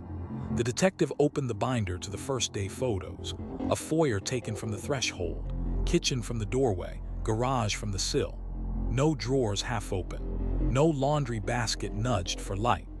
The record showed a patrol officer who wrote down what the house offered without asking it to perform. Dispatch practiced the drill that feeds lawful vantage. A neighbor called about a porch light stubborn past dawn. A coworker called 5 minutes later about a missed appointment. Call takers asked the catalog that turns hunch into dispatchable fact. Last contact, vehicles, children, medications, known routes. They typed in complete sentences, quotation marks around voices, commas where officers could land. The supervisor walked the row with a pencil, reading over shoulders. Get them to the threshold, she murmured, and then let the house talk. At the hospital, the strangulation protocol turned bodies into sworn statements without fanfare. A nurse measured bruises with a ruler, sketched their contours, wrote quotes verbatim. He pressed here. I saw stars. 5 minutes later, a second nurse repeated the measurements without suggestion, 2 views of the same fact. The advocate arrived with verbs that fit in a pocket, call, stay, leave, plan, and placed them on the table like options instead of demands.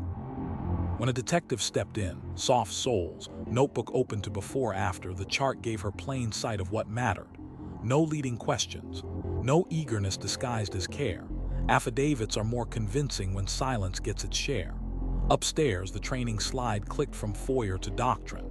The instructor drew a rectangle for a living room and shaded a narrow wedge near the doorway. "This is plain view," she said. "If it's outside this wedge, you need permission or paper."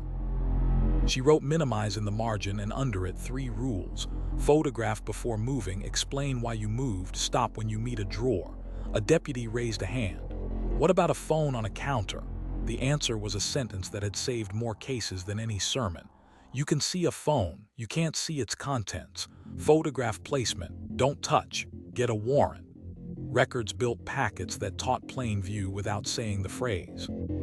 Core responses went out with certified copies. Redactions explained, timelines stapled on top so clips couldn't pretend to be context. When producers asked for the sound of worry in a voice, the clerk paired audio with a transcript and a paragraph that said what stayed muted and why. Child identifiers, autopsy images, portions inside private rooms unrelated to elements. "We protect access and dignity. Both are public interests," she wrote at the close. The office's refrain turned doctrine. The district attorney took a folding table under a basketball hoop and ran a clinic called Particularity and Restraint. He slid 3 handouts across the varnished surface, the amber explainer with the same boxes empty as that first day, a warrant template whose blanks punish vagueness, a time-sync worksheet marrying doorbell stamps to cell sector corridors. "Plain view keeps you honest between consent and paper," he said. "If you have to move a curtain to see it, the judge will move you out of her courtroom." In the lab, the vocabulary never changed. A junior analyst felt the tug of a louder verb and chose consistent with. Confirmatories ran, controls held.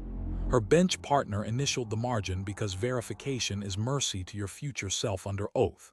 At the far station, a senior tapped the chain of custody line as if taking its pulse. "Our plain view is the page," she said. "Write it so a stranger can hold it without asking for your face." 2 counties over, a smaller department ran the echo protocol through a modular home's thin hallways. The lead unit knocked the 2-beat rhythm that carries without frightening. The shadow car arrived 5 minutes later with an atomic clock's blue certainty and a laminated checklist wiped dry on a sleeve. Consent granted, documented. Items in view photographed, not posed. A drawer left alone until paper arrived. That night, a judge read 2 affidavits that matched like overlaid transparencies. Same vantage, same restraint, same nouns. Victim Services kept the promise that translates law into endurance. At 6:11 a.m., the hour when courage is thinnest, a phone vibrated. The advocate answered with the office's single unconditional sentence. "If you need me to stand next to you while you do nothing," she said, "I will." They built a morning from small lawful sights. Open blinds, make coffee, line up the shoes, breathe. Plain view for the spirit. Notice what is, not what could be. That was enough to get through to noon. Doc continued its arithmetic counts, doors, passes, trays, routine the only view that mattered. Protective housing stayed a line in a file. The schedule translated spectacle into quiet as designed. Outside, arguments about monotony and mercy rose and faded with the week. Inside, keys turned in locks that don't read opinion pieces. At the high school, a counselor added a page to the steady binder. When to call, what to say, how to let a detective sit in a plastic chair without turning an office into an incident. The heading read threshold. "We write what we can see from the door," he told a new colleague. "We don't open drawers. We don't open rumors." One evening, a community forum in a church hall took the late question: how do we help without making it worse? The sheriff, jacket on a chair back, sleeves rolled, wrote a list without drama. Notice sooner, write better, ask for consent. If consent ends, get a warrant. Photograph before moving, stop at drawers. Staple context to content, call before you post. She capped the marker. Plain view isn't just law, it's manners. Dusk tilted blue over the cul-de-sac. A patrol car idled 1 street away from a porch where a light held steady by design.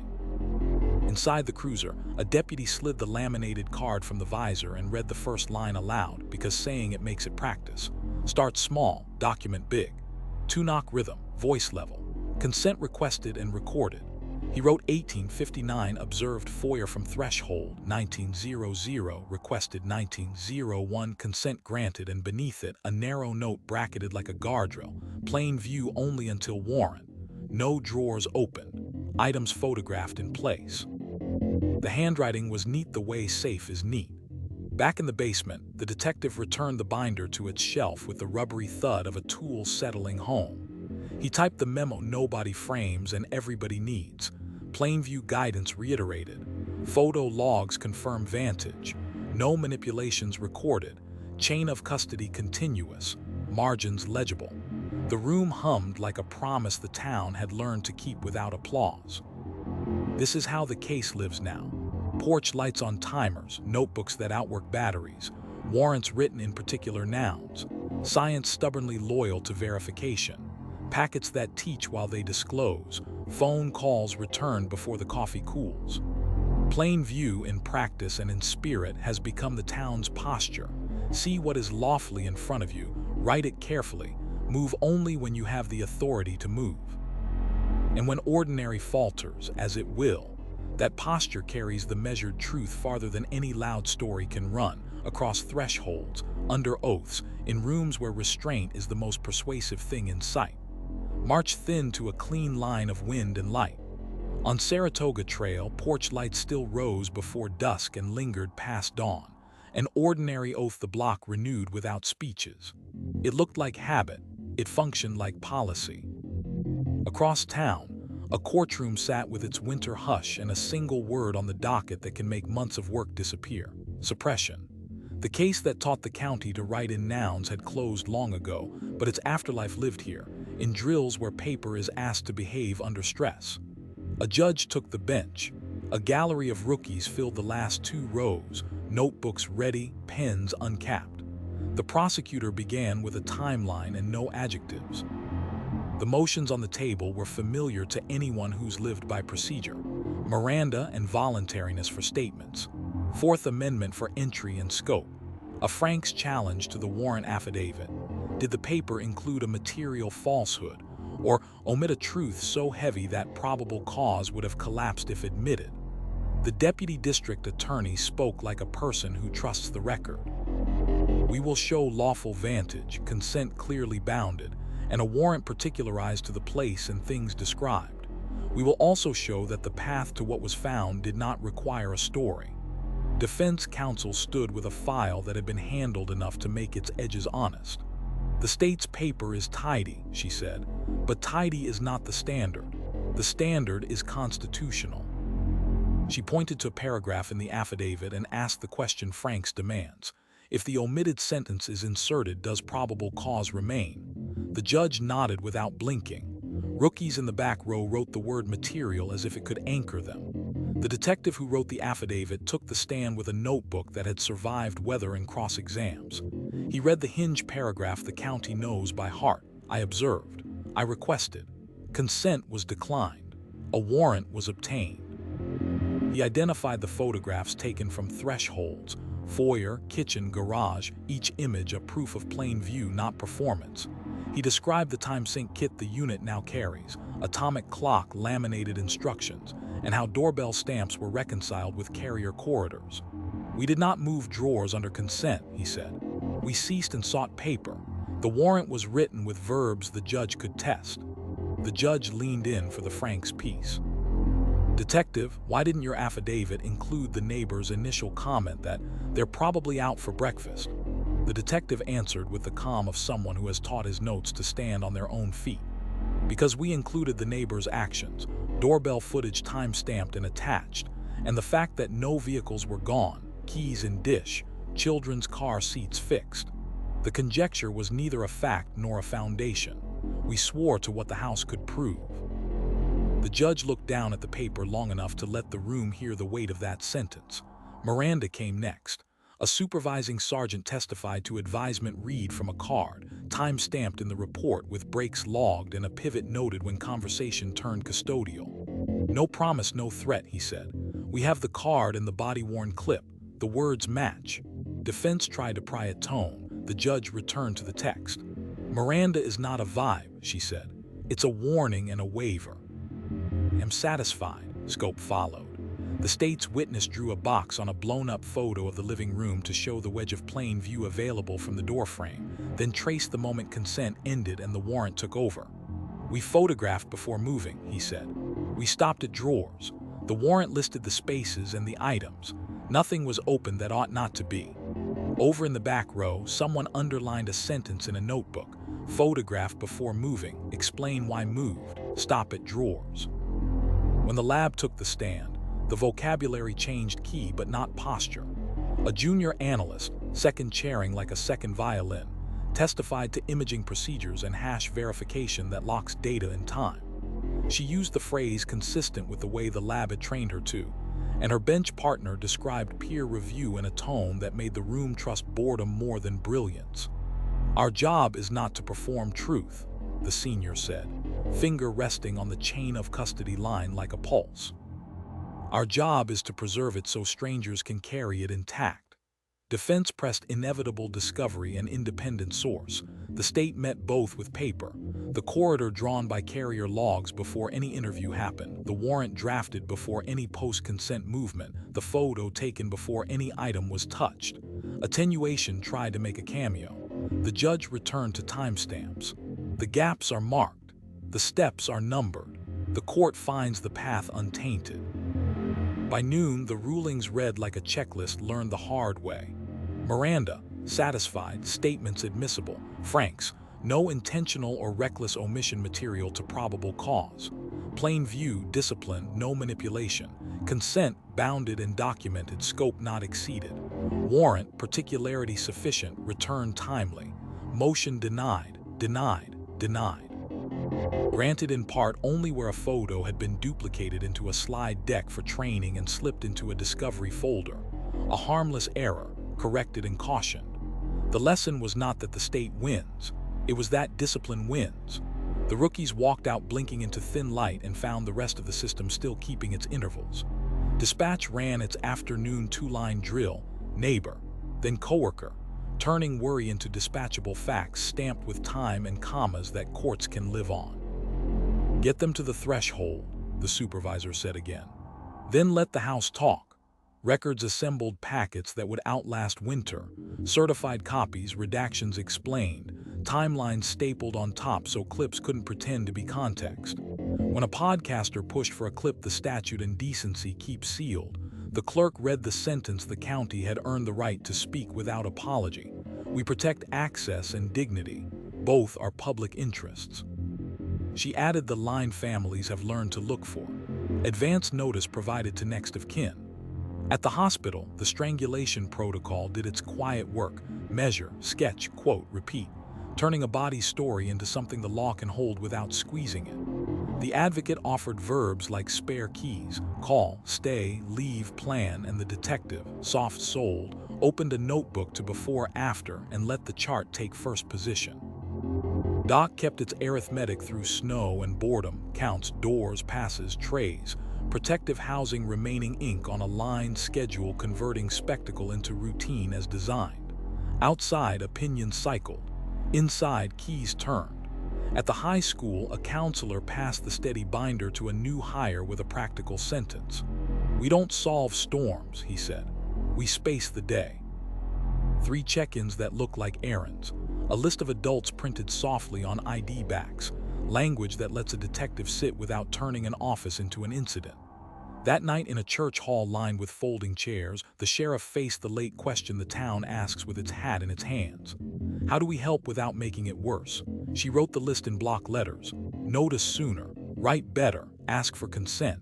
If consent ends, get a warrant. Photograph before moving. Stop at drawers.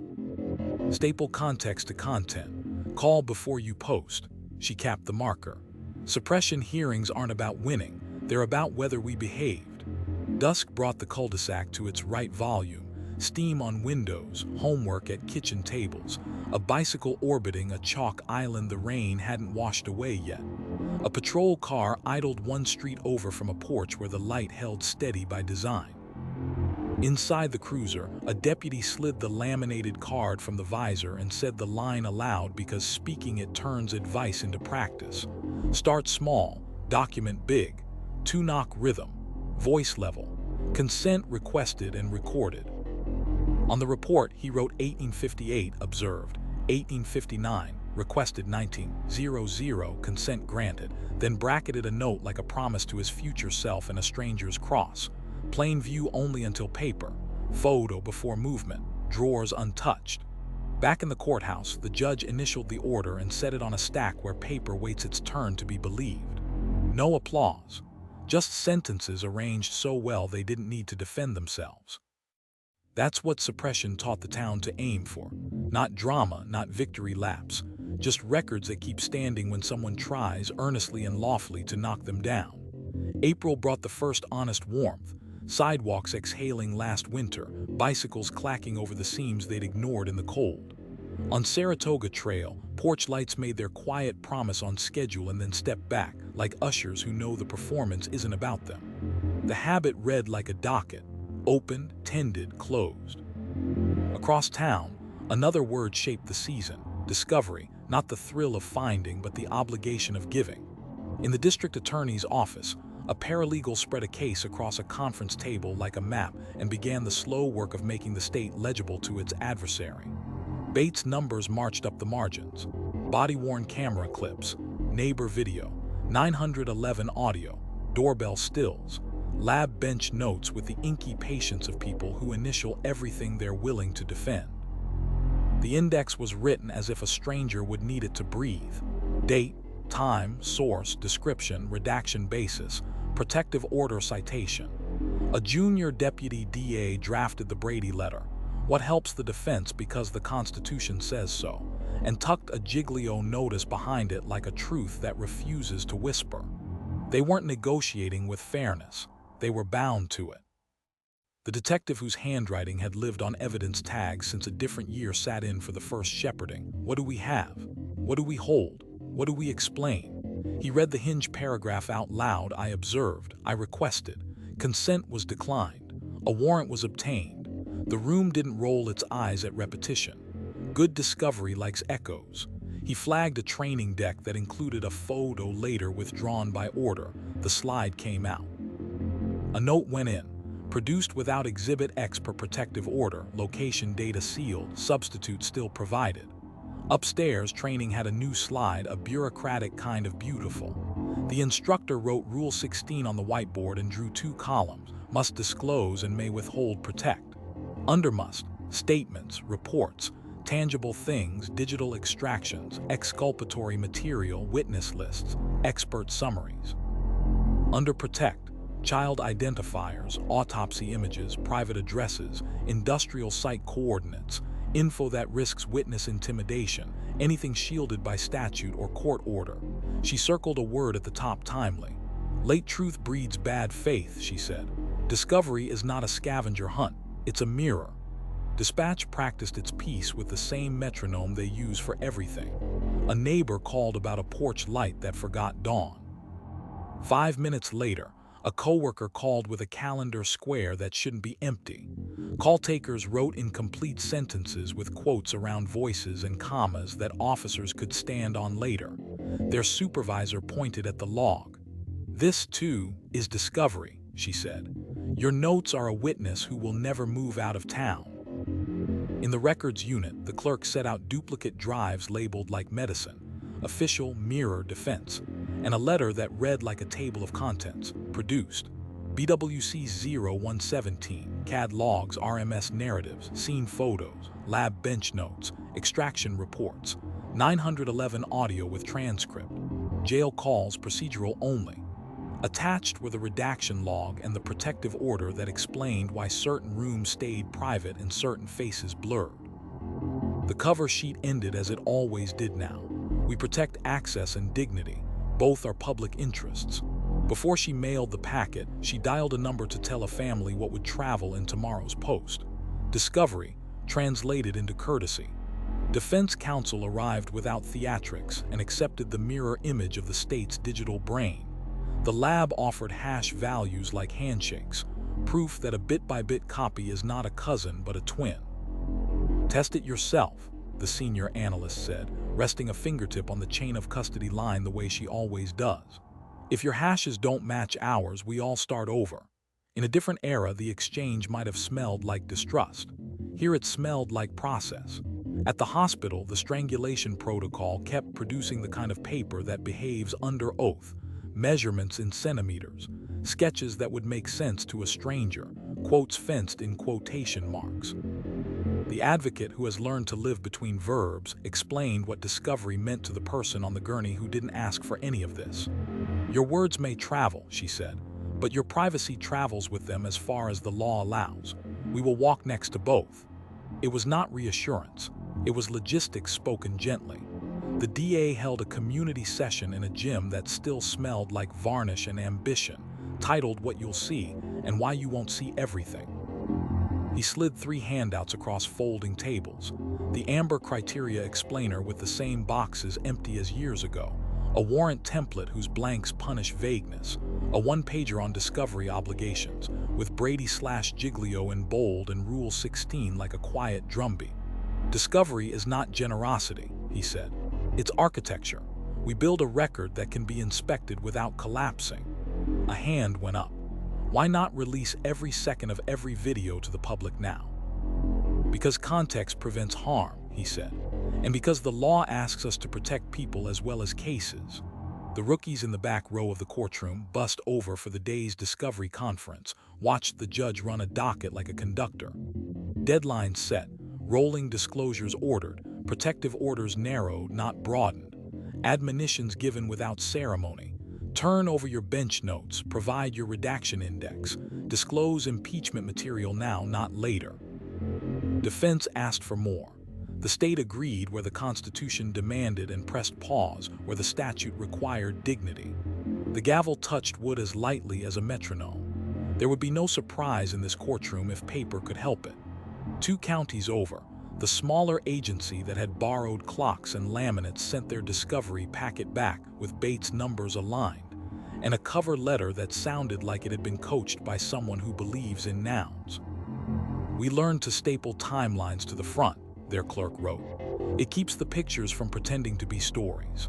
The sheriff here tacked that sentence to a corkboard like a mission statement you're not embarrassed to read. Victim Services managed the one part of discovery that forms no line in a statute, preparation for what comes. At 6:10 a.m., the thin courage hour, the phone vibrated. The advocate answered with the office's promise. If you need me to stand next to you while you do nothing, I will. They set a plan that looked like errands: open the blinds, make toast, choose a time to read the packet, agree on a text that says ready. It wasn't therapy. It was safekeeping in minutes and verbs. Doc, immune to seasons and op-eds, kept its arithmetic, counts, doors, passes, trays, protective housing a line in a file, schedule the only narrative allowed. Outside, arguments about monotony and mercy moved around like weather. Inside, keys turned and nothing got lost. At the high school, the counselor updated the steady binder with a page called If Papers Come, where to sit, what to skip, how to say no to questions you don't want to answer, how to invite a detective in without turning the office into an incident. We do school here, he told a new teacher. The rest we pace. In a church hall, the sheriff took the late question that begs for a sermon and got a checklist instead. How do we help without making it worse? Notice sooner, write better, ask for consent. If consent ends, get a warrant. Photograph before moving. Stop at drawers. Staple context to content. Call before you post. And when discovery comes, read the index before the clips. Evening softened the cul-de-sac to its right volume. Noodle steam on windows, a biology worksheet, a bicycle orbiting a chalk oval. A patrol car idled a street away from a porch light that held steady by design. Inside the cruiser, a deputy slid a laminated card from the visor and said the line aloud because saying it turns advice into practice. Start small, document big. 2-knock rhythm, voice level, consent requested and recorded. On the report, he wrote 1902, observed 1903, requested 1904, consent granted, and added a note his future self and a defense counsel would both appreciate. All time synced, audio preserved, index prepared. Back at the DA's office, the paralegal sealed the mirror drive and the paper packet, initialed the flap, and logged the handoff to defense with the precision of a person who sleeps well because their commas are in the right places. No speeches, no music. Just envelopes that will be opened in rooms where truth needs help remembering its shape. That is what discovery looks like when procedure is the hero. Porch lights on timers, notebooks that outwork batteries, warrants written in particular nouns, science loyal to verification, packets that teach while they disclose, calls returned before the coffee cools.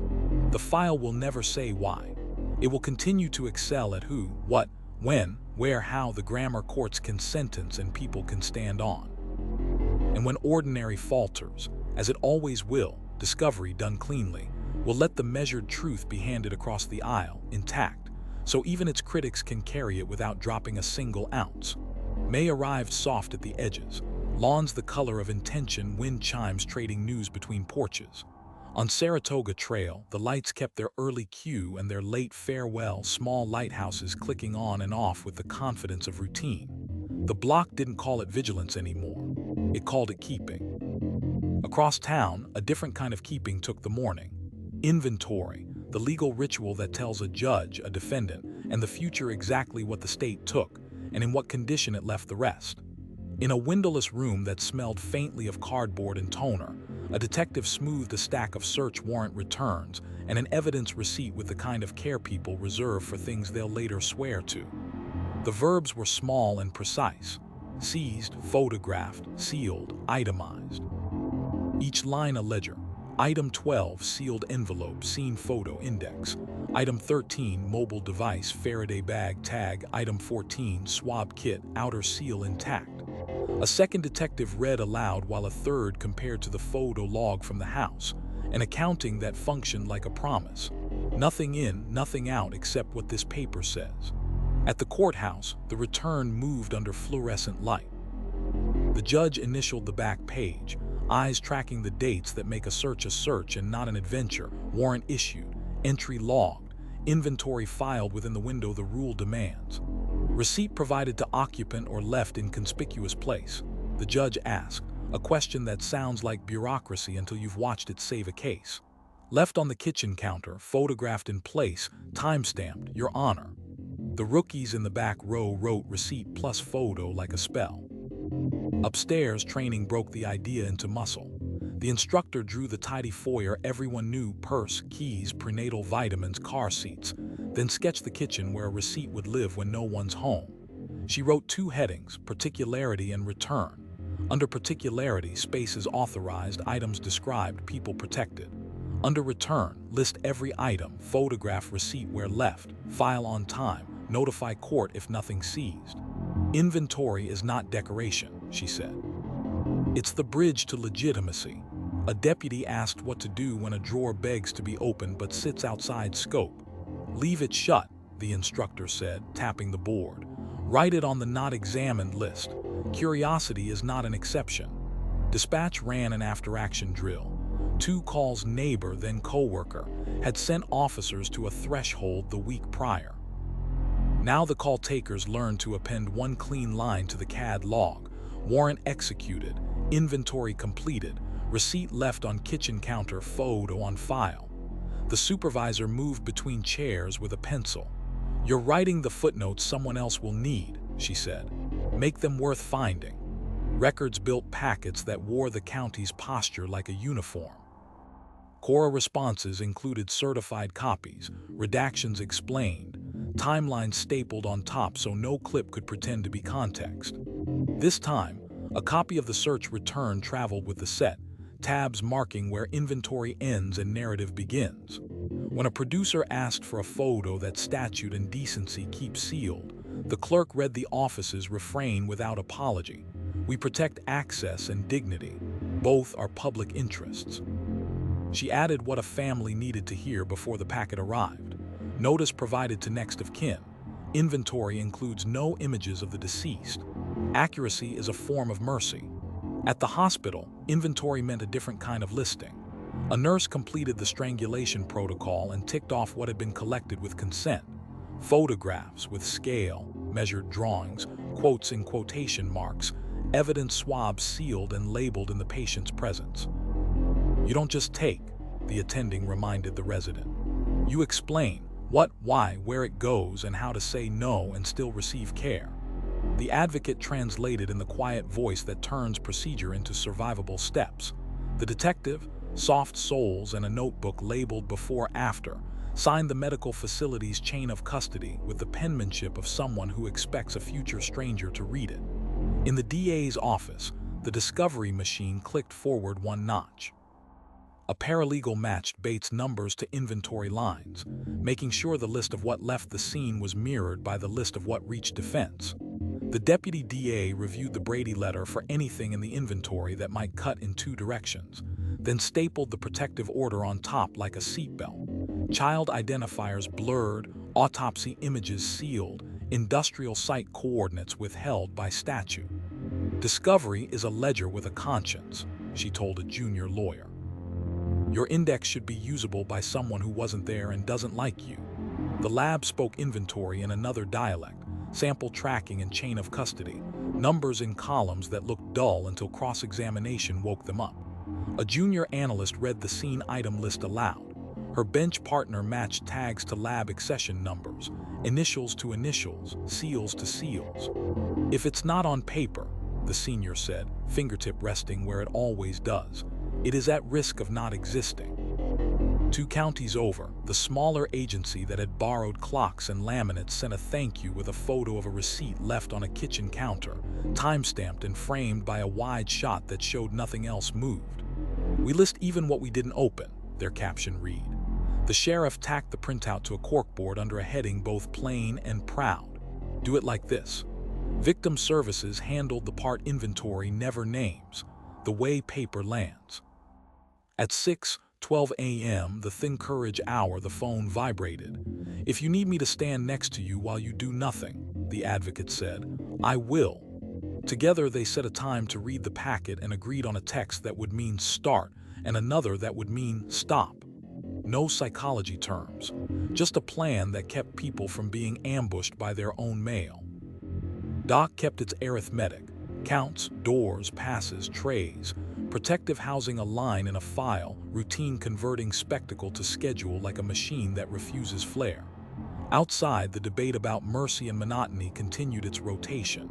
Inside, the only inventory that mattered was bodies present, doors locked, hours passed. At the high school, the counselor slid a new page into the steady binder. If police leave a receipt at home, it explained in simple language what a return is, whom to call, how to say, I don't understand without losing your place in the day. We are not teaching law, he said to a new teacher. We are teaching how to stay upright when the law walks through your living room. A church hall hosted the regular forum where the late question waits. How do we help without making it worse? The sheriff wrote her familiar list with a marker that squeaked on folding table plastic. Notice sooner, write better. Ask for consent. If consent ends, get a warrant. Photograph before moving, stop at drawers. Staple context to content, leave a receipt, file the return, call before you post. A hand went up. Why the obsession with paper? Because paper is what keeps truth from turning into a story someone can bend, she said. Dusk drew its careful blue across the cul-de-sac. A patrol car idled one street over from a porch where the light held steady because a timer said so. Inside the cruiser, a deputy slid the laminated card from the visor and said the words aloud because speaking turns advice into practice. Start small, document big. 2-knock rhythm, voice level. Consent requested and recorded. If consent ended, paper would begin. And if paper began, inventory would follow, a receipt on a counter photographed in place, a return filed before memory could make edits. Back in the evidence room, the detective folded the signed return into its envelope, initialed the flap, and logged the packet for filing with the kind of punctuation no one reads and everyone relies on. He wrote a memo that will never air in a documentary and will decide a motion someday. Return filed, receipt photo logged, no deviations from warrant scope, items in good order, seals intact, margins legible. This is how the case lives on, in the discipline of counting what you took and proving what you didn't touch. Porch lights on timers, notebooks that outwork batteries, warrants written in particular nouns, science stubbornly loyal to verification, packets that teach while they disclose, calls returned before the coffee cools. Inventory done cleanly is the county's way of telling the truth twice, once to the House, once to the court. So when ordinary falters, the record can carry the weight without wobbling, long after the people who wrote it have gone home and set their porch lights to come on a little before the dark. June arrived in clean rectangles, report cards, calendar squares, the measured clack of sprinklers hitting fence posts. On Saratoga Trail, porch lights took their early bow and late curtain call, a quiet math the street did together. Add light, subtract fear, balance ordinary. Across town, the courthouse hosted a seminar that smelled faintly of varnish and copy toner.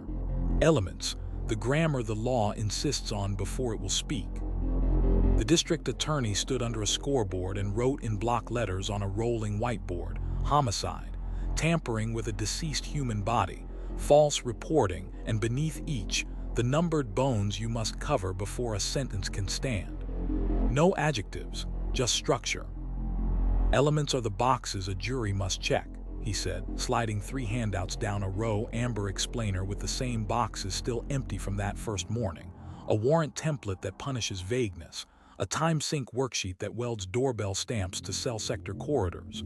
We don't prove stories, we prove elements. Everything else is temptation. A hand went up. Motive. He shook his head.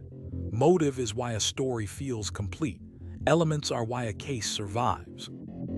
In the sheriff's building, a detective retrieved the binder the town treats like a tool and not a relic.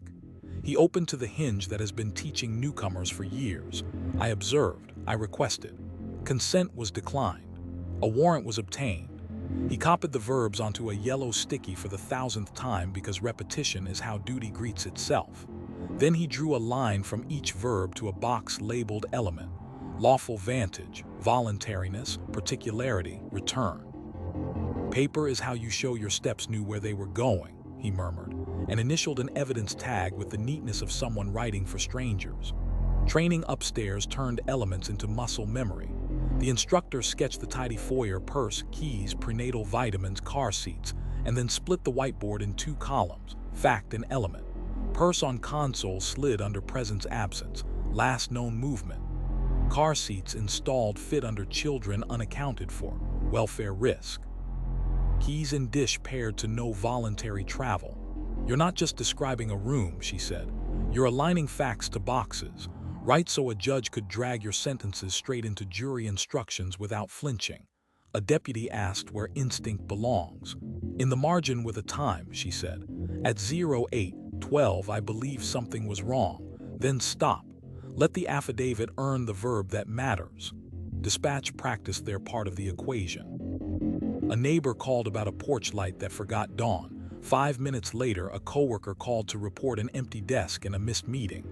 Call takers wrote incomplete sentences with quotation marks around voices and commas placed like rails. Last contact, vehicles, children, medications, known routes. The supervisor tapped the CAD screen with a pencil. This becomes an element, she said. Timeline, opportunity. Actus reus doesn't stand without a clock. At the hospital, the strangulation protocol translated experience into proof. A nurse measured bruises with a ruler and drew their contour.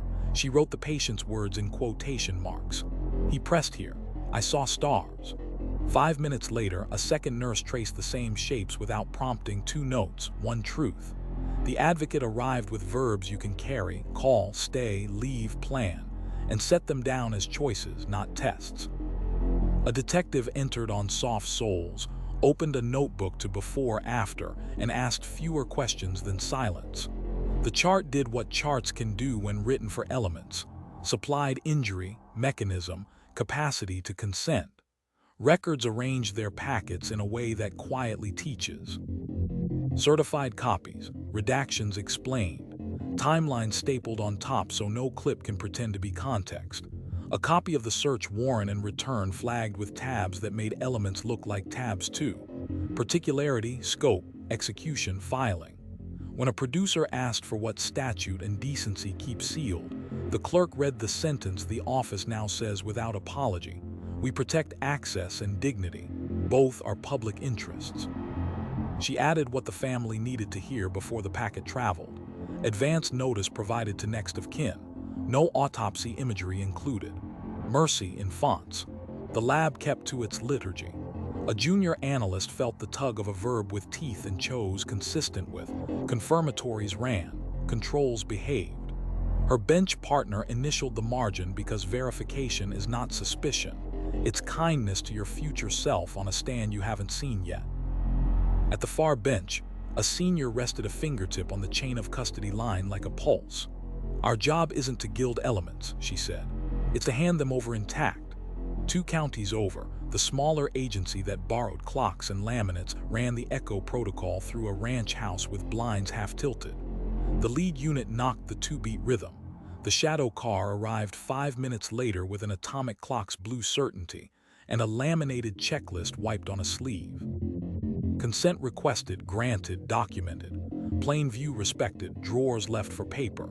Their affidavits overlapped like transparency sheets. Same nouns, same wedge of view, same restraint. A judge saw elements and not theater. Victim services tended to the element no instruction names. Endurance. At 6:11 a.m., the think courage hour, the phone vibrated. The advocate answered with the office's only unconditional sentence. If you need me to stand next to you while you do nothing, she said, I will.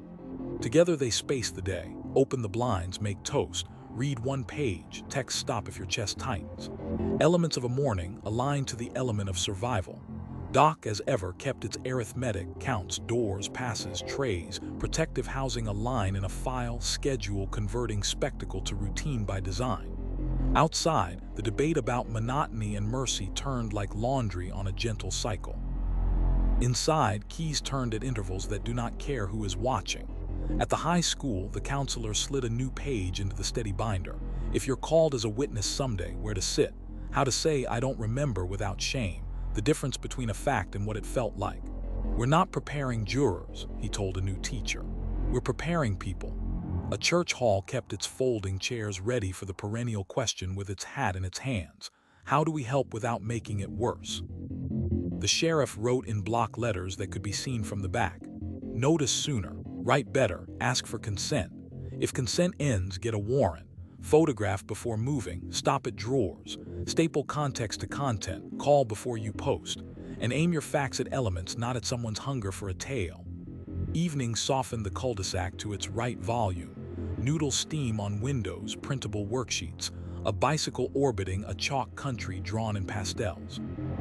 A patrol car idled a street away from a porch light that held steady by design. Inside the cruiser, a deputy slid a laminated card from the visor and said the line aloud because speaking turns guidance into practice. Start small, document big. 2-knock rhythm, voice level, consent requested and recorded. His notes read like a checklist the DA would approve. 1903 observed keys in dish, purse on console, timeline. 1904 requested voluntariness. 1905 consent granted, scope. 1910 consent ended. Warrant sought, particularity pending. The handwriting was neat the way safe is neat. Back in the office, the detective eased the binder onto its shelf with the rubbery thud of a tool returning to its hook and typed the memo nobody frames and everybody needs. Elements matched to record, timelines reconciled, chain of custody continuous, margins legible. The room hummed the sound paper makes when it knows how to behave under oath. This is how the case persists, not as an anecdote but as alignment, porch lights on timers, notebooks that outwork batteries, warrants in particular nouns, science loyal to verification, packets that teach while they disclose, calls returned before the coffee cools. The file will never say why. It will go on excelling at who, what, when, where, how, and at the quiet work of fitting facts to boxes so a community doesn't have to raise its voice to be believed. And when ordinary falters, as it will, the elements will hold and the measured truth will keep outrunning the loud story, 1 box checked at a time. July arrived with sun that felt like a decision. On Saratoga Trail, porch lights made their early vow and late goodbye as if the block were keeping minutes for itself. Motions carried, quorum met, adjourned to morning.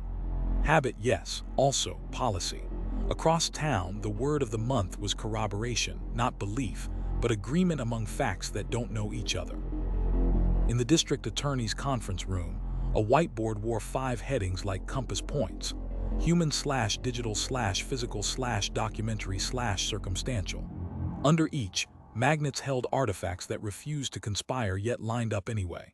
A neighbor's time-stamped clip, a carrier corridor that walked a phone down a street, a photo of keys in a dish, a receipt that placed a person where their story did not, sprinkler cycles that didn't care about alibis. The DA tapped the board. "When strangers agree," he said, "juries listen." Downstairs in the sheriff's building, a detective signed out the binder the town treats like a tool and opened to the hinge paragraph that keeps office memory honest. "I observed. I requested. Consent was declined. A warrant was obtained." He copied the verbs onto a yellow sticky for the 1,000th time because repetition is an oath. Then he drew lines outward, each verb to its witnesses. Observed right arrow photos from thresholds. Requested right arrow bodycam audio. Declined right arrow report notation with time. Obtained right arrow warrant with magistrate's signature. "Let the facts vouch for each other," he murmured, initialing a tag with the neatness of someone writing for strangers. Upstairs, training turned the idea into muscle. The instructor sketched the tidy foyer: purse, keys, prenatal vitamins, car seats, and then drew a web around each noun. Purse left right arrow bank notifications that stopped. Keys left right arrow door sensor logs that never cycled. Vitamins left right arrow prenatal appointment missed. Car seats left right arrow no vehicle movement recorded. "Corroboration is what keeps you from leaning on a single fragile thing," she said. A deputy asked where instinct fits. "In a margin with a time," she answered. "At 08:11 I believe, then stop. Let the house and the paperwork agree without you." Dispatch ran the 2-witness drill. A neighbor called about a porch light that forgot dawn. 5 minutes later, a coworker called about an empty chair and unread messages. Call takers wrote incomplete sentences, quotes around voices, commas where officers could land. The supervisor tapped the CAD screen with a pencil. 2 calls, 1 worry, different sources. That's corroboration before anyone knocks. At the hospital, the strangulation protocol stitched agreement neatly. A nurse measured bruises with a ruler, sketched their contour, and wrote the patient's words in quotation marks. "He pressed here. I saw stars." 5 minutes later, a second nurse traced the same shapes without prompting. Photographs matched drawings, drawings matched words, pulse ox and voice hoarseness nodded along. The advocate arrived with verbs you can carry: call, stay, leave, plan, and laid them out like tools on a towel. A detective entered on soft soles, notebook labeled before/after, and let the chart testify first. In court, those papers would sit beside someone who'd never met the patient and say the same thing. Records built packets that behaved like good witnesses. Certified copies, redactions explained, timelines stapled on top so clips couldn't pretend to be narrative. The clerk paired audio with transcript, affixed the warrant and return, and attached a redaction index that cited statute like directions read calmly at a fork. When a producer pushed for what law and decency keep sealed, she read the sentence the office now speaks without apology: "We protect access and dignity. Both are public interests." Then she called a family before the envelope traveled. Corroboration has manners. The lab kept to its liturgy of agreement. A junior analyst felt a hungry verb prowl and chose consistent with. Confirmatories ran, controls held. Hash values matched on mirror drives handed to defense. Bench notes from 2 analysts echoed across initials. At the far station, a senior rested a fingertip on the chain of custody line like a pulse. "Our corroboration is boring on purpose," she said. "Peer review, repeatability. If brilliance is required, something's already off." 2 counties over, the smaller agency that borrowed clocks and laminates ran the echo protocol through a modular home that smelled faintly of detergent in summer. The lead unit knocked the 2-beat rhythm. The shadow car arrived 5 minutes later with an atomic clock's blue certainty, and a laminated checklist wiped on a sleeve. Consent granted, documented. Photos from thresholds matched inventory later. Doorbell stamps matched CAD times. Affidavits overlapped like transparencies. A judge read both and saw strangers agreeing without being introduced. The DA took a folding table in a gym and ran a clinic titled How Things Agree. He slid 3 handouts down the row. The amber explainer with the same boxes empty as that first day. A warrant template that punishes vagueness. A time-sync worksheet that marries doorbell stamps to cell sector corridors. A teenager asked about motive. He smiled.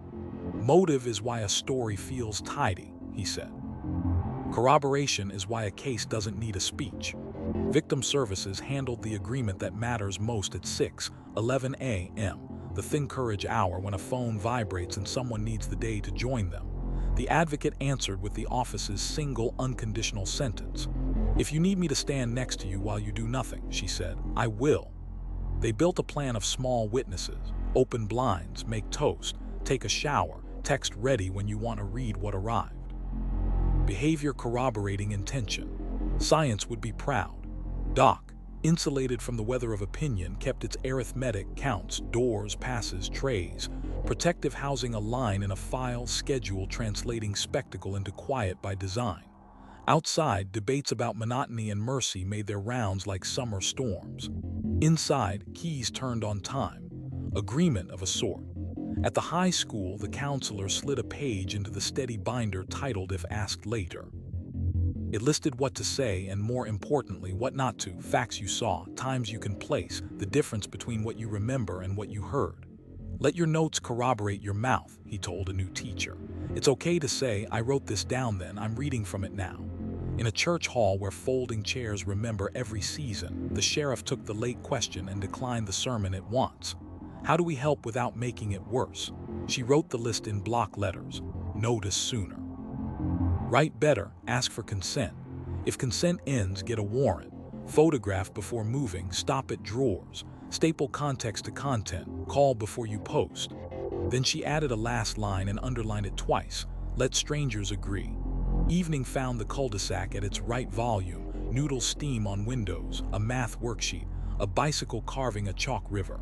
A patrol car idled a street away from a porch light that held steady because a timer said so. Inside the cruiser, a deputy slid a laminated card from the visor and spoke the line aloud because saying it turns advice into practice. "Start small, document big. 2-knock rhythm, voice level, consent requested and recorded." His notes made their own chorus. 1902 observed keys in dish. Purse on console photo 3. 1903 requested right arrow BWC clip A. 1904 consent granted, consent form signed. 1910 consent ended. Warrant sought right arrow CAD time. 1941 warrant executed right arrow return filed. Receipt left on counter right arrow photo 29. Strangers agreeing. Back in the evidence room, the detective eased the binder onto its shelf with the rubbery thud of a tool returning to its hook and typed the memo nobody frames and everybody needs. Corroboration mapped. Human left right arrow, digital left right arrow, physical left right arrow documentary. Timelines reconciled. Chain of custody continuous. Margins legible. The room hummed the sound paper makes when it's confident enough to be quiet. This is how the case persists. In agreements that don't require persuasion, porch lights on timers, notebooks that outwork batteries, warrants written in particular nouns, science loyal to verification, packets that teach while they disclose, calls returned before the coffee cools. The file will never answer why. It will continue to excel at who, what, when, where, how, and at the patient work of letting unrelated things tell the same truth. And when ordinary falters, as it will, corroboration will carry the measured truth farther than any loud story can run, because facts that never met still manage to walk in step. August settled like a steady hand on the shoulder, heat civilized by evenings, sprinklers stitching arcs between mailboxes. On Saratoga Trail, porch lights took their early post and late release, as if the block were keeping minutes for a meeting that never adjourns. Habit had become a language. We see you. We'll be here when it's dark again. Across town, the courthouse hosted a workshop that didn't invite drama, burden of proof. The district attorney stood under a scoreboard and wrote in clean block letters, "Beyond a reasonable doubt," then underlined the word reasonable twice. "Not beyond all doubt," he said. "Not beyond conjecture, not beyond grief. Reasonable, rooted in reason, tested by evidence." He slid 3 handouts down a row of folding tables. The amber explainer with the same boxes still empty from that first day. A warrant template that punishes vagueness. A time-sync worksheet that marries doorbell stamps to carrier corridors. We do not sell a story, we meet a burden. Downstairs in the sheriff's building, a detective lifted the binder the county treats like a tool and opened to the hinge that keeps everyone honest. I observed. I requested. Consent was declined. A warrant was obtained. He copied the verbs onto a yellow sticky for the 1,000th time because repetition is what duty does to stay awake. In the margin, he wrote a lawyer's quiet prayer. Elements plus corroboration equals sufficiency. Then he traced tiny arrows from facts to boxes. Keys in dish, right arrow, no voluntary travel. Car seats installed, right arrow, welfare risk. Prenatal vitamins on counter, right arrow, appointments missed. Reason persuades, he murmured, initialing a tag with the neatness of a person writing for strangers. Training upstairs turned philosophy into muscle. The instructor drew the tidy foyer, purse, keys, prenatal vitamins, car seats, and split the board, evidence on the left, argument on the right. Under evidence, she wrote nouns, photos from thresholds, CAD times, consent forms, warrant and return. Lab bench notes, each with a timestamp like a nail. Under argument, she wrote a single sentence, fit facts to elements, resist adjectives. A deputy asked what to do with instinct, the way it pushes at the ribs when rooms speak in absence. Give it a time and stop, she said. At 08:09 I believed, then let your paper meet the burden. Dispatch practiced the rhythm that helps a jury later without trying to. A neighbor called about a porch light that forgot dawn. 5 minutes later, a coworker called about an empty chair and blinking message bubbles. Call takers typed incomplete sentences with quotation marks around voices and commas where officers can land. The supervisor tapped the CAD log. This becomes timeline, she said. Timeline becomes burden. Write like a juror will live here for 6 days. At the hospital, the strangulation protocol produced the kind of pages that carry weight quietly. A nurse measured bruises in centimeters, sketched their shape, and wrote the patient's words in quotation marks. He pressed here. I saw stars. 5 minutes later, a second nurse repeated the measurements without prompting. Photographs matched drawings, drawings matched words. Pulse ox read what memory might forget. The advocate arrived with verbs you can carry, call, stay, leave, plan, and laid them out like tools on a towel. A detective entered on soft soles, opened a notebook labeled before, after, and let the chart speak first. None of it asked for belief. All of it asked for attention. Records prepared packets that behaved like good witnesses. Certified copies, redactions explained, timelines stapled on top so clips couldn't impersonate context. The warrant and return rode beside a redaction index that cited statute like a map. When a producer pressed for what the law and decency keep sealed, the clerk read the sentence the office now says without apology. We protect access and dignity, both are public interests. Then she called a family before the envelope traveled. Meeting the burden does not license harm. In the lab, the burden sounded like nouns. A junior analyst felt a hungry verb prowl and chose consistent with. Confirmatories ran, controls held. Hash values matched between state and mirror drives. A bench partner initialed the margin, not because trust was missing, but because verification is mercy to your future self. At the far station, a senior rested a fingertip on the chain of custody line like a pulse. If brilliance is required, she said, paper failed. We build for ordinary minds under oath. 2 counties over, the smaller agency that borrowed clocks and laminates ran the echo protocol through a ranch house that smelled like detergent and late summer. The lead unit knocked the 2-beat rhythm. The shadow car arrived 5 minutes later with an atomic clock's blue certainty and a laminated checklist wiped on a sleeve. Consent granted, documented. Photos from thresholds not posed. Drawers stayed shut until paper said otherwise. Their affidavits overlapped like transparencies.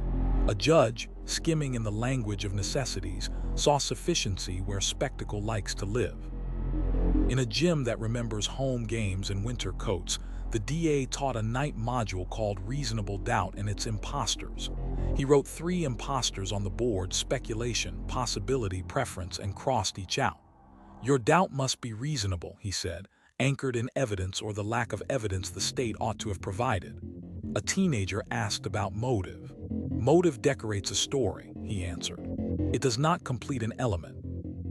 Victim services tended to a different burden at 6:11 a.m., the thin courage hour when a phone vibrated and somebody needed the day to be survivable. The advocate answered with the office's single unconditional sentence. If you need me to stand next to you while you do nothing, she said, I will. They set a plan of small proofs: open blinds, make toast, read 1 page, text stop when your chest tightens. Not therapy, logistics of staying. Doc kept its arithmetic counts: doors, passes, trays. Protective housing a line in a file schedule translating spectacle into routine without asking permission. Outside, the debate about monotony and mercy moved like weather. Inside, keys turned on time. Burden met daily, by bodies counted and doors that close. At the high school, the counselor slid a page into the steady binder titled If You're Asked What You Saw. It explained facts versus feelings, how to say I don't remember without shame, how to read from notes you took then. You are not a character, he told a new teacher. You are a witness. That's lighter and heavier than it sounds. In a church hall that keeps folding chairs the way some places keep candles, the sheriff took the late question that begs for a sermon and gets a checklist instead. How do we help without making it worse? She wrote in block letters: notice sooner, write better, ask for consent. If consent ends, get a warrant. Photograph before moving, stop at drawers. Staple context to content, call before you post. Then she added the last line the town had earned: meet the burden, don't inflate the story. Dusk cooled the cul-de-sac to its right volume, noodles steam on windows, a worksheet rescued from under a dog, a bicycle carving a chalk river no rain had claimed yet. A patrol car idled a street away from a porch light that held steady because a timer said so. Inside the cruiser, a deputy slid a laminated card from the visor and spoke the line aloud because saying it turns advice into practice. Start small, document big. 2-knock rhythm, voice level, consent requested and recorded. His notes looked like a ladder a juror could step down safely. 1902 observed keys in dish, purse on console. 1903 requested. 1904 consent granted. 1910 consent ended, warrant sought. 1942 warrant executed, inventory filed, receipt left on counter. Photo 29. No flourish, only steps that knew where they were going.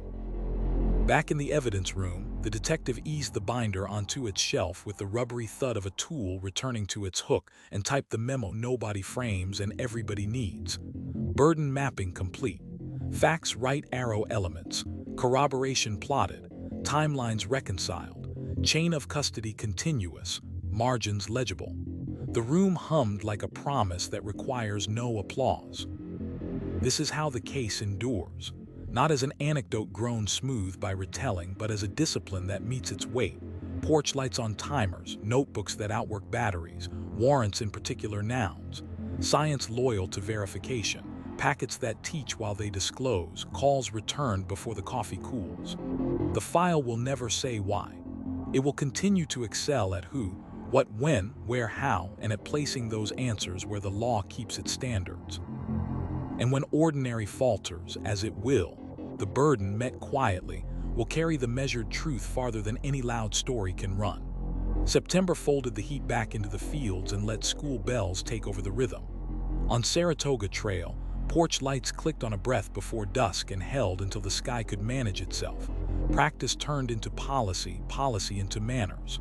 Across town, a courtroom prepared for a thing the famous file never needed: instructions. Not a verdict, those belonged to other rooms and an older winter, but the language that would carry any jury to law without getting them lost in story. The judge kept a stack of drafts at her elbow, edges squared, each page a sentence stripped to usable bone. Counsel sat at their tables, yellow pads turned sideways, pens aligned. On a whiteboard wheeled in from a conference room that still smelled like toner, the district attorney wrote 3 headings any American trial could find in the dark: burden, elements, evidence. Beneath burden, he wrote what the law always says and people keep wanting to edit: beyond a reasonable doubt, and underlined reasonable twice. Beneath elements, he wrote the numbered bones. Beneath evidence, he wrote direct and circumstantial, added an equal sign between them, and left it there like a dare to bad television. Your job isn't to decide a tale, the judge would say in an hour, rehearsing it now in a whisper only the clerk heard. It is to apply law to facts. She tested each instruction the way a mechanic tests brakes: push, release, listen. A comma moved, a pronoun tightened. She trimmed the excess until the page could hold a stranger's weight. Downstairs in the sheriff's building, the binder the town treats like a tool watched the hour pass by doing what it always does: staying exact. A detective opened to the hinge that makes every later sentence possible. I observed. I requested. Consent was declined. A warrant was obtained. He copied the verbs onto a yellow sticky because repetition is a kind of oath, and tucked it beneath the tab marked affidavit. On a legal pad, he drew lines from fact to box: keys in dish, absence of voluntary travel; car seats installed, right arrow, children unaccounted for; prenatal vitamins on counter, right arrow, appointments missed. Then wrote the quiet equation no one cheers for but everyone relies on: facts plus instructions equals verdict that behaves. Training upstairs turned the idea into muscle. The instructor drew the tidy foyer: purse, keys, prenatal vitamins, car seats, and then wrote in block letters above it, "Read this like a juror." "What can this room prove without adjectives?" she asked. A deputy offered. "No car taken, no spontaneous leaving." Another added. "Planned medical care interrupted." The instructor circled the phrases and drew arrows to the elements on a second whiteboard. "You're not building a narrative," she said. "You're building a bridge between observation and instruction." Dispatch ran a drill titled "What a Juror Hears." A neighbor called about a porch light that forgot dawn. 5 minutes later, a coworker called about an empty chair, an unanswered thread. Call takers typed in full sentences with quotation marks around voices and commas where officers could land. The supervisor read the log aloud back to the room. "This becomes a timeline," she said, tapping the timestamps. "A juror will hold it up against doorbell video and cell sector corridors. If your commas wobble, the ladder wobbles." At the hospital, the strangulation protocol did its daily stubborn work: ruler, sketch, quotes fenced in quotation marks. "He pressed here. I saw stars." 5 minutes later, a second nurse repeated the measurements without prompting. The advocate arrived with verbs you can carry: call, stay, leave, plan, and laid them down like silverware on a plain table. When a detective stepped in with soft soles and a notebook labeled before after, the chart did the opening statement without style: injury, mechanism, capacity. Juries don't need poetry for medicine. They need measurements. Records arranged, packets the way a good teacher arranges a lesson. Certified copies, redactions explained, timelines stapled on top so clips cannot pretend to be context, warrant and return tabbed for easy reach, a redaction index with statute citations like street signs. When a producer pressed for what the law and decency keep sealed, the clerk read the office's refrain without apology: "We protect access and dignity.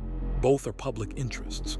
She added the line families now look for before they open anything: advance notice provided to next of kin. Instruction begins with what you don't show and why. The lab prepared its own testimony the way orchestras tune. A junior analyst practiced saying consistent with out loud until it fell out of her mouth without apology. Her bench partner checked controls, reran confirmatories, initialed margins.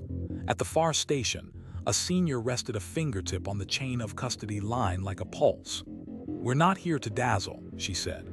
"We're here to hand jurors nouns and let the instructions do the verbs." In a community gym with scuffed floors and ambitious echo, the DA ran a clinic called "What the Judge Will Tell You." He slid 3 handouts across folding tables. The amber explainer with the same boxes empty as that first day. A warrant template that punishes vagueness. A 1-pager titled Pattern Instructions you'll actually hear. Reasonable doubt. Credibility, direct equals circumstantial. Limited use evidence. Unanimity. A hand went up in the back. Do jurors ever get motive? He shook his head. They get elements. Motive is the ghost story that sneaks in under the door. The judge will tell you not to chase it. 2 counties over, the smaller agency that borrowed clocks and laminates sent video of a training day where rookies practiced reading instructions out loud before writing reports. Say it like a juror will hear it, their sergeant told them. The rookies stumbled over particularity at first, then learned to love it the way carpenters love levels. Their echo protocol drill. Lead unit knocks the 2-beat rhythm. Shadow car arrives 5 minutes later with an atomic clock's blue certainty. Ended with 2 affidavits that sounded like they'd been written by people who expect their sentences to be stapled to jury instructions someday. Victim Services kept its own instruction manual at 6:11 a.m., the thin courage hour, when a phone vibrated and someone needed the day told to them in small, survivable pieces. If you need me to stand next to you while you do nothing, the advocate said, the officer's oath, I will. They set guidelines that read like kindness in policy form. Open blinds, make toast, read if you want, stop if you want, text me a single emoji if you can't talk. The instructions did not promise ease. They promised company. Doc, insulated from fashion and fury, kept its arithmetic. Counts, doors, passes, trays. Protective housing a line in a file. Routine the only instruction that matters inside. Outside, the town still argued about mercy and monotony. Inside, keys turned and schedules did their job without speeches. At the high school, the counselor slid a new page into the steady binder. If you're summoned. It explained how to ask an employer for time, how to bring a notebook, what admonition means, why you shouldn't research after dinner. You may be the next set of ears, he told seniors who were closer to jury age than they realized. Listen for the boxes, not the soundtrack. In a church hall where folding chairs remember every winter, the sheriff faced the late question that wants a sermon and got a list instead. How do we help without making it worse? She wrote in block letters, notice sooner. Write better, ask for consent. If consent ends, get a warrant. Photograph before moving, stop at drawers, staple context to content, call before you post. Then she added a last line, underlined once, follow instructions. They exist because grief is persuasive. Dusk placed its hand on the cul-de-sac, steadying it. A patrol car idled 1 street over from a porch light that held because a timer said so. Inside the cruiser, a deputy slid a laminated card from the visor and said the line aloud because saying it turns advice into practice. Start small, document big. 2-knock rhythm, voice level, consent requested and recorded. He wrote 1906, observed keys in dish. Purse on console, 1907, requested 1908, consent granted. Then a bracketed note the judge would recognize as restraint, not fear. Plain view until warrant, photo before movement, drawers untouched. His handwriting was neither pretty nor defiant. It was legible. Juries love legible. Back at the courthouse, the judge stacked her final drafts and capped her pen. Instructions had been whittled down to things a stranger could carry across a room without dropping. Burden, elements, equality of proofs, how to weigh a witness, how to say not proven without malice, how to say proven without triumph. The clerk set the packets where they would wait for a day that might never come in this case and would always come somewhere else. This is how the file lives now, not as a campfire tale but as architecture, porch lights on timers, notebooks that outwork batteries, warrants written in particular nouns, science that insists on verification, packets that teach while they disclose, phone calls returned before the coffee cools. The pages do not argue why. They excel at who, what, when, where, how, and at the more difficult work of submitting themselves to the rules that keep grief from pretending to be proof. When ordinary falters, as it will, instruction is the handrail, steady, unsentimental, exactly where it needs to be for anyone willing to hold on. October trimmed daylight to a workable edge. On Saratoga Trail, porch lights took their posts early and retired late, a neighborhood metronome that made no speeches and kept every promise. The habit had outlived urgency. It lived now as culture, quiet proof you can practice safety without performing it. Across town, the courthouse prepared for the room without windows, deliberation. Not a verdict, those belong to other winters, but the discipline that gets strangers from evidence to decision without being drafted into a story. The judge reviewed the packets she had whittled to bone the week before: burden, elements, equality of direct and circumstantial proof, credibility, unanimity. She ran a pen under the two sentences juries always need most and too often forget. You must not be swayed by sympathy or prejudice. Reasonable doubt is not imaginary doubt. Down the hall, counsel tuned their last notes. The district attorney drew 2 columns on a legal pad, proved and not needed, and parked motive under the second heading where it belongs.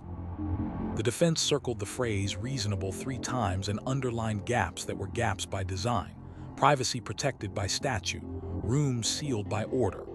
Between them, a clerk carried exhibits into numbered boxes that would follow the jury into a room where opinions become votes only when paper allows. In the sheriff's building, a detective signed the ledger, lifted the binder the county treats like a tool, and opened to the hinge that never fails under questioning. I observed. I requested. Consent was declined. A warrant was obtained. He wrote the verbs on a yellow sticky again because repetition is a kind of oath, then drew arrows to the pieces jurors will hold, photos from thresholds, body-worn audio, the consent form, the warrant and return, the inventory receipt photographed on a kitchen counter, time-stamped and unromantic. He added, almost as a benediction, instructions left right arrow evidence, the bridge they built this whole year for people they will never meet. Training upstairs turned deliberation into muscle memory. The instructor sketched the familiar foyer, purse, keys, prenatal vitamins, car seats, and wrote credibility factors above the drawing in block letters: opportunity to observe, consistency, corroboration, demeanor, motive to lie, bias. Jurors will test your paper this way even if they can't name the test, she said. Write like you expected it. A deputy asked where instinct belongs when the room speaks in absence. In the margin with a time, the instructor said. At 08:10, I believed, then stop. Trust your nouns. Dispatch rehearsed the portion of a case that most jurors never see and all good ones feel, the cadence of the first hour.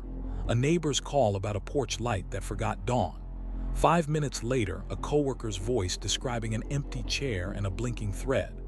Call takers typed in sentences with quotation marks around voices and commas where officers could land. The supervisor read the log aloud cold, as a juror would see it for the first time. Is it legible? Does it rhyme with the doorbell? Does it conflict with carrier corridors? She tapped a time. If your commas wobble, their confidence does too. At the hospital, the strangulation protocol kept making pages that behave in jury rooms. A nurse measured in centimeters, sketched the contour, wrote quotes verbatim. He pressed here. I saw stars. 5 minutes later, a second nurse repeated the measurements without coaching. The advocate set down verbs people can carry: call, stay, leave, plan, and the detective, soft souls and a notebook labeled before/after. Let the chart speak first. Jurors do not need drama from medicine. They need measurements aligned to elements. Records packed packets like teachers laying out an exam, certified copies, redactions explained, timelines stapled on top so clips cannot impersonate context, warrant and return tabbed, a redaction index that cites statute instead of taste. When a producer pushed for what decency and law keep sealed, the clerk read the sentence the county says now without apology. We protect access and dignity. Both are public interests. She called a family before the envelope left the building. Deliberation begins with what you don't put in the room and why. In the lab, testimony was tuned to the key of calm. A junior analyst practiced saying consistent with until it felt like a truth and not a retreat. Her bench partner reran confirmatories and initialed margins because verification is mercy for your future self under oath. At the far station, A senior rested a fingertip on the chain of custody line as if taking a pulse. "In deliberation," she said, "our exhibit is the quiet one that keeps standing when louder ones have sat down." 2 counties over, the smaller agency that borrowed clocks and laminates ran their echo protocol through a split-levels thin hallways. The lead unit knocked the 2-beat rhythm. The shadow car arrived 5 minutes later with an atomic clock's blue certainty and a laminated checklist wiped on a sleeve. Consent granted, documented. Photos from thresholds not posed, drawers left for paper. That night, 2 affidavits overlapped like transparencies. A judge read them and saw what jurors crave, restraint that looks like reliability. In a gym where banners blinked out last year's triumphs, the district attorney ran a clinic called Credibility Without Characters. He wrote 5 sentences jurors would hear when the time came. Direct and circumstantial evidence are equal. You may accept part and reject part of any witness's testimony. Lawyers' questions are not evidence. Sympathy is not a basis for verdict. If 2 reasonable conclusions arise, the law requires the one that favors the defendant. He let the last line sit. The room didn't shift. Good rooms can hold 2 truths at once. Victim services carried deliberation where no instruction reaches. 6:11 a.m., the thin courage hour. The phone vibrated. The advocate answered with the office's only unconditional sentence. "If you need me to stand next to you while you do nothing," she said, "I will." Together they laid out a day in small, survivable pieces. Open the blinds, make toast. Read 1 page when you're ready, text stop if your chest tightens, we'll set the packet aside. Jurors deliberate on paper, people deliberate on breath.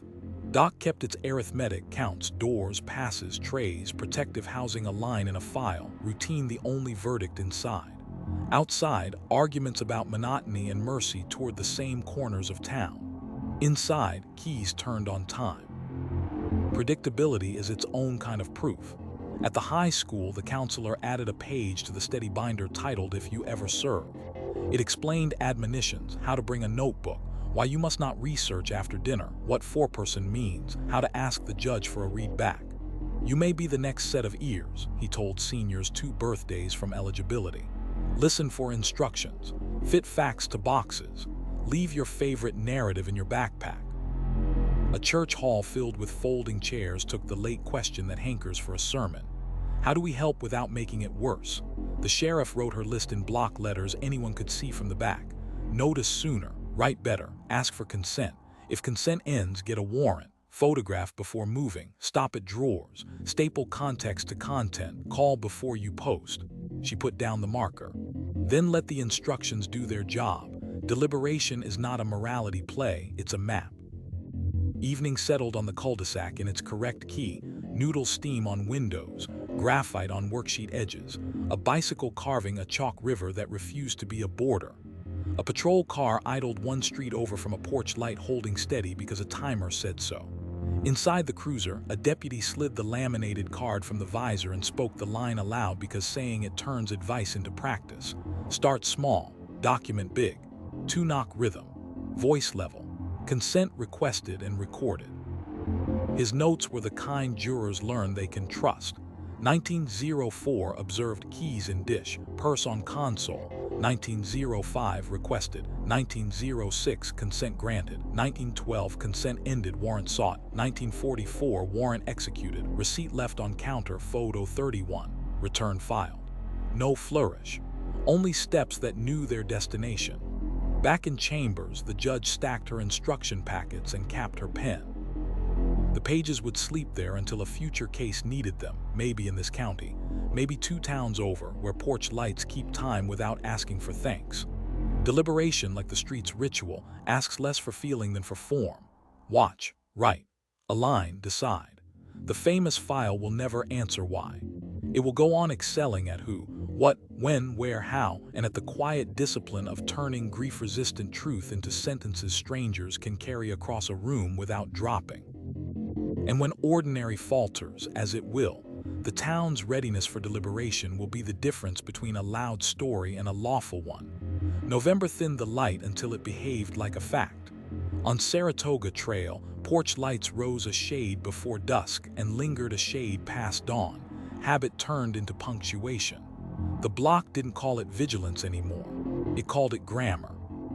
Across town, a different grammar ran a courtroom. The transcript, the official memory of a day that will be argued years from now by people not yet licensed. In a narrow well between counsel tables, the court reporter adjusted a paper stack, checked the cat display, and tapped the pedals that make speech obedient to lines. She wasn't capturing drama. She was making a record, keystrokes rendering voices into something the law could carry without spilling. The judge entered with the same quiet authority she brought to everything, sleeves neat, instructions squared, pencil ready. "For the record," she began, and the room snapped into the discipline of being remembered. Lawyers slowed their commas. Witnesses learned that nods are invisible, yes and no must be spoken. Between questions and answers, the reporter threaded tags, inaudible sparingly, overlapping when necessary, indicating only when hands tried to smuggle meaning past words. The machine overheard everything. The transcript would admit only what English could weigh. Downstairs in the sheriff's building, a detective lifted the binder the county treats like a tool and not a shrine, open to the hinge that turns chaos into procedure. I observed. I requested. Consent was declined. A warrant was obtained. He copied the verbs onto a yellow sticky again because repetition is a kind of oath, then drew arrows to transcript anchors.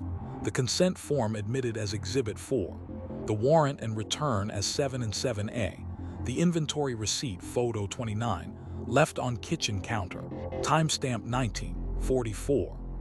He pictured each line spoken slowly enough to be caught and exactly enough to be believed. "If you wanted it to live, you should have written it as if a stranger would read it out loud," he murmured, initialing a tag for the next audit. Training upstairs turned voice into discipline. The instructor drew the tidy foyer, purse, keys, prenatal vitamins, car seats, and wrote "say it so it stays" above the whiteboard. "No like or you know," she told a room half rookies, half people who had already learned the hard way. "Report where you stood, name the room, give the time, speak in nouns." Jurors read this later with the judge's finger under each line. A deputy asked about instinct, the part that always arrives early and wants to talk. "Timestamp it and stop," the instructor said. "At 08:11 I believed, then let the affidavit earn the verbs. Belief is not evidence, it is a note to your future self." Dispatch ran a drill called transcript ears. A neighbor called about a porch light that forgot dawn. 5 minutes later, a coworker called to report an empty chair. Call takers spoke in sentences even when the caller didn't, repeated back what mattered with the kind of courtesy that doubles as accuracy. "You last saw her at you mean the silver SUV that stays parked out front." Typing kept pace, quotation marks where voices belonged, times precise to the minute. The supervisor played the audio into a quiet room and read the CAD log along with it. The two matched like lips and subtitles. "When the transcript arrives," she said, "your commas become stares." At the hospital, the strangulation protocol translated the present into future-readable proof. A nurse measured bruises with a ruler, sketched their contour, and wrote the patient's words in quotation marks. "He pressed here. I saw stars." 5 minutes later, a second nurse repeated the measurements without suggestion. The advocate arrived with verbs that fit pockets: call, stay, leave, plan, and placed them on the table like utensils, each for its purpose. A detective entered on soft soles, opened a notebook labeled before/after, and asked fewer questions than silence. Later on paper, cue when you say pressed, where? Here, indicating right lateral neck. The court reporter would translate the gesture so future eyes could see it. Records assembled packets like teachers making answer keys. Certified copies, redactions explained, timelines stapled on top so clips couldn't pretend to be context, warrant and return tabbed, a redaction index that cited statute, not taste. When a producer asked for what law and decency keep sealed, the clerk read the sentence the office now speaks without apology. "We protect access and dignity. Both are public interests." She then did what transcripts cannot, called a family first. Courtesy isn't in the record, it's in the room. In the lab, testimony tuned itself to the page. A junior analyst practiced saying consistent with until it carried confidence instead of deferral. Her bench partner reran confirmatories and initialed margins because verification is mercy to your future self under oath. At the far bench, a senior rested a fingertip on the chain of custody line like a pulse. "Answer the question asked," she told the room. "Not the one the silence invites. Let the transcript show we prefer nouns." In a gym with uneven acoustics and championship banners fading into their threads, the district attorney ran a clinic titled "The Record is the Universe." He wrote 3 rules on a portable whiteboard. 1. If it isn't said, it isn't there. 2. If it isn't marked, it's hard to find. 3. If it isn't legible, it's vulnerable. He slid 3 handouts down a row of folding tables. The amber explainer with the same boxes empty as that first day. A warrant template that punishes vagueness. A 1-pager titled "Speak for the stenograph," slow, specific, no pronouns without antecedents. A student asked about motive. He capped the marker. Motive narrates, transcript sentence. 2 counties over, the smaller agency that borrowed clocks and laminates ran their echo protocol under fluorescent lights that make truth look pale and steady. The lead unit knocked the 2-beat rhythm. The shadow car arrived 5 minutes later with atomic blue certainty, and a laminated checklist wiped on a sleeve. Consent granted, documented. Photos from thresholds, not posed. The sergeant made rookies stand at the doorway and describe a room until the words could be typed by someone who had never been inside. From the threshold looking north, a kitchen, stainless refrigerator to my left, island center, paper on counter with black border, a warrant return. Words replace pointing. The transcript could carry that.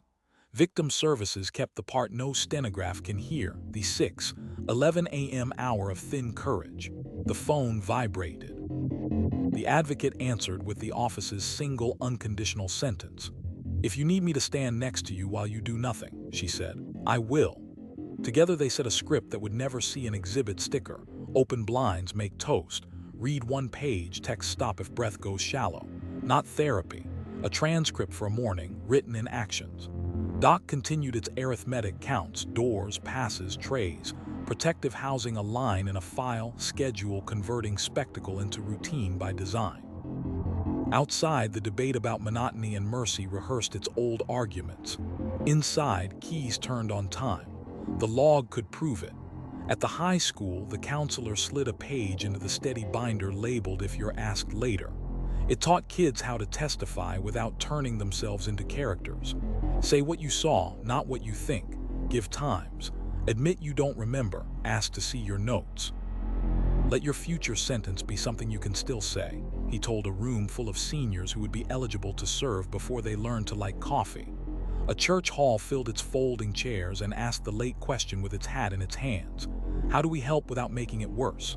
The sheriff wrote her eternal list in block letters you could read from the back. Notice sooner. Write better. Ask for consent. If consent ends, get a warrant. Photograph before moving. Stop at drawers. Staple context to content. Call before you post. She underlined the last sentence twice. And speak as if a stranger will read your words under oath. Because they will. Evening steadied the cul-de-sac. Steam taped itself to kitchen windows. Pencils made half-moons on worksheets. A bicycle outlined a river of chalk and refused to call it a border. A patrol car idled 1 street over from a porch light that held because a timer said so. Inside the cruiser, a deputy slid the laminated card from the visor and said the line aloud because saying it turns advice into practice. Start small, document big. 2-knock rhythm, voice level, consent requested and recorded. His notes read like they had been written for a person with a pedal at her feet. 1903 observed from threshold. Foyer, keys in dish, purse on console. 1904 requested exact words quoted. 1905 consent granted, form signed, exhibit 4. 1912 consent ended, warrant sought. 1944 warrant executed, receipt left on counter, photo 29, return filed. No flourishes. Only sentences that know how to stand when read back twice. Back at counsel table, the court reporter lifted her hands for a moment and flexed the ache out of fingers. Then she set them again on the keys, words becoming record, record becoming memory, memory becoming a place the law can point to and say, there, not somewhere around there. This is how the case persists. In speech that survives its speakers, porch lights on timers, notebooks that outwork batteries, warrants written in particular nouns, science loyal to verification, packets that teach while they disclose, calls returned before the coffee cools. It does not promise why. It continues to excel at who, what, when, where, how, and at the stern kindness of writing everything as if a stranger will need to carry it across a room without dropping. When ordinary falters, as it will, the transcript is the town's way of refusing to let noise become history.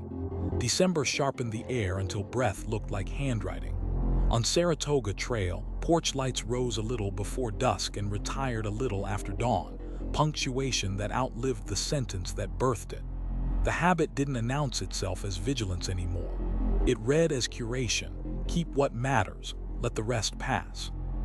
Across town, the sheriff's building observed its quiet high holiday, Archive Day, when living cases gave a respectful nod to the ones that now belonged to shelves, servers, and the future. In the basement, a detective signed the ledger, lifted the binder the county treats like a tool, and carried it to a table that smelled faintly of adhesive and winter. He opened to the hinge that had taught generations to keep their verbs small and true. I observed. I requested. Consent was declined. A warrant was obtained. He wrote the 4 words on a fresh sticky, because repetition is an oath disguised as stationery. Then he began the conversion that turns memory into infrastructure. Evidence tags were reconciled against the property ledger, custody lines traced from signature to signature without a skip beat.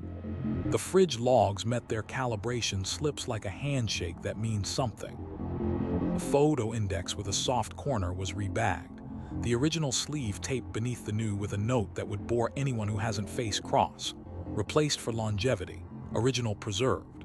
Hash manifests were printed and sealed. Mirror drives generated and labeled with dates that will matter to people not yet sworn. The detective typed the sentence that always looks dull and always saves the day. End-of-life retention initiated per order. Destruction holds honored. Release eligibility indexed. Upstairs, training replaced drama with schedule. The instructor wrote life cycle on the board and drew 4 boxes: create, use, disclose, preserve, destroy. She sketched the tidy foyer, purse, keys, prenatal vitamins, car seats, and drew arrows through the boxes like a river that knows where it's allowed to flood. You are not just making a case, she said. You are making an archive someone else can trust. Put your nouns where policy can find them. A deputy asked about instinct, the part that knocks first and wants to speak loudest. Timestamp it and stop, the instructor said. At 0809 I believed, then hand the work to paper that survives you. Dispatch tuned their consoles to the long burn. The supervisor added a habit to the habit. For any call that grows into more than a welfare check, an archive note at the bottom of the CAD thread, audio preserved, log locked, UTC offset included, because winter is long and computers forget what people swear they won't. The room listened to a playback from years ago and then read the transcript beside it. The commas still fit. The rule was adopted. Records ran their ritual like a small orchestra. Cora requests were answered with certified copies, redactions explained, timelines stapled on top so clips couldn't impersonate narrative. For the archive, a twin packet traveled to climate-controlled storage with a new, unfashionable grace note. A printed redaction index that cited statute and page, in case a server ever failed on a day electricity decided not to be predictable. When a producer pressed again for what the law and decency keep sealed, the clerk read the sentence that had become a spine. We protect access and dignity, both are public interests. Then she made the phone call the statute doesn't require and conscience does, notice to family before the mail moved. The archive keeps paper. People keep people. In the lab, archiving sounded like hashes whispering agreement. A junior analyst generated SHA 256 lists for every digital exhibit and sealed them with the boredom you want in a truth teller. Her bench partner reran confirmatories slated for retention check and initialed margins because verification is mercy for your future self. At the end station, a senior rested a fingertip on the chain of custody line like a pulse.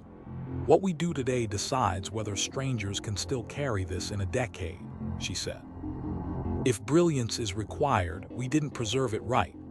The district attorney hosted a night session beneath a scoreboard that smelled of varnish and old adrenaline. After the headlines, "Why Archives Win Motions." He slid 3 handouts down a row of folding tables, the amber explainer with the same boxes empty as that first morning, a warrant template that punishes vagueness, a one-pager titled Retention and Holds, who freezes what when evidence can be released, how protective orders outlive elections. "Appeals and petitions walk on paperwork," he said. "Archives are how you keep walking." 2 counties over, the smaller agency that borrowed clocks and laminates sent a photo no one will frame and everyone should. A receipt left on a kitchen counter years ago, time-stamped, wide-shot, untouched, alongside a fresh picture of the same receipt inside a mylar sleeve with a barcode that points to 2 places at once. The shelf in their evidence room and an off-site vault most people will never see. The caption read, "We kept the promise." The sheriff tacked it to a corkboard beneath a heading as plain as a warrant. "Do it like this." At the hospital, the strangulation protocol finished its long arc with a sentence the residents would memorize if they stayed. "Release on request per statute, withhold per order, copy on secure server, paper in cool, dry dark." A nurse explained to a patient, gently, mechanically, that her words would be kept as long as orders require and sometimes longer. The advocate translated the rest into verbs you can carry, call, stay, plan, and left a card that functions more like ballast than invitation. Victim services archive something the law cannot shelf, morning routines built to stand in for courage. At 6:12 a.m., the phone vibrated.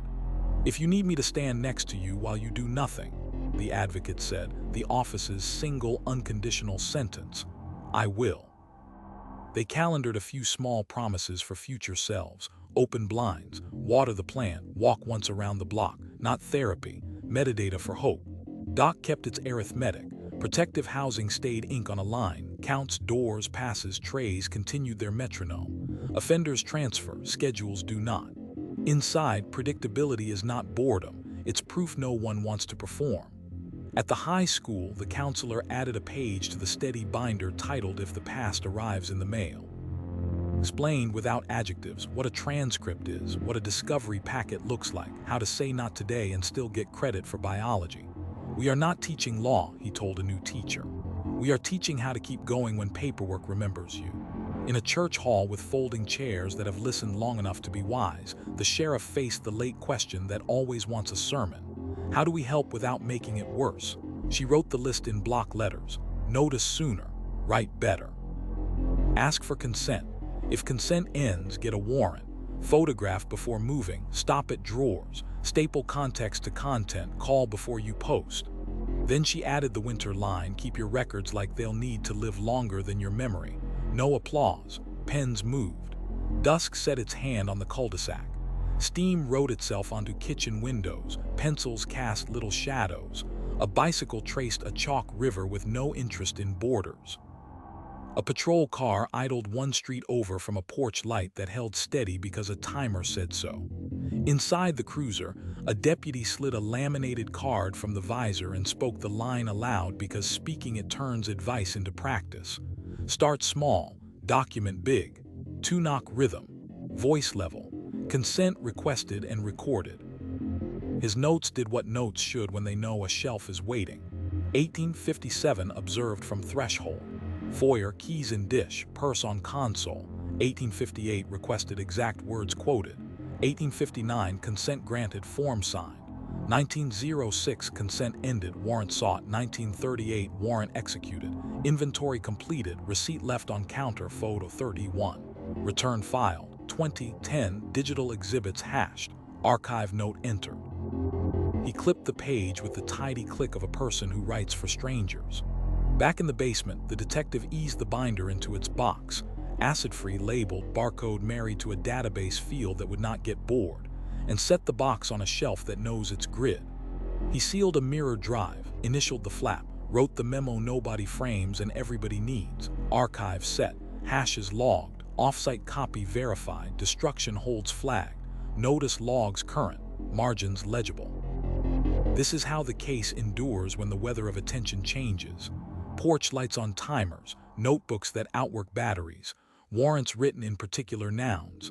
Science loyal to verification. Packets that teach while they disclose. Calls returned before the coffee cools. The file will never answer why. It will go on excelling at who, what, when, where, how, and at the less glamorous obligation of surviving its authors. When ordinary falters, as it will, the archive stands in the dark, labeled and legible, ready for the day a stranger opens a box and needs the truth to behave. January flattened sound so you could hear your own boots. On Saratoga Trail, porch lights came up a breath before dusk and bowed a breath after dawn, punctuation that no longer needed explanation. Habit had become infrastructure. Infrastructure had become our weather. Across town, a courtroom turned its chairs toward a different horizon. Appeal, the place where cases are read instead of heard. No jury box, no witnesses, only a panel of eyes and the cold mercy of a record that does not accept additions. The district attorney rolled a cart of binders into a conference room that smelled like varnish and winter and wrote on a portable whiteboard 4 phrases that decide more futures than speeches do. Standard of review, preserved error, harmless error, record cites. He underlined the first. Abuse of discretion, clear error, de novo, he said. If you do know which key the court is playing in, you're singing to yourself. Downstairs in the sheriff's building, a detective lifted the binder the county treats like a tool and not a trophy and opened to the hinge that had outlived a dozen rookies. I observed. I requested. Consent was declined. A warrant was obtained. He copied the verbs onto a sticky again because repetition is a habit for people who expect to answer strangers. Then he drew arrows from each verb to the proof that travels upstairs when the microphones are gone. Photographs from thresholds. The body-worn warning card read on audio. The consent form. The warrant and return. The inventory receipt photographed on a kitchen counter, time-stamped and unromantic. The arrows formed a sentence with no adjectives. Appeals like sentences that do not admire themselves. Training filled the morning with a class called Preserve or Perish. The instructor sketched the tidy foyer, purse, keys, prenatal vitamins, car seats, and wrote 2 columns beside it, objection made and plain error only. She drew a line through the middle as if it were a county road in snow. If you don't object, she said, you're begging for plain error, rare, reluctant, reversible only if it ruins faith in the outcome. A deputy raised a hand. What if instinct bangs on the ribs and wants to talk? Timestamp it, she said, then stop. At 0810, I believed belief is not an objection, paper is. Let counsel earn the verbs. In the district attorney's seminar upstairs, the whiteboard collected dry truths. The record on appeal is closed, he said. No new facts, no second chance at adjectives. He wrote 3 tools of the trade. Offer of proof, so excluded evidence has somewhere to live. Contemporaneous objection, so error isn't a rumor-specific ground, so judges aren't asked to read minds. He handed around 3 one-pagers like hymnals. Amber criteria with the same boxes empty since the first morning. A warrant template that punishes vagueness. A standards of review cheat sheet. We do not sell stories upstairs, he said. We sell citations. Records tuned their work to the long shelf. Cora packets went out with certified copies, redactions explained, timelines stapled on top so clips couldn't impersonate context. Parallel packets, identical down to the paper weight, were sealed for the record on appeal when it came. Exhibits marked, page numbers married to index, the redaction log printed because servers catch colds. When a producer pressed for what statute and decency keep sealed, the clerk read the sentence the office says now without apology. We protect access and dignity, both are public interests. Then she called the family first. Appellate courts do not docket kindness. Towns should. Dispatch ran a Thursday drill called if the panel plays the tape. A neighbor called about a porch light that forgot dawn. 5 minutes later, a coworker called about an empty chair and a blinking thread. Call takers spoke in sentences even if callers didn't. repeated back anchors, times, vehicles, routes, typed with quotation marks around voices and commas where officers could land. The supervisor played the calls and read the CAD alongside them, lips moving like subtitles. If the audio and the log kiss, she said, the panel can stop looking for a place to doubt.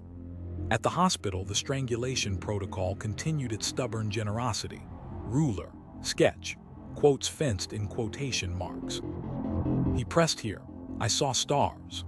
5 minutes later, a second nurse repeated the measurements without prompting.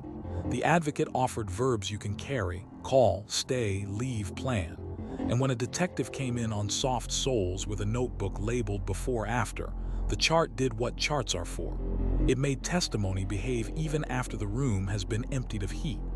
Appellate courts read medicine in nouns and do not miss poetry.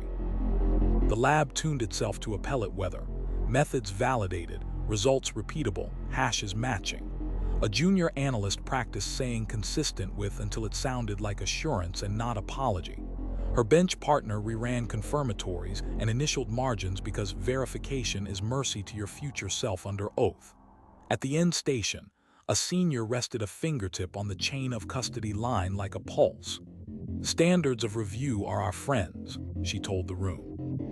Abuse of discretion forgives a lot if we acted within reason. De novo forgives nothing if our paper is vague. Write like you know which cliff you're near. 2 counties over, the smaller agency that borrowed clocks and laminates held a mock appeal in a council chamber where microphones survive meetings and bad theater. A prosecutor argued plain view. Defense argued scope. The panel, retired judge, public defender, DA from a ranch county, asked the only question that matters upstairs. Where is that in the record? The rookies learned to love the unglamorous brilliance of page numbers. Doc kept its arithmetic, counts, doors, passes, trays, protective housing a line in a file schedule, converting spectacle into routine by design. No one appeals the metronome, or they try. Standard of review is called reality, and it affirms. Victim services did the only kind of appellate work that can be done at 6:11 a.m., the hour of thin courage. The phone vibrated. If you need me to stand next to you while you do nothing, the advocate said, the office's single unconditional sentence, I will. Together they set an itinerary of small wins: open the blinds, make toast, read 1 paragraph of whatever came in the mail, text stop when your chest tightens. No citations. Just continuance of life in a jurisdiction that matters more than any docket. At the high school, the counselor added a sheet to the steady binder called If You Read About Yourself Later. It explained what an opinion is, how headlines borrow and bend, why you can skip the comment section and still pass math. The record is not your worth, he told a senior who could diagram appeals better than poems. It's a filing system. You're allowed to outgrow it. A church hall with folding chairs that collect winters like rings on a tree took the late question it always takes. How do we help without making it worse? The sheriff wrote the list in block letters anyone could see from the back. Notice sooner, write better, ask for consent. If consent ends, get a warrant. Photograph before moving, stop at drawers. Staple context to content, call before you post. She added a 9th line and underlined it once. Object when it matters, cite when it counts, accept when you're wrong. Appeals do not love pride. In chambers, the appellate panel read briefs that had no interest in style beyond clarity. Headings announced standards of review like key signatures.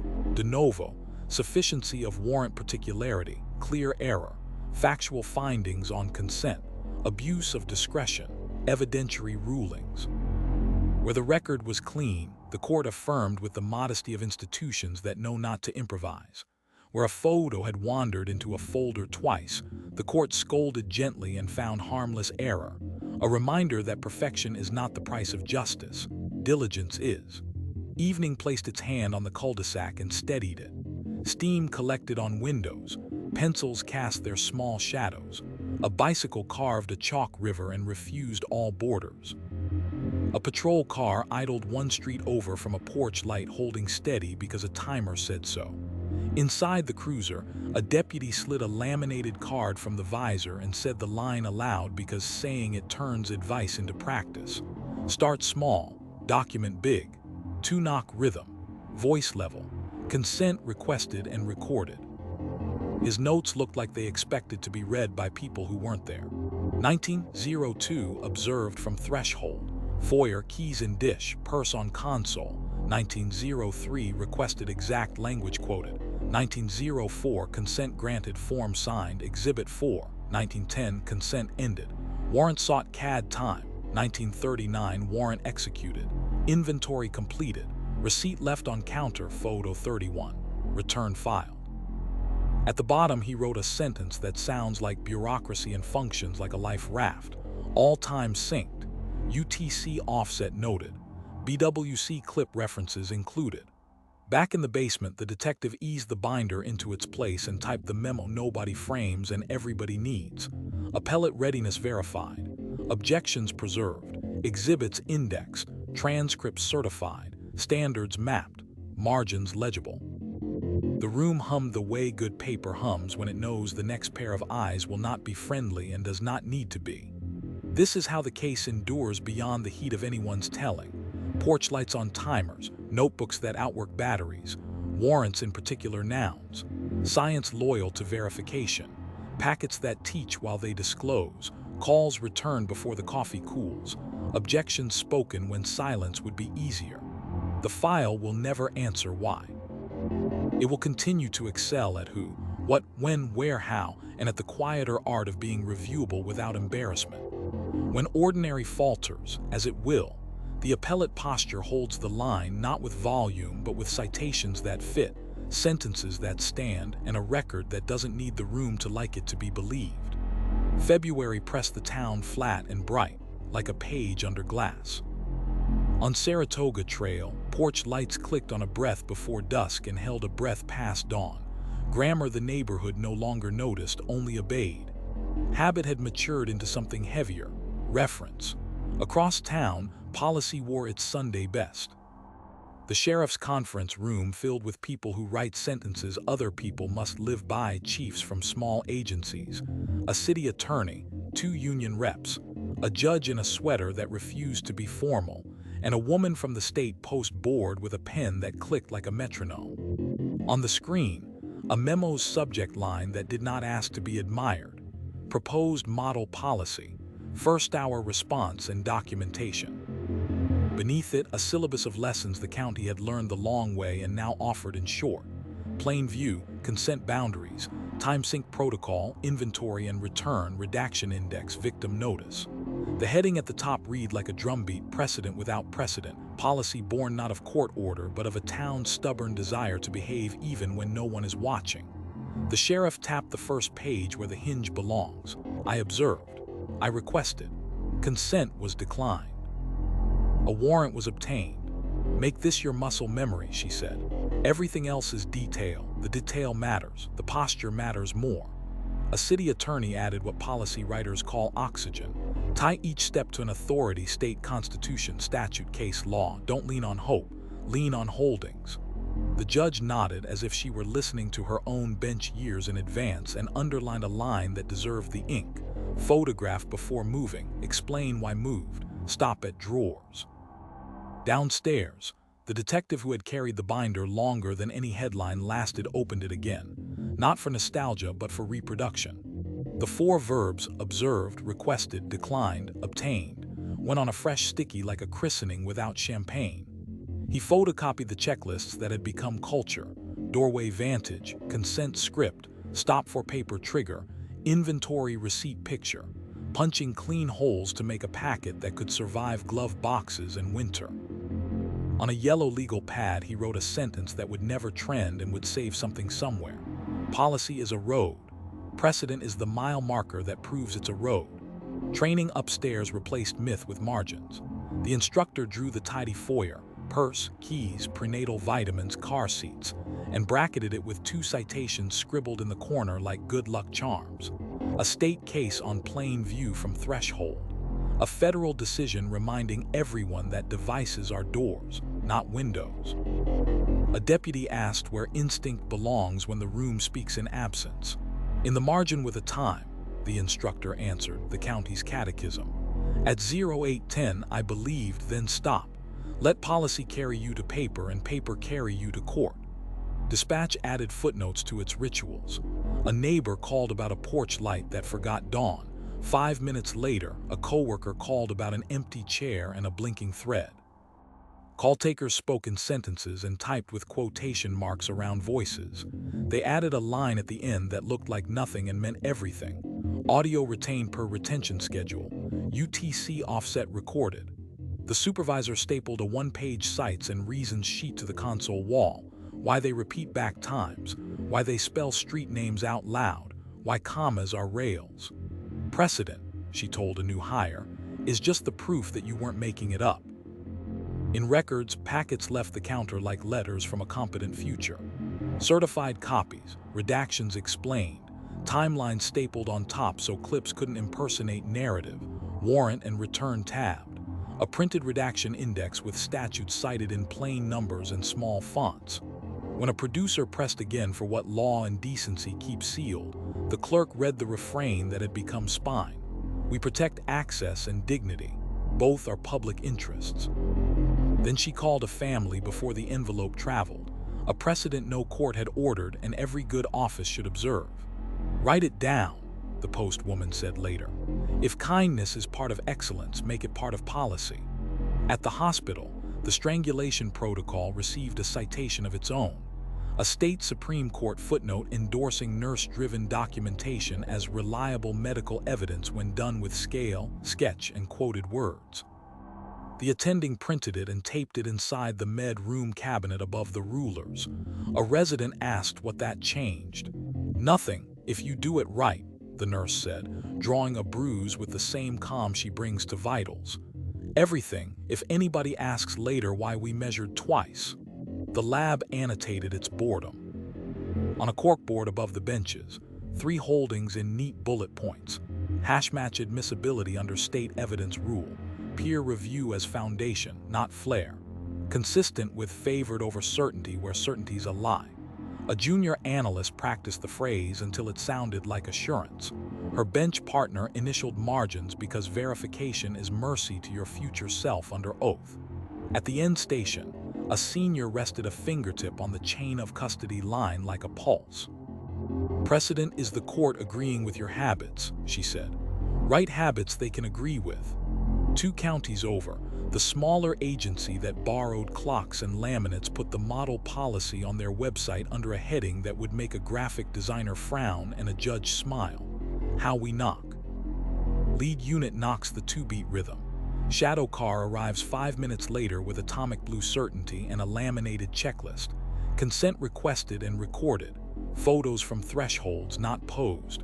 Drawers left shut until paper says otherwise. Receipt left. Return filed. They added a sentence borrowed whole from the town that taught them. Start small, document big.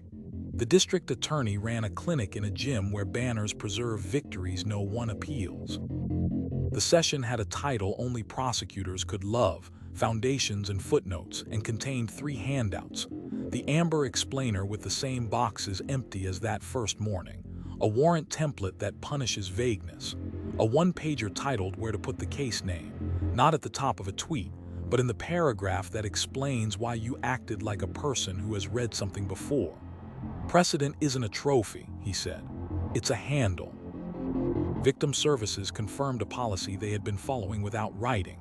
Notice before release, accompaniment by request, quiet after. At 6:11 a.m., the thin courage hour, the phone vibrated. If you need me to stand next to you while you do nothing, the advocate said, the office's single unconditional sentence, I will. They scheduled 2 future calls and agreed on a third only if wanted. Write it down, the post woman would tell the sheriff later. That sentence deserves a manual. Doc did not applaud. It kept its arithmetic counts, doors, passes, trays, protective housing a line in a file routine converting spectacle into schedule by design. If there is precedent inside, it's called yesterday, affirmed daily without opinion. At the high school, the counselor slid a new page into the steady binder. If policy touches you, what a return looks like, how to ask for clarification, how to say not today without missing algebra. Policy is how strangers behave the same, he told a freshman who looked like he'd memorized escape routes. Precedent is why they must. A church hall filled with folding chairs took the late question that always wants a sermon and keeps getting a list. How do we help without making it worse? The sheriff wrote in block letters big enough for the back row. Notice sooner, write better, ask for consent. If consent ends, get a warrant. Photograph before moving. Stop at drawers. Staple context to content. Call before you post. Then she added the new 9th line and underlined it once. Write it into policy. Live it into precedent. Evening set its hand on the cul-de-sac. Steam collected on windows. Pencils made half-moons on worksheets. A bicycle carved a chalk river that refused to be a border. A patrol car idled one street over from a porch light holding steady because a timer said so. Inside the cruiser, a deputy slid a laminated card from the visor and spoke the line aloud because saying it turns guidance into practice. Start small, document big, 2-knock rhythm, voice level, consent requested and recorded. His notes looked like the preface to a manual. 1902 observed from threshold, foyer, keys in dish, purse on console. 1903 requested exact words quoted. 1904 consent granted, form signed, exhibit 4. 1910 consent ended, warrant sought, CAD time. 1939 warrant executed, inventory completed, receipt left on counter, photo 31. Return filed, UTC offset noted, audio preserved. No flourish. Only sentences sturdy enough for other departments to borrow. Back in the conference room, the postwoman capped her pen and smiled a tired smile that meant adoption, not applause. Model policy approved by consensus. The judge gathered her sweater and left with a copy folded into quarters like a map. You've written yourselves into a better habit, she said at the door. Let it outlive you. This is what the case gives the town now. Not anecdotes, but standards, porch lights on timers, notebooks that outwork batteries, warrants written in particular nouns, science loyal to verification, packets that teach while they disclose, calls returned before the coffee cools. The file will never answer why. It will go on excelling at who, what, when, where, how, and at the quieter victory of turning behavior into policy and policy into precedent. When ordinary falters, as it will, those sentences will be waiting, already agreed upon, so the measured truth can keep outrunning the loud story without needing to raise its voice. March scraped frost off the mornings and left the pavement the color of deliberate. On Saratoga Trail, porch lights rose a breath before dusk and bode a breath past dawn, habit now indistinguishable from infrastructure. No one debated it anymore. The street kept time the way a clock keeps faith. Across town, a different kind of keeping took its turn. Oversight, not crisis calibration. The Civilian Review Board met in a municipal room with stackable chairs and carpet the color of municipal. There were no microphones that begged for speeches, only packets, policies, timelines, warrant and return, redaction indexes, body-worn clips cued to the minutes that had mattered. The chair opened with a sentence designed to remove heat and leave light. Today is about whether our habits match our rules. The sheriff arrived with the binder the county treats like a tool and not a trophy, and set it on the table the way a carpenter sets down a level. Inside the cover, as always, the hinge that makes later sentences possible. I observed, I requested. Consent was declined.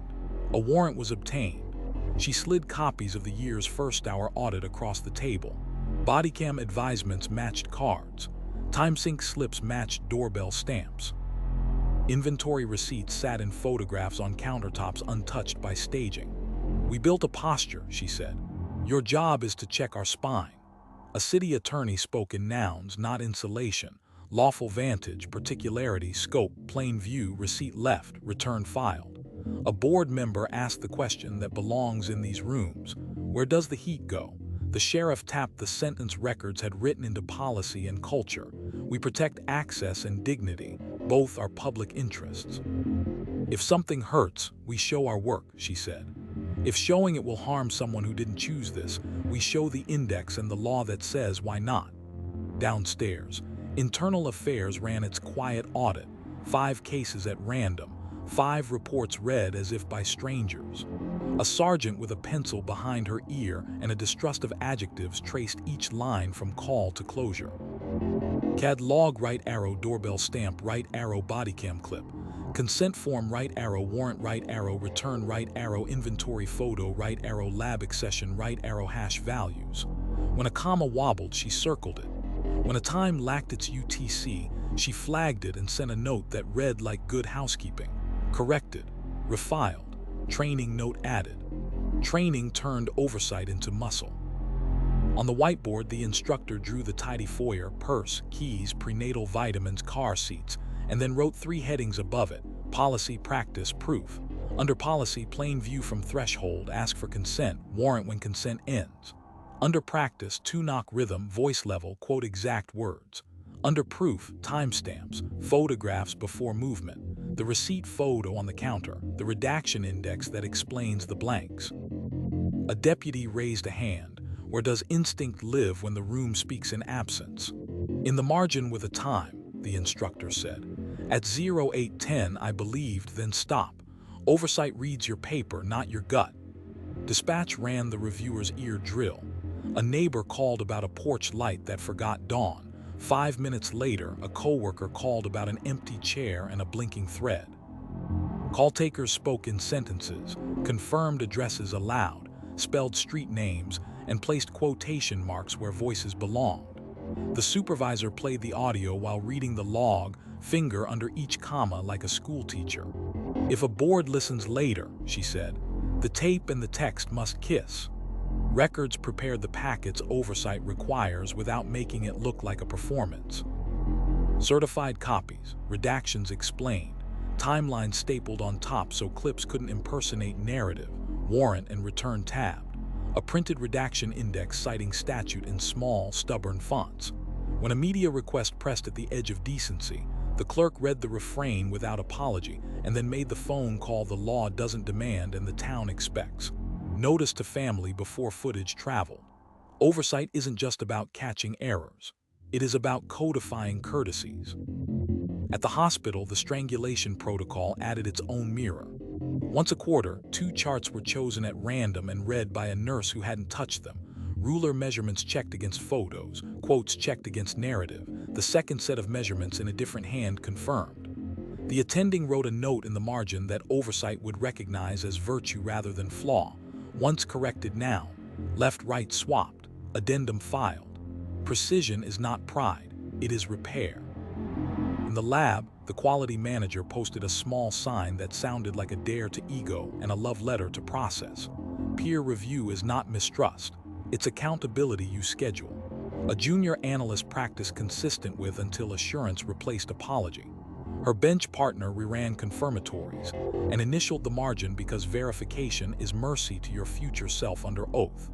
Chain of custody lines were touched, not to dramatize, but to remind fingers what accountability feels like in skin. 2 counties over, the smaller agency that borrowed clocks and laminates invited the county in for a ride-along audit. The lead unit knocked the 2-beat rhythm. The shadow car arrived 5 minutes later with atomic blue certainty and a laminated checklist. Consent granted, documented.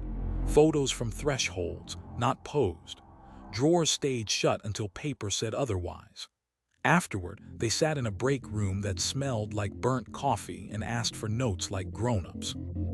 They received 2 UTC offset on CAD missing in 1 line, receipt photo framed close, add wide shot, and wrote them on a board titled We Fix It.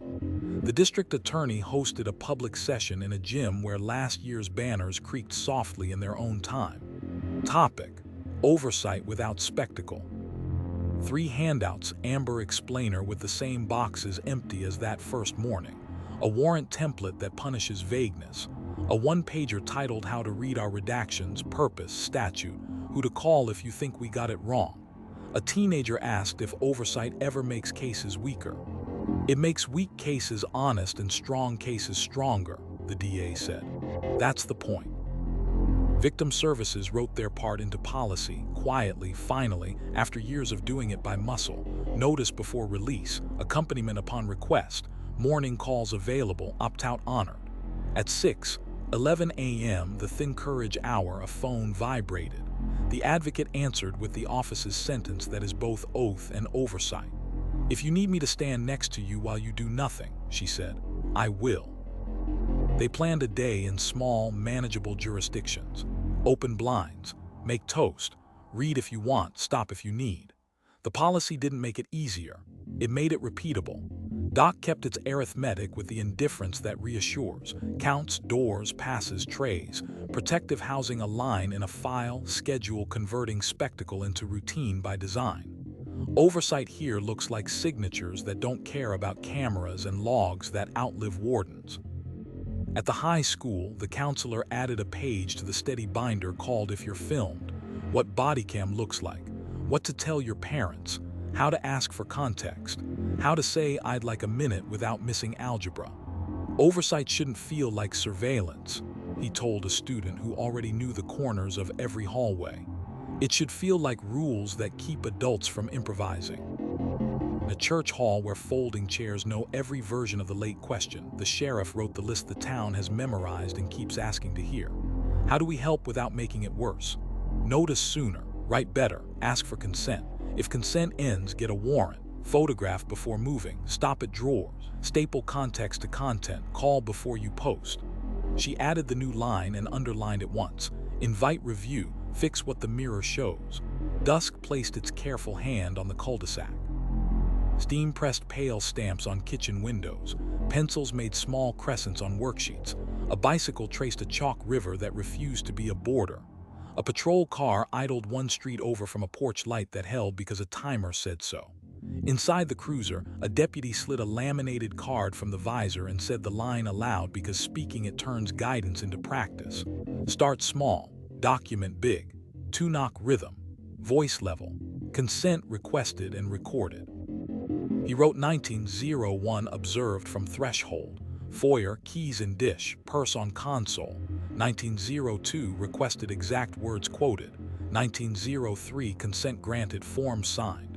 1910 consent ended, warrant sought, CAD time, UTC noted. 1939 warrant executed. Inventory completed. Receipt left on counter, photo 31. Return filed. Beneath it, he added a sentence that oversight loves more than rhetoric, audio preserved. Review welcome. Back in the municipal room, the board voted without flourish. Policies consistent, practices aligned, 2 fixes ordered and accepted. No applause, just paper improved by eyes that didn't write it. That is what oversight looks like in a town that prefers nouns. Not scandal, but maintenance. The kind that keeps bridges safe and records legible, so the measured truth can keep outrunning the loud story without anyone needing to shout. April loosened the air and made the sidewalks sound like pencils. On Saratoga Trail, porch lights rose a breath before dusk and bowed a breath past dawn, habit that read like a ledger line the street wrote across night. Balanced, carried, brought forward. Across town, another ledger waited in a smaller courtroom with a softer clock. Restitution, not damages, that belongs to civil rooms. Not mercy, which belongs to living rooms. But arithmetic, the law asks the guilty to answer for what the living paid. No cameras. A clerk with tidy penmanship. A bench that prefers receipts to speeches. The district attorney entered without his trial posture and set down a folder that didn't need to be heavy to matter. Invoices, counseling statements, mileage logs printed from maps. A copy of an employer letter written in the tight voice of someone who does payroll on Tuesdays. He had highlighted in quiet yellow the parts that convert grief into math, funeral costs, counseling copays, locks and windows, days lost, the gas it takes to keep appointments that no one wants to keep. Restitution is not vindication. It is the state's blunt promise to notice the small ruin.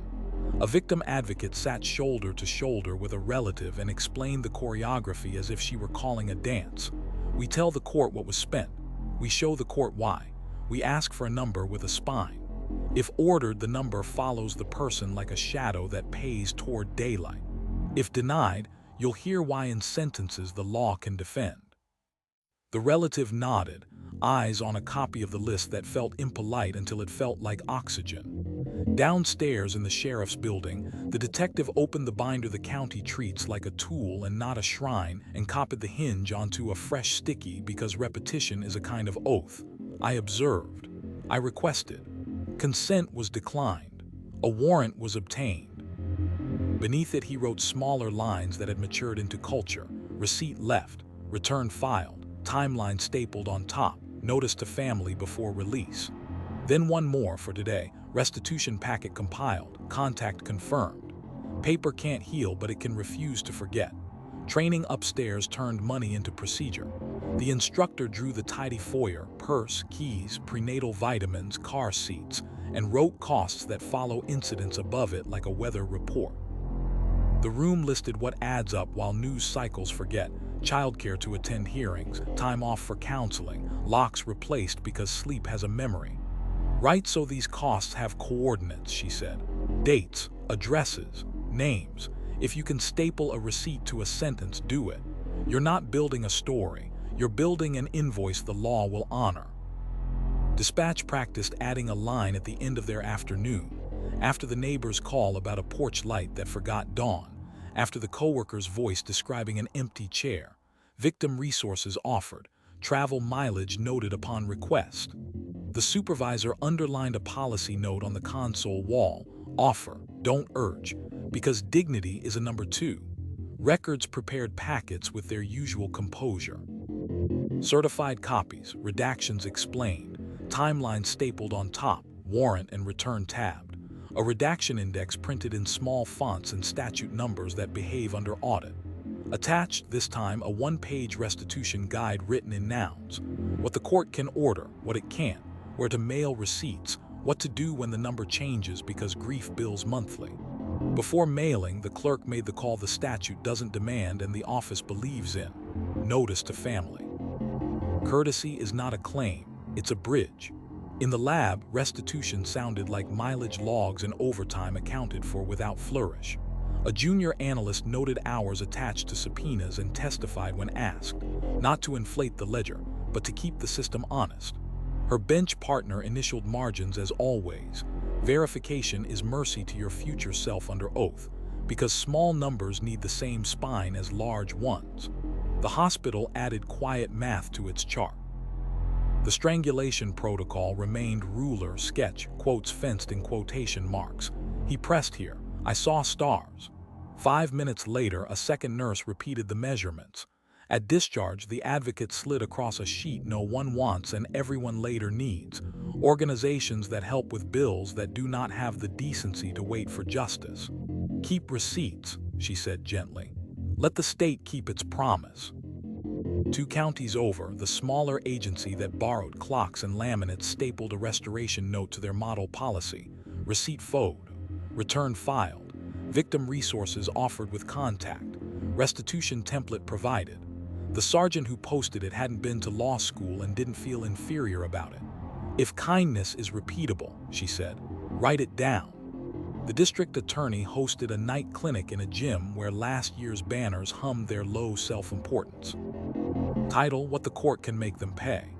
He slid 3 handouts across folding tables, the amber explainer with the same boxes empty as that first day, a warrant template that punishes vagueness, a one-pager on restitution and proof, receipts, estimates, sworn statements, the difference between loss and ache. A hand went up. Do we ever get enough? The DA shook his head. No, but we get what the law can carry. We make the state keep its own receipt. Victim services coded their spirit into a rule at last. Morning calls offered, accompaniment for restitution hearings, opt-out honored without question. At 6:11 a.m., the thin courage hour, the phone vibrated. If you need me to stand next to you while you do nothing, the advocate said, the office's single unconditional sentence, I will. They set 2 alarms, one for breakfast, one for walking into a building where arithmetic attempts tenderness. Doc did what Doc does: counts, doors, passes, trays. Protective housing, a line in a file, schedule turning spectacle into routine without asking permission. Inside, ledgers balance whether or not anyone claps.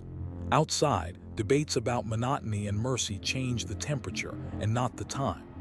At the high school, the counselor slid a sheet into the steady binder titled If Bills Arrive with Grief. It explained without adjectives how to keep receipts, whom to email, why a number with a judge's signature isn't charity. This is not extra credit, he told a student who collects forms like talismans. This is the state acknowledging subtraction.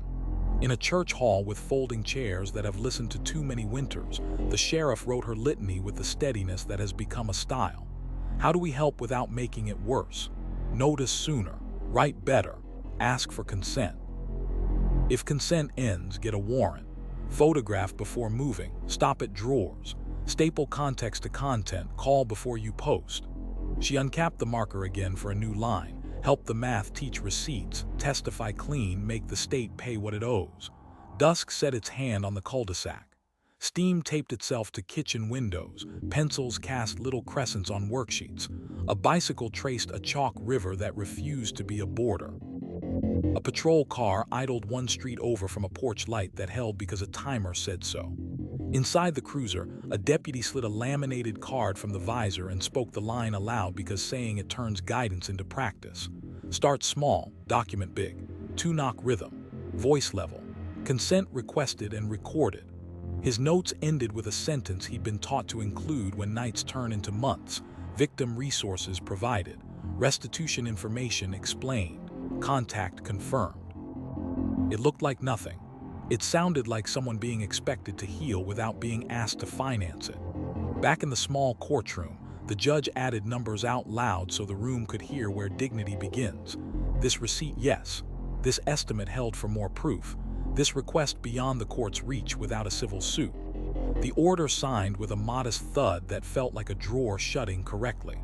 No applause. Just a ledger that remembered the difference between sympathy and obligation. This is how the case keeps living where lives must. Porch lights on timers, notebooks that outwork batteries, warrants written in particular nouns, science loyal to verification, packets that teach while they disclose, calls returned before the coffee cools, and a ledger that refuses to pretend loss is free. The file will never answer why. It will continue to excel at who, what, when, where, how, and at the durable kindness of turning sorrow into invoices the state is required to honor. When ordinary falters, as it will, restitution is one more way the measured truth outpaces the loud story, not with triumph but with a paid bill and a little less weight to carry. May arrived with the soft insistence of lilacs and lawnmowers. On Saratoga Trail, porch lights kept their early oath and late goodbye. Sentence marks at the edge of the block's quiet paragraph. No one argued about them anymore. They were simply how the street spoke to the dark. Across town, another language took its turn. Sunshine, not weather law. The state's open record statute, glassy and stubborn, asking governments to show what they've done without handing out harm. Requests came like spring mail, stamped, polite, insistent. A newsroom asked for every 911 call within a window. A podcaster wanted body-worn clips.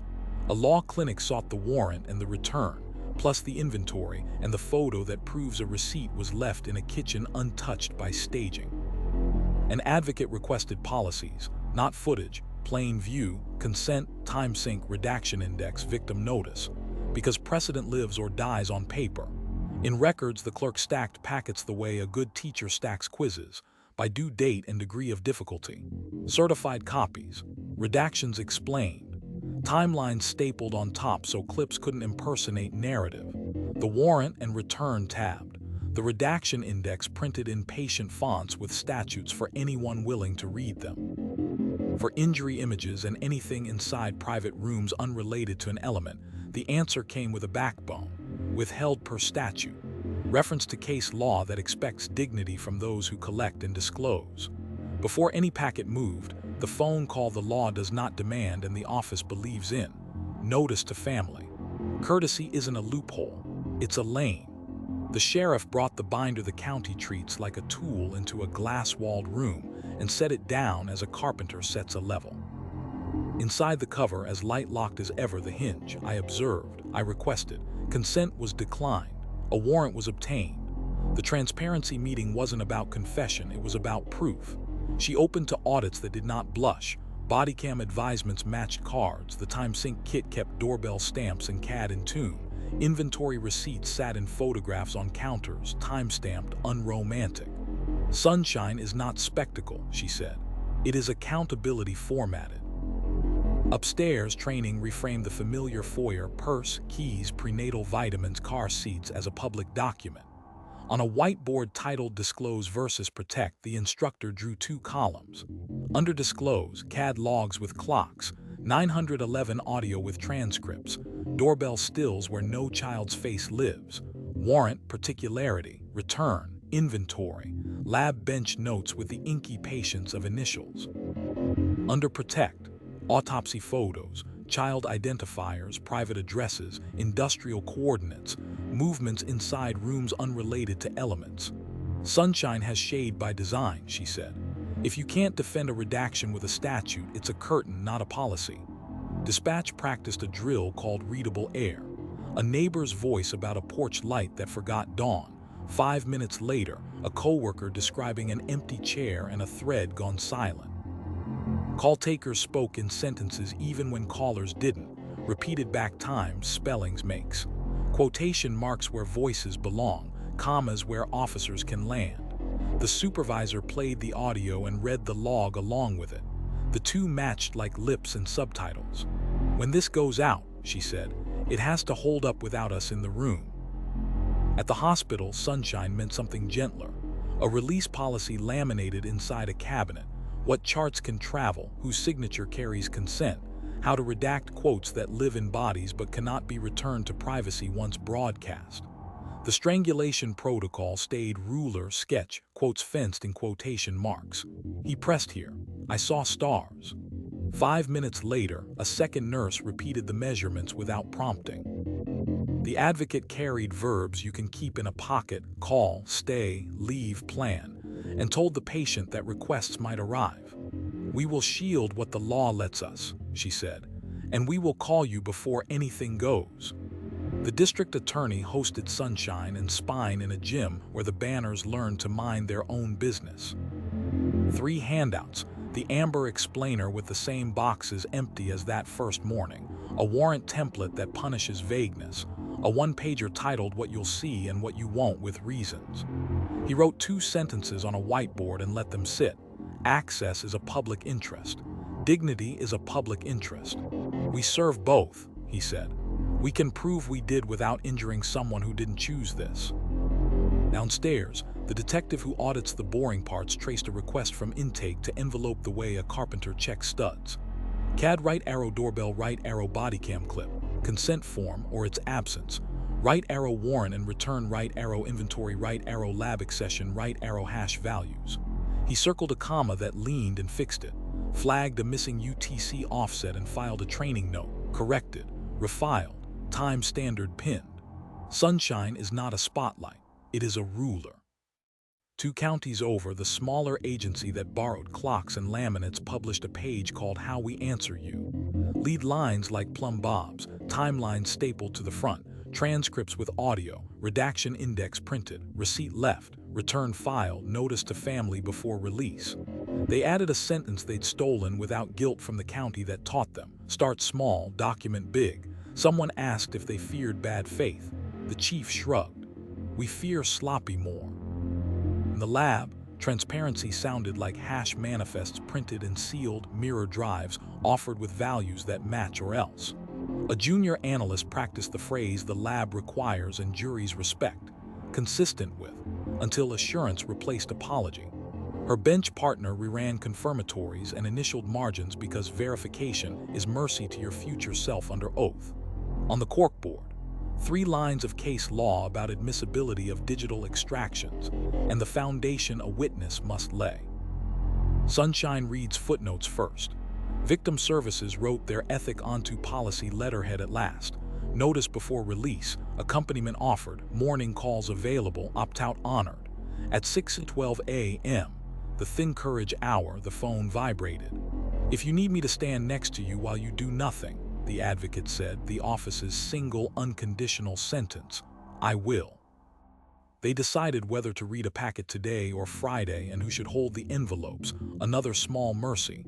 Sunshine at a pace a body can stand. Doc kept its arithmetic, counts, doors, passes, trays, protective housing a line in a file, routine converting spectacle to schedule by design. Requests came for incident logs. Replies went out with dates, times, nothing lurid. Inside, predictability is the only transparency that spends. At the high school, the counselor slid a sheet into the steady binder. If the news calls, how to say no, how to ask for a written question, why to loop in an adult, where to find the phrase decline to comment without sounding afraid. You're not a public record, he told a junior who collects facts like shelter. You are a person. We can help you be both smart and quiet. A church hall filled its folding chairs and asked its late question, as always, with its hat in its hands. How do we help without making it worse? The sheriff wrote the litany large enough for the back row. Notice sooner, write better, ask for consent. If consent ends, get a warrant. Photograph before moving, stop at drawers. Staple context to content, call before you post. She added a last line she wished she'd known how to write the first year. Honor sunshine with statute and manners. Evening steadied the cul-de-sac to the right volume. Steam on windows, soft graphite on worksheets, a bicycle etching a chalk river that refused to be a border. A patrol car idled one street over from a porch light that held because a timer said so. Inside the cruiser, a deputy slid a laminated card from the visor and said the line aloud because speaking it turns guidance into practice. Start small, document big, two-knock rhythm, voice level, consent requested and recorded. His notes ended with a sentence added this spring: small, firm, ready, records prepared for release, timeline on top, redaction index attached, family noticed. Back in records, the clerk sealed 3 envelopes, initialed the flaps, logged the handoffs, and turned off her lamp. No applause, just paper that could justify itself to strangers without raising its voice. That's sunshine when it works, light that shows the work without bleaching the living. The file will never answer why. It will go on excelling at who, what, when, where, how, and at the daily grace of being seeable without turning people into exhibits. When ordinary falters, as it will, sunshine, managed with law and manners, keeps the measured truth visible long enough for the town to recognize itself. June flattened into wide, durable daylight. On Saratoga Trail, porch lights still rose a breath before dusk and bode a breath past dawn. Habit turned infrastructure. Infrastructure turned weather. Nobody debated it anymore. The street kept time without asking to be thanked. Across town, continuity took a seat at a long table with coffee that tasted like fluorescent lights. The agenda read like a maintenance schedule for truth. Staff turnover plan, institutional memory, cross-training, continuity of care. The sheriff tapped the first item and spoke the sentence everyone had learned to prefer over inspiration. If a person leaves, the practice stays. She set the binder on the table as if returning a wrench to its hook. Inside the cover, as constant as the seasons, the hinge that outlives rookies and headlines both, I observed, I requested. Consent was declined. A warrant was obtained. She slid across a slim packet labeled Succession Notes, how to find the time sync kit without asking where the redaction index template lives, what receipt left, return filed looks like when done correctly and not theatrically.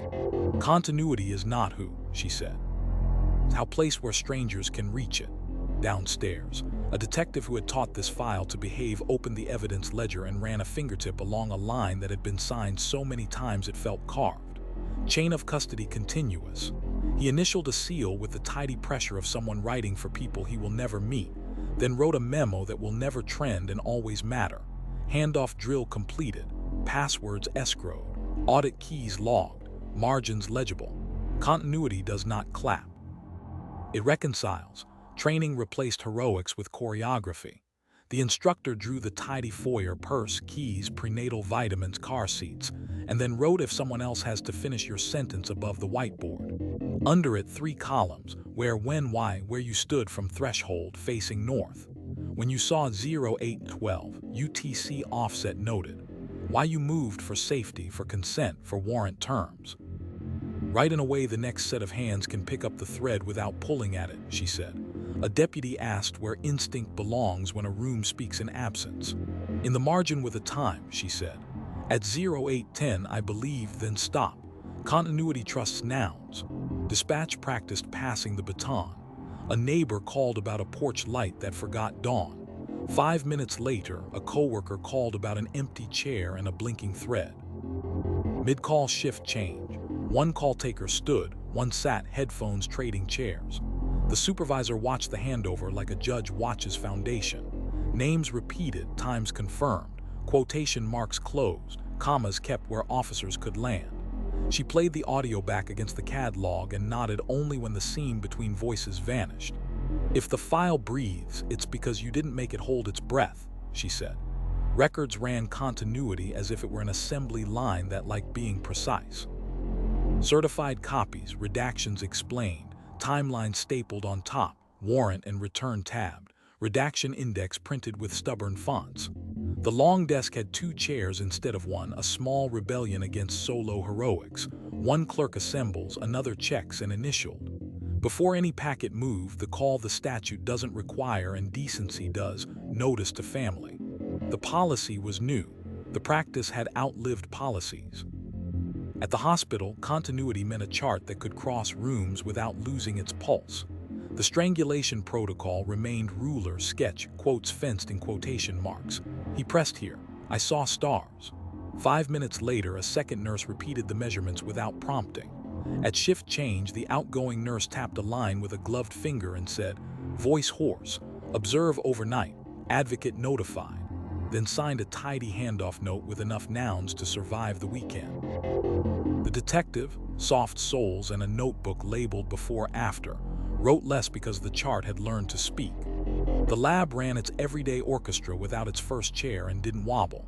A junior analyst read through SOP 17, digital imaging and hashing, then did it by the page, then again by memory, then again while a partner watched and initialed. Hashes matched, controls held, the phrase consistent with arrived clean and free of apology. On the corkboard, a small sign had replaced a larger one. People rotate. Procedures stay. At the end bench, a senior rested a fingertip on the chain of custody line like a pulse and said what she always says when the room forgets how resilient boredom can be. "Verification is mercy to your future self under oath."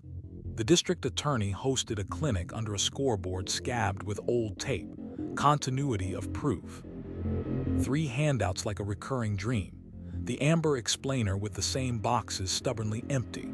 A warrant template that punishes vagueness. A 1-pager titled "If Counsel Changes." How to read a case like a stranger. Where to find exhibits without cursing. What order to open the drive so your hash list doesn't accuse you of improvising. "The case is not yours," he told a row of prosecutors whose inboxes argued otherwise. "You are borrowing it from the record."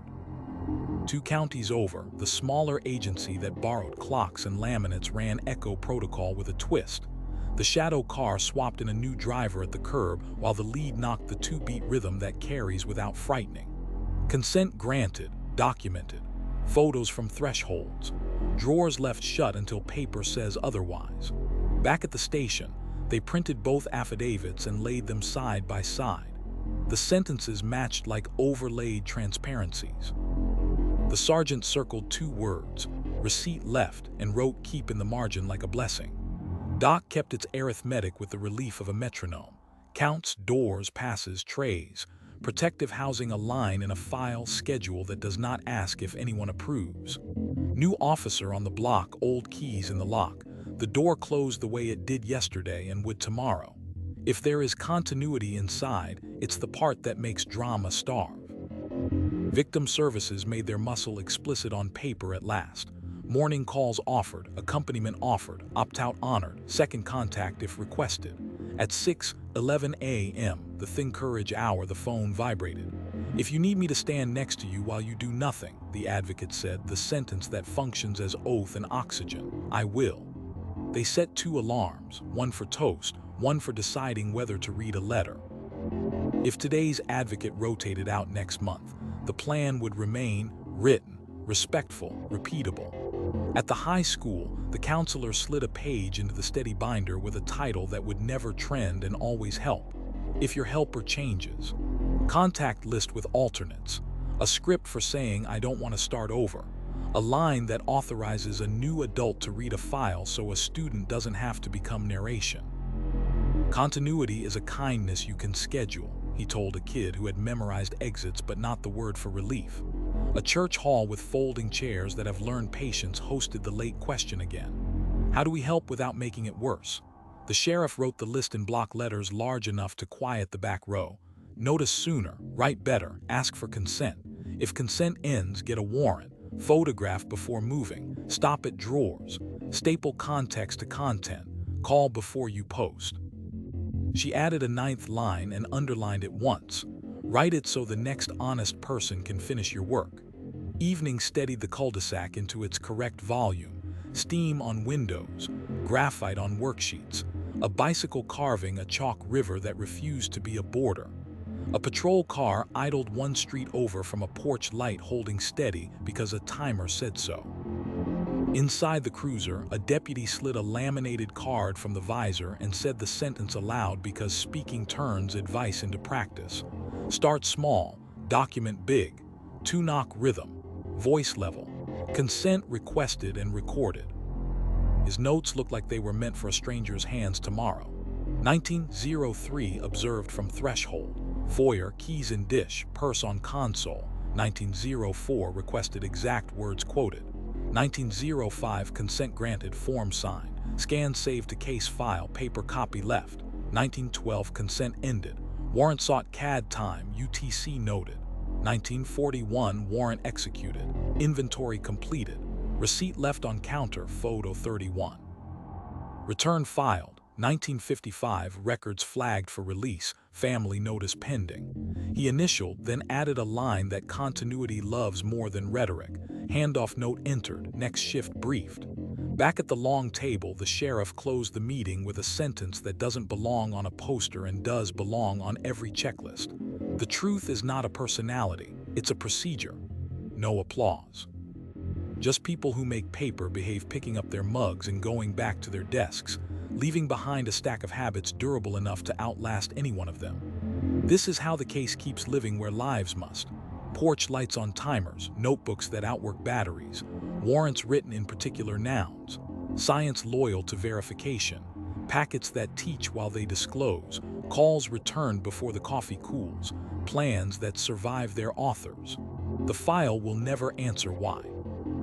It will continue to excel at who, what, when, where, how, and at the quiet victory of being finishable by the next honest pair of hands. When ordinary falters, as it will, continuity is the reason the measured truth keeps moving, step to step, voice to voice, without needing anyone to raise their own. July pressed the afternoons flat and humming. On Saratoga Trail, porch lights rose a breath before dusk and bowed a breath past dawn, punctuation that no longer asked to be noticed. The habit had learned to be background, like foundation under a house. Across town, the sheriff convened something that looked like a workshop and felt like a vow, custody of memory, not nostalgia, maintenance. Around a table that had hosted 100 lesser meetings, the people who lived by paper took seats with pens that had already earned their keep. Patrol, records, dispatch, victim services, the lab, a school counselor, the DA with his permanent ink face, even a librarian whose name tag made the room smile. On a whiteboard, the sheriff wrote 4 words everyone could say in their sleep but still deserved fresh ink. Observe, request, decline, obtain. She didn't add the pronouns. They were implied by the work. This isn't about retelling, she said. It's about how we remember without re-injuring and how we teach without performing. She underlined the word remember once and the word teach twice. Downstairs, a detective lifted the binder the county treats like a tool, not a trophy, and opened to the hinge that has outlived adjectives. He copied the verbs onto a yellow sticky because repetition is a kind of oath. Then he walked through the building, room to room, checking the small hinges that make institutional memory swing without squeal. The time sync kit blinking a blue that never brags. The shelf where receipt photos are filed wide-shot and unromantic. The drawer with redaction index templates that cite statute instead of whim. He initialed a card and wrote a sentence that will never trend and always matter. Memory audit complete. Context stapled where it belongs. Training turned memory into choreography. The instructor drew the tidy foyer, purse, keys, prenatal vitamins, car seats, and wrote teach without tearing above the sketch. You can use this room to train, she said, but you must also close the door behind you. On the board she split 2 columns, lesson and limit. Lesson, plain view from threshold. Limit, no reproduction of private rooms beyond elements. Lesson, consent script, exact words quoted. Limit, never dramatize refusals. A deputy asked where instinct belongs when absence speaks louder than furniture. In the margin with a time, the instructor said. At 0810, I believed, then stopped. Memory trusts nouns. Dispatch ran a drill called Echoes That Don't Hurt. A neighbor called about a porch light that forgot dawn. 5 minutes later, a coworker described an empty chair and a thread that went quiet. Call takers spoke in tidy sentences with quotation marks around voices and commas where officers could land. The supervisor played the clips and read the CAD alongside them, then toggled to a training copy where names were replaced by roles and addresses softened to street grids. We keep the shape, she said, not the faces. Records set out packets like hymnals, certified copies, redactions explained, timelines stapled on top. The clerk slid 2 folders into the outbox and one into a drawer labeled study, a parallel set that contained everything a class needs and nothing a family didn't consent to, warrant and return tabbed, a sample redaction index that teaches more than a lecture. Before any envelope left the building, the call the law does not require and the county insists on: notice to family. Memory, managed as manners. At the hospital, a nurse taped a new page inside the med room cabinet, teaching from charts, de-identify, secure consent when appropriate, never use images that would fail the refrigerator test in a decent kitchen. The strangulation protocol remained ruler, sketch, quotes fenced in quotation marks. He pressed here. I saw stars. 5 minutes later, a second nurse repeated the measurements without prompting. The advocate arrived with verbs you can keep, call, stay, leave, plan, and reminded the room that some memories are entitled to locks. We teach the posture, she said, not the person. In the lab, the quality manager pinned up a 1-pager titled Exhibits that instruct without exposing. Bullet points in small, stubborn fonts. Hash manifests with sample numbers, not live ones. Bench notes with methods, not names. Consistent with as a doctrine, not a dodge. A junior analyst practiced the phrase until confidence, not apology, took up residence in her voice. Her bench partner initialed margins because verification is mercy to your future self under oath. At the far bench, a senior rested a fingertip on the chain of custody line like a pulse and said the quiet sentence that deserves to be a law. We don't make students carry what families already carried. The district attorney took a folding table under a scoreboard and ran memory that holds shape. 3 handouts, amber explainer with the same boxes still empty, a warrant template that punishes vagueness, a 1-pager titled Case Studies, not Cases, how to abstract elements, how to keep receipt left, return filed as a principal instead of a photograph someone can bleed on. A student asked whether motive belongs in a memory. The DA shook his head. Motive is how stories feel complete. Elements are how memory behaves. 2 counties over, the smaller agency that borrowed clocks and laminates hosted a quiet symposium in their break room. The agenda fit on an index card: Echo Protocol Refresher, Sunshine Without Spectacle, Receipts, Returns, Redaction. They practiced standing at the threshold and describing a room so a stranger could type it and a family wouldn't wince. Their chief wrote 3 words on a whiteboard that smelled like dry eraser: kind, repeatable, reviewable. Doc kept its arithmetic with the indifferent compassion of schedule. Counts, doors, passes, trays, protective housing a line in a file. Inside, memory is spared drama by design. If anything is taught there, it is the discipline of time. Same, then same again. Victim Services printed their ethic on letterhead so it can outlive voices. Notice before release, accompaniment upon request, morning calls offered, opt-out honored. At 6:11 a.m., the thin courage hour, the phone vibrated. If you need me to stand next to you while you do nothing, the advocate said, the oath that functions as oxygen, I will. Together they chose what to keep within reach and what to store high, like glassware you only use when strength returns. At the high school, the counselor slipped a page into the steady binder. How to carry a story that isn't yours. It offered sentences for boundaries. I don't discuss that, please ask an adult for the facts, and a map for where to send curious kindness. To policy pages, not whispers. To the sheriff's how we knock link, not to a clip. "You're allowed to be gentle and closed at the same time," he told a student who wore vigilance like a backpack. A church hall with folding chairs that remember everything hosted the late question again. How do we help without making it worse? The sheriff wrote the litany large enough for the back row. Notice sooner, write better, ask for consent. If consent ends, get a warrant. Photograph before moving, stop at drawers, staple context to content, call before you post. She added 2 lines and underlined each once. Teach the habit, not the hurt. Keep custody of memory, not custody of people. Evening steadied the cul-de-sac into its correct volume. Steam on windows, graphite on worksheets, a bicycle carving a chalk river with no interest in borders. A patrol car idled 1 street over from a porch light that held because a timer said so. Inside the cruiser, a deputy slid a laminated card from the visor and spoke the sentence aloud because saying it turns advice into practice. Start small, document big, 2-knock rhythm, voice level, consent requested and recorded. His notes ended with the line his sergeant had asked everyone to add this summer. Training copy created, identifiers removed, family notified. It looked like nothing. It felt like stewardship. Back in the conference room, the librarian collected the flip charts and smiled at the fact that policy now sounded like care. The sheriff capped her marker and left the hinge words on the board for the night crew: observe, request, decline, obtain. Verbs that build rooms the future can still walk through. No applause. Only people cleaning up after a meeting that tried to make tomorrow easier for strangers. This is how the case keeps living where lives must.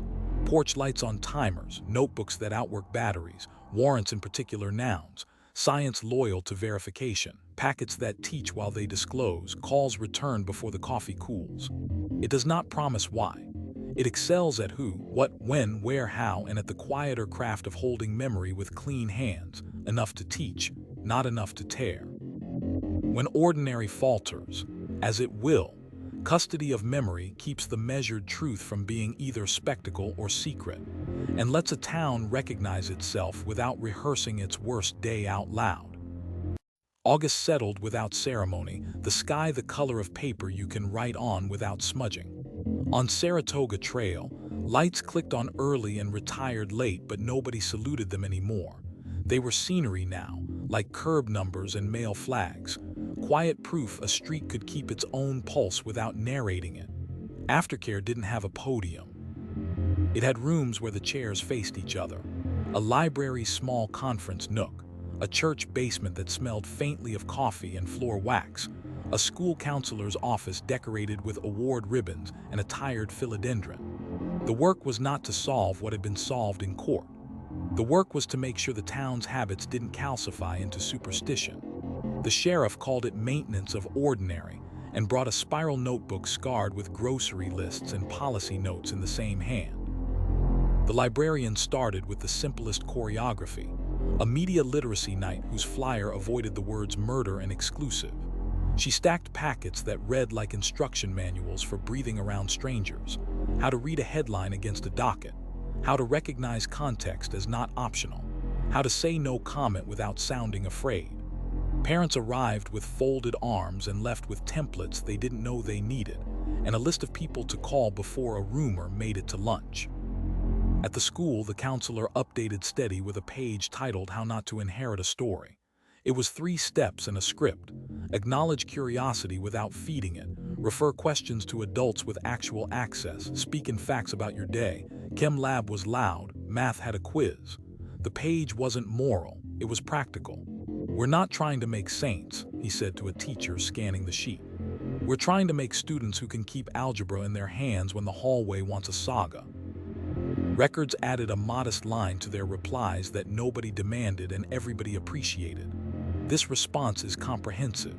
If your interest is broader than one address or time window, here's how to ask without injuring someone. When requests arrived shaped like curiosity with sharp edges, the clerk called anyway. Here is what the statute allows. Here is why a photo won't go. Here is whom we notified before replying. The voice on the other end softened more often than it hardened. You could almost hear relief that someone had done the math. The detective who had taught the file to stand on its own feet spent 2 afternoons on porches, not to solve anything but to keep promises. He carried 3 things: a restitution update for one family, a business card for a neighbor who still flinched when the doorbell rang, a printout with numbers for counseling that didn't start with hold music. His notebook received small entries that deserve larger names: dog safe, garage keypad reset, kid's bike repaired, and a line he'd learned to write in the same ink as a warrant number: nothing owed, still present. In the hospital, the attending taped another page inside the med room cabinet, just below the strangulation protocols ruler and sketch: continuing care. It listed ordinary pains that don't know calendars, headaches that arrive when the house is quiet, throats that rasp uninvited, the sweat that ambushes elevators. The advocate, who measured mornings more than months, added a sentence in highlighter: "You are allowed to get new help for old things." The chart absorbed the line without protest. The residents underlined it. Dispatch ran an exercise called soft handovers: how to pass a call from one voice to another without fraying a caller's steadiness. They practiced reading back the parts that matter to memory. "You said you last saw her at, you mean the silver SUV. You'll stay by the porch light until we arrive." They recorded, played it back, changed one comma, played it again. When the supervisor finally said "we're good," the room relaxed as if a muscle had unclenched. Ordinary benefits from rehearsal, too.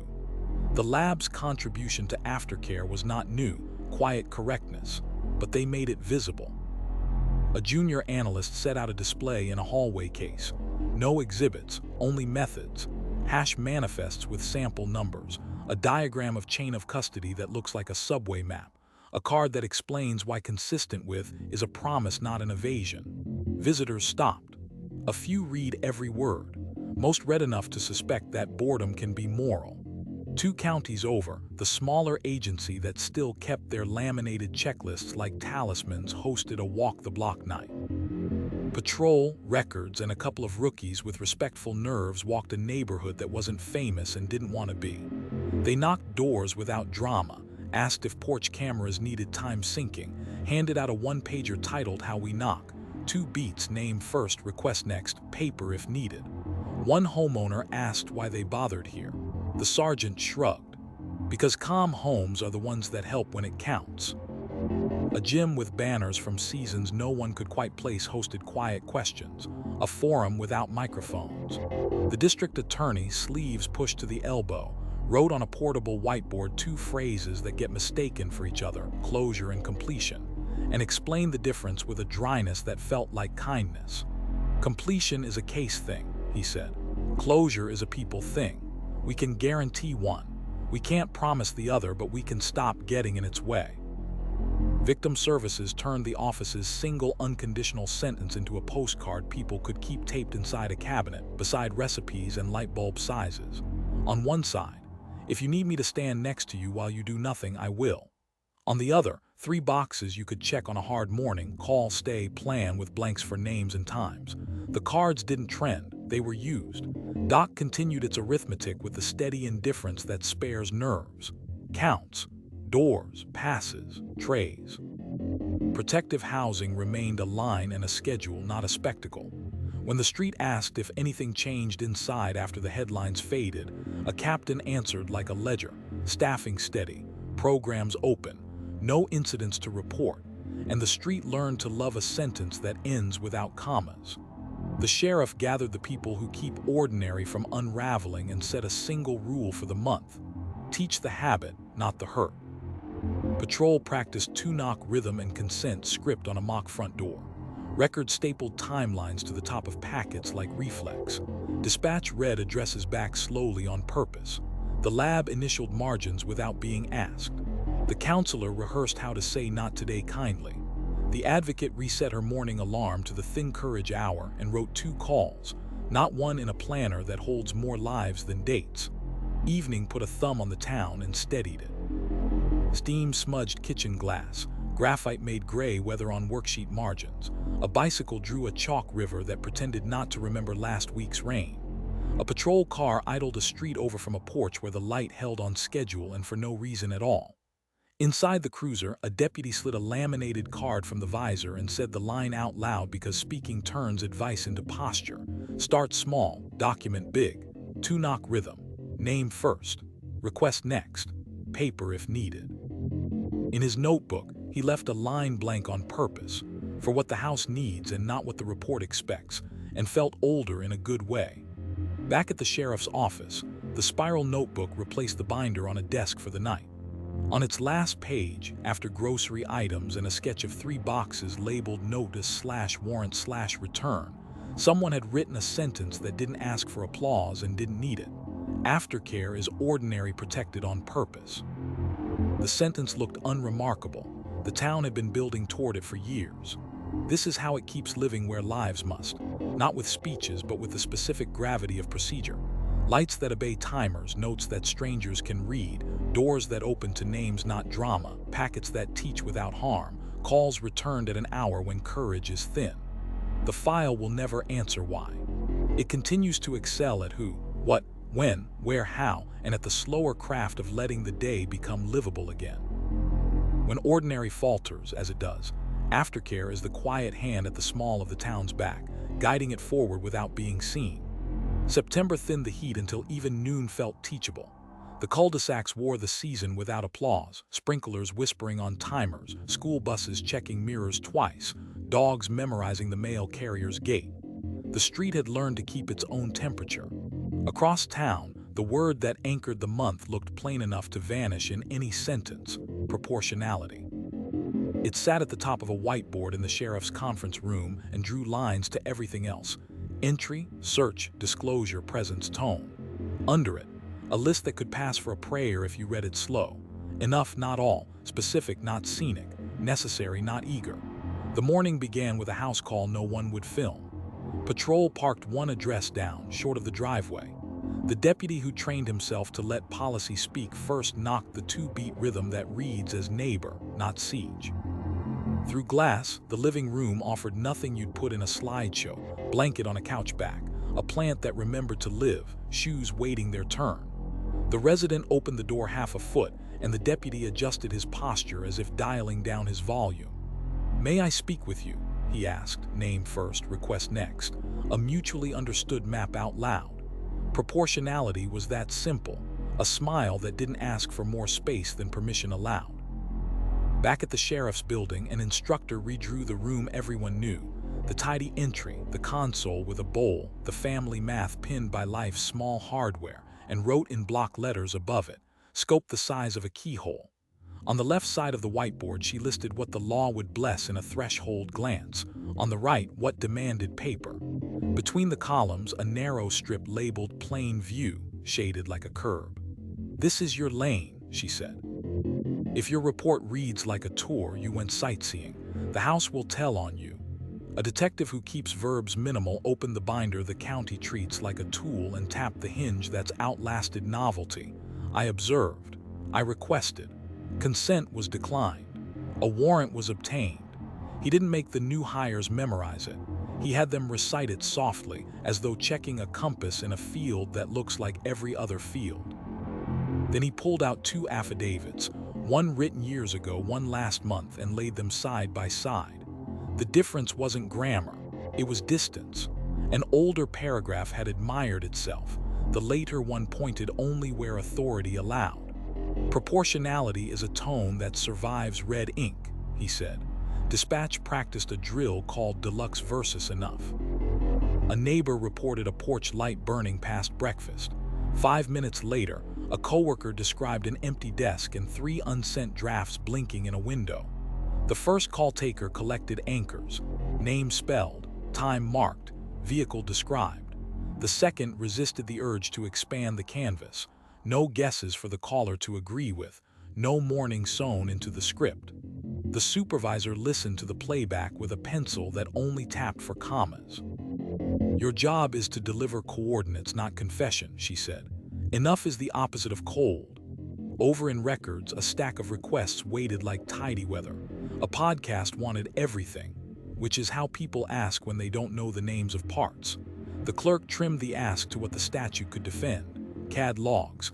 911 audio with transcripts, warrant and return, the inventory, timeline stapled to the front like an oath. The redaction index cited law rather than mood and carried more patience than most letters receive in a week. Before printing labels, she made the call the office writes but can't legislate. Notice to family. Proportionality has manners, it calls first. At the hospital, an attending led a small round titled Interventions That Don't Kick Down Doors. The strangulation protocol, ruler, sketch, quotes fenced in quotation marks, stayed stubborn. He pressed here. I saw stars. 5 minutes later, a second nurse repeated measurements without being told where to look. The new note on the board explained what not to order out of habit, imaging that doesn't change care, lab work that soothes a clinician's worry but taxes a patient's day. Proportionality is an apology you don't have to say later, the attending said, handing a resident a pen and asking her to cross out 3 tests she didn't need. In the lab, the quality manager had replaced a motivational poster with a single page of rules in small type. Sample size follows question. Certainty claimed only where earned. Consistent with where certainty would trespass. A junior analyst ran confirmatories once, then again when the bench partner asked, not because the first run lied, but because second runs prevent spectacular regret. Initials paired on the margin, the bureaucrat's duet.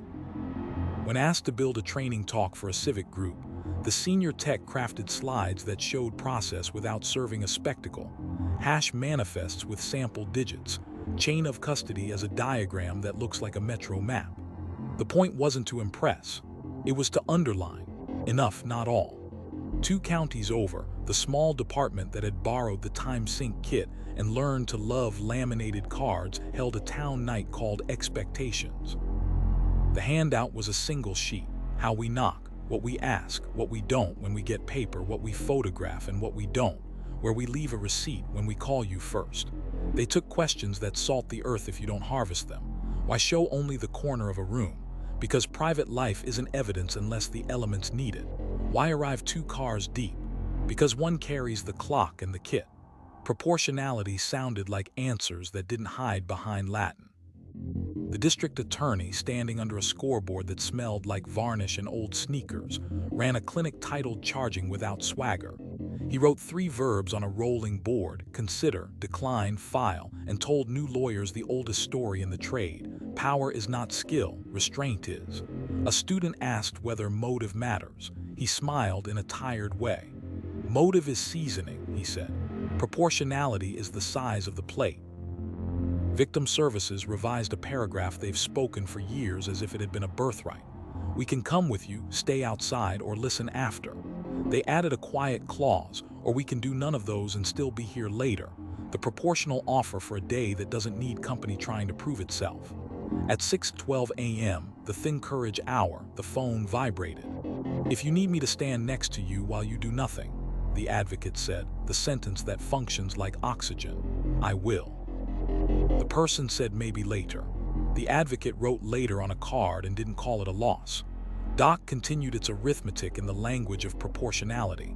Counts at intervals that ignore news cycles. Doors that open and close because it is time, not because someone wants to watch them do it. Protective housing remained a line in a file, not a theater. If there is anything to learn from that building, it is that schedule is a kindness you can automate. The school counselor slipped a page into study called How to Decline with Grace. It contained 2 sentences students could memorize without feeling rehearsed. I'm not discussing that, and the sheriff has a page that explains it better than I can. It also contained a pause sign, literally, a red square on the sheet to point at when a friend forgets to stop. The kids laughed and folded the page into algebra. They'd use it more often outside math. Evening dialed the town down to a good volume. Steam printed soft stamps on kitchen glass. Graphite wrote half-moons on worksheet corners. A bicycle traced a chalk river and refused to rename it after rain. A cruiser idled a street over, patient as a parked thought. Inside, a deputy slid the laminated card from the visor and said the line aloud because practice likes hearing itself. Start small, document big. 2-knock rhythm. Name first. Request next. Paper if needed. His notes ended with the kind of sentence that passes unnoticed until it saves a weekend. Contact concluded at door. Resources offered. No further action at this time. Back in the conference room where the word of the month had been boxed and underlined, the sheriff capped her marker and left the board alone. Enough had been said. The town has learned that keeping proportion doesn't shrink care, it right-sizes it. This is how the case keeps living where lives must. Procedures that fit the room, records that explain themselves without raising their voice, offers that can be accepted or declined without debt. The file will never answer why. It continues to excel at who, what, when, where, how, and at the quieter art of using only the force and only the words a given moment requires. When ordinary falters, as it will, proportionality is the measured hand that steadies the table so the rest of the work can continue. October crisped the edges of morning and made sound travel farther.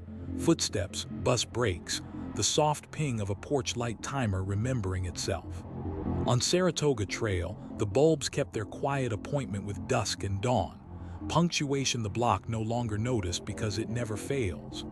Across town, the word on the sheriff's whiteboard was not dramatic and changed everything it touched: access. Under it, a list that looked like infrastructure. Interpreters on call, translated forms, bilingual advisements, signage that points to help without making you ask. The sheriff drew a small square around the phrase equal understanding and tapped the board with the marker's cap. "If you can't understand us," she said, "we didn't actually show up."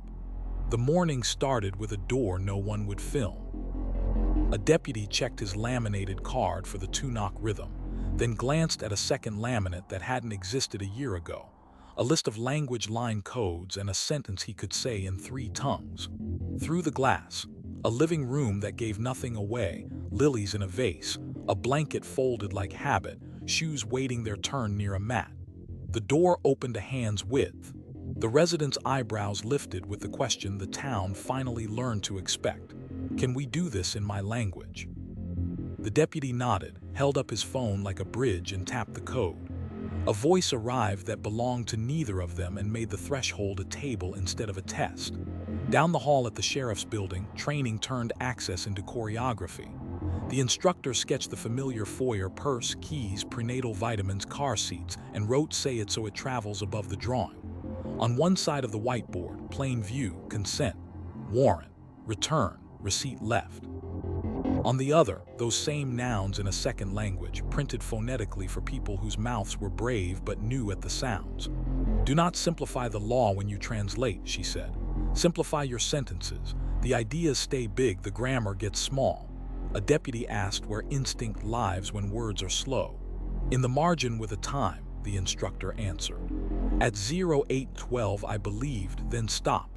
Let comprehension catch up to authority." Dispatch rehearsed a drill called Echo in any language. A neighbor called to say a porch light forgot breakfast. 5 minutes later, a coworker described an empty chair and 3 unread messages. The first call came in halting English, the second in a language the room does not speak.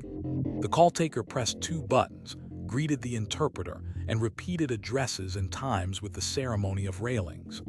Quotation marks found the right side of the keyboard. Street names were spelled out slowly on purpose. The supervisor played the calls back with the CAD log and underlined a new habit in the margin. Language noted. Interpreter ID logged. UTC offset written. Accuracy travels better with passports. Records replaced a sign taped near the counter with one that looked like it belonged there. It said open records in 6 languages and pointed with arrows that understood shy. The clerk slid 3 packets into outgoing envelopes, certified copies, redactions explained, timeline stapled on top, warrant and return tabbed, a redaction index citing statute in patient fonts, and then built a 4th packet for the same address in a second language, translated by a human who knows where commas live in law. Before the mail bin moved, she made the call the office writes into muscle. Notice to family, asking gently whether English or another tongue should meet them first. Access sounds like asking before assuming. In the hospital, the strangulation protocol added 2 lines that were not medicine and mattered anyway. Interpreter present, quotes confirmed. A nurse traced the bruise, measured in centimeters, and wrote the patient's words in quotation marks first in the patient's language, then in English. He pressed here. I saw stars.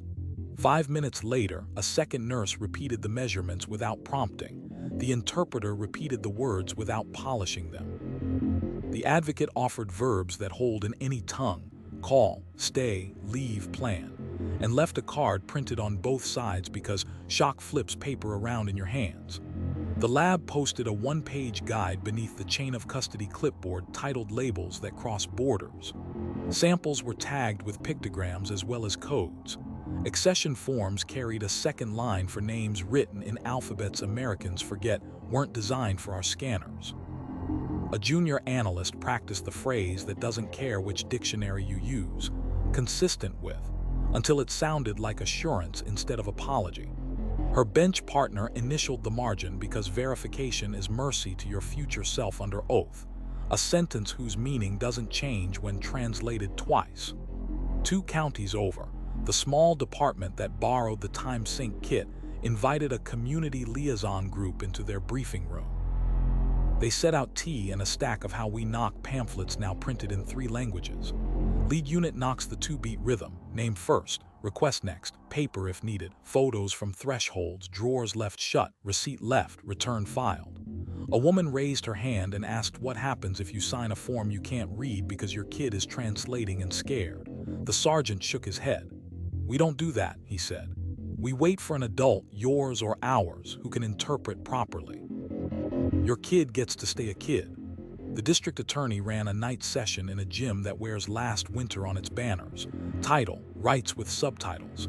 He wrote across a portable whiteboard Miranda in one column and waiver in another, then read advisements in 2 languages, slow enough for the room to learn the cadence. We don't test vocabulary, he said. We test understanding. Ask them to explain the right back to you. Record it. If the echo wobbles, we try again with help. A teenager asked whether motive sounds different in another language. The DA smiled without warmth. Motive is noise in any language, he said. Elements are the music. Victim Services reprinted their postcard, the one that lives inside cabinet doors next to recipes and light bulb sizes, and put the sentence on both sides now. If you need me to stand next to you while you do nothing, I will. The checkboxes, call, stay, plan, were labeled twice because mornings ask for fewer puzzles. At 6:11 a.m., the Think Courage hour, the phone vibrated. The advocate answered in English and switched with the grace of someone who keeps 2 maps in her head. When the caller said not today, the advocate wrote tomorrow in both languages on the desk blotter and did not call it a failure. Doc kept its arithmetic without caring which calendar you carried in your childhood. Counts, doors, passes, trays. Protective housing a line that reads the same in any tongue. Inside, time is the only language that never needs an interpreter. At the high school, the counselor added a page to steady titled Say No Kindly twice. It offered scripts in English and Spanish. I'm not discussing that. The sheriff's website explains, and no hablo de eso. En la página del sheriff hay información. Students laughed at their accents, practiced anyway, and took the sheet home to parents who attend more surely when the invitation arrives in their own words. A church hall with folding chairs that have heard every version of grief hosted the late question once more. How do we help without making it worse? The sheriff wrote the litany in block letters visible from the back. Notice sooner, write better, ask for consent. If consent ends, get a warrant. Photograph before moving, stop at drawers, staple context to content, call before you post. She added a line and underlined it, make the help understandable. A hand went up. Why all this trouble for words? Because the truth isn't true until both sides of the door can carry it, she said. Evening set its palm on the cul-de-sac and took a little weight. Steam fogged kitchen glass. Graphite made weather on worksheet corners. A bicycle traced a chalk river not ready to be a border. A cruiser idled a street over, patient as a bench. Inside, a deputy slid the laminated card from the visor and said the sentence aloud because saying it turns guidance into posture. Start small, document big. 2-knock rhythm. Name first. Request next. Paper if needed. Beneath the notes 19:05 observed from threshold. Foyer, keys in dish, purse on console. 1906 requested. 1907 consent granted. He added a line that looks like courtesy and functions like proof. Interpreter used, ID hash logged, rights explained back accurately. Back at the whiteboard, the sheriff capped her marker and left access up for the night shift. The town had learned that lights help only if they reach the ground.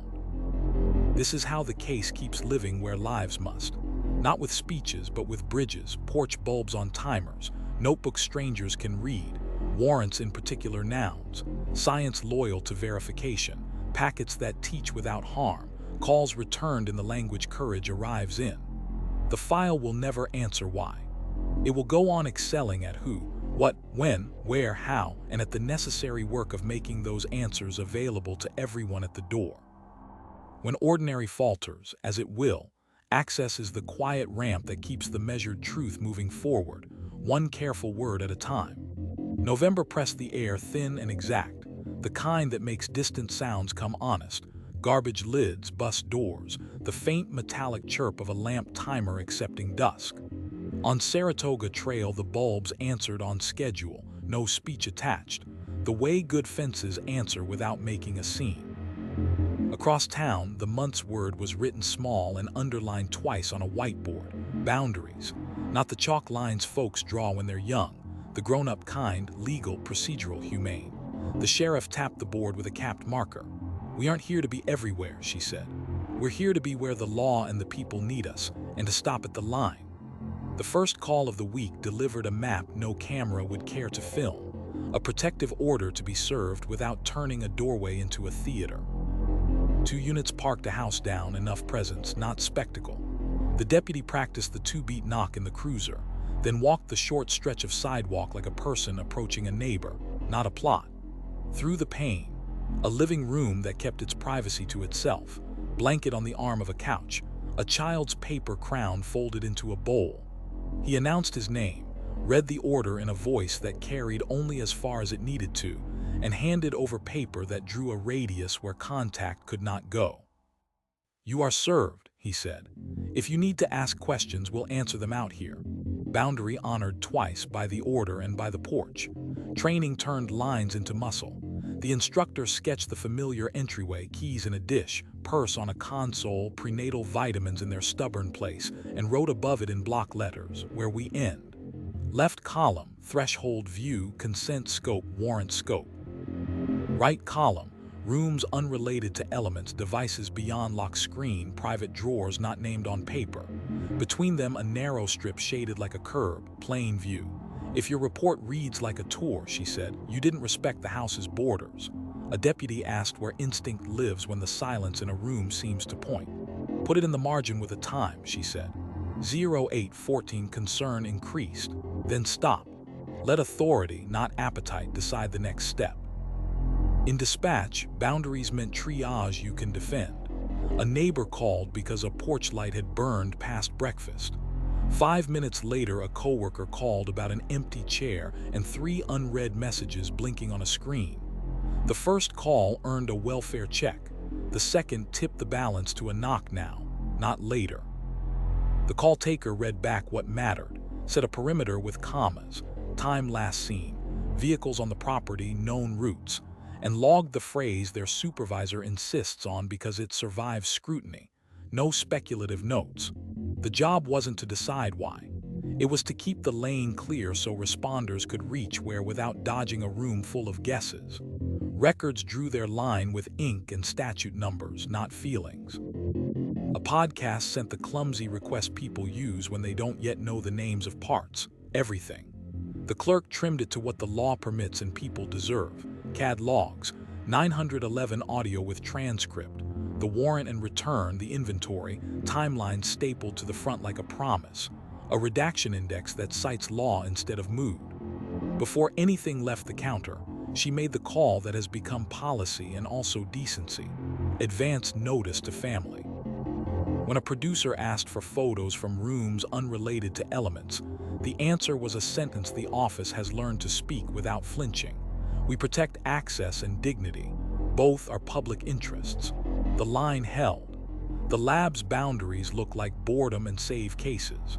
A junior analyst ran confirmatories and wrote consistent with when the numbers backed it and nothing stronger. Her bench partner initialed the margin. Verification is mercy to your future self under oath, and pointed at a new sign pinned over the accession desk.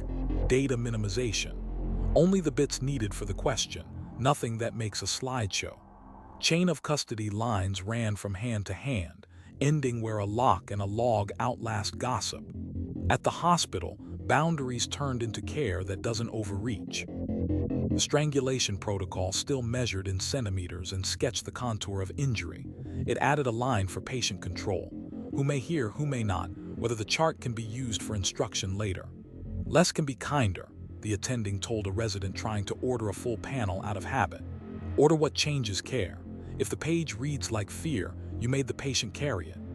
2 counties over, the small department that learned to love laminated cards held an evening called Perimeters.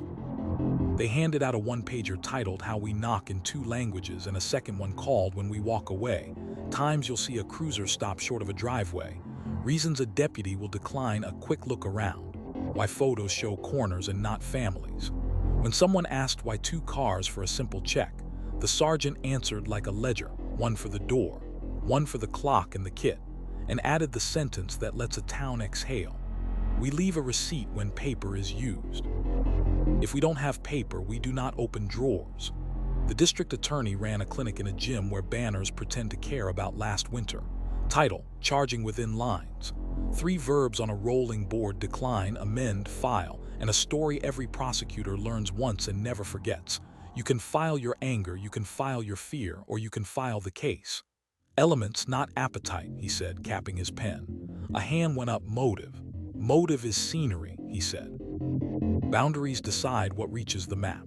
Victim Services added a sentence to the postcard that lives inside kitchen cabinets. If you need me to stand next to you while you do nothing, I will. Under the checkboxes, call, stay, plan, a new one appeared, decline. You could mark it and mail nothing back and still get the morning call at 6:11 a.m., the Think Courage hour. That day the phone vibrated and the advocate answered with both patience and a clock. Would you like company? She asked. Not today, came the reply. Tomorrow, the advocate said, is intact and waiting. Doc wrote its line and schedule, the only language it respects, counts doors, passes, trays, and left it at that. Protective housing remained a row in a database, not a segment on a show. Inside, drama is something the system keeps outside by ritual. At the high school, Steady got a fresh page, how to draw a line kindly.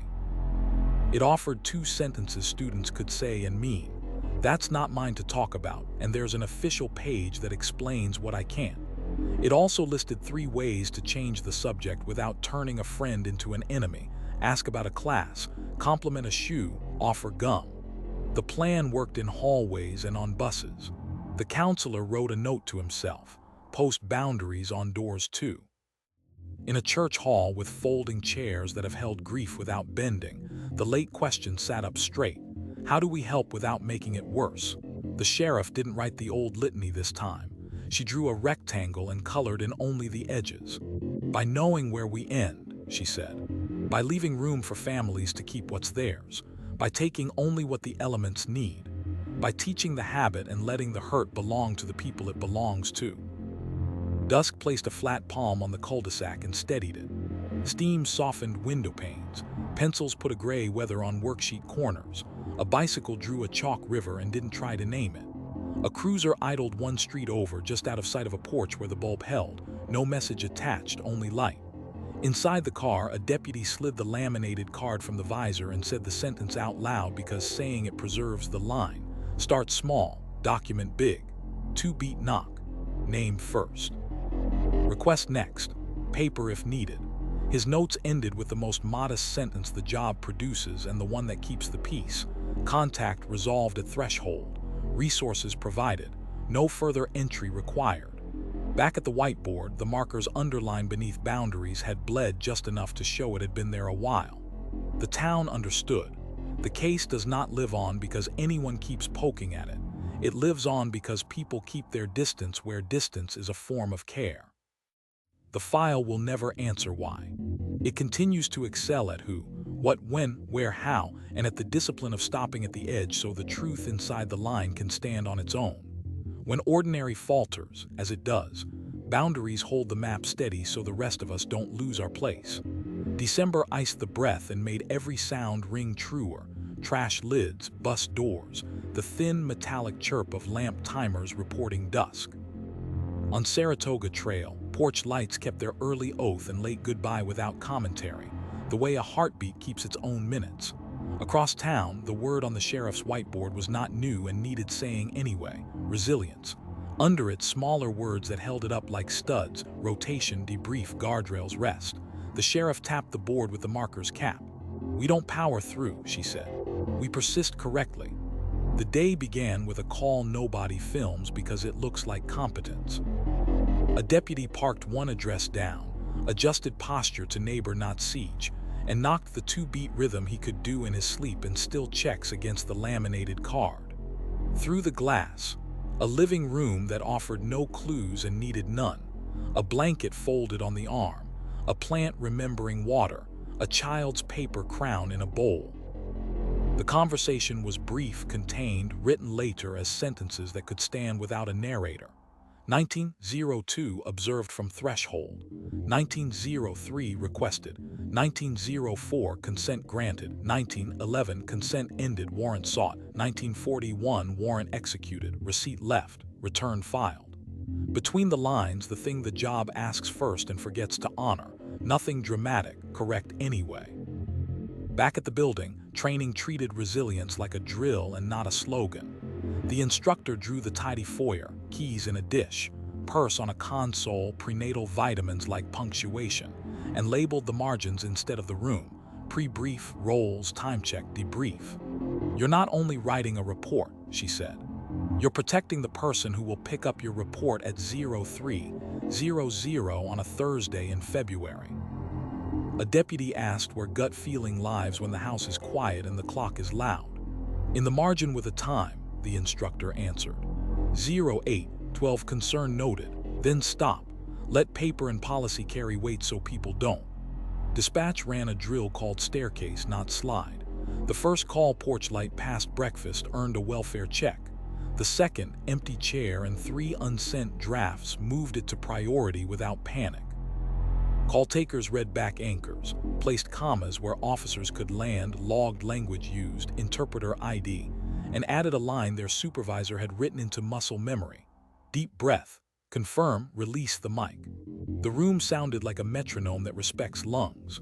Records practiced resilience as a two-person craft. One clerk assembled packets, certified copies, redactions explained, timelines stapled on top, warrant and return tabbed. A redaction index that cites law instead of mood. A second clerk checked, initialed, and made the call the office believes in even on tired days: advance notice to family. When a request arrived shaped like appetite, they trimmed it to statute and sent it out with patience that didn't pretend to be infinite. The guardrail was not temperament, it was procedure. At the hospital, a new page appeared beneath the strangulation protocol's ruler and sketch: aftershift checklist, wash hands, chart quotes in quotation marks. He pressed here. I saw stars. Confirm second measurement by second nurse. Hydrate. Write one line to yourself that isn't about work. The advocate, who times her mornings to the thin courage hour, left a stack of cards that turn care into intervals: call, stay, leave, plan, and a quiet sentence: you don't have to hold everything before sunrise. The lab posted SOP 00. People over the bench. No heroic fonts, just rules that keep accuracy from eroding. Second eyes on confirmatories. Consistent with unless certainty is earned. Break alarms. No unreviewed overtime benchwork. A junior analyst read each line out loud and signed beneath because names matter more than logins when winter is long. Her bench partner initialed the margin. Verification is mercy to your future self under oath, and set a timer that rang before mistakes could. 2 counties over, the smaller department that treats laminates like talismans held a night called Keeping the Habit Alive. They walked through how we knock, why we wait for paper, where we leave a receipt, then held up a schedule that protects decency. No repeat night tour without relief, paired report review, mandatory time off after certain scenes. A resident asked whether crime cares about calendars. The sergeant shrugged. The calendar cares about us, he said. We plan so the habit outlives our adrenaline. The district attorney stood under a scoreboard that remembers winters without flourishing them and wrote 3 verbs that make a career last: decline, defer, delegate. He told rookies the oldest truth in his trade, that filing everything is not strength and filing nothing is not kindness. We file what survives elements and instructions, he said. The rest we let go without drama.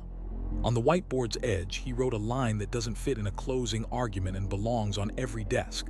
You're a custodian, not the fire. Victim services encoded stamina into policy where kindness had long improvised. Morning calls offered, not assumed. Accompaniment by request, opt-out honored. Follow-up scheduled at the pace of breathing. At 6:11 a.m., the phone vibrated. If you need me to stand next to you while you do nothing, the advocate said, the sentence that functions like oxygen, I will. The answer was next week. The advocate wrote next week on a sticky and did not apologize to the calendar.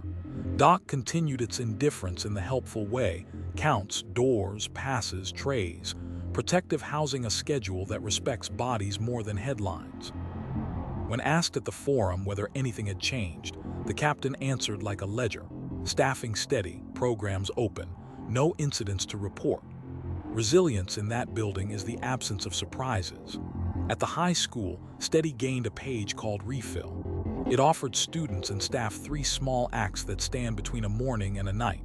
Eat something with color, walk once around the building without your phone, hand 1 sentence to a notebook you will not grade. It isn't wellness, the counselor told a teacher.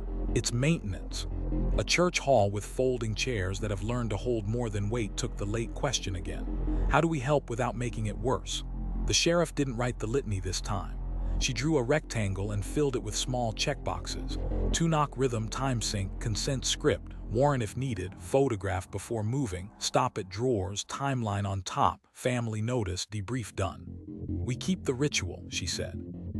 Ritual is resilience you can schedule. Evening pressed its palm on the cul-de-sac and steadied it. Steam wrote itself on kitchen glass. Graphite made light weather on worksheet corners. A bicycle drew a chalk river with no interest in borders. A cruiser idled a street over, patient as a bench. Inside, a deputy slid the laminated card from the visor and spoke the sentence aloud because practice likes hearing itself.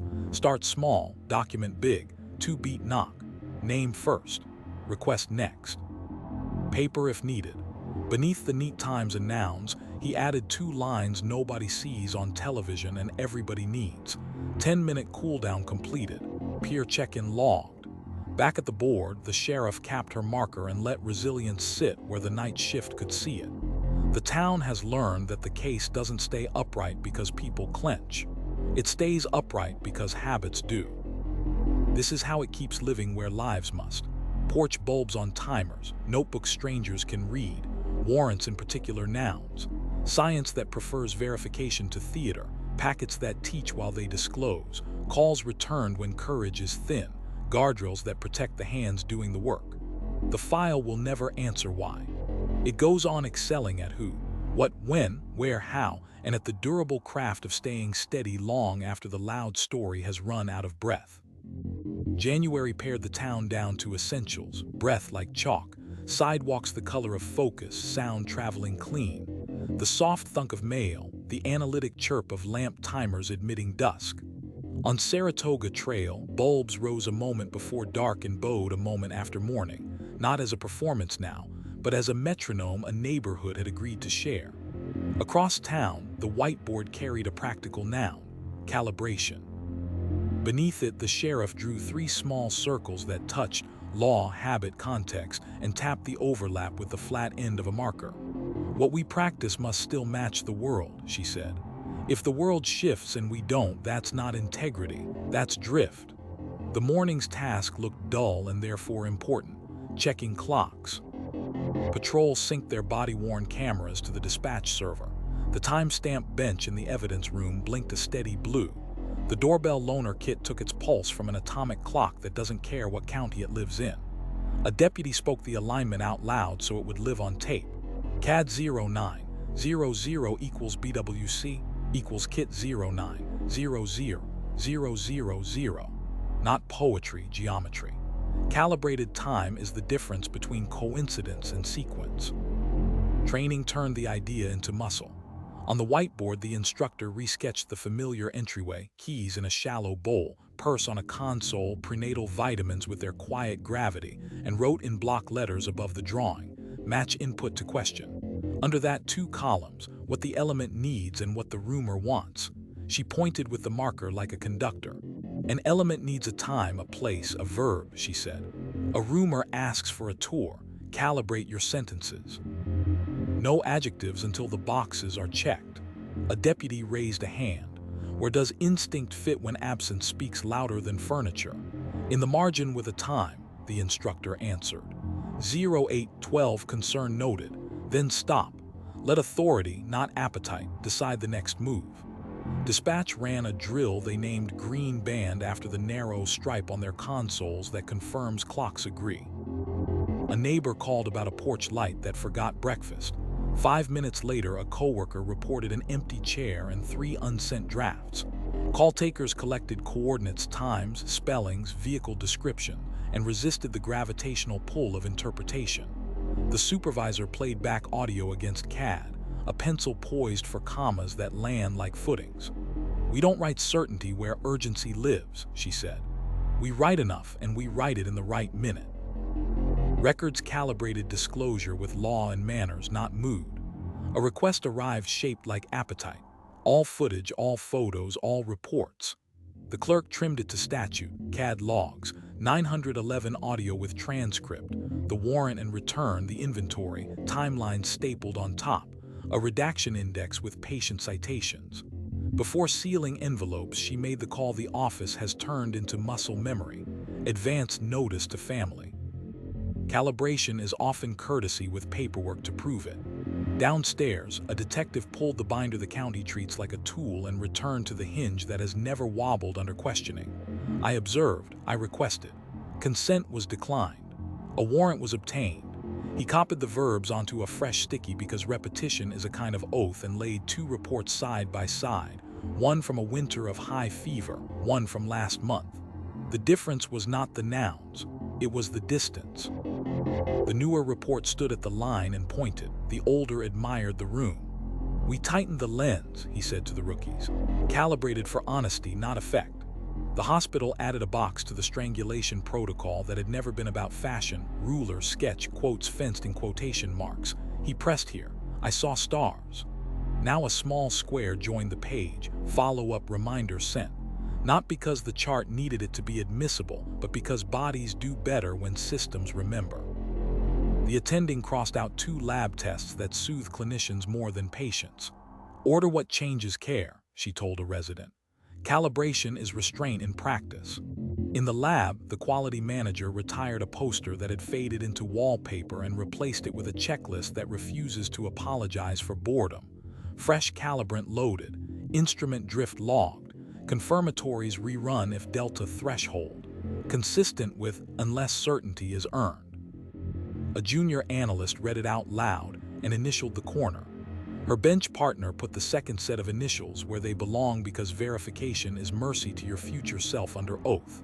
On a corkboard, a diagram explained hash manifests in squares and arrows a teenager could follow. Transparency is calibration evangelized. 2 counties over, the smaller department that keeps their laminates in a box labeled tools, not talismans, hosted tune-up night. They walked through how we knock, 2-beat rhythm, name first, request next, paper if needed, then showed their new calibration card. Doorbell kit paired at the curb, camera clocks checked on arrival, receipt left, return filed noted in real time, not as memory later. A resident asked whether any of it changes outcomes. The sergeant smiled without triumph. It changes trust, he said. Outcome lives in elements. Trust lives in the steps. The district attorney ran a clinic under a scoreboard that remembers winters without comment. Title, Charging at Scale. On a rolling board, he wrote 3 phrases that fight drift: sufficiency, specificity, proportionality, and weighed a new case against old patterns without letting pattern become prophecy. Calibration is not leniency, he said. It's alignment, facts to elements, evidence to instructions, tone to burden. Victim services calibrated help to the day, not the headline. The postcard inside a dozen kitchen cabinets still offered the sentence that works in any season. If you need me to stand next to you while you do nothing, I will, with the boxes call, stay, plan beneath. This month they added reschedule with a little arrow you could draw to next week with one pencil stroke. At 6:11 a.m., the Think Courage hour, the phone vibrated. "Not today," the voice said. "We'll hold tomorrow steady," the advocate replied, writing the date in ink that doesn't scold. Doc posted an update only a bureaucracy could love and a tired town appreciates. Clock audit complete, counts verified, program times unchanged. Inside, schedule is a kind of promise calibrated daily. Protective housing stayed a line in a file, not a scene. At the high school, the counselor slid a page into steady titled "Check your settings" for students and teachers both. 3 boxes: sleep, food, noise. Before decisions, he told a class that looked like winter, calibrate the inputs. You'll read the day straighter. A church hall with folding chairs that no more than they announce hosted the late question again. How do we help without making it worse? This time the sheriff drew a clock face and marked the quarter hours with small, stubborn verbs. Observe, request, obtain, record. Then she drew the thin band that matters most and gets forgotten first: sync. We line ourselves to the thing we serve, law and people, and check again, she said. That's all calibration is. Evening set its palm on the cul-de-sac and took a little weight. Steam wrote itself on kitchen glass. Graphite made soft weather along worksheet edges. A bicycle carved a chalk river that refused to be named by last week's rain. A cruiser idled one street over, patient as a bench. Inside, a deputy slid the laminated card from the visor and spoke the sentence aloud because saying it sets the hand. Start small, document big. 2-knock rhythm. Name first. Request next. Paper if needed. Beneath the neat lines, 1903 observed from threshold. 1904 requested. 1905 consent granted. He added what the month had taught to make habit. Times verified, devices synced. Interpreter ID logged if used. Receipt photographed in place. Return filed. Back at the board, calibration watched the night shift clock in. The town has learned that a case does not remain trustworthy because people swear it is. It remains trustworthy because clocks agree, tools behave, and sentences fit the work. This is how it keeps living where lives must. Porch bulbs on timers, notebooks a stranger can follow, warrants in particular nouns, science that prefers repetition to theater, packets that teach while they disclose, calls returned when courage is thin. The file will never answer why. It will go on excelling at who, what, when, where, how, and at the quiet discipline of retuning the system so the measured truth plays in key winter after winter, door after door. February shortened the days until the town could see its breath and its mistakes. On Saratoga Trail, bulbs rose a beat before dusk and lingered past dawn, no longer a protest, simply punctuation. The street didn't perform safety now, it referenced it. Across town, a single word on the whiteboard: context. It was circled once, not for drama but for aim. The sheriff tapped the circle with a capped marker. A fact without its neighborhood, she said, is a rumor with good posture. The first call of the week looked ordinary in the log and dangerous without framing. A doorbell clip of raised voices, 32 seconds long, passed from phone to phone with captions that didn't ask permission. 2 units rolled, not lights and sirens but not lazy either, and parked short of the driveway out of habit and respect. The deputy who had built ritual into his bones knocked the 2-beat rhythm and introduced himself with the softness of someone holding a scale. Through glass, a lived-in room, not a scene, laundry failing at folding on a chair, a lamp indifferent to the clip, a pair of tiny rain boots turned toward tomorrow. He asked if they could speak on the porch. The resident nodded, not unhappy to move into air that didn't judge. "We got a call," the deputy said, "about a video with no beginning and no ending. I'd like the middle." The woman exhaled a story simple and unadorned, door jammed. A tired evening volume that meant frustration, not danger. A toddler asleep in the room everyone online assumed was volcano. A second voice from inside volunteered agreement without being asked. The deputy wrote 3 nouns 2 times and 1 phrase the district attorney loves more than adjectives. Context supplied. No arrests. No speeches. A business card and a brochure that didn't scold. Local mediation hours. A number for parenting class that doesn't test your pride. A reminder that the Thin Courage Hour has a phone. Training that afternoon turned context into choreography. The instructor drew the familiar entryway, keys in a shallow bowl, purse on a console, prenatal vitamins that had taught half the office to notice routine, and wrote before, during, / after above the sketch.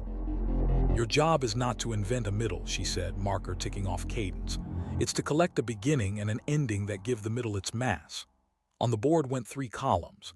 Left, what was seen and when. Center, what was done and why. Right, what changed. A deputy asked where intuition lives when the room's silence seems to point somewhere loud. Margin, the instructor said. Time-stamped. Then stop. Bring context to a judge with nouns, not to a camera with edits. Dispatch ran a drill called Clip versus Chronicle. The first caller sent a video and a caption. The second told a timeline without proof. Call takers repeated addresses, confirmed makes and color, read back times with commas sturdy enough to hold weight. The supervisor laid audio alongside CAD and underlined the line they added last fall for emergencies made of narrative. Clip received. Entire event unknown. Follow-up required. Not skepticism. Sizing. Records handled context with paper instead of volume. A media request arriving large and hungry. All footage, all photos, all anything was trimmed to statute. CAD entries, 911 audio with transcript. The warrant and return where paper existed, inventory, timeline stapled on top. A redaction index that cited law rather than taste. Before envelopes sealed with their hardworking glue, the clerk dialed the number the office calls even on tired days. Advance notice to family. Context is also courtesy. It gives people time to brace. Downstairs, a detective reopened the binder the county treats like a tool and placed 2 reports side by side. The older asked to be liked. The newer asked to be understood. Each bore the hinge that continued to do more work than any flourish. I observed. I requested. Consent was declined. Warrant was obtained. He ran a finger under sentences that had learned to set fences, where the deputy stood, what the camera saw, what the deputy did not touch, why the paper asked for a drawer. Context respects edges, he said. It leaves other people's lives in their rooms. At the hospital, a laminated sheet slid into the med room cabinet beneath the strangulation protocol's ruler and sketch. Context questions. Who else was present? When did symptoms begin relative to the event? What changed after the event? The nurse wrote quotes without polishing. He pressed here. I saw stars. 5 minutes later, a second nurse measured again and wrote again, not to improve a narrative but to adjust the truth to its size. The advocate, unbothered by paperwork, positioned verbs that work across stories, call, stay, leave, plan, and added a line patients could keep. You don't owe strangers your chronology. In the lab, context sounded like small fonts and stubborn rules. A quality manager posted scope notes over the accession bench. Question asked, right arrow test chosen. Controls aligned to method. Consistent with, unless certainty is earned, explain absence where the internet expects presence. A junior analyst crafted a sentence that contains more decency than it looks like. Result limited by sample type. No conclusion beyond submitted items.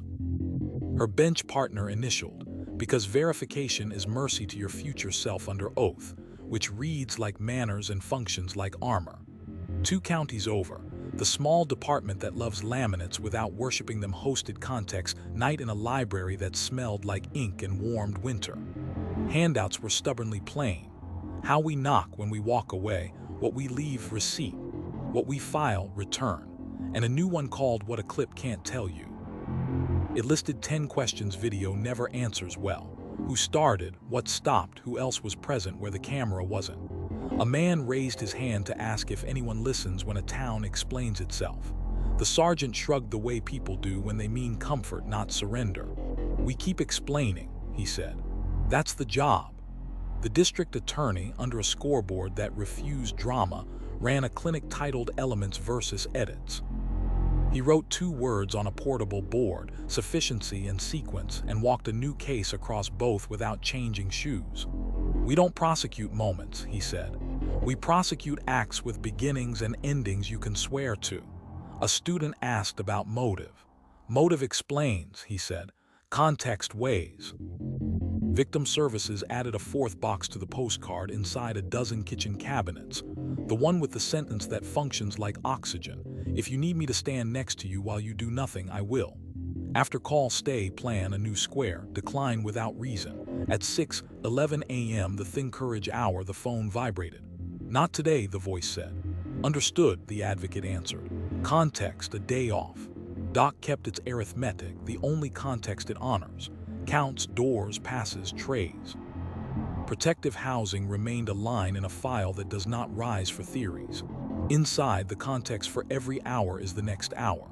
At the high school, the counselor slid a page into study titled "How to Add Background Without Becoming a Book." It taught students to answer questions with fences and kindness. That happened last year. Adults handled it. I'm headed to bio. It gave teachers a script. Let's read the official update together. Then we'll return to the lab report you can control. Context, it turns out, is also an exit. A church hall with folding chairs that have learned how to hold multiple truths at once accepted the town's perennial question one more time. How do we help without making it worse? Instead of the litany, the sheriff drew a rectangle and filled only the edges. "By making sure every fact travels with its neighborhood," she said. "By refusing to confuse noise with narrative. By explaining until quiet feels safe again." Evening steadied the cul-de-sac into legible shapes: steam on windows, graphite trimming worksheet corners, a bicycle etching a chalk river not interested in borders. A cruiser idled a street over. Inside, a deputy slid the laminated card from the visor and said the sentence aloud because repetition is what keeps a street's pulse regular. "Start small, document big. 2-beat knock. Name first. Request next. Paper if needed." Beneath the bare nouns he wrote the line this month had asked them to remember: clip viewed, timeline established, parties heard, no offense, resources offered, report filed for context. Back at the whiteboard, context held the room's light without asking for it. The town had learned that truth does not arrive as a snippet. It arrives as a sequence you can carry without dropping. This is how the case keeps living where lives must. Porch bulbs on timers, notebooks a stranger can follow, warrants written in particular nouns, science loyal to verification, packets that teach while they disclose, calls returned when courage is thin. The file will never answer why. It goes on excelling at who, what, when, where, how, and at the unglamorous art of restoring beginnings and endings to the middle, so the measured truth can keep its balance in public. March thinned the frost to a glaze you could see your face in if you wanted to. On Saratoga Trail, bulbs rose a breath before dusk and surrendered a breath after dawn. No sermon, just punctuation, the way a town tells itself where sentences start and end. Across town, the whiteboard carried a word that looked delicate and turned out to be built like a bridge: dignity. The sheriff underlined it once, not for flourish but for weight. "It isn't a courtesy," she said. "It's part of the work." The first rule lived in paper before it lived in mouths. Language guidance. A card small enough to fit behind a badge had verbs on the front and absences on the back. Front: found, identified, returned, notified, protected, served. Back: phrases to bury, family drama, just domestic, mutual. A deputy palmed the card before walking a short stretch of sidewalk to a door he would knock the 2-beat rhythm he could do in his sleep. Through glass, a living room that insisted on being just a living room, blanket folded not as symbol but habit, a plant remembering water, a glitter crown in a bowl.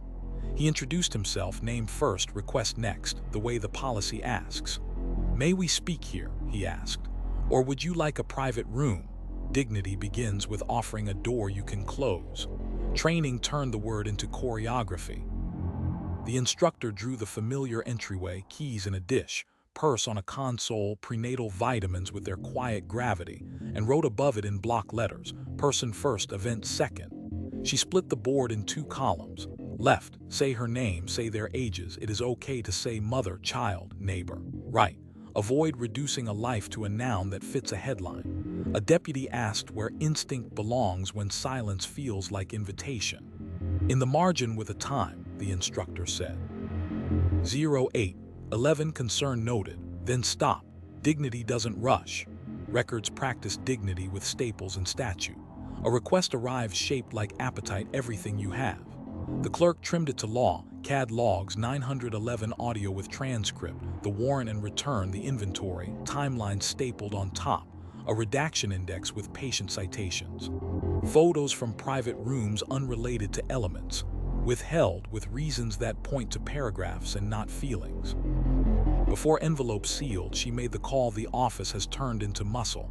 Advance notice to family. At the counter, she kept a bowl of earplugs no one had asked for and everyone used during audio reviews. If you need a break, she said, we timestamp your place. Dignity is also an intermission. Downstairs, the detective who treats the binder like a wrench opened to the hinge that never creaks when questioned. I observed. I requested. Consent was declined. A warrant was obtained.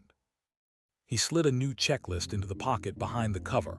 Property return, photograph before sealing, offer a private room, schedule a time that doesn't demand courage at noon on a workday, make space for the decision not to take everything back at once. The receipt line had a new box, decline today, keep in secure storage. Dignity understands later. At the hospital, the strangulation protocol kept its stubborn grace. Ruler, sketch, quotes fenced in quotation marks. He pressed here. I saw stars. 5 minutes later, a second nurse measured again. A laminated sheet appeared beside the cabinet. Noise management, ask before rolling the trash bin, dim lights where possible, provide a robe that buttons in front so people don't have to be gymnasts to be believed. The advocate placed 2 cards on the bedside table, one with verbs you can carry, call, stay, leave, plan, and another with a sentence that belongs in every era. You can decide who hears your chart read out loud.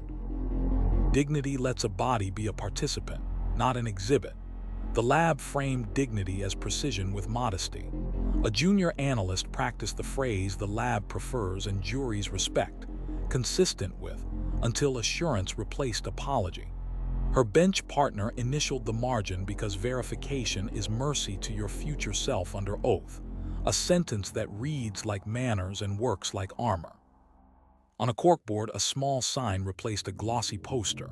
No images in presentations without consent and necessity. The quality manager added a quiet line to accession. Name spoken once, then coded. Dignity is how you keep a person in the room without pinning them to a slide. Dispatch wrote dignity into cadence. A neighbor called about a porch light that forgot breakfast. 5 minutes later, a coworker described an empty chair and 3 unread messages. Call takers read back anchors, spelled names, placed commas where officers can land. At the end of the first call, the line they'd added after too many hard months, we hear you. You did the right thing calling. The supervisor circled it on the playback sheet. Information and relief, she said. Both are public services. 2 counties over, the small department that treats laminates as tools, not talismans, hosted memorials and noise in a library that smelled like glue in winter. Handouts were plain: how we knock when we walk away, where we leave a receipt and a new one, how to hold a vigil without inviting harm. It listed steps that look like common sense and act like armor. Choose light over sound, keep cameras to the back, post a code of conduct, assign someone whose only job is to walk grieving people to their cars. A mother asked whether sirens at the end were required. We use escorts, the sergeant said. We leave the sound off. Dignity isn't loud. The district attorney took over a gym and wrote 3 nouns on a rolling board with a dryness that squared the room. Names, seats, time. He explained courtroom dignity like triage. Names, say them without the case attached. Seats, family first, rows reserved, exits easy, tissues where hands can reach without asking. Time, scheduled testimony early in the day so people don't spend afternoons pacing hallways that smell like old coffee and varnish. The public has a right to attend, he said. The family has a right to belong. Doc stayed faithful to its arithmetic counts, doors, passes, trays, and added a line to a memo that no show will ever quote. No incidental commentary during protective housing movement. Securities don't perform, they guide. If there is dignity inside, it's called routine. At the high school, Steady gained a page called The Words We Choose. 3 columns: accurate, kind, avoid. Accurate: victim, survivor, witness. Kind: I'm glad you told me. I don't need details. I can help you find an adult. Avoid: juicy, drama, it's complicated, but. Students practice in pairs, laughing at first, then not. The counselor taped a copy to the staff fridge under a magnet shaped like a coffee mug. A church hall filled with folding chairs that know how to hold grief without bending asked the town's seasonal question once more. How do we help without making it worse? The sheriff wrote the old litany and then added this month's sentence, underlined once: protect access and dignity. Both are public interests. She told the story of the earplugs at records and the robe that buttons in front and the business card placed on a porch without a speech. Dignity is everything that makes truth survivable, she said. Evening steadied the cul-de-sac to its right volume. Steam soft on windows, graphite making weather at the corners of worksheets, a bicycle carving a chalk river with no wish to rename itself border. A cruiser idled a street over. Inside, a deputy slid the laminated card from the visor and spoke the sentence aloud because practice prefers being heard. Start small, document big. 2-beat knock. Name first. Request next. Paper if needed. Beneath the lines, 1903 observed from threshold. 1904 requested. 1905 consent granted. He added what the month had insisted on. Private room offered. Interpreter used if preferred. Property return scheduled at family's pace. Names spoken before events described. Back at the whiteboard, dignity held its square of light without demanding more. The town had learned that cases don't stay true because we are efficient. They stay true because we are careful with people while we are exact with facts. This is how it keeps living where lives must. Porch bulbs on timers, notebooks strangers can follow, warrants in particular nouns, science loyal to verification, packets that teach while they disclose, calls returned when courage is thin, rooms arranged so nobody has to perform their pain. The file will never answer why. It goes on excelling at who, what, when, where, how, and at the work of treating those answers with the respect that lets them be spoken at all. April arrived without spectacle, the kind of month that makes a neighborhood honest. On Saratoga Trail, the bulbs rose a breath before dusk and yielded a breath after dawn. No message, just maintenance. The street didn't congratulate itself for keeping time. It simply did. Across town, the whiteboard wore a word that didn't sparkle and therefore mattered: stewardship. The sheriff underlined it once and let the room read it in the silence that follows a decision. We don't own the story, she said. We hold it. We mind its edges. We return it better than we found it.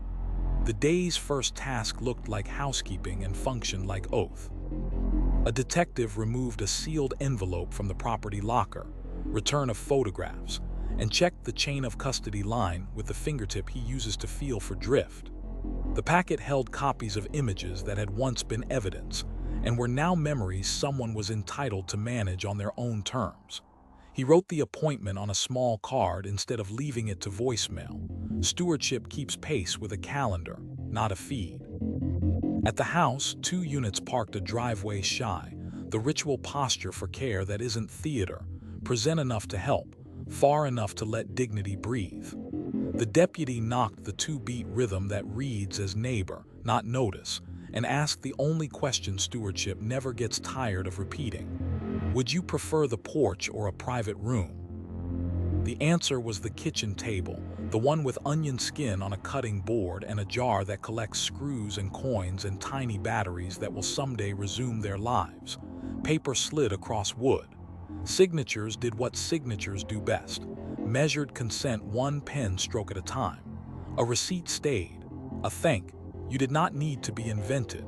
Training turned the word into muscle.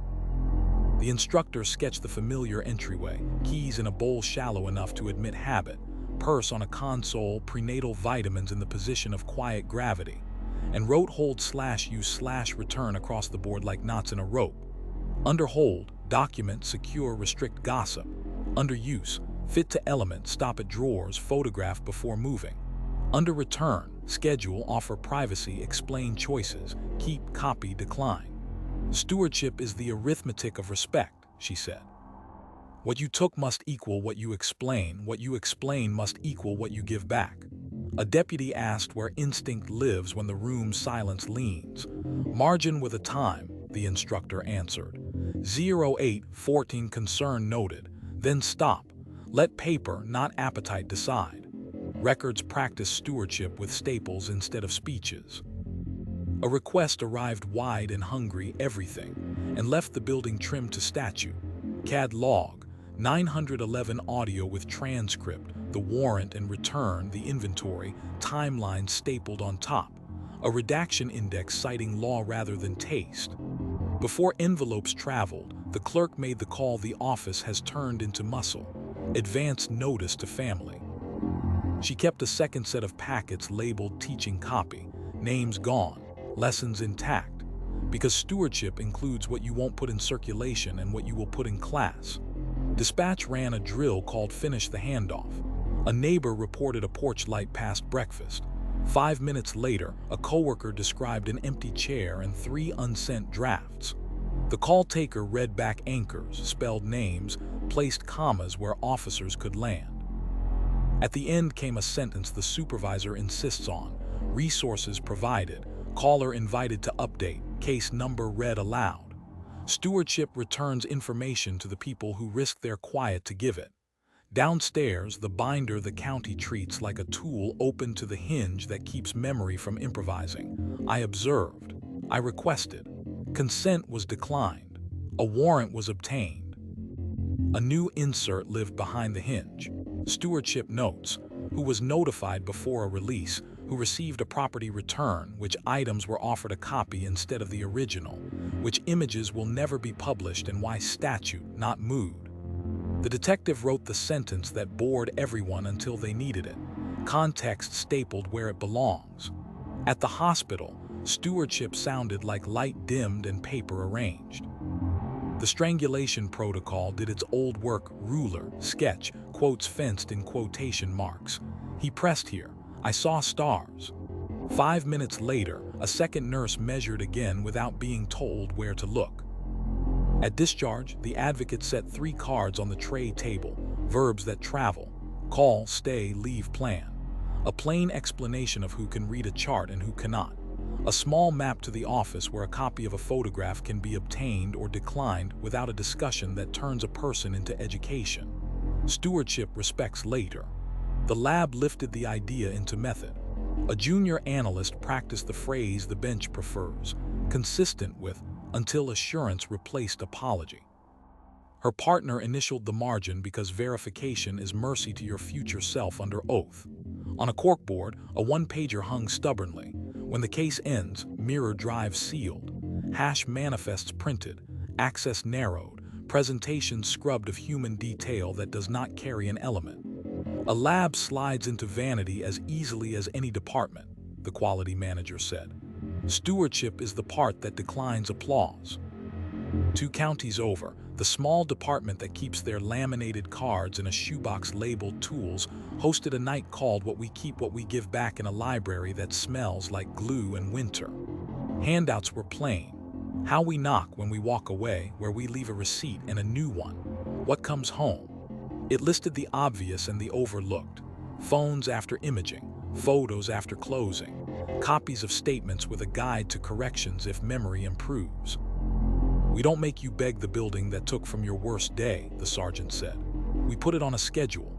The district attorney set up under a scoreboard that refuses to amplify grief. Title, Stewardship at Charging and After. 3 headings, decline, amend, notify, and a story as old as competence. Not everything that can be filed ought to be. Not everything filed must stay the same. Not every change should arrive in a headline. We do our work as if we'll need to live here next week, he said, because we will. Victim services turned stewardship into a calendar you can refuse.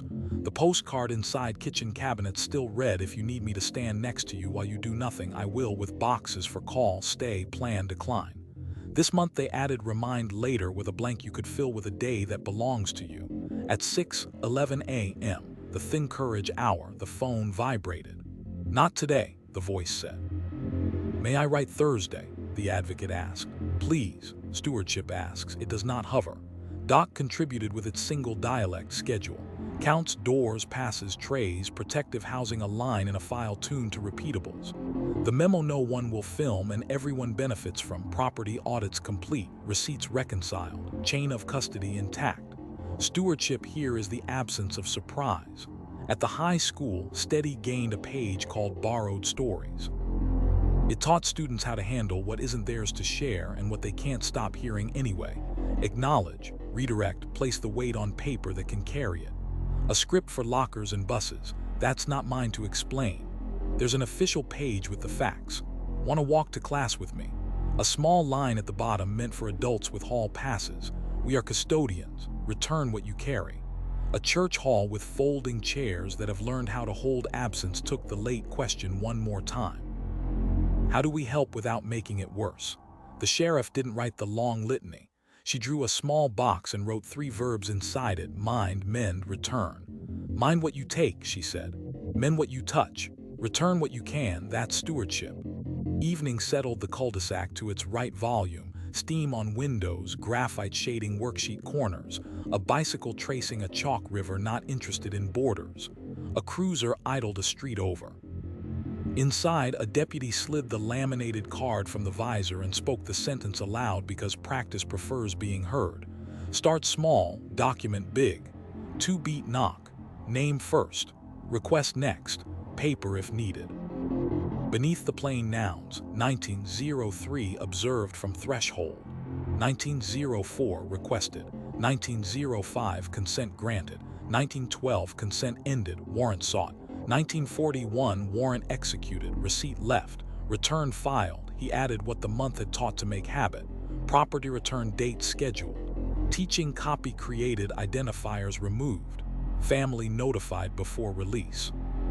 Back at the whiteboard, stewardship held its square of light while the night shift clocked in.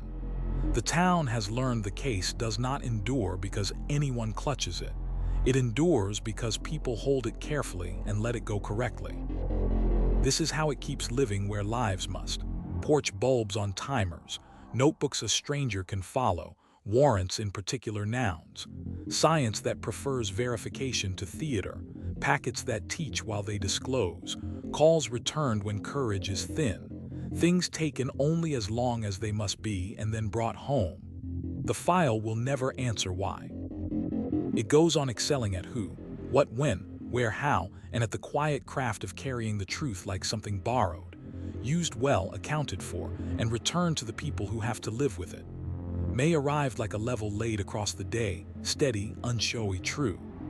On Saratoga Trail, bulbs rose a breath before dusk and yielded a breath after dawn. Punctuation the block no longer notices and depends on anyway. Across town, a single word held the whiteboard with more gravity than its letters suggest: candor. The sheriff underlined it once. This isn't charm, she said. It's duty. Tell the whole truth, including the parts that wobble. The morning began with a meeting that looks mundane until you need it. Disclosure review. A detective rolled a cart into a conference room. Brown envelopes. A thumb drive sealed in tamper tape. A stack of forms with small boxes that decide futures. Brady, Giglio, late arriving lab supplement, corrected timeline. The district attorney read down a checklist that never smiles. Anything exculpatory, anything that impeaches, anything that narrows guilt while widening understanding. He marked disclose in ink that forgives nothing. We prosecute with our eyes open, he said. If something helps the defense, it leaves the building. Downstairs, the evidence officer walked the line that keeps confidence from pretending to be proof. A locker door side open. Tamper tape spoke in a faint rip. Seals were replaced with dates that mean more than signatures in rooms where memory is ambitious. A right blocker blinked its small blue insistence while a drive was mirrored, hashes matched, and the log accepted the numbers like coordinates. Verified, the line read. Beneath it, a sentence that belongs on a monument and never will be.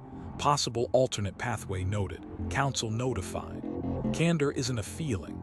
It's paper that leaves the office even when it makes someone's day longer. Training converted the word to posture. The instructor knelt, literally, so her pen could reach the bottom of the whiteboard where a small house waited. Keys in a shallow bowl, purse on a console, prenatal vitamins holding their quiet gravity. Across the sketch she wrote hypothesis/test/record/revise. Tunnel vision is gravity, she said. Right rails. She drew 2 arrows off the front door, what we think and what else it could be. Each arrow got its own boxes, steps, timestamps, outcomes. A deputy asked where instinct lives when absence shouts. Margin with a time, she answered. 0813 alternate theory considered. Voluntary departure barred by car seats. Ruled unlikely. Reason recorded. Candor means your future self recognizes the mind that did the work. Records practice candor with staples and statute. A request arrived hungry, everything, and a clerk trimmed it to law without trimming truth. CAD entries, 911 audio with transcript, the warrant and return, the inventory timeline stapled on top. A redaction index that cites code, not taste. On top, new this spring, a disclosure log. What else was sent to defense, when, and why? Before envelopes traveled, the call that has become culture, advance notice to family. You'll hear this anyway, the clerk said softly. We wanted it to be from us. Dispatch ran a drill called Say What You Don't Know. A neighbor reported a porch light past breakfast. 5 minutes later, a coworker mentioned an empty chair and 3 unsent drafts. The call taker collected anchors and then added the line their supervisor underlined 3 times. No sounds of distress reported. Not to minimize, to calibrate. On playback, the supervisor tapped 2 places where silence had been labeled. Name it, she said. Silence is a fact too. At the hospital, the strangulation protocol kept its old stubbornness, ruler, sketch, quotes fenced in quotation marks. He pressed here, I saw stars. 5 minutes later, a second nurse measured again. The attending added a box that changes more than charts. Alternative etiologies considered, asthma, reflux, infection, and ruled out by. It wasn't doubt in a patient. It was faith in method. The advocate placed cards on the tray, call, stay, leave, plan, and a new sentence that belongs in medicine as much as in law. You may request that your doctor explain what else this could have been and why it was. In the lab, Candor wore small fonts and double initials. A junior analyst practiced the phrase the bench prefers when certainty would trespass, consistent with, and was coached to add the sentence defense attorneys respect. Alternate sources possible, not excluded by current submission. Her partner initialed the margin because verification is mercy to your future self under oath. On a corkboard, a 1-pager titled Brady for bench text listed 3 duties: flag gaps, document reruns, email counsel when a control hiccups even if the second pass sings. 2 counties over, the department that keeps laminates in a shoebox labeled tools hosted Candor night in a library that smells like glue and after school. Handouts were direct. How we knock, what we photograph and why, where we leave a receipt and a new one, what we tell the defense when it helps them. A hand went up. Doesn't that make the job harder? The sergeant nodded. It makes the verdict worth keeping, she said. The district attorney stood under a scoreboard that refuses to echo pain and wrote 3 headings on a portable board: Brady, Giglio, open file, then pointed at a box titled If You Forgot. It contained 2 verbs and a deadline. Supplement immediately. Candor after mistake, he said, is still candor. Courts forgive error when it travels with a clock and a spine. Victim Services tuned the month's word into a phone call at 6:11 a.m., the thin courage hour. I won't lie to you, the advocate said, the sentence that shares a roof with kindness. Today might be loud, mail, requests, people with questions. If you need me to stand next to you while you do nothing, I will. The person on the line breathed out a thank you that sounded like a truce. Doc contributed in the only dialect it speaks, schedule, with a memo no one will frame and everyone relies on. Disciplinary notices delivered. Appeal rights explained. No public comment beyond policy. Candor in that building is a door that closes without commentary and a log that outlives rumor. At the high school, Steady gained a page called Admitting Gaps. It taught kids how to answer without improv. I don't know, here, S where you can. It gave teachers a script. The official update changed. Let's read it together. It made room for a sentence teenagers respect. I said that wrong yesterday. Here's the correction. In a hallway that remembers last year, candor began to sound like relief. A church hall filled with folding chairs that have learned to balance grief and pragmatism took the late question again. How do we help without making it worse? The sheriff didn't write the long list. She wrote a short one. Tell the truth early, keep telling it, correct yourself out loud. She pointed to the earplugs at records, the disclosure log on top of packets, the lab note that admits what it can't exclude. Candor isn't confession, she said. It's the shape of trust. Evening lowered its hand onto the cul-de-sac and steadied it. Steam softened window glass, graphite made weather along worksheet edges, a bicycle etched a chalk river that refused borders. A cruiser idled one street over. Inside, a deputy slid the laminated card from the visor and spoke the sentence aloud because practice prefers the sound of itself. Start small, document big. 2-beat knock. Name first. Request next. Paper if needed. Beneath the neat nouns, he added the line that keeps verdicts breathing. Limitations noted. Alternate explanations recorded. Defense notified of late lab addendum. Receipt left. Return filed. Back at the whiteboard, candor sat under its single underline, uncomplicated and exact.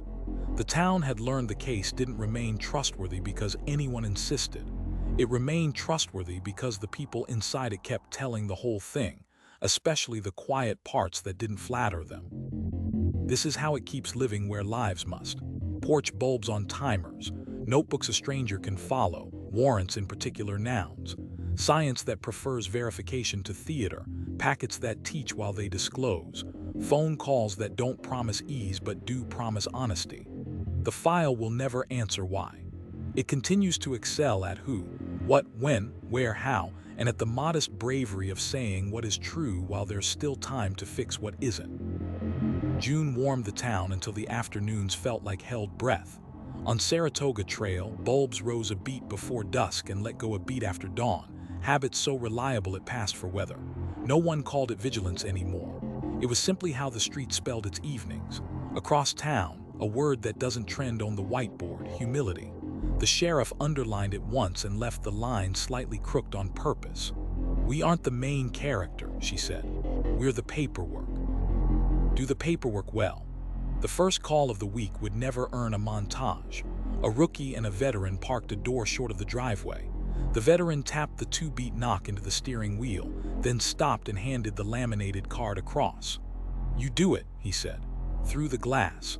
A room indifferent to stories, library books splayed on a cushion, plant that had forgiven someone more than once, a glitter crown slouched in a bowl. The rookie introduced himself, name first, request next, the way policy asks. When his tongue chased a flourish, he caught it and returned to nouns.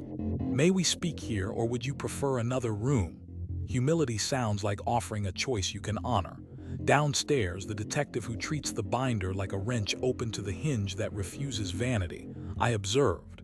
I requested. Consent was declined. A warrant was obtained. He slid a thin insert beneath it, corrections. A half-page form for fixing what pride would rather forget. Wrong digit on a plate, comma that made a time look like a guess. Photograph mislabeled by one room. The form asked for 3 things only. What was wrong, what is right, who you told. He initialed the corner and wrote the sentence that bores until it saves. Supplement filed before anyone asked. Training turned humility into choreography. The instructor drew the familiar entryway, keys in a bowl shallow as habit, purse on a console, prenatal vitamins with their quiet gravity, and wrote listen/ask/repeat back above the sketch. Ask open, listen long, she said, marker ticking. Then repeat what you heard with verbs a transcript can carry.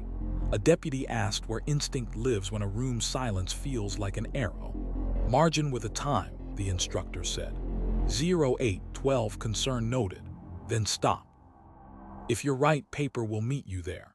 If you're wrong, it will forgive you faster when you wrote softly. Dispatch ran a drill called apology properly. The playback revealed a slip, an address repeated with a transposed number that the caller caught and corrected. The supervisor paused the audio and circled the moment the call taker fixed it without looking for a shield. "Say it," she said. The room practiced. "Thank you for catching that, corrected now. Humility is a repair you don't hide." Records added a sign smaller than a poster and more useful than one. "Corrections welcome." A QR code led to a form that let requesters nudge typos and mislinked pages without a scold. When a podcast wrote to say a timeline came stapled in the wrong order, the clerk fixed it, resent it, and attached a note no one could mistake for theater. Reordered, index updated, family notified first. Humility calls before it explains. At the hospital, the attending slid a new card onto the med room cabinet below the ruler and sketch of the strangulation protocol. "Say what you don't know yet." It listed 3 honest phrases. "I need another set of eyes. We can wait and watch. Here's what else this could be and why we think it is." A resident measured, sketched, and wrote the patient's words in quotation marks. He pressed here. "I saw stars." 5 minutes later, a second nurse measured again. When a family member asked for certainties, the attending spoke the month's grammar. "Here is what we know. Here is what we are checking. Here is what belongs to time." In the lab, humility wore initials and thresholds. A junior analyst practiced consistent with until the phrase stopped sounding defensive and started sounding accurate. Her bench partner initialed the margin because verification is mercy to your future self under oath. On a corkboard, a new one-pager hung stubbornly. When to say maybe, small sample, mixed source, instrument nearing service limits. The quality manager posted the maintenance log where visitors could see it. "If the machine is allowed a calendar," she said, "so are we." 2 counties over, the small department that keeps laminates in a shoebox labeled tools held listening night in a library that smells like glue, summer, and 3 kinds of hope. They brought how we knock when we walk away, where we leave a receipt and nothing else. Residents spoke. An elder asked for quieter engines on late welfare checks. A teen asked for the consent script in bigger type. A mother asked if an officer could come back after an appointment when she would have words. The sergeant wrote it all down and said, without flinch, "Some we can change, some we can't. We'll publish both lists." The district attorney stood under a scoreboard that refuses to rehearse triumph and wrote 3 verbs on a rolling board: decline, amend, dismiss, with arrows that point the direction most people don't imagine. He told a room of young lawyers the part the job hides and cannot function without: the power to say we were wrong. "Humility is litigation that ends early," he said, "and it's a press release that says so." Victim Services tuned humility into the hour that matters, 6:11 a.m. when courage is thin. The advocate answered with the sentence that never gets stale: "If you need me to stand next to you while you do nothing, I will." Then she added, "If you don't want to talk to me, I can text you the same kindness," and waited for the choice. It came as a single emoji. Humility knows when to be quiet and stay anyway. Doc contributed in the dialect of schedule. A memo crossed a desk, post-incident review. One policy revised, staff reminded of silent escort, public statement limited to changes, not chest. Inside, humility looks like routine that doesn't audition. At the high school, Steady got a page called The Better Answer. It coached kids and staff to replace performances with procedure. "I don't know," here, S who does. "That's not mine to tell," here, S the official page. "I said that wrong yesterday, here's the fix." The counselor taped a copy to the trophy case. The trophies did not object. In a church hall with folding chairs that have learned the shape of absence, the late question arrived as always, quiet and bristling. "How do we help without making it worse?" The sheriff drew a small circle and wrote "we" inside it with lowercase humility. Around the edge, she printed verbs that don't trend and hold the roof up anyway: ask, listen, correct, return, rest. "Humility is not lower expectations," she said. "It's lower posture so the work can be seen." Evening set its palm on the cul-de-sac and took a little weight.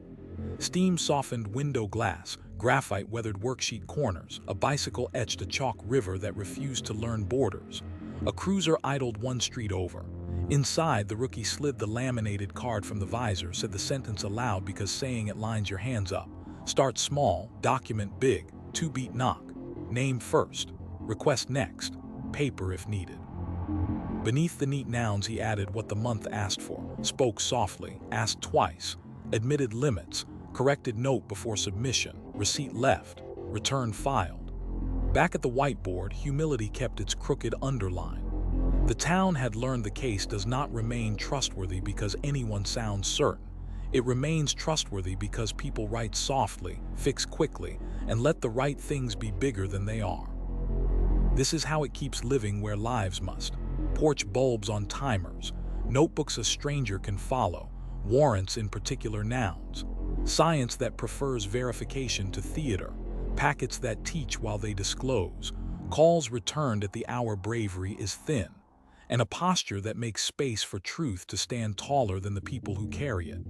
The file will never answer why. It goes on excelling at who, what, when, where, how, and at the everyday discipline of staying small so the measured truth can stay large. July pressed warm air into the seams of the day until everything slowed to its true pace. Mail trucks pausing at each lid, bicycles staking gentle claims on cul-de-sac arcs, the faint, punctual click of porch timers admitting dusk. On Saratoga Trail, the bulbs rose and retired without commentary. The street had long since traded theater for rhythm. Across town, the whiteboard carried a word that feels old-fashioned and turns out to be equipment: temperance. The sheriff underlined it once and let the marker squeak, a small reminder that restraint makes a sound if you're listening. Measured choices, she said. Not less care, less heat. The week's first call could have tilted either way. A neighbor sent a doorbell clip, voices climbing, a shadow crossing frame, captioned conclusions already hitching rides across phones. 2 units rolled without sirens and parked shy of the driveway by a distance that reads as respect to people who keep a practiced eye on thresholds. The deputy, shoulders set to neighbor, not siege, knocked the 2-beat rhythm and waited one full breath longer than habit. Through the glass, nothing a camera could have sold, reused grocery bags, a plant stretching toward afternoon, a child's felt crown tipped in a fruit bowl like a joke only the house got. May we speak where you're comfortable? He asked, name first, request next, the artless cadence that policy protects. The resident chose the stoop. The deputy kept his hands where English could see them and his voice where a recorder wouldn't have to bend. Temperance was not a trick. It was posture that assumes people can meet you halfway. Inside his notebook, the line settled clean. Contact at threshold, parties heard, timeline established. No offense, de-escalation sufficient, resources offered. Training turned the word into choreography. The instructor sketched the familiar entryway, keys in a shallow bowl, purse on a console, prenatal vitamins holding their quiet gravity, and wrote across the page, scale to the room. Left column, checks that cost little and spare nerves, names repeated, address read back, interpreter offered, a glass of water accepted if offered. Right column, steps that require paper and patience. Search beyond plain view, devices past the lock screen, drawers closed by law unless named. In the middle, a thin band shaded like a curb, plain view. Keep to your lane unless the law widens it, she said. A deputy asked where instinct belongs when the silence in a room points like a compass needle. In the margin with a time, the instructor said. 0814 concern noted, then stop. Temperance trusts the warrant to say yes or no. Dispatch ran a drill called Lower the Flame. First call, a porch light that forgot breakfast. Second, a coworker finding 3 unsent emails blinking at noon.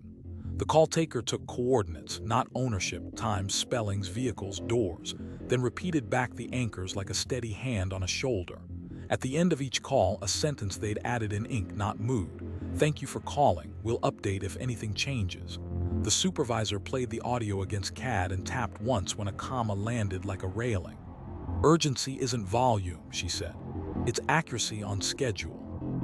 Records practiced temperance with staples and statute. A request arrived wide and hungry. All footage, all photos, all reports, and left the building trimmed to what law owes and people deserve. CAD entries, 911 audio with transcript, the warrant and return, the inventory, timeline stapled on top. A redaction index that cites code instead of appetite. On top, a small card no one asked for and everyone ends up needing. Earplugs available. Timestamp your place. Before envelopes traveled, the clerk made the call the office insists on even on tired afternoons. Advance notice to family. Temperance calls first. Downstairs, a detective opened the binder the county treats like a tool and touched the hinge that keeps sentences from sprinting ahead of themselves. I observed. I requested. Consent was declined. A warrant was obtained.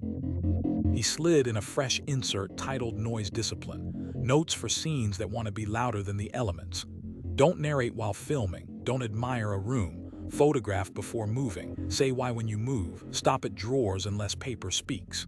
He wrote the sentence that reads like boredom and functions like fidelity. Receipt left. Return filed. Context stapled where it belongs. In the lab, temperance looked like thresholds and initials. A junior analyst ran confirmatories, then ran them again when the first pass flirted with a limit. Her bench partner initialed the margin because verification is mercy to your future self under oath, a courtesy that doubles as armor. On a corkboard, a one-pager hung in small, stubborn type. Certainty only where earned. Consistent with where certainty would trespass. Alternate sources noted. It wasn't humility, it was calibration disguised as restraint. At the hospital, the strangulation protocol did its old work. Ruler, sketch, quotes fenced in quotation marks. He pressed here. I saw stars. 5 minutes later, a second nurse measured again without a hint for where to look. The attending crossed out 2 tests that soothed clinicians more than patients and wrote a note in the margin that sounded like advice and functioned like policy. Order what changes care. Dim lights when possible. Ask before rolling carts that make noise. Temperance feels like quiet when you need it. 2 counties over, the small department that keeps their laminated cards in a shoebox labeled tools hosted right-sized response in a library that smells like glue in summer. Handouts were plain. How we knock when we walk away, where we leave a receipt and a new one, what we don't take pictures of. A hand went up, why not flood the zone? The sergeant shrugged the way competent people do. Because the law asks for enough, not everything. Enough stands up better later. The district attorney ran charging without heat beneath a scoreboard that forgets to be heroic. 3 headings on a rolling board: sufficiency, specificity, proportionality, with arrows that point away from drama. If an edit makes your case stronger, throw away the edit, he said. If a fact makes it thinner, keep it and adjust the charge. Temperance isn't softness, it's aim. Victim Services taught temperance at 6:11 a.m., the thin courage hour. The advocate answered with the sentence that has earned its place on cabinets and fridges. If you need me to stand next to you while you do nothing, I will. Then softer. If you need silence more, I can be quiet near your phone. The reply came as a single period stop, and the advocate wrote check tomorrow in a planner that respects commas as much as feelings. Doc contributed in its only dialect, schedule.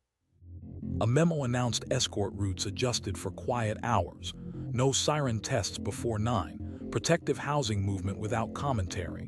Temperance there looks like routine that absorbs attention instead of inviting it. At the high school, Steady gained a page labeled lowering volume, keeping facts.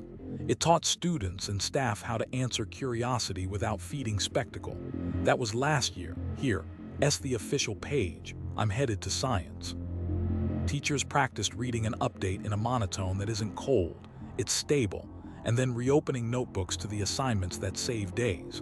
A church hall with folding chairs that have learned to cradle grief without bruising it took the town's perennial question again. How do we help without making it worse? The sheriff didn't write the long list. She drew a rectangle and shaded only its edges. By using only the force this moment needs, she said. By keeping words to what the elements require. By leaving the rest quiet enough for people to hear themselves. Evening settled on the cul-de-sac at the right volume, steam on kitchen glass, soft graphite along worksheet margins, a bicycle drawing a chalk river that refused to audition for a boarder. A cruiser idled one street over. Inside, a deputy slid the laminated card from the visor and said the line aloud because speaking it steadies the hand. Start small, document big. 2-beat knock. Name first. Request next. Paper if needed. Beneath the nouns he added what the month had made muscle. Voice low, options offered, clip contextualized. No entry beyond plain view, receipt left, return filed, Follow-up scheduled, not urgent. Back at the whiteboard, Temperance kept its single underline and its square of light. The town had learned the case endures not because anyone makes it loud, but because people keep it exact at a volume decent rooms can stand. This is how it keeps living where lives must. Porch bulbs on timers, notebooks a stranger can follow, warrants in particular nouns, science that prefers repetition to bravado, packets that teach while they disclose, calls returned at the hour courage is thin. The file will never answer why. It continues to excel at who, what, when, where, how, and at the measured art of doing just enough exactly right, long after the headlines go still. August laid a slow hand on the afternoons and made everything honest. Mail lids, bicycle bells, the soft, punctual tick of porch timers admitting dusk. On Saratoga Trail, the bulbs did what they've done long enough to be believed. Rose a breath before dark, bowed a breath after dawn, rhythm without applause. Across town, the whiteboard carried a word the room read like family history, lineage. The sheriff underlined it once and let the squeak stay. "We didn't invent this," she said. "We inherited it. We'll leave it better." The morning belonged to the field training unit, a rookie with neat handwriting, an FTO whose notebook looks like a carpenter's square. They parked one door short of the driveway. The FTO tapped the steering wheel twice, habit not nerves, and slid the laminated card across. "You knock," she said. "Name first, request next. Offer a choice." Through the glass, a room allergic to drama, library book face down on a cushion, a plant that forgives, a paper crown slouched in a bowl. The rookie found the cadence. "Would you like to talk here or somewhere more private?" Consent at the threshold, timeline set from mouths not captioned, the business card placed without stage directions. In the margin of his report, the rookie added a line he'd seen in old files and decided to keep. "No offense, de-escalation sufficient, resources offered." He wrote it small. "Lineage dislikes handwriting that shouts." Downstairs, the detective who treats the binder like a wrench opened to the hinge that refuses to age. "I observed. I requested. Consent was declined. A warrant was obtained." He slid a thin folder from behind it, old ways that still work, containing photocopies of paragraphs older than the rookies in the room. A threshold description written in sentences that knew where to stop. A warrant returned photo wide shot and unromantic. An inventory receipt signed with a pen that had not sought to be memorable. He pointed to a comma in a 1998 report that saved a 2019 motion. "Steal this," he said. "Leave it for someone else to steal from you." Training turned lineage into choreography. On the whiteboard, the instructor sketched the familiar entryway, keys in a shallow bowl, purse on a console, prenatal vitamins with their quiet gravity, and wrote "What we keep, what we fix." Keep, two-beat knock. Thresholds first, quotes in quotation marks, receipt left, return filed, timeline on top. Fix, boastful adjectives, tour dressed up as reports, any sentence that mistakes a private room for a stage. A deputy asked where instinct belongs when absence tugs like a sleeve. "Margin with a time," the instructor said. 0814 concern noted, then stop. "If you're right, paper will meet you there. If you're wrong, lineage survives you." Dispatch ran a drill titled Voices We Learned From. They played a welfare check call from years back, calm repetition, addresses spelled without hurry, silence named instead of filled. Then they played yesterday's call and matched commas to cadence. The supervisor underlined a habit that had traveled intact. Case number read aloud. "Someone taught you that," she said. "Teach it out loud." Records kept lineage with staples, not speeches. A request arrived broad, everything, and left trimmed to statute. CAD entries, 911 audio with transcript, the warrant and return, inventory, timeline stapled on top, a redaction index that cited law, not appetite. On the counter sat a small acrylic stand with a card the office had copied from a clerk now retired. "Corrections welcome, family notified before release." When a packet came back for a misnumbered page, the clerk fixed it and sent a note the original author would have recognized. "Repaired. Index updated. Thanks for the catch." Courtesy is a kind of inheritance. In the lab, lineage wore initials in the right margins and thresholds you can't see but feel. A junior analyst practiced consistent with until it sat in her mouth like confidence. not apology. Her bench partner initialed the corner because verification is mercy to your future self under oath, words first spoken by a senior who has stopped needing to say them and still does. On the corkboard, a sheet titled Bench Family Tree listed methods and their source, who wrote the SOP, who tested the edge case, who found the drift and wrote the fix. Science has ancestors, the quality manager said. Cite them. At the hospital, the strangulation protocol continued its stubborn kindness. Ruler, sketch, quotes fenced in quotation marks. He pressed here. I saw stars. 5 minutes later, a second nurse measured again without voice or hint. On the med room cabinet, a page in plastic sleeves bore the signatures of nurses who trained the new ones. Years in tidy script, small hearts next to 2 names that moved out of state and still answered texts at night. The attending pointed at a line added by a predecessor.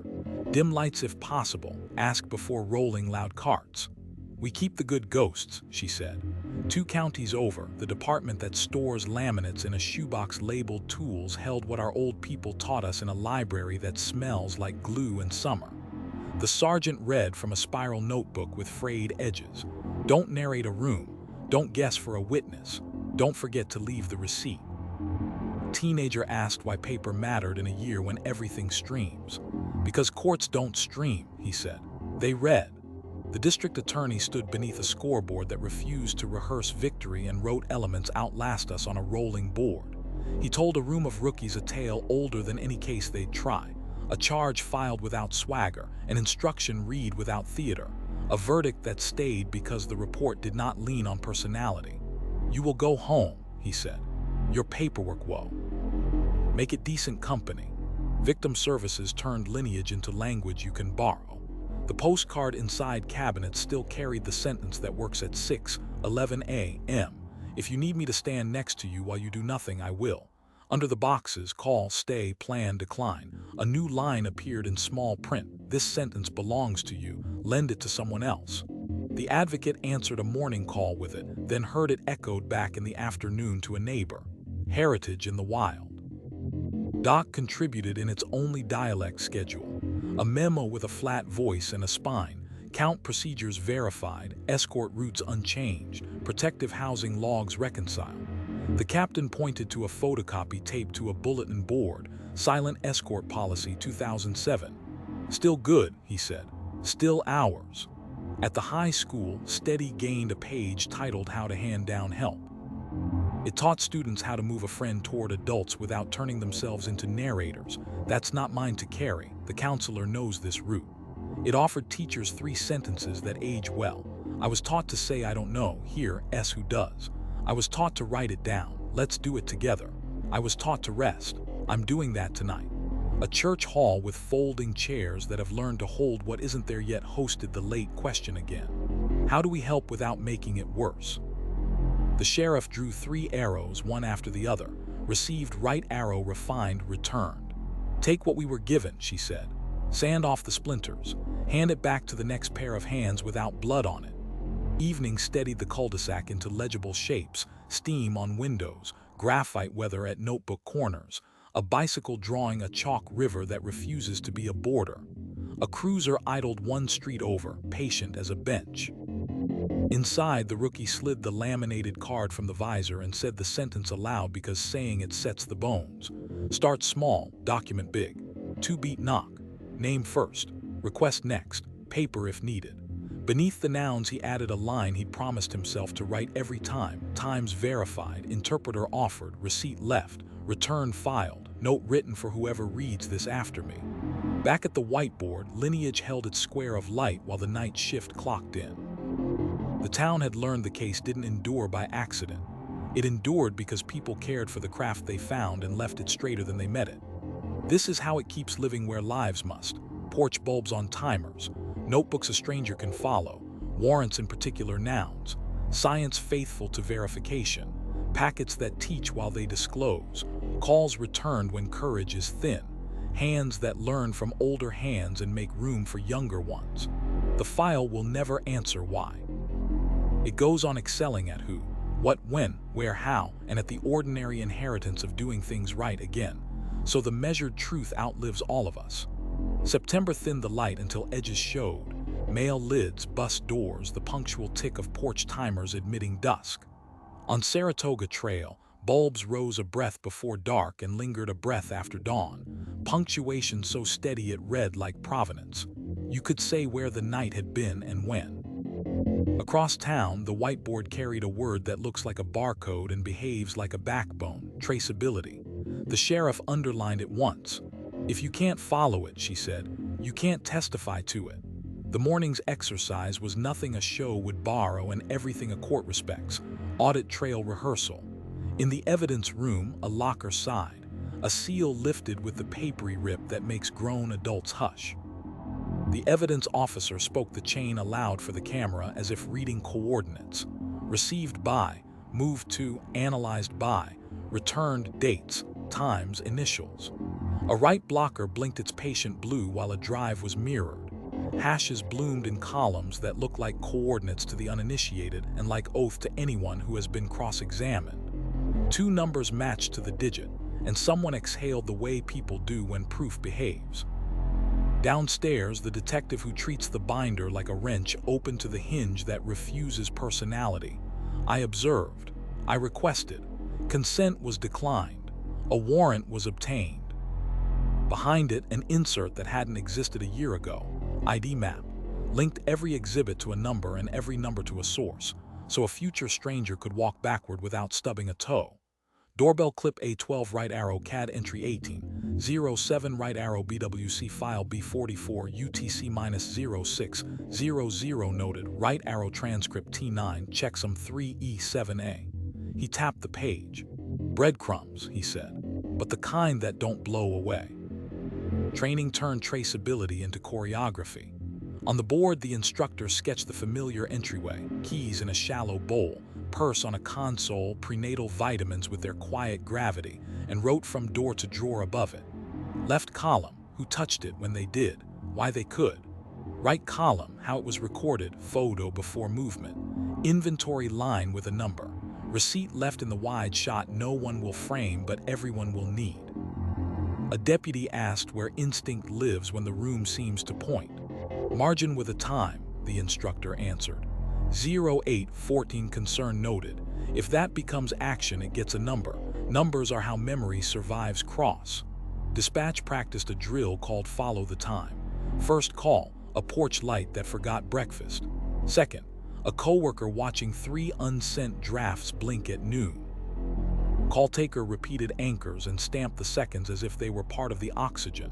09-12-04 caller states last seen 22:30, 09-17-31 unit assigned. The supervisor played back audio against CAD, then against a body cam clip from nothing in particular. The clocks kissed to the 10th. UTC on the log, she said, tapping a line. Your future self is going to need that. Records kept traceability with staples and ink, not speeches. A wide request arrived, the kind that confuses appetite for access. The clerk trimmed it to statute and stacked the packet in the order a sane person can follow. Timeline stapled on top. CAD and 911 transcript. The warrant and return, the inventory, the redaction index with patient citations. A small card that said disclosure log. What else went to defense, when, and why? Before envelopes moved, she made the call the office treats as muscle. Advance notice to family. She wrote the case number in the subject line of the email, because people shouldn't have to invent a story just to file paperwork. At the hospital, the strangulation protocol continued its stubborn clarity. Ruler, sketch, quotes fenced in quotation marks. He pressed here. I saw stars. 5 minutes later, a second nurse measured again and signed beneath, not because anyone doubted the first hand, but because 2 hands make a path. A laminated card appeared in the med room cabinet. Chart provenance, who wrote, who added, who read aloud, who consented. The advocate placed 2 cards on the tray, verbs that travel, call, stay, leave, plan, and a small explanation of how to request records without learning Latin. Keep your copy, she said. Make us chase ours. In the lab, traceability wore small fonts and stubborn initials. A junior analyst practiced reading a chain of custody aloud from marker to marker until each handoff sounded like a metronome. Collected, sealed, transported, logged, extracted, returned. Her bench partner initialed the margin because verification is mercy to your future self under oath. On the corkboard, a one-pager explained hash manifests in squares and arrows any ninth grader could follow. The quality manager pinned a new sign near the camera they use only for methods. No images of people, no exhibits without numbers. Captions must contain source. Traceability refuses anecdote. 2 counties over, the small department that keeps laminates in a shoebox labeled tools hosted follow the line in a library that smells like glue and late summer. The sergeant walked a room of retirees and teenagers from how we knock to where we leave a receipt to a poster titled What Return Filed Looks Like. A scanned page, an index number, a signature that belongs to a person you can call. A hand went up. Why not just trust? The sergeant smiled. Because trust needs a receipt, she said. The district attorney stood under a scoreboard that refuses to applaud grief and wrote 3 phrases that carry cases across years: origin, handling, destination. He pointed to a box titled gaps and wrote the only acceptable verbs beside it: explain or repair. Juries forgive what is accounted for, he said. They are right to doubt what wanders. Victim services made traceability kind. The postcard inside a dozen kitchen cabinets still bore the sentence that works at 6:11 a.m. If you need me to stand next to you while you do nothing, I will, with boxes for call, stay, plan, decline. This month, a smaller line appeared, who I told optional with 3 blanks. Sometimes people need to see their own support chain in ink. The advocate logged outreach without flourish because support also deserves provenance. Doc spoke in schedule. A memo no one frames and everyone needs. Property audits complete. Receipt numbers reconcile with ledger. Movement logs legible. Protective housing entries timestamped in UTC. Inside, traceability is the difference between order and rumor. At the high school, Steady gained a page called Show Your Work, not for equations, for days. It offered students and staff 3 small habits that make curiosity survivable. Write the date on anything you might need later. Screenshot with time showing. File emails by case number, not subject line. You're building a map for your future self, the counselor said. Make the street names big. A church hall with folding chairs that have learned to hold weight without bending took the town's perennial question once more. How do we help without making it worse? The sheriff drew 3 arrows across a flip chart. Where it came from, right arrow, who carried it, where it lives now. If we can't answer those, she said, we aren't helping, we're guessing. Evening settled the cul-de-sac to its proper volume. Steam on windows, graphite weather at worksheet corners, a bicycle tracing a chalk river that refuses to learn the word border. A cruiser idled a street over, patient as a bench. Inside, a deputy slid the laminated card from the visor and spoke the sentence aloud because practice prefers its own voice. Start small, document big. 2-beat knock. Name first. Request next. Paper if needed. Beneath the nouns he added what the month had made: muscle, times in UTC, BWC clip ID noted, doorbell file labeled A12, consent form scanned CF03, warrant return filed WR07, receipt photo 31 linked in index.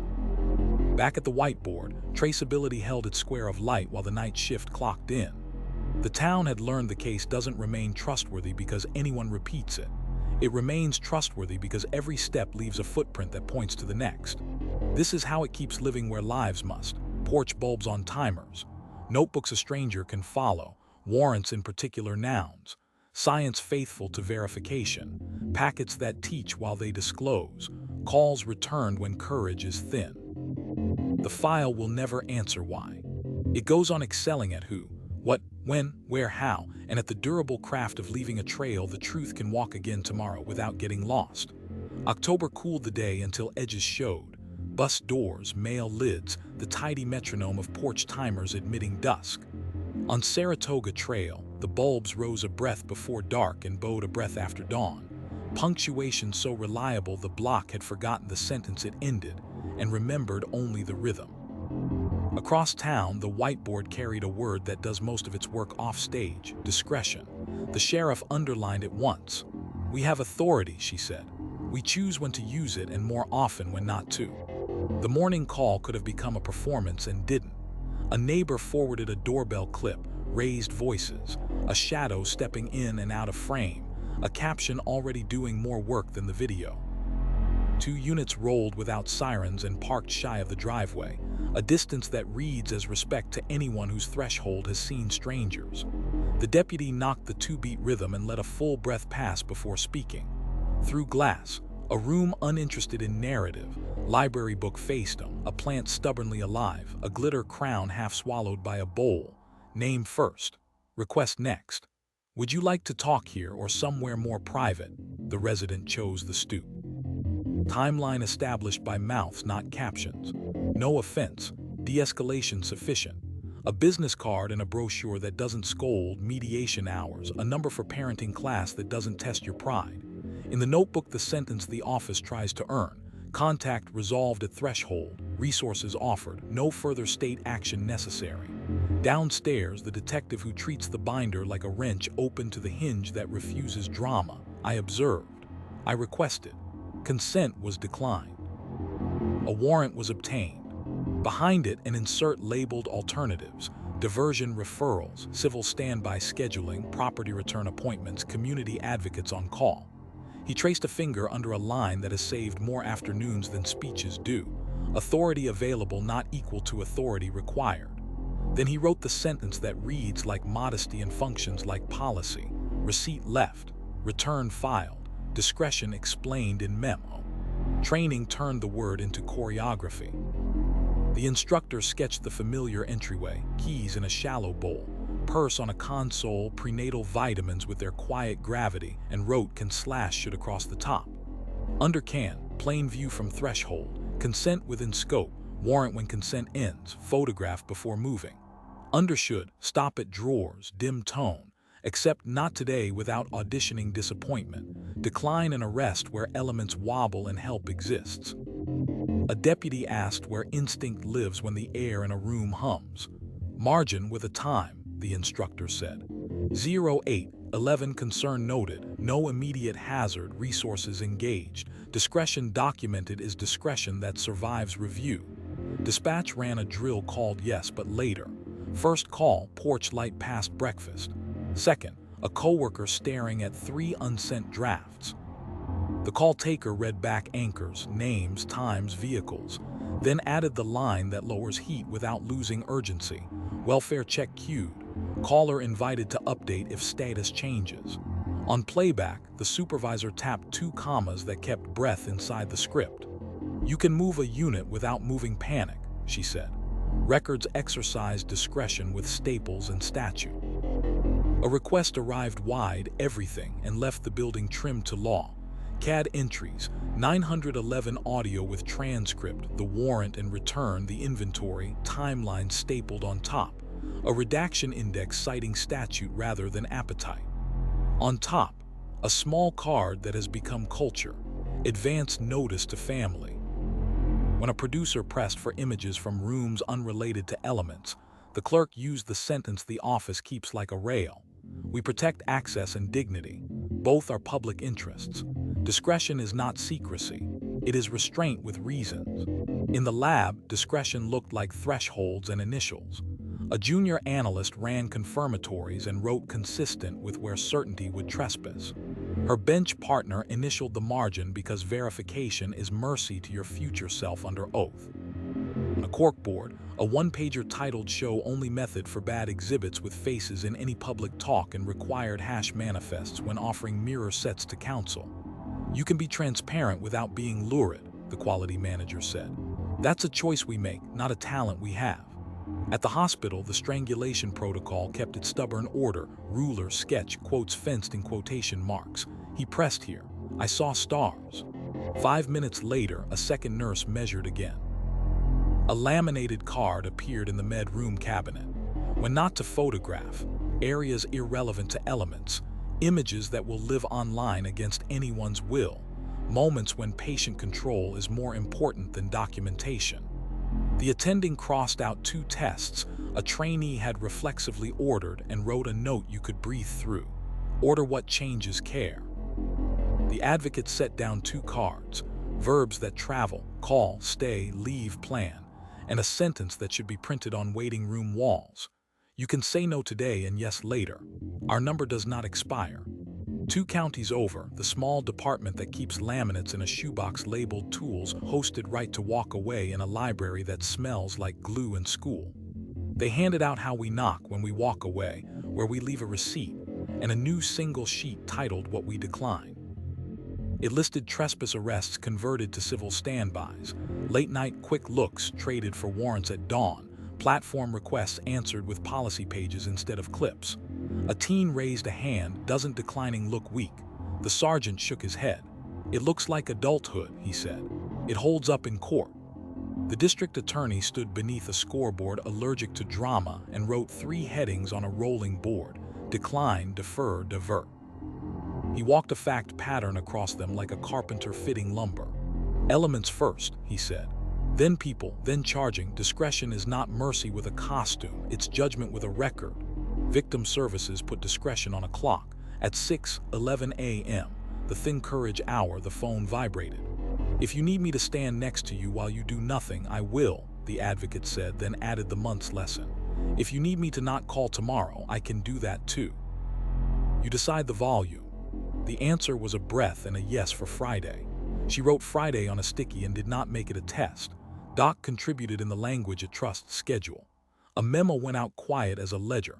Movement routes adjusted for school hours. No unannounced siren tests. Protective housing escorts without commentary. Discretion there means choosing not to teach the whole town a timetable it doesn't need to know. At the high school, Steady gained a page called Say Less, Help More. It offered students and staff scripts that keep compassion from becoming narration. That's not mine to share. The sheriff's page explains what I can. Do you want me to sit with you or walk you to someone who can help? We can talk about homework while your brain rests. Temperance taught the tone. Discretion picked the moment. A church hall with folding chairs that have learned to hold grief without bending welcomed the perennial question again. How do we help without making it worse?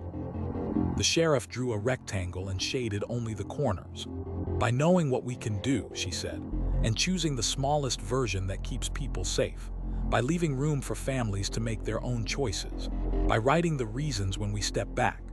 Evening steadied the cul-de-sac at the right volume. Steam on window glass. Graphite weather along worksheet corners. A bicycle tracing a chalk river that refuses to audition for border. A cruiser idled a street over. Inside, a deputy slid the laminated card from the visor and spoke the sentence aloud because saying it steadies the wrist. Start small, document big. 2-beat knock. Name first. Request next. Paper if needed.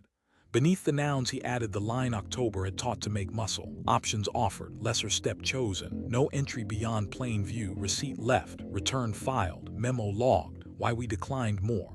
Back at the whiteboard, discretion kept its single underline and its square of light. The town had learned the case does not endure because anyone squeezes it. It endures because people choose the measured thing, write down why, and let dignity fill the rest. This is how it keeps living where lives must. Porch bulbs on timers, notebooks a stranger can follow, warrants in particular nouns, science that prefers verification to theater, packets that teach while they disclose, phone calls set to the hour when courage is thin. The file will never answer why. Continues to excel at who, what, when, where, how, and at the quiet authority of doing less than you could exactly because it is enough. November shortened the daylight into careful pieces. On Saratoga Trail, bulbs rose a breath before dusk and gave back a breath after dawn, punctuation steady enough to ignore, rhythm without brag. Across town, a word that can't be faked on the whiteboard, equity. No underline yet. The sheriff let it sit like a question. Same law, she said at last. Same door. Same courtesy, same paper. The day began with an audit that doesn't trend and decides trust, where the cars went and why. Maps on a table, pushpins in colors that had nothing to do with neighborhoods and everything to do with calls. Dispatch heat layered over patrol routes, consent searches plotted against warrants, interpreter calls by block, timelines of property returns by zip code. A data analyst ran a finger down a column that looked like weather and sounded like conscience. These two streets get more knock-on talks than their calls would suggest, she said. No accusation, just gravity. The sheriff nodded and wrote the only decent sentence you can attach to a map that tilts. Corrective plan. Publish the change. Downstairs, the detective who treats the binder like a wrench open to the hinge that refuses to care who lives behind which door. I observed. I requested. Consent was declined. A warrant was obtained. Behind it, a new insert labeled parody checks, a half page with boxes that ask the same questions in every neighborhood. Interpreter offered. Consent script read verbatim. Scope explained with the same nouns. Receipt left. Return filed photographed in wide shot. Notice to family made before any public release. He initialed a margin and wrote a line equity always demands. If we do it on Saratoga, we do it on Spruce. Training turned equity into choreography. The instructor sketched the familiar entryway, keys in a shallow bowl, purse on a console, prenatal vitamins with their quiet gravity, and wrote same steps, same voice above the drawing. Voice level, 2-beat knock, name first, request next, offer a choice, here or a private room. She drew the consent script on the board, then wrote it again in a second language, phonetics printed for mouths that try. Translate the law, don't dilute it, she said. Dignity doesn't change zip codes. A deputy asked where instinct belongs when a room's silence points like a compass. Margin with a time, the instructor answered. 0811 concern noted, then stop. Parity means authority decides, not appetite. Dispatch ran a drill called same clock everywhere. First call, a porch light that forgot breakfast on a street with young trees. Second, an empty chair and 3 unsent drafts blinking on an older block across town. The call taker repeated anchor facts the same way, name spelled, time stamped, color and make read back, case numbers spoken out loud, and used the same sentence at the end because equity is partly cadence. Thank you for calling. We'll update if anything changes. The supervisor played the audio against CAD and underlined the line that travels well. UTC noted. Accuracy is fairer than speed when speed is a guess. Records practiced equity with staples and statute. A request that arrived like appetite, everything left as law. CAD entries, 911 audio with transcript, the warrant and return, the inventory, timeline stapled on top. A redaction index citing statute and not taste. What changed was not the packet. It was the counter. Signage now in 6 languages. Fee waivers explained in a font you don't need to squint at. A bowl of earplugs and a stack of sticky notes so you can mark your own stops without asking for a pause. Before envelopes moved, the call the office treats like a promise. Advance notice to family. A producer pressed for interior photos from a room unrelated to elements on a block that has never made the news. The clerk gave the sentence that lives on both sides of town. We protect access and dignity. Both are public interests. The hospital wrote equity into the cabinet. The strangulation protocol held its stubborn shape, ruler, sketch, quotes fenced in quotation marks. He pressed here. I saw stars. 5 minutes later, a second nurse measured again. On the medroom door, a sticky that outlived the shift. Ask insurance second, interpreter first. The attending crossed out 2 tests that soothe clinicians more than patients and wrote a note equity loves. Order what changes care. Explain options in the language chosen. The advocate set down 2 cards, verbs that travel, call, stay, leave, plan, and a third that matters more in some rooms than others. We can connect you without police if you choose. Same help, different paths. In the lab, equity wore small fonts and blind initials. A junior analyst received a set labeled with numbers, not names, because traceability should never include a reputation. She ran confirmatories and wrote consistent with where certainty would trespass. Her bench partner initialed the margin because verification is mercy to your future self under oath. On a corkboard, a 1-pager titled Blind When Possible hung beside hash manifests explained. The quality manager taped a new line over the accession bench. We do not adjust method for neighborhood. 2 counties over, the small department that keeps laminates in a shoebox labeled tools hosted same knock everywhere in a library that smells like glue and early dark. Handouts were plain. How we knock when we walk away, where we leave a receipt, what we decline. A man at the back, arms folded, patience thin, asked whether the consent script sounded the same on his block as it did on Saratoga. The sergeant read it verbatim, then read it again with the same voice he uses at home. "That's the point," he said. "You shouldn't have to wonder which version of us shows up." The district attorney stood under a scoreboard that refuses to rehearse triumph and wrote 3 columns: elements, people, pattern. He walked a fact set across all 3 and stopped at pattern. "Equity is not an algorithm," he said. "It's noticing when your habits are drifting and pulling them back in public." He pointed at a box labeled Charge Review and added a second box beside it, Charging Disparity Audit. Same conduct, same file, regardless of who calls first or speaks loudest. Victim Services brought equity to the hour that matters, 6:11 a.m., courage thin as breath. The advocate answered with the sentence that belongs inside every cabinet in every neighborhood: "If you need me to stand next to you while you do nothing, I will." Then she added, "Do you want me to say this in another language?" The answer, yes, traveled clean. Equity sometimes sounds like vowels you learned as an adult and care enough to get right. Doc contributed in the dialect of schedule. A memo no one frames and everyone needs. Visit hours expanded to evenings twice monthly. Interpreter list posted. Protective housing escorts unchanged. A captain pointed to a policy pin since 2007. Silent escorts past schoolyards, and tapped it once. "Still good," he said. "Still for everyone." At the high school, Steady gained a page labeled Fair Help. It taught students to direct curiosity and care the same way for different kids. "That's not mine to share." The official page has facts. "Want to walk to class together."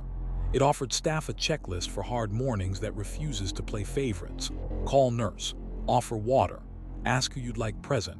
"Read the policy out loud before you improvise." A teacher taped a copy to the faculty lounge fridge and wrote all above it in dry erase. A church hall with folding chairs that have learned how to hold the invisible welcomed the town's perennial question again. How do we help without making it worse? The sheriff drew 2 identical rectangles and filled their edges with the same words, then turned the page and did it again. "By doing the measured thing," she said. "The same way everywhere. By correcting when our feet learn a path we didn't mean to walk. By writing the fix where people can read it." Evening lay its hand over the cul-de-sac and made it quiet enough to hear pencils and timers.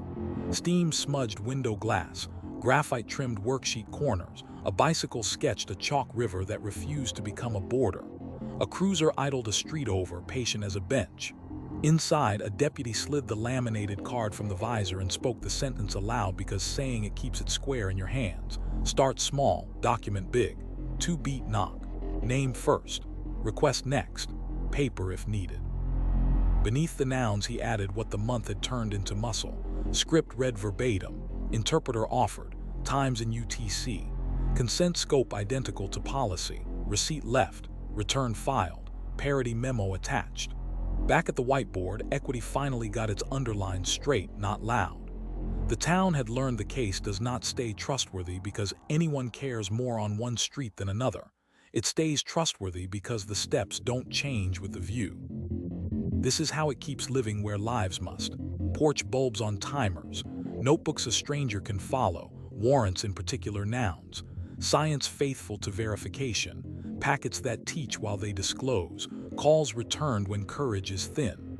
The file will never answer why. It goes on excelling at who, what, when, where, how, and at the practiced fairness of doing the same careful thing in every doorway under every light. December pressed early dark onto the roofs and made sound travel farther. Bus doors, mailbox clatter, the soft, inevitable tick of porch timers admitting night. On Saratoga Trail, the bulbs rose a breath before dusk and bowed a breath after dawn, not bragging, just a system with a backup. Across town, the whiteboard wore a word that looks like extra and behaves like insurance: redundancy. The sheriff capped the marker and let silence do the underline. "One failure," she said, "should never be able to break the truth." The morning drill began like weather, power loss scenario. Lights blinked out, generators caught. Dispatch console slipped to battery. The room kept speaking in time-stamped sentences. A call taker slid to a paper CAD. The clipboard version with boxes you fill like a steadying breath, names spelled, times in the margin, vehicles by make and color. When the servers woke again, paper married digital with no fuss and 2 signatures, the way good marriages do. The supervisor pinned a sticky to the console, paper log scanned, UTC preserved. Redundancy isn't paranoia, it's courtesy to your future self. Downstairs, the detective who treats the binder like a wrench open to the hinge that doesn't flicker when the room does. I observed. I requested. Consent was declined. A warrant was obtained. He tucked behind it a slim insert labeled failover, the analog route when screens sulk, doorbell kit time synced to a radio clock, bodycam time read aloud at the top of the clip, a 1-page ID map printed and sealed so a stranger can walk your evidence room without guessing. He wrote a line in tidy ink.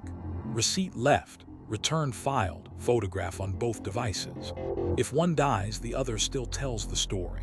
Training turned redundancy into choreography. On the board, the instructor drew the familiar entry, keys in a shallow bowl, purse on a console, prenatal vitamins with their quiet gravity, and wrote parallel paths across the top. Left column, photographs before movement, notes on paper, audio rolling. Right column, inventory with numbers, timeline stapled on top, case index updated. Say it on tape, she said. Write it in ink. Photograph it wide. 2 paths to the same truth. A deputy asked where instinct belongs when silence points like a compass. Margin, the instructor answered, with the time. 0812 concern noted. If instinct becomes action, it gets a number and a second set of eyes. The week's call arrived ordinary and therefore qualified. A neighbor forwarded a doorbell clip of voices rising, a caption already behaving like a verdict. 2 units rolled without sirens and parked 1 door short of the driveway. Deputy knocked the 2-beat rhythm and waited 1 full breath. Through glass, a room allergic to narrative, library book faced him, a plant refusing drama, a glitter crown slipped into a fruit bowl. Name first, request next. Here or someplace private, the resident chose the stoop. The conversation landed in 2 notebooks, mine and yours, checked back against each other before we parted. If I misheard, fix me, the deputy said, offering the card. Redundancy with manners, 2 memories, 1 report. Records practiced redundancy with staples, not speeches. A broad request everything, left trimmed to statute and doubled where it matters. 2 copies of the packet, 1 for the requester, 1 sealed to the file, timeline stapled on top, CAD and 911 transcript, warrant and return, inventory, redaction index with citations a patient reader can follow. On the counter, a small sign, digital link plus paper upon request. Before anything traveled, the call that has become habit and ethic, advance notice to family. In the back room, a scanner hummed. A clerk initialed the corner of a PDF in the flap of an envelope. Some truths prefer 2 containers. At the hospital, the cabinet with the strangulation protocol, ruler, sketch, quotes fenced in quotation marks. He pressed here. I saw stars. Wore a fresh page, second set. 2 nurses measure, 2 signatures.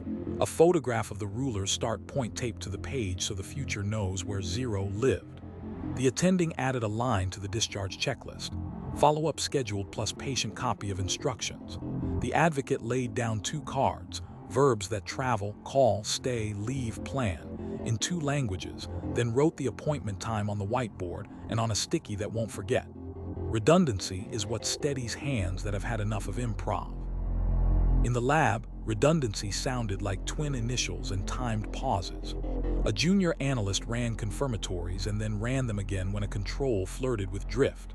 Her bench partner initialed the margin because verification is mercy to your future self under oath. On the corkboard, hash manifests printed twice, 1 sealed with the drive, 1 filed with the packet. The quality manager taped a small sign over the imaging station, local plus offsite, no single point of failure. Science, like bridges, likes a second girder. 2 counties over, the small department that keeps laminates in a shoebox labeled tools hosted What If Night in a library that smells like glue and early dark. Handouts were plain.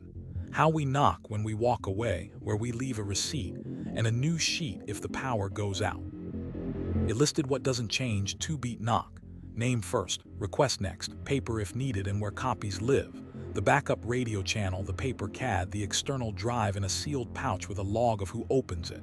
A kid raised a hand. What if both cameras fail? The sergeant didn't blink. Then we write like adults and swear like it matters. The district attorney stood under a scoreboard that refuses to audition for triumph and wrote 3 words: duplicate, reconcile, disclose. He walked a case across them, 2 transcripts checked against audio, 2 sets of photos wide and close, a disclosure log mirrored in defense files. Redundancy is not suspicion, he said. It's respect for gravity. Victim Services built redundancy into the hour that always arrives 6:11 a.m., courage thin as light. The advocate called and when voice felt too large, texted the same sentence because help should come in duplicates. If you need me to stand next to you while you do nothing, I will. On the kitchen cabinet, the postcard lived beside its twin on the fridge. Sometimes comfort needs to be in 2 rooms. Doc contributed in its dialect, schedule. A memo no one frames and everyone counts on. Generator test passed. Count books cross-checked. Property audits reconciled to both ledgers. Protective housing moved without commentary, once by plan and once by drill. Inside, redundancy translates to fewer surprises. At the high school, Steady gained a page labeled 2 ways to safe. It taught students and staff to keep a backup route. If you don't want to talk, write. If you can't write, point. If you can't point, hand this card to any adult. The counselor stocked 2 baskets, pens and blank index cards in both the office and the library. You get more tries than one, he told a class that looked like gray weather. A church hall with folding chairs that have learned to cradle absence let the late question arrive again. How do we help without making it worse? The sheriff drew a ladder with 2 rails. One rail was labeled law, the other care. One rail fails, you fall, she said. Build both. Build them twice. Evening settled on the cul-de-sac at the right volume. Steam on window glass, graphite mist along worksheet corners, a bicycle sketching a chalk river that refused to pretend it was a border. A cruiser idled 1 street over. Inside, a deputy slid the laminated card from the visor and spoke the sentence aloud because speaking it sets the hand. Start small, document big. 2-beat knock. Name first. Request next. Paper if needed. Beneath the nouns, he added what the month had turned into muscle. Notes on paper plus audio. Times in UTC plus local. Consent form scan plus hard copy left. Receipt photographed in place plus in inventory. Return filed plus logged to disclosure list. Back at the whiteboard, redundancy held its square of light while the night shift clocked in. The town had learned the case doesn't stay true because luck cooperates. It stays true because every important thing is kept twice, checked twice, and carried by more than 1 pair of hands.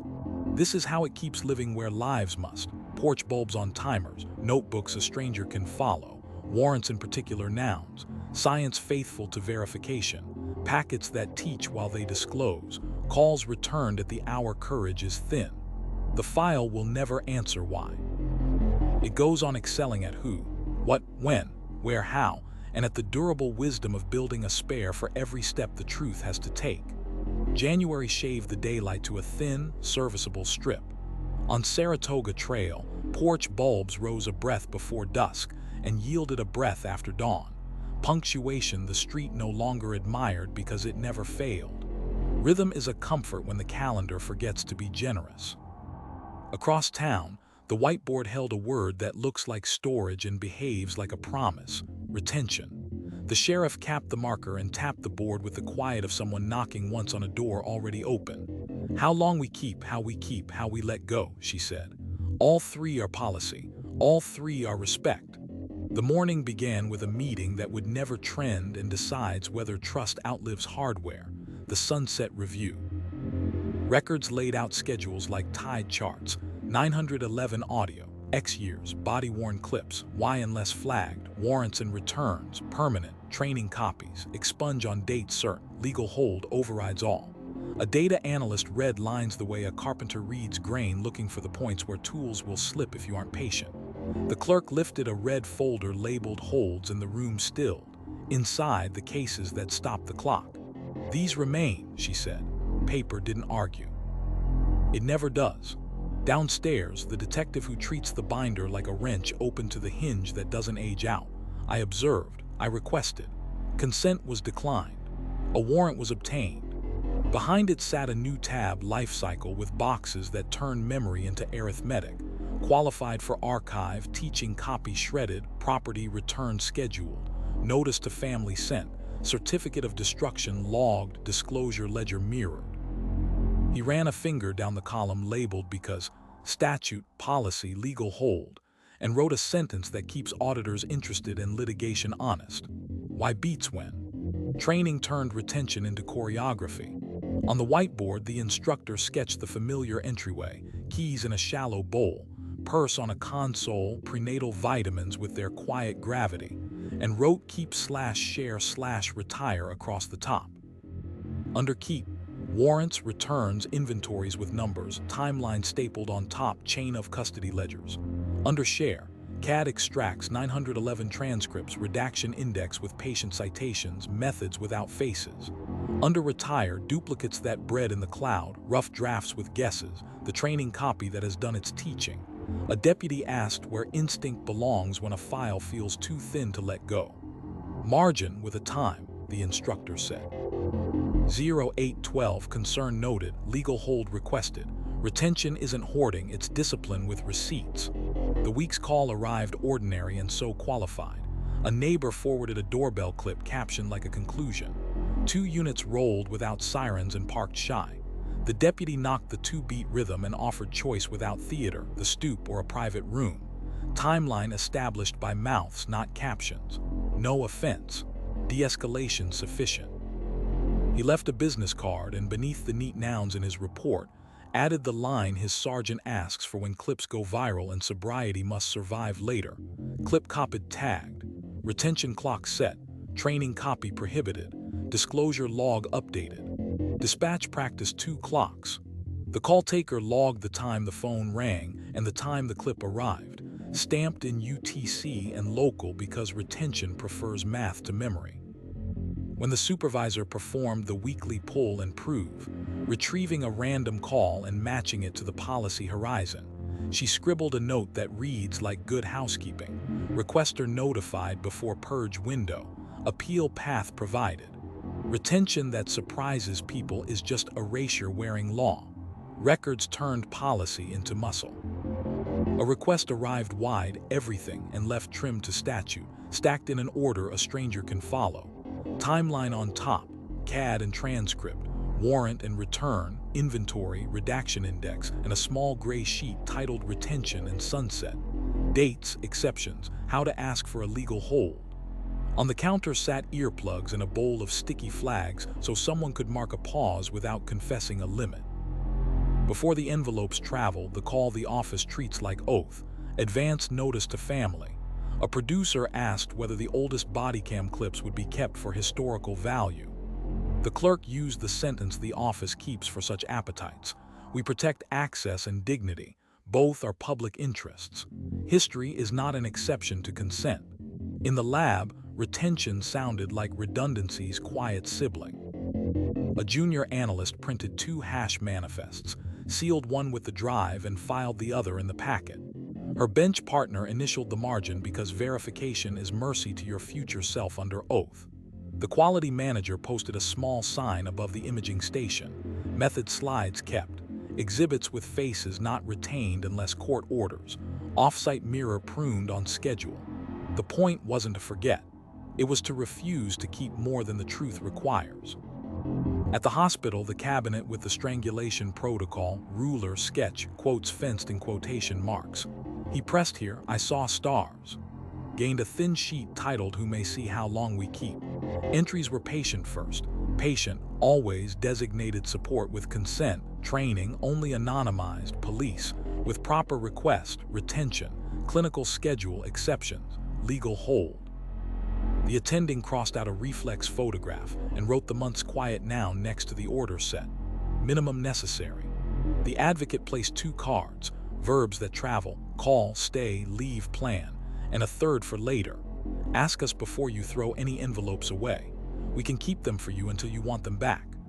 2 counties over, the small department that keeps laminates in a shoebox labeled tools ran sunset night in a library that smells like glue and early dark.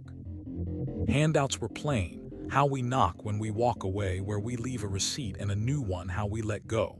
It listed what retires, what never does, and who gets told before the clock runs out. A teenager asked if deleting is just hiding. The sergeant shook his head. Deleting is part of honesty, he said. We keep what the law says and what decency demands. We write both down. The district attorney stood beneath a scoreboard that won't rehearse triumph and wrote 3 boxes on a rolling board: preserve, produce, purge. He walked a case across them without lifting his pen, landing at a rectangle titled Notice. Defense gets what helps them, he said. Families get warning. The public gets a schedule it can criticize. That's retention. Doc contributed in the dialect of schedule. A memo that no one frames and everyone relies on. Property room reconciled. Duplicate videos eliminated. Audit report posted. Protective housing logs archived per schedule. The captain tapped a laminated sheet taped since 2012. Silent escorts past schools. Some things we keep forever, he said. They're not files. At the high school, Steady gained a page called Keep/Toss/Handoff. It taught students and staff what to retain when a day gets loud. Write the date. Keep the official email.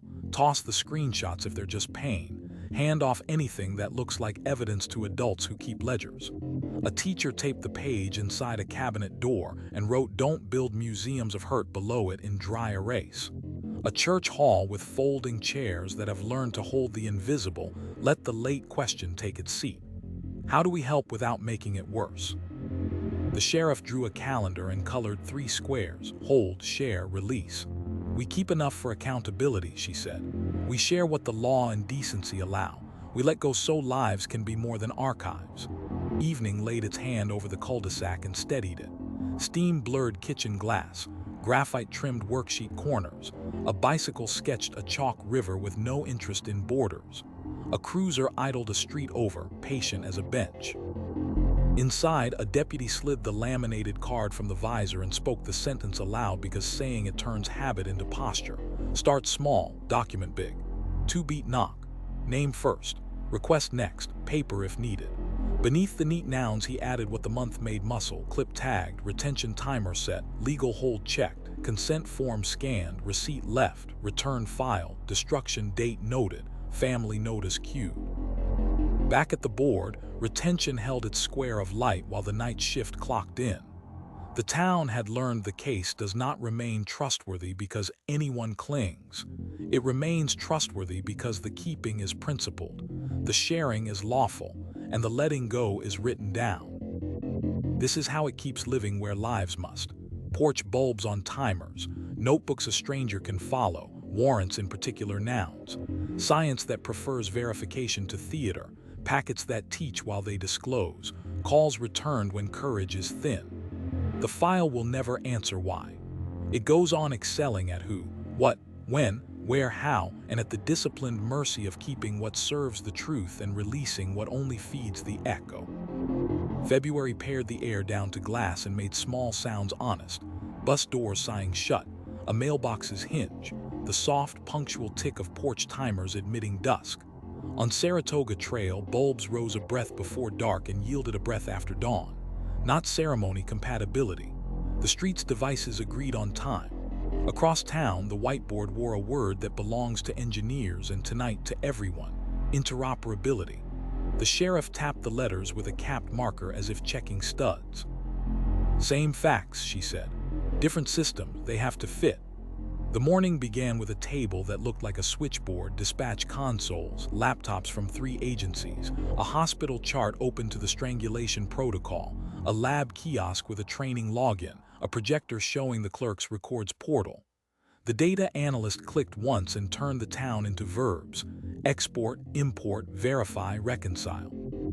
CAD entries flowed to patrol logs with UTC intact, body-worn file names paired to dispatch incident numbers, warrant and return PDFs linked to inventory lines. Redaction index fields carried their statutes like luggage that won't get lost in customs. Green lights are not decoration, the analyst said. They're promises we kept. Downstairs, the detective who treats the binder like a wrench opened to the hinge that outlives software versions. I observed. I requested. Consent was declined. A warrant was obtained. Behind it sat a fresh insert labeled crosswalk, a one-page key that lets strangers find their way. CAD 23-4, 12 right arrow BWC, 2411 87 right arrow property, A09 right arrow return WR0, 7 right arrow lab IM33. He taped a laminated copy inside the evidence room door with the sentence he wishes he'd been taught the first year. Make your case readable by people who don't work here. Training turned interoperability into choreography. On the board, the instructor drew the familiar entryway, keys in a shallow bowl, purse on a console, prenatal vitamins at ease, and wrote same names, same numbers. Left column, field names you say out loud while you document. Consent form CF03. Photo 31 wide, receipt left RL02.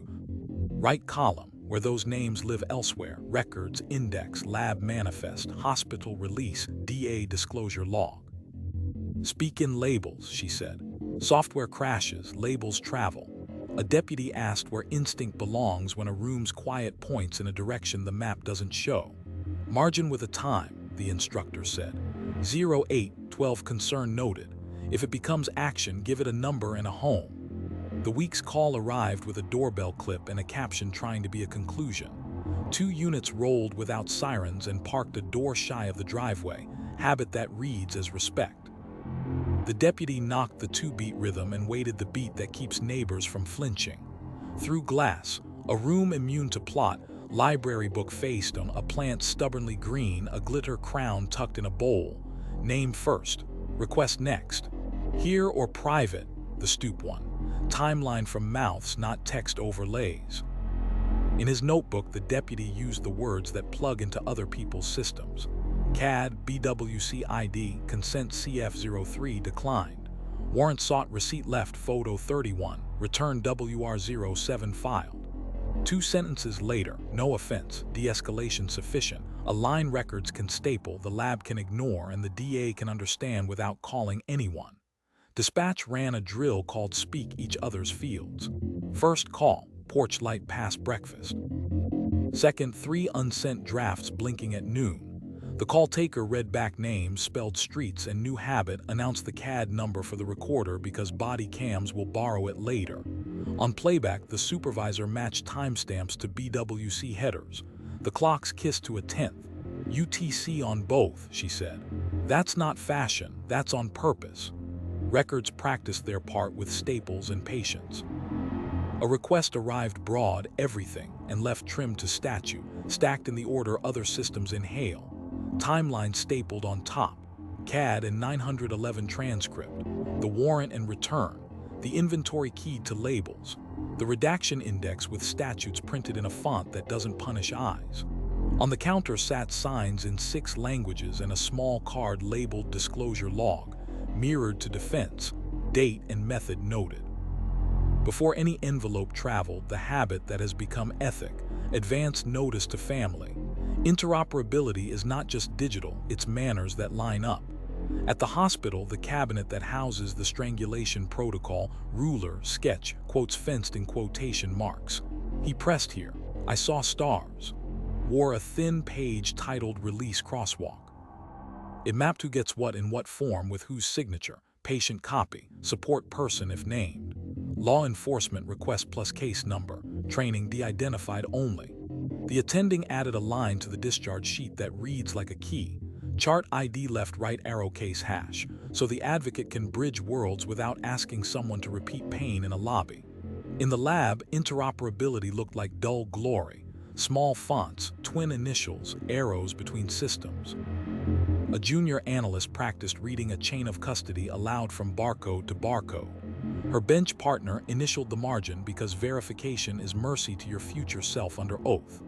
On the corkboard, a one-pager titled Hash Manifests Left-Right Arrow Discovery showed how to ship mirror sets with values the DA can cite and defense can confirm. The quality manager taped up a sign only a skeptic could love. Methods public, faces private. Captions must include source. 2 counties over, the small department that keeps laminates in a shoebox labeled tools hosted plug-and-play in a library that smells like glue and late winter. Handouts were plain. How we knock when we walk away, where we leave a receipt and a new sheet, what we call things. It listed labels they refused to improvise, CF03, WR07, RL02, so that when the county reads their report, the parts click. A teen asked why any of that matters when truth is obvious. The sergeant smiled. Obvious breaks on paperwork, he said. Language saves it. The district attorney stood under a scoreboard that won't rehearse triumph and drew 3 boxes on a rolling board, intake, proof, production. He wrote beneath them the same 4 words the analyst used that morning: export, import, verify, disclose, and sketched arrows to a rectangle titled defense. If they can check our math, he said, the verdict keeps breathing. Victim Services made interoperability gentle. At 6:11 a.m., the thin courage hour, the advocate answered with the sentence on refrigerators across town: "If you need me to stand next to you while you do nothing, I will." Then she asked a question the hospital taught her to ask: "What's your case number?" When the voice didn't know, she offered to bridge the call herself and sent a text with the number afterward. Support that changes systems without making someone retell their worst paragraph is its own kind of mesh. Doc contributed in the only dialect it trusts: schedule.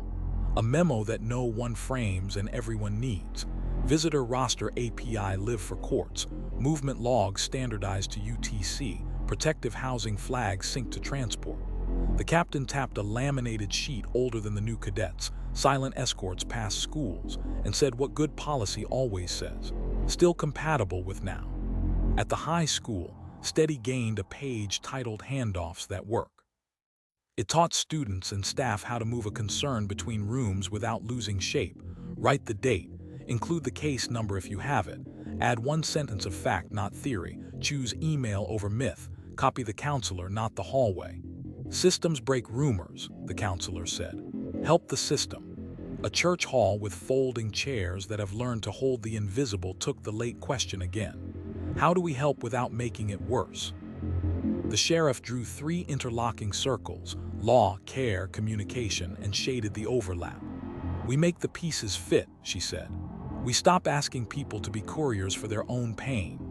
Evening leveled the cul-de-sac into clarity, steam on windows, graphite weather on worksheet corners, a bicycle penciling a chalk river with no plan to become a border. A cruiser idled a street over. Inside, a deputy slid the laminated card from the visor and said the sentence aloud because saying it squares the hand. Start small, document big. 2-beat knock. Name first. Request next. Paper if needed. Beneath the neat nouns he added the lines February had turned into muscle. CAD hash announced on tape. BWC ID read aloud. Consent CF03 noted declined. Warrant WR07 executed. Inventory linked to labels. Receipt photo 31 cross-referenced. Return filed. Disclosure log updated. Family noticed. Back at the whiteboard, interoperability held its square of light while the night shift clocked in. The town had learned the case doesn't remain trustworthy because one system is strong. It remains trustworthy because many systems clasp hands and pull the same way. This is how it keeps living where lives must. Porch bulbs on timers, notebooks a stranger can follow, warrants in particular nouns, science faithful to verification, packets that teach while they disclose, calls returned when courage is thin. The file will never answer why. It goes on excelling at who, what, when, where, how, and at the practical grace of making sure every piece of the truth can snap to every other piece so it holds. March cut the air clean and made small sounds carry, bus doors sighing shut, mailbox hinges speaking, the punctual tick of porch timers announcing dusk. On Saratoga Trail, bulbs rose a breath before dark and yielded a breath after dawn. Not ceremony, obligation met. Across town, the whiteboard wore a word that looks like a slogan until you have to live under it: accountability. The sheriff set the cap on the marker like a lid on something that bubbles. Not who we blame, she said, how we answer. Morning opened with a meeting that never makes a trailer and keeps cases alive. The finding session. On the table, bodycam audits flagged by randomizer, dispatch logs with time drift circled, a disclosure ledger that says who got what and when, a list of missed commas that became missed minutes, 3 community complaints with receipts. A lieutenant read the first audit aloud, silent entry on a report where the tape caught narration. No drama. A box marked remediation accepted facts without flinching. Counseling. Policy paragraph revised for verbs, not vibes. Training clip cut from the error with names removed. Note to records. Add why we moved sentence to template. We fixed the seam in public, the sheriff said. We keep the cloth. Downstairs, the detective who treats the binder like a wrench open to the hinge that doesn't negotiate with mood. I observed. I requested. Consent was declined. A warrant was obtained. Behind it, a new tab, answer key, held a short form with stubborn lines. Deviation observed, harm done if any, corrective action taken, notified who, when, follow-up date. He initialed a box and wrote the sentence that makes supervisors useful and popular nowhere. My mistake, my memo. Training turned accountability into choreography. The instructor sketched the familiar entry, keys in a shallow bowl, purse on a console, prenatal vitamins with their quiet gravity, and wrote do/check on above it. Under do, 2-beat knock, name first, request next, stop at drawers, receipt left, return filed, timeline stapled on top. Under check, read the consent back, announce times on camera, verify UTC, ask if they understood, retake distance photo that your future self will need. Under own, correct the plate digit before the sergeant asks, supplement after midnight without being told. If you spoke over someone, write the apology and deliver it. A deputy asked where instinct goes when the room's silence points like a compass. Margin with a time, the instructor said. 0812 concern noted. If you moved on it, you say why on tape and on paper, and you stand on both later. The week's call arrived with a doorbell clip and a caption that wanted to be a verdict. 2 units rolled without sirens and parked a door shy of the driveway, the posture of respect. The deputy knocked the 2-beat rhythm and gave the beat that keeps neighbors from bracing. Through glass, a room immune to plot, library book faced on, a plant stubbornly green, a glitter crown tumbled into a bowl. Name first, request next. Here or private, the stoop one. Timeline by mouths, not overlays. No offense. De-escalation sufficient. He left a card and beneath the nouns in his report added the sentence the month requires. Clip acknowledged. Context established. Reasons for non-enforcement recorded. Supervisor notified. Follow-up planned by consent. If someone asked later, the answer already existed. Dispatch practiced callback truth. A miskeyed address emerged in playback and earned a line no one loves and everyone trusts. Operator error. Corrected in call. Caller thanked. QA logged. The supervisor added the case to the week's public dashboard. Green where times met the standard, amber where they didn't. A footnote that names no one and fixes something anyway. Accountability that lives only in inboxes turns brittle. Records made it tactile. A request arrived wide, everything, and left as law, stacked in the order a stranger can follow. Timeline on top. CAD and 911 transcript. The warrant and return, the inventory, the redaction index with citations. A gray sheet titled What We Missed and Fixed, 2 typos, a mislabeled page, a timestamp corrected after cross-check with UTC.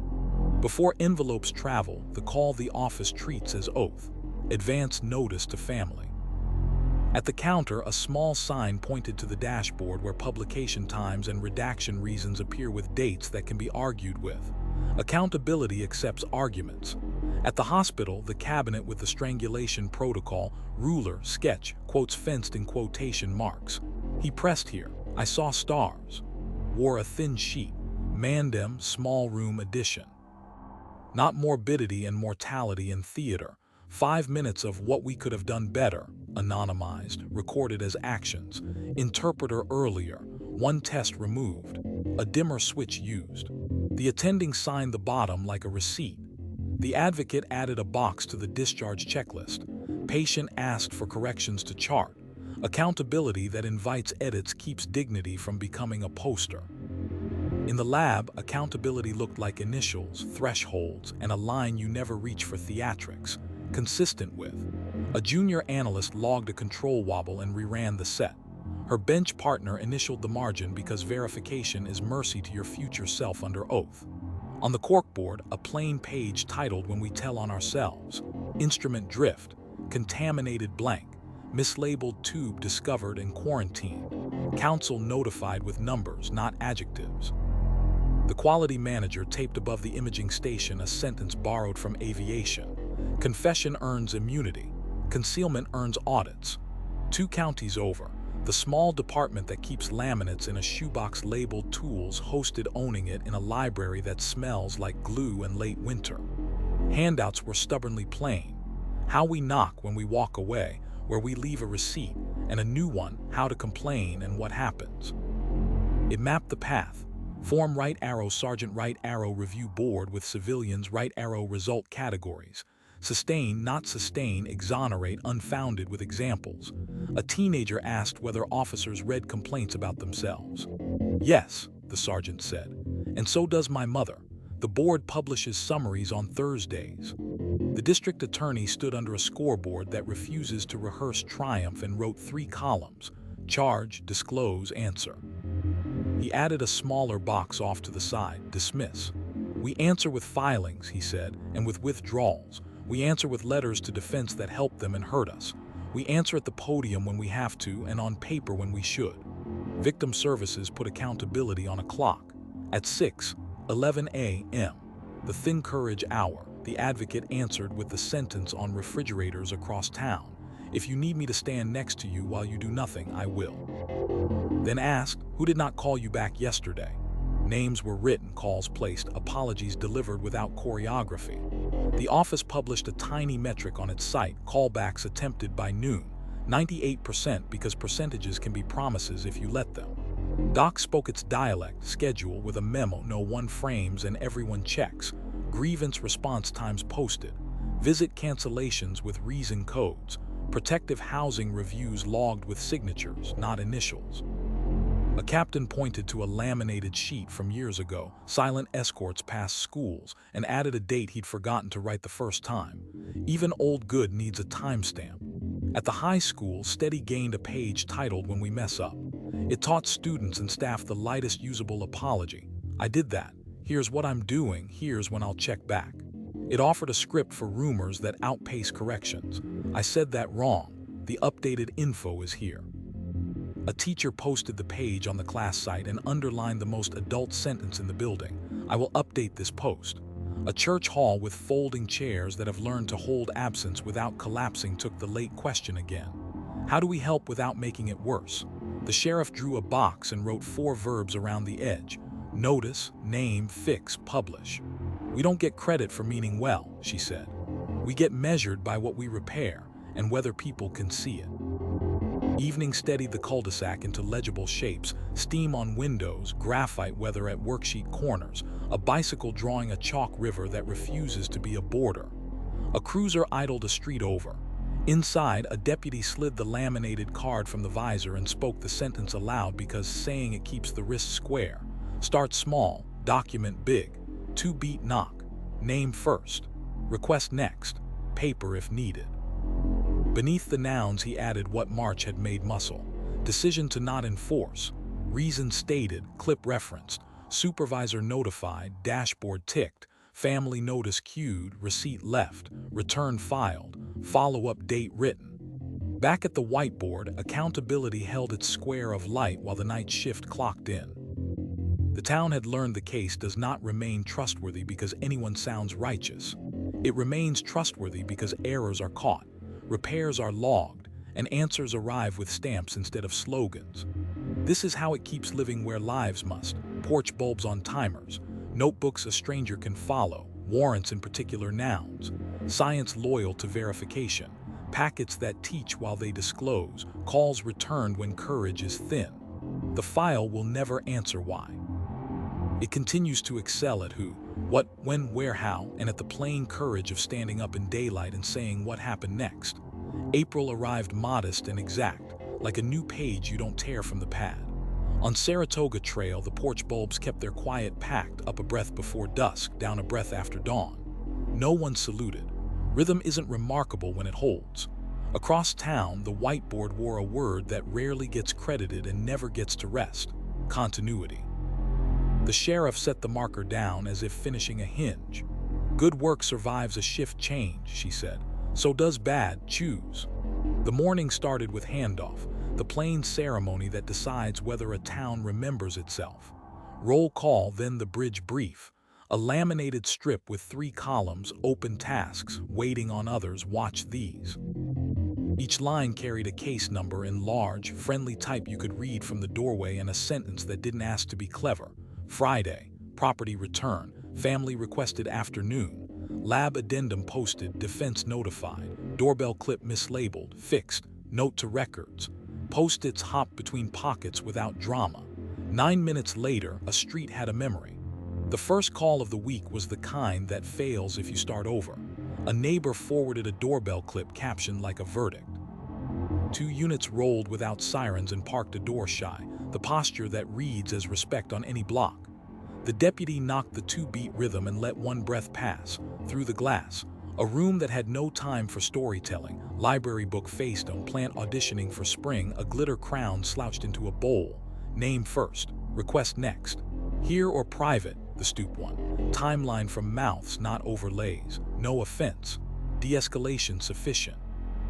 He left a business card and on the bridge brief added a line for the night shift. Check back Thursday by consent. Resources accepted if schedule allows. Continuity is a promise written where strangers can find it. Downstairs, the detective who treats the binder like a wrench open to the hinge that outlives personnel. I observed. I requested. Consent was declined. A warrant was obtained. Behind it waited a tab that didn't exist last spring: succession notes. It asked for what vanity forgets and future selves bless, where to look first, who answers on the second ring, what the house prefers: stoop, kitchen, interpreter. He initialed a corner and copied the sentence a retiring sergeant had penciled in years ago: work you can hand to a stranger is the only kind that lasts. Training turned continuity into choreography. On the board, the instructor sketched the familiar entryway: keys in a shallow bowl, purse on a console, prenatal vitamins with their quiet gravity, and wrote start/carry/land across the page. Start, 2-beat knock, name first, request next, consent script read verbatim. Carry, quotes in quotation marks, times announced on audio, timeline stapled on top. Land, receipt left, return filed, notice to family, bridge brief updated. A deputy asked where instinct lives when a room's quiet points hard at a drawer. Margin with a time, the instructor said. 08:12, concern noted. If it becomes action, say why on tape, so the next shift isn't guessing. Dispatch practiced relief brief at the console. The outgoing call taker recorded a 30-second summary in the CAD. Facts only, commas sturdy. Then read the incident number out loud so bodycam clocks could kiss it later. The incoming operator played it, compared timestamps, and wrote a line continuity loves. UTC noted. No gap. When a Miski emerged on playback, the correction went in the bridge brief with the sentence that keeps breath in the room. Caller thanked. Address fixed in call. Records kept continuity with staples instead of speeches. A request came wide, everything, and left as law. CAD and 911 transcript, the warrant and return, inventory, redaction index, timeline on top, plus a gray slip labeled where this goes next. DA disclosure log updated. Lab addendum mirrored to defense. Property return scheduled Friday PM before any envelope traveled. The habit that has become a value. Advance notice to family. If a clerk was out, the next clerk's name already lived on the slip. Continuity spares the public from learning who's on vacation. At the hospital, the cabinet holding the strangulation protocol, ruler, sketch, quotes fenced in quotation marks. He pressed here. I saw stars. Gained a thin page titled warm handoff. It required the outgoing nurse to speak to the incoming nurse in the room, not at a station, with the patient centered. Injuries described, safety plan offered, follow-up scheduled in the calendar you can see from a lobby chair. The advocate added 2 cards, verbs that travel, call, stay, leave, plan, and wrote the appointment twice, on the discharge sheet and on a sticker that doesn't fall off a fridge in July. Continuity is when the day after exists before the day ends. In the lab, continuity wore initials and a book no one photographs, the instrument passport. Each device carried a log, service dates, drift notes, runs rechecked after maintenance. So a bench tech could inherit a machine the way a pilot inherits an aircraft, with trust and a checklist. A junior analyst ran confirmatories, and her bench partner initialed the margin because verification is mercy to your future self under oath. On the corkboard, a one-pager titled "When You Go Home" listed 3 acts that protect the next set of hands. Close the case index, pin the addendum, leave the method in the folder named for the statute, not your desktop. 2 counties over, the small department that keeps laminates in a shoebox labeled "Tools" hosted mutual aid. No drama in a library that smells like glue and thawing winter. Handouts were plain. How we knock when we walk away, where we leave a receipt and a new one. What we call things so they fit elsewhere. It mapped their labels to the counties, CF03 for consent, WR07 for return, RL02 for the receipt photo. So if a storm ate power or a festival stretched patience, units could swap calls without losing shape. Continuity, the sergeant said, is what lets help arrive already speaking your language. The district attorney stood beneath a scoreboard that refuses to rehearse victories and wrote 2 words on a rolling board: continuance and continuity. He drew a neat line between them. Continuance delays duty, he said. Continuity carries it. Then he pointed to the disclosure ledger and tapped the column labeled supplemental sent. Who, when. If I get hit by a bus, he said, this ledger testifies for me. Victim Services laid continuity on the clock that always comes, 6:11 a.m., courage thin as breath. The advocate answered with the sentence on refrigerators across town: if you need me to stand next to you while you do nothing, I will. Then she asked a permission she has learned to ask. If I'm off tomorrow, may my colleague check on you? The yes went on a card. The card went in a slot. The call went out at the right minute in the right voice with the right history. Continuity sounds like being remembered by someone you've never met. Doc translated continuity into schedule, its native tongue. A memo no one frames and everyone trusts, grievance clocks met, visit rosters synced with courts, protective housing reviews logged by both shifts. A captain tapped a laminated strip as old as 3 warden terms, silent escorts past schools, and added the date of the last audit with a pen that insists, still followed, both shifts. At the high school, Steady gained a page called Pass the Baton. It taught students to hand worries to adults without rehearsing pain twice. Write the date, a single fact, the case number if you have one. Circle call, email, or in person, sign or don't. Staff practiced a 20-second handoff between classes. I have the student, here's the need, here's the plan, you're up at 2:10. The counselor wrote the sentence that makes departments not heroes. Someone else can finish this. A church hall with folding chairs that know the weight of quiet took the late question again. How do we help without making it worse? The sheriff drew a relay on a flip chart, 4 short lines with neat arrows between them, and labeled each arrow, not the runners. Notes, notice, time, tone. We put rails across the gaps, she said. Then we cross them the same way every time. Evening pressed its palm onto the cul-de-sac and steadied it. Steam softening window glass, graphite weather along worksheet corners, a bicycle sketching a chalk river with no interest in borders. A cruiser idled a street over, patient as a bench. Inside, a deputy slid the laminated card from the visor and spoke the sentence aloud because saying it keeps his hand square. Start small, document big. 2-beat knock. Name first. Request next. Paper if needed. Beneath the nouns he added what April had made muscle. Times announced. Consent script read. Receipt left RL02. Return filed WR07. Disclosure ledger ticked. Bridge brief updated for nights. Family notice scheduled. Back at the board, continuity held its square of light while the night shift clocked in. The town had learned the case doesn't remain trustworthy because any one person is tireless. It remains trustworthy because the steps survive the person who takes them. This is how it keeps living where lives must. Porch bulbs on timers, notebooks a stranger can follow, warrants in particular nouns, science loyal to verification, packets that teach while they disclose, calls returned when courage is thin. The file will never answer why. It continues to excel at who, what, when, where, how, and at the modest craft of making sure tomorrow knows what today already learned. May pair the day to clean edges, bus doors sealing with a polite hush, mail lids clicking like punctuation, porch timers admitting dusk on the dot. On Saratoga Trail, the bulbs rose a breath before dark and yielded a breath after dawn. Not style, readability. The street said exactly what it meant.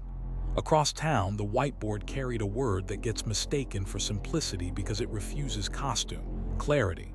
The sheriff let the marker rest in her palm. "Say the thing," she said, "so the next person can carry it and the sober person can believe it." Morning opened with the least cinematic tool in the building, the template. Reports wore headings like rails: where I stood, what I saw, what I asked, what I did next, why. Timestamps lived in the left margin in numerals big enough to keep a future lawyer from squinting. The district attorney slid a sample across the table, red ink limited to commas, and one sentence replaced with the verb it meant. Approached the residence became walked to the door. Subject became agitated, became voice volume increased, hands clenched, stepped back 2 feet. Clarity prefers measurements to moods. The first call of the week arrived in the format that breeds speculation. 30 seconds of a doorbell clip with a caption determined to be a thesis. 2 units rolled without sirens and parked a door short of the driveway, the posture that reads as respect in any neighborhood. The deputy knocked the 2-beat rhythm and allowed a breath to pass. Through glass, a room unwilling to perform, library book faced on a plant rehearsing spring, a glitter crown surrendered to a fruit bowl. Name first, request next. Would you like to talk here or somewhere private? The stoop one. He used nouns, not mood, and made timelines from mouths instead of overlays. In his notes, observed from threshold, foyer, shoes, keys, no sounds of distress. At the end, no offense, de-escalation sufficient, resources offered. He left a card and avoided the flourish the report template had outlawed. Clarity does its work and walks away. Training turned clarity into choreography. On the board, the instructor sketched the familiar entryway, keys in a shallow bowl, purse on a console, prenatal vitamins with their quiet gravity, and wrote 3 lines across the drawing: fact/source/purpose. Fact: front door ajar 2 inches. Source: observed from threshold. Purpose: establishes access and plain view limits. If a sentence can't answer those 3, she said, it lives in your head, not in the file. A deputy asked where instinct belongs when silence in a room points at a drawer. Margin with a time, the instructor said. 0812 concern noted. If you open anything, the Y field earns a verb. Dispatch ran a drill called Say It So It Travels. First call, porch light past breakfast. Second, an empty chair with 3 unsent drafts blinking at noon. The call taker read back names and addresses, spelled streets, named the absence instead of dramatizing it. No voices heard. No movement on camera, and closed with the line that calms and informs. We'll update if anything changes.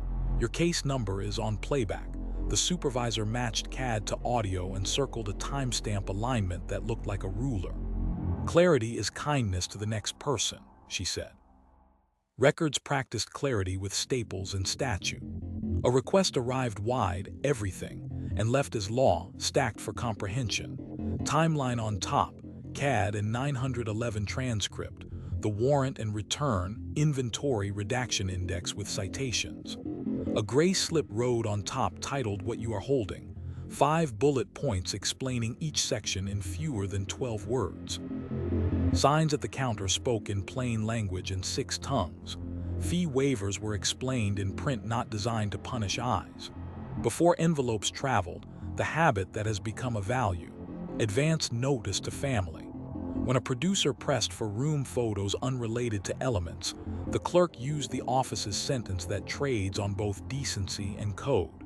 We protect access and dignity. Both are public interests. Downstairs, the detective who treats the binder like a wrench open to the hinge that doesn't need adjectives. I observed. I requested. Consent was declined. A warrant was obtained. Behind it, a small card labeled Readable Maps. CAD 24319, left right arrow BWC 251142, left right arrow photo 31 wide, left right arrow receipt RL02, left right arrow return WR07, because clarity survives by cross-reference. He wrote a line that keeps strangers from guessing at a desk at 0240. Street-facing photo shows receipt left. At the hospital, the cabinet that holds the strangulation protocol, ruler, sketch, quotes fenced in quotation marks. He pressed here, I saw stars. Gained a thin sheet titled Plain Language Discharge. 3 boxes. What we found, what we don't know yet, what happens next. The attending crossed out 2 tests that comfort clinicians more than patients and wrote the sentence that clears fog.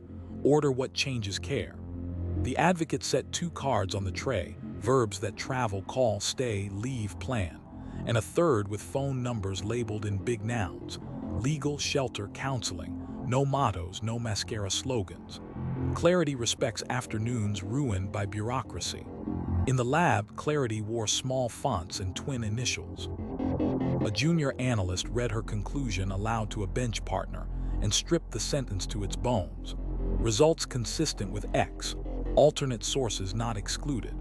The margin received 2 sets of initials because verification is mercy to your future self under oath. On the corkboard, a 1-pager titled Figures Without Theater showed how to present a hash manifest, an extraction log, and a limit of detection note in charts that a juror could love without knowing they did. The quality manager taped a sign over the imaging station. Caption equals method plus source plus date. Never mood. 2 counties over, the small department that keeps laminates in a shoebox labeled tools hosted clear pages in a library that smells like glue and late spring. Handouts were plain. How we knock when we walk away, where we leave a receipt and a new sheet. Words we don't use. It banned drama, domestic, obviously, and just from reports and replaced them with measurements. A teen asked why any of this matters. The sergeant drew a rectangle and wrote a single sentence. Clear writing makes fair decisions possible.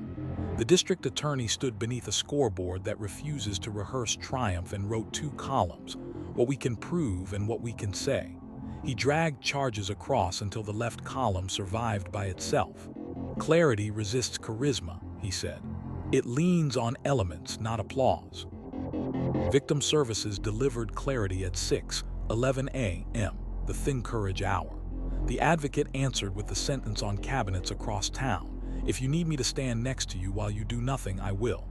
Then she offered the map with 3 arrows and no poetry. Today we can call, this week appointments, later court if you choose. The person on the line exhaled the sound of having fewer choices to juggle. Doc spoke in schedule.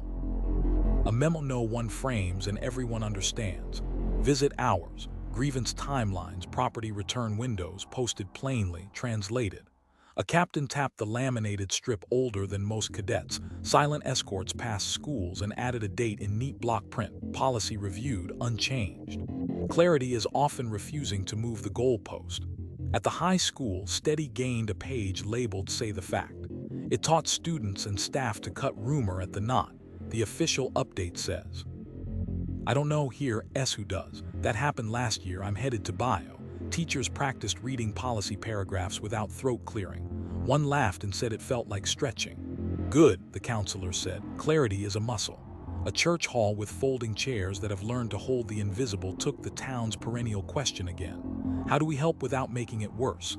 The sheriff drew 3 boxes. What next, who calls, and wrote a phone number under each. Name the step, she said. Then take it. Evening steadied the cul-de-sac to lines you could trace with a finger, steam on windows, graphite fog at worksheet corners, a bicycle sketching a chalk river that refuses to pretend it borders. A cruiser idled a street over, patient as a bench. Inside, a deputy slid the laminated card from the visor and spoke the sentence aloud because speaking it keeps his hands square. Start small, document big, 2-beat knock. Name first, request next, paper if needed. Beneath the nouns he added May's habit, where I stood, What I saw, what I asked, what happened, why times in UTC, consent CF03 declined, warrant WR07 executed, receipt RL02 photographed, return filed, family notified. Back at the board, clarity held its square of light while the night shift clocked in. The town had learned the case doesn't remain trustworthy because anyone tells it beautifully. It remains trustworthy because everyone tells it plainly. This is how it keeps living where lives must. Porch bulbs on timers, notebooks a stranger can follow, warrants in particular nouns, science loyal to verification, packets that teach while they disclose, calls returned when courage is thin. The file will never answer why. It goes on excelling at who, what, when, where, how, and at the work of speaking the measured truth so cleanly that it can stand by itself, even when we're tired. June warmed the town until late light clung to curb lines and made small sounds honest, bus doors closing like careful hands, mail lids tapping out their brief hellos, porch timers admitting dusk on the dot. On Saratoga Trail, bulbs rose a breath before dark and yielded a breath after dawn. Not superstition, faithfulness observed. Across town, a word stood on the whiteboard like a plumb line: fidelity. The sheriff balanced the capped marker on her finger and let it fall into her palm. Faithful to what happened, she said, not to how it felt while we watched it. The morning began in a room that worships settings no one sees. An evidence tech checked the color card against a daylight bulb, set the camera to neutral, snapped a wide shot of a blank ruler, and wrote the profile to a slip that would follow photographs into court like a passport. If it isn't faithful, the tech said, it's decoration. At the desk behind, an audio specialist calibrated a mic with a soft tone and wrote the level into the log so tomorrow's ear could trust today's evening. A detective read the time aloud into his body cam and matched it to dispatch down to a tenth. Fidelity is not romance. It's agreement. The first call of the week arrived as a captioned doorbell clip that wanted to be a thesis. 2 units rolled without sirens and parked a door shy, the posture that reads as respect regardless of block or hour. The deputy knocked the 2-beat rhythm and allowed a breath to pass. Through glass, a room that refused to be theater, library book face down, a plant insisting on July before the calendar agreed, a glitter crown slouched into a bowl. Name first, request next. Here or private, the stoop one. He wrote down nouns with their sizes, voice volume, medium, distance between parties, 3 feet, no objects in hands. He didn't write agitated. He wrote hands clenched, exhalations long, shoulders high. When the moment ended without offense, he recorded it that way and left a card without inventing a moral. Fidelity means keeping your verbs on a leash. Training turned the word into choreography. On the board, the instructor sketched the familiar entryway, keys in a shallow bowl, purse on a console, prenatal vitamins with their quiet gravity, and wrote 3 rails across the page: capture, confirm, carry. Capture, photograph before moving, audio on before knocking, quotes fenced in quotation marks. Confirm, take a second wide. Reread the consent script, repeat the timeline back to the speaker and let them correct you. Carry, timeline stapled on top, labels that match records, receipt left, return filed, a small note that says where you stood and why. A deputy asked where instinct lives when a room's quiet points like a compass. Margin with a time, the instructor said. 0812 concern noted. If concern becomes action, say why on tape and on paper. Same words both places. Downstairs, the detective who treats the binder like a wrench opened to the hinge that does not need adjectives. I observed, I requested. Consent was declined. A warrant was obtained. Behind it, a fresh tab labeled sources mapped each assertion to its origin. CAD 2413-01 time, BWC 2542 position, photo 31 wide, receipt, WR07 return. He wrote a sentence that makes reports usable long after tempers cool. Every sentence must owe someone. Dispatch practiced a drill called same voice, every shift. The outgoing operator recorded a 30-second handoff in the incident itself, names spelled, times read, absences named without drama. Then the incoming operator played it back and matched it to CAD to the 10th. Supervisor circled a comma that kept two facts from breeding a rumor and underlined the line that should never change. Your case number is. Fidelity is how a call sounds the same on Tuesday and Sunday. Records performed fidelity with staples and restraint. A request arrived wide, everything, and left as law and an order a stranger could follow. Timeline on top, CAD and 911 transcript. The warrant and return, the inventory. The redaction index with statutes in polite fonts. On top wrote a gray slip titled What We Didn't Include and Why. Rooms unrelated to elements. Images likely to live online against anyone's will, medical identifiers without consent. Before envelopes travel, the habit that has become a value. Advance notice to family. When a producer pressed for a photo for context, the clerk used the sentence that ties fidelity to decency. We protect access and dignity. Both are public interests. At the hospital, the cabinet that holds the strangulation protocol kept its stubborn scaffolding. Ruler, sketch, quotes fenced in quotation marks. He pressed here. I saw stars. 5 minutes later, a second nurse measured again without hint. The attending added a small box to the sheet titled what else it could be, asthma, reflux, panic, and a line that reads like faith and works like engineering. Explain exclusions in words the patient can repeat. The advocate set 2 cards on the tray, verbs that travel, call, stay, leave, plan, and a third that returns power without making the person labor for it. Do you want your photo taken? It's optional. Fidelity doesn't conscript. In the lab, the word wore small fonts and duplicate initials. A junior analyst read her conclusion aloud, then crossed out a phrase that liked itself too much. Final line. Results consistent with X, alternate sources not excluded. Her bench partner initialed the margin because verification is mercy to your future self under oath. On the corkboard, a one-pager titled Never Pretty, always true for bad filters, contrast lifts without note, and any crop that kills context. The quality manager taped a sign above the imaging station that should be printed on the inside of every presentation. Method over montage. 2 counties over, the small department that keeps laminates in a shoebox labeled tools hosted faithful copies in a library that smells like glue and thawed carpet. Handouts were plain. How we knock when we walk away, where we leave a receipt, and a new sheet, what we reproduce and how. It specified mirror sets with hash manifests, image sequences with wide shots first, consent forms scanned in color because ink tones matter when someone asks if a signature was tampered with. A teenager asked why the ritual borders on fussy. The sergeant shrugged. Because your grandchildren deserve a record that doesn't need our personalities to stand up. The district attorney stood beneath a scoreboard that refuses to rehearse triumph and wrote 2 columns, story and proof. He pushed charges across the line until they lived in proof without borrowing the gravity of story. Fidelity prefers boredom to embroidery, he said. It wins slower and stays 1. Victim services practiced fidelity at 6:11 a.m., the thin courage hour. The advocate answered with the sentence on refrigerators across town. If you need me to stand next to you while you do nothing, I will. Then she read back yesterday's plan in the caller's own words, not the office S. You wanted the afternoon, you wanted no police at the appointment, you wanted a text instead of a call. Still right, she asked. Fidelity is respect with a memory. Doc spoke in schedule.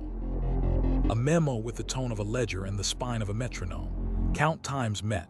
Movement logs agree in UTC. Protective housing reviews signed by both shifts. A captain tapped the laminated strip older than a few cars in the lot. Silent escorts past schools, and added the date of the last walkthrough with a pen that refuses to embellish. Observed, still practiced.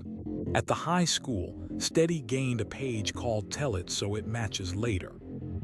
It taught students to give officials nouns that don't deform.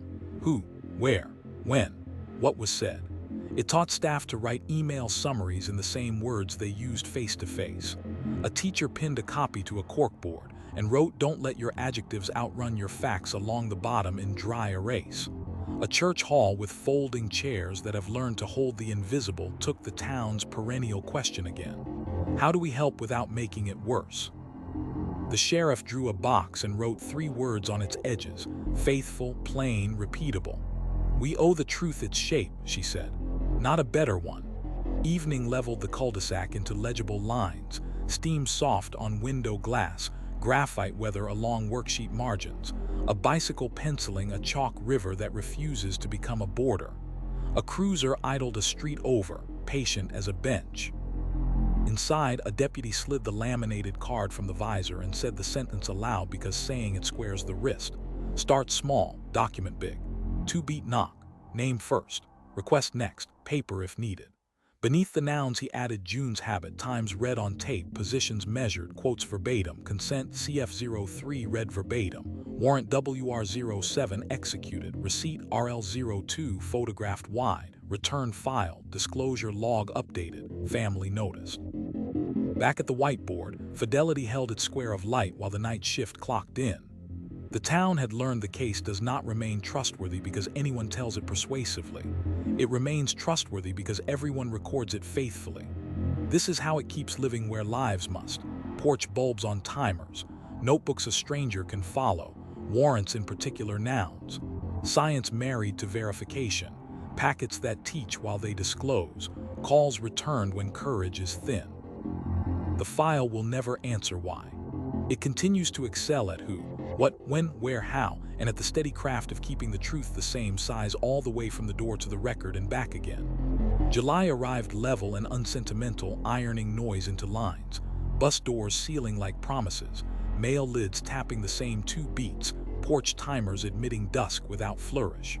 On Saratoga Trail, the bulbs rose a breath before dark and surrendered a breath after dawn.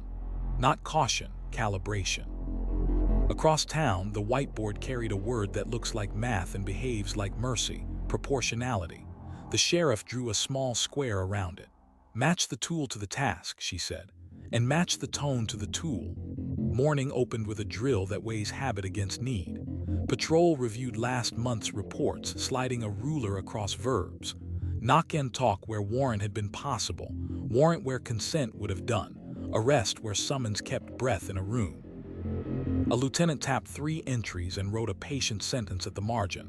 Element met not equal to escalation required. No scolding, only scale. The first call carried the usual danger, 30 seconds of doorbell video captioned like a thesis. 2 units rolled without sirens and parked a door shy, the distance that reads as respect. The deputy knocked the 2-beat rhythm and allowed 1 breath to pass. Through glass, a living room that refused to audition, library book half-mooned on a cushion, a plant wagering on August, a glitter crown slouched in a fruit bowl. Name first, request next. Here or private, the stoop one. He took the measure of the moment the way you'd weigh a small fruit in your hand. Voices at conversation level, space between parties, 2 arm lengths, no objects in hands, child not present. He offered resources, not charges, a card instead of a courtroom. In his notes, no offense, lesser step chosen, follow-up by consent. Proportionality is a scale that checks itself. Training turned scale into choreography. On the board, the instructor sketched the familiar entryway, keys in a shallow bowl, purse on a console, prenatal vitamins with their quiet gravity, and wrote a ladder of verbs from small to large. Ask right arrow advise, assist right arrow cite right arrow seize right arrow search right arrow arrest. Each rung carried its gate, consent with scope, plain view with position, warrant with elements and particularity. Climb only until the job is done, she said. A deputy asked where instinct belongs when a room's silence points like a compass. Margin with a time, the instructor said. 0812 concern noted. If you climb, say why on tape and on paper. If you don't, say why twice. Dispatch ran a drill called right-sized send. First call, a porch light that forgot breakfast. Second, an empty chair and 3 unsent drafts blinking at noon. The call taker collected anchors, stamped times, then added the line that moves caution faster than heat. Welfare check coded priority 2, caller invited to update. On playback, the supervisor circled a comma that kept urgency from pretending to be panic. Proportionality is speed with brakes, she said. Records practice scale with staples rather than appetite. A request arrived broad, everything, and left as law, stacked for comprehension. Timeline on top, CAD and 911 transcript, the warrant and return inventory redaction index with statutes, and a gray slip titled what we declined and why. Interior photos unrelated to elements. Identifiers without consent. Before envelopes moved, the habit the office treats like oath. Advance notice to family. Proportionality is not secrecy. It is reasons with citations. Downstairs, the detective who treats the binder like a wrench opened to the hinge that ignores adrenaline. I observed. I requested. Consent was declined. A warrant was obtained. Behind it, a new tab labeled least intrusive sufficient, a checklist that pushes back when hands reach too far. Photograph before moving, stop at drawers, request scope in writing, note why a summons will do, explain why a warrant must wait. He wrote a line that keeps futures calmer than evenings. Receipt left, return filed, why we didn't do more documented. At the hospital, the cabinet with the strangulation protocol, ruler, sketch, quotes fenced in quotation marks. He pressed here, I saw stars. Wore a thin page titled minimum necessary. It replaced 2 reflex tests with a conversation. Risk explained, options offered, consent documented. The attending dimmed a light and told a resident the line that turns medicine into arithmetic. Order what changes care. The advocate set down the verbs that travel, call, stay, leave, plan, and added a quiet option printed in large, forgiving type. You can choose no today and yes later. In the lab, proportionality looked like thresholds and initials. A junior analyst ran confirmatories and stopped short of language that wanted to punch above its weight. Final line, results consistent with X, alternate sources not excluded. Her bench partner initialed the margin because verification is mercy to your future self under oath. On the corkboard, a one-pager titled Show Enough band slides that lure curiosity past relevance. Wide first. Method caption. Crop only to clarify. No faces unless the face is an element. 2 counties over, the small department that keeps laminates in a shoebox labeled tools hosted do less well in a library that smells like glue and early heat. Handouts were plain. How we knock when we walk away, where we leave a receipt and a new sheet, tickets, summons, and when to say not today. A teenager asked whether restraint looks weak. The sergeant shook his head. It looks like staying persuasive in court, he said, and staying decent at the curb. The district attorney stood beneath a scoreboard that refuses to rehearse triumph and wrote 3 columns, elements, risk, response. He weighed a case down the page, landing at charges that fit like measured lumber. Proportionality, he said, is how we avoid building a scaffold when a step stool would reach. Victim services tuned the word to the hour that always comes, 6:11 a.m., courage thin as thread. The advocate answered with the sentence on refrigerators across town. If you need me to stand next to you while you do nothing, I will. Then she offered scale, not schedule, text or call. Today or tomorrow, here, S what each means. The voice chose text. Proportionality speaks in smaller doors. Doc answered in its native language, calendar. A memo that never makes a headline and prevents several. Disciplinary tiers applied. Visit interruptions coded with reasons. Protective housing reviewed on schedule. No siren tests before 9. Inside, scale translates to fewer bruised days. At the high school, Steady gained a page titled Right-Size Your Help. It taught students and staff to offer the least intrusive aid that works. Do you want company, a hall pass, or both? You want me to tell the counselor what you said or just that you want to talk? A teacher taped it to a file cabinet and underlined the most groaned sentence on the page, ask before amplifying. A church hall with folding chairs that have learned to carry absence without collapsing took the town's perennial question again. How do we help without making it worse? The sheriff drew a seesaw and labeled the fulcrum enough.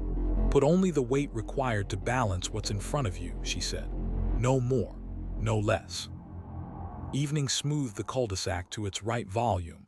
Steam soft on windows, graphite weather along worksheet edges, a bicycle sketching a chalk river that refuses to learn the word border. A cruiser idled a street over, patient as a bench. Inside, a deputy slid the laminated card from the visor and said the sentence aloud because speaking it steadies the wrist. Start small, document big. 2-beat knock. Name first. Request next. Paper if needed.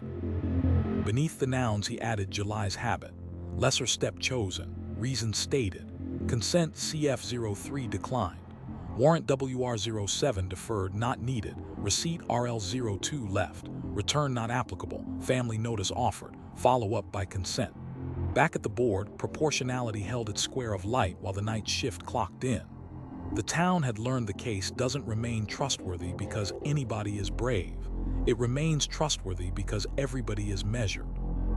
This is how it keeps living where lives must.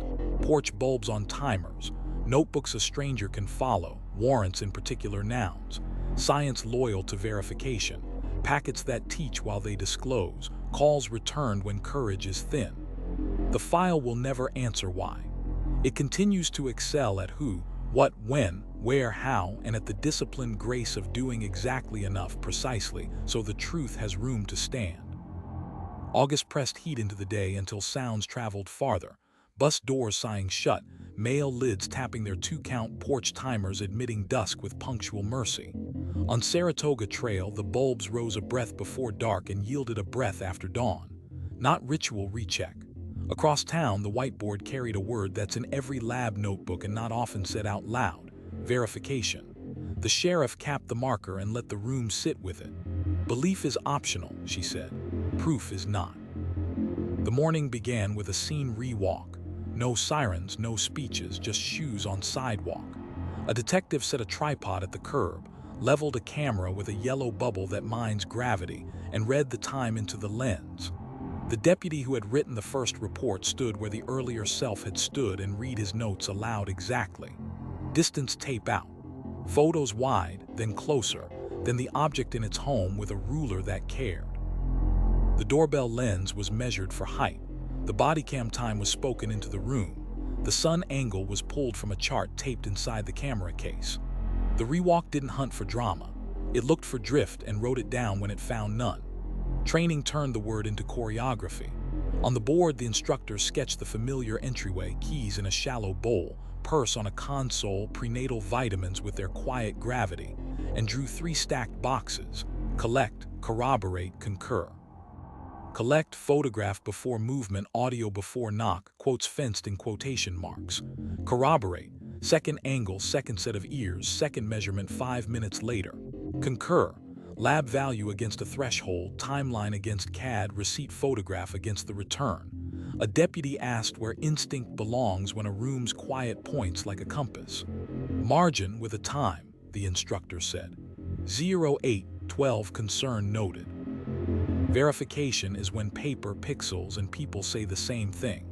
The week's call brought the familiar, 30 seconds of doorbell video captioned like a thesis. 2 units rolled without sirens and parked a door shy, the posture that reads as respect. The 2-beat knock, 1 breath's worth of patience. Through the glass, a room that wouldn't perform, library book faced on plant guessing September correctly, a glitter crown exiled to a fruit bowl. Name first, request next. Here or private, the stoop one. The deputy wrote what the tape could check. Voices at average volume, verified on BWC meter. Distance 2 arm lengths, no objects in hands, no visible injury. He read the timeline back. The resident corrected 1 minute. He changed the number on paper and on tape. Report ended with the line verification prefers. No offense, de-escalation sufficient, resources offered, return by consent scheduled. Dispatch ran to watch, their weekly discipline pose. The outgoing operator recorded a 30-second summary into the call. Name spelled, address confirmed. What was not heard announced in plain language. Then the incoming operator played it back and matched it to CAD to the 10th. The supervisor drew a small check beside UTC on both and circled a comma that kept urgency from impersonating panic. In a side room, QA pulled a random clip and compared it to the template, marking a neat heavy check mark where the phrases that travel, case number is. No voices heard, caller invited to update had landed. Records verified with staples and sequence. A request arrived wide, everything, and left as law, stacked the way verification likes to walk. Timeline stapled on top. CAD and 911 transcript. The warrant and return. The inventory keyed to photos. A redaction index with statutes in fonts that respect eyes. On top, a gray slip titled "Cross-checks completed, times reconciled to UTC, page numbers confirmed, mislabel corrected and logged." Before envelopes traveled, the office performed its insistence: advance notice to family. The clerk placed earplugs on the counter and a set of sticky flags so anyone could mark a pause without asking for permission. Verification is also kindness to nerves. Downstairs, the detective who treats the binder like a wrench opened to the hinge that doesn't do flourish. I observed. I requested. Consent was declined. A warrant was obtained. Behind it, a thin tab labeled "Second Eyes" listed the names and dates of every report reviewed by someone not in the room the first time. He initialed a margin under a sentence he had once resented and now trusted. My account matches the tape. Where it doesn't, the tape wins. At the hospital, the cabinet with the strangulation protocol, ruler, sketch, quotes fenced in quotation marks. He pressed here. I saw stars. Gained a strip titled "Repeatables." 2 nurses measured 5 minutes apart and signed without whispering where to look. The attending asked a resident to read back the patient's account and invited correction.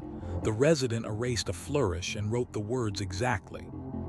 The advocate placed 2 cards, verbs that travel, call, stay, leave, plan, and this month a small sticker for charts that earned it.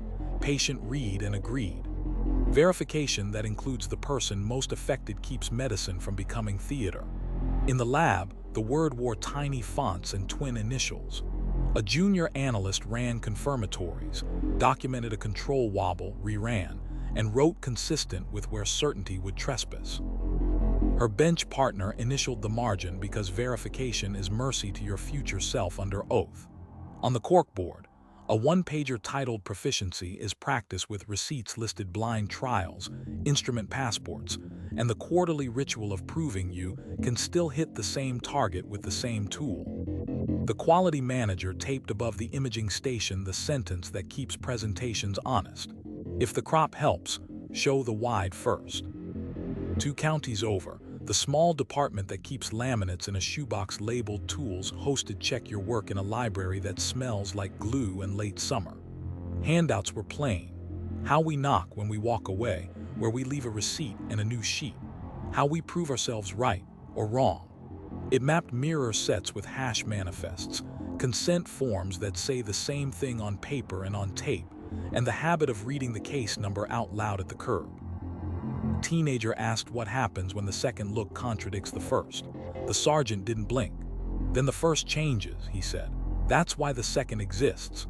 The district attorney stood beneath a scoreboard that refuses to rehearse triumph and wrote 3 words on a rolling board: claimed, shown, tested. He pushed a fact set through each column, witness to transcript, transcript to recording, recording to cross, until what survived didn't need posture. Verification beats charisma, he said. Every time. Victim services made verification gentle. At 6:11 a.m., the thin courage hour, the advocate answered with the sentence on refrigerators across town: "If you need me to stand next to you while you do nothing, I will." Then, softly, "I can call to confirm the appointment so you don't have to. Would you like that?" A yes arrived like a chair being pulled out. The office kept a tiny metric at the bottom of their page: appointments confirmed. 100%, because even relief deserves proof. Doc spoke in schedule. A memo no one frames and everyone leans on. Count times verified by second watch.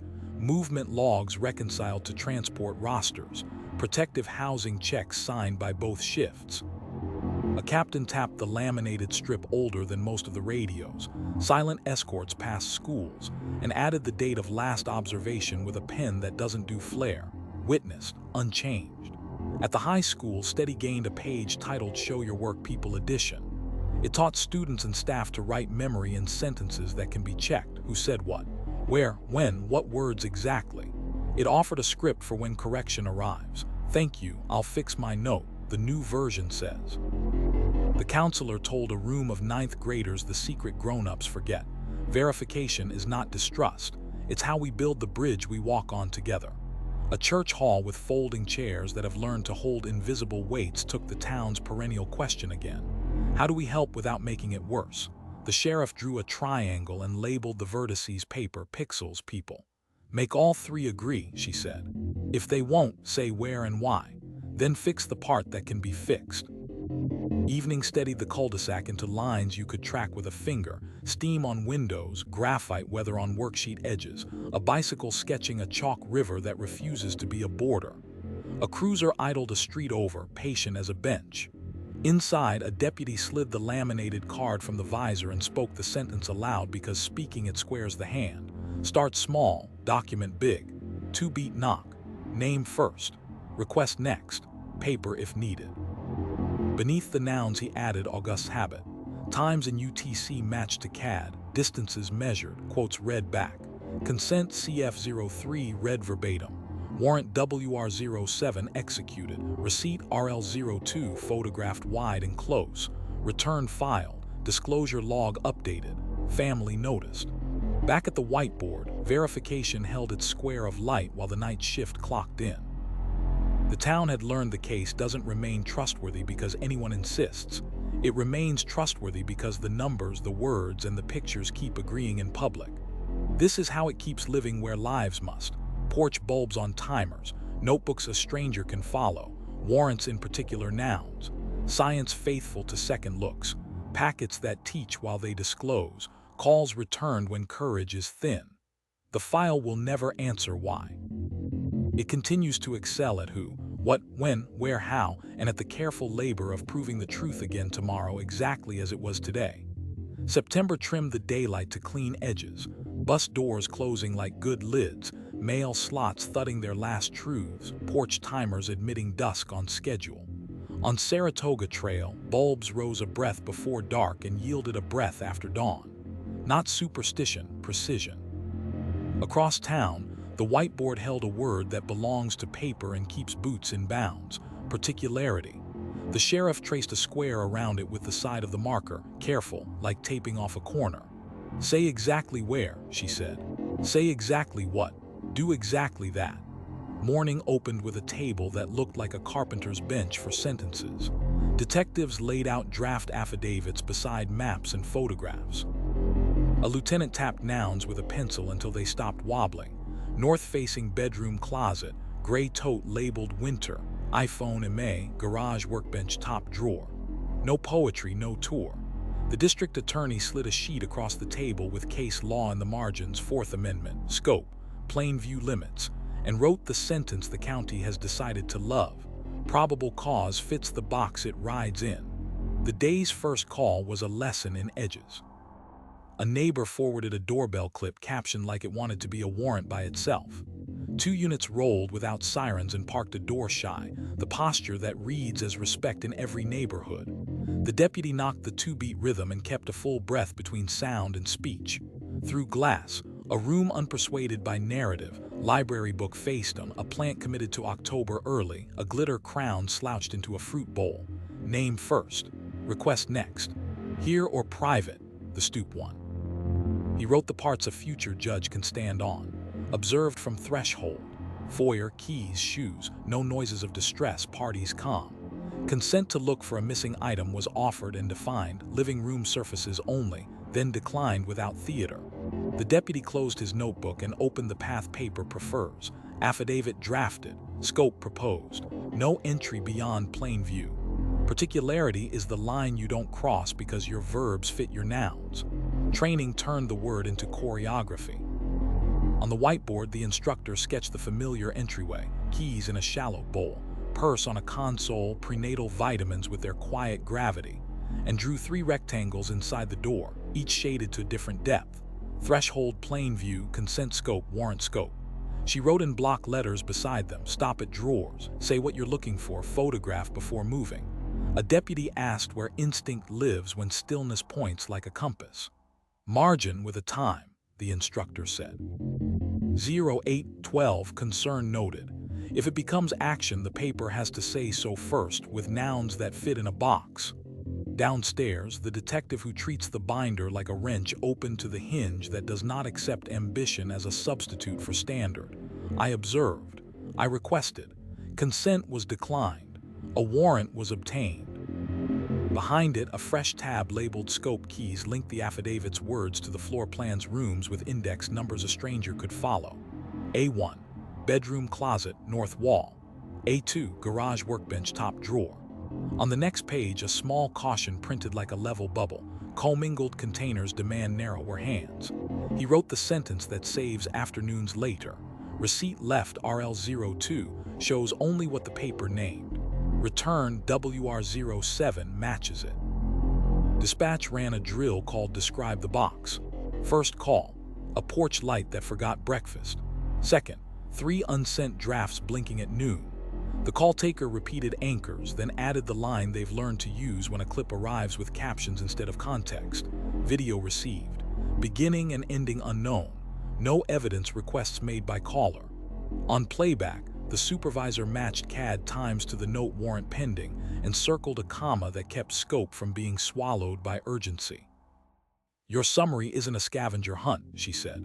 Name the room or leave the room alone. Records practice particularity with staples and statute.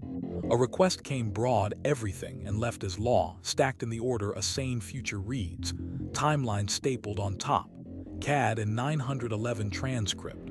The warrant and return with highlighted description of place and items.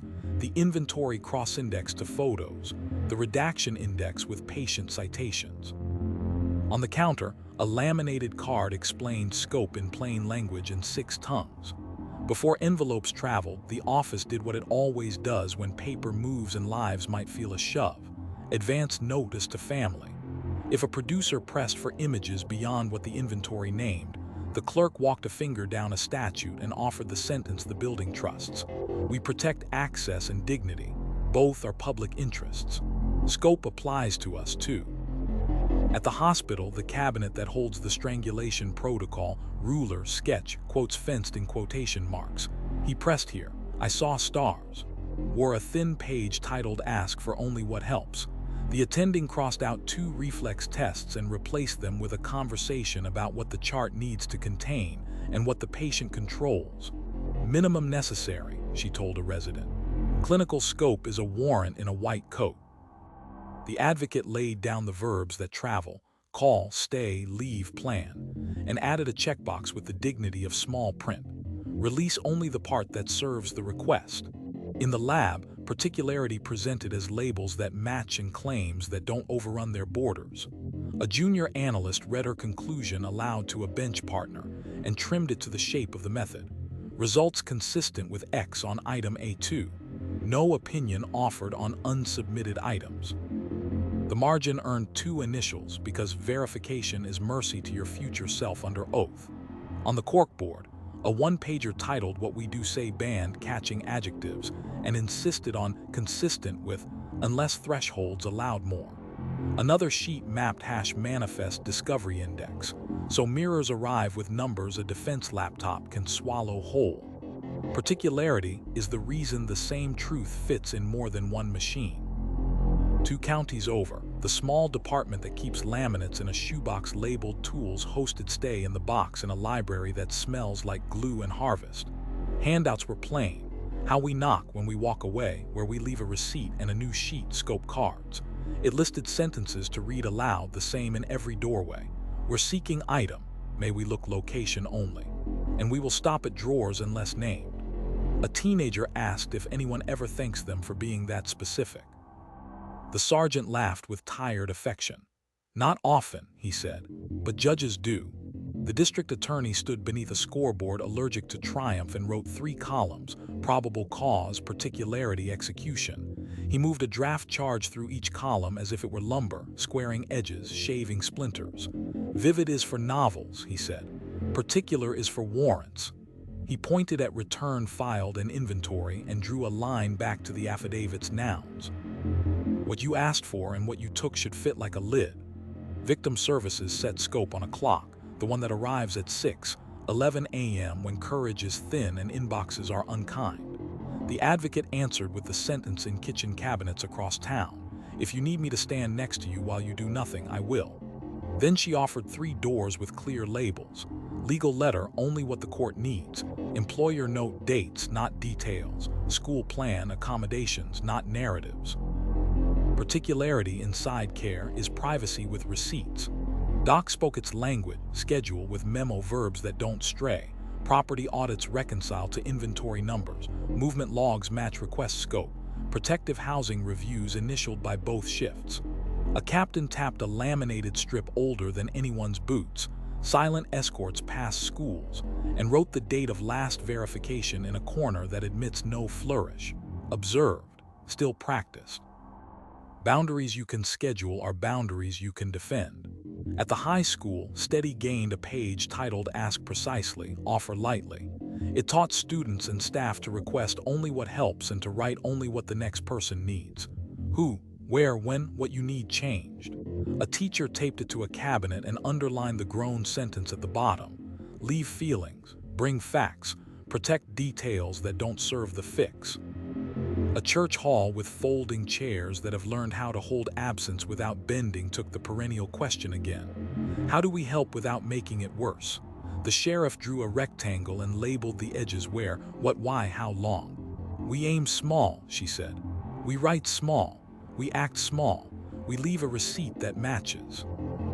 Evening pressed its palm onto the cul-de-sac and steadied it. Steam on windows, graphite weather along worksheet corners, a bicycle sketching a chalk river that refuses to become a border. A cruiser idled a street over, patient as a bench. Inside, a deputy slid the laminated card from the visor and said the sentence aloud because speaking it squares the wrist. Start small, document big. 2-beat knock. Name first. Request next. Paper if needed.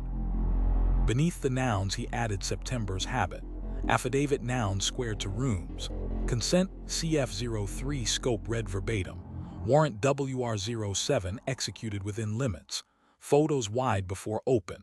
Receipt RL02 shows only named items. Return filed. Disclosure log updated. Family noticed. Back at the board, Particularity kept its penciled square of light while the night shift clocked in. The town had learned the case does not remain trustworthy because anyone looked hard. It remains trustworthy because everyone looked only where the law said and took only what the paper named. This is how it keeps living where lives must. Porch bulbs on timers, notebooks a stranger can follow, warrants in nouns that fit their rooms, science loyal to verification, packets that teach while they disclose, calls returned when courage is thin. The file will never answer why. It continues to excel at who, what, when, where, how, and at the disciplined work of drawing a box small enough for the truth to stand inside without breaking. October drew a ruler across the afternoons, edges crisp, air honest. On Saratoga Trail, porch bulbs rose a breath before dark and yielded a breath after dawn, the neighborhood's quiet metronome keeping time without asking to be thanked. Across town, the whiteboard wore a word borrowed from instruments and handed to everyone: calibration. The sheriff tapped the cap of her marker on the board once. Tools drift, she said. So do people. Check both. The morning began with the kind of work that never makes a trailer and saves trials, drift audit. Dispatch synced clocks to a radio signal. Body cams flashed their timestamps in unison. Patrol speedometers were checked against a roadside unit that doesn't flatter. The breathalyzer logged its self-check. The scale and evidence swallowed a control weight and told the truth within a gram. The camera snapped a color card and didn't argue with daylight. A technician wrote small numbers in a column with the patience of a mason. The lieutenant initialed a line nobody quotes and everyone leans on. Within tolerance. Calibration is permission to trust the next sentence. The first call came as a doorbell clip, captioned like it wanted to be a conclusion.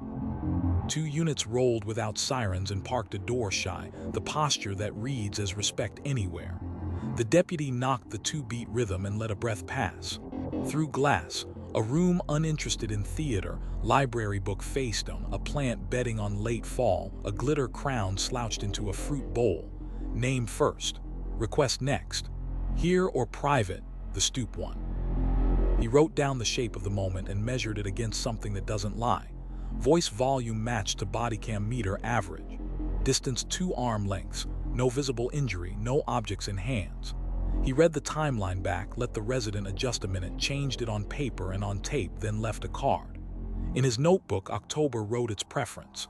No offense, De-escalation sufficient. Resources offered. Supervisor review queued for drift check. Training turned calibration into choreography.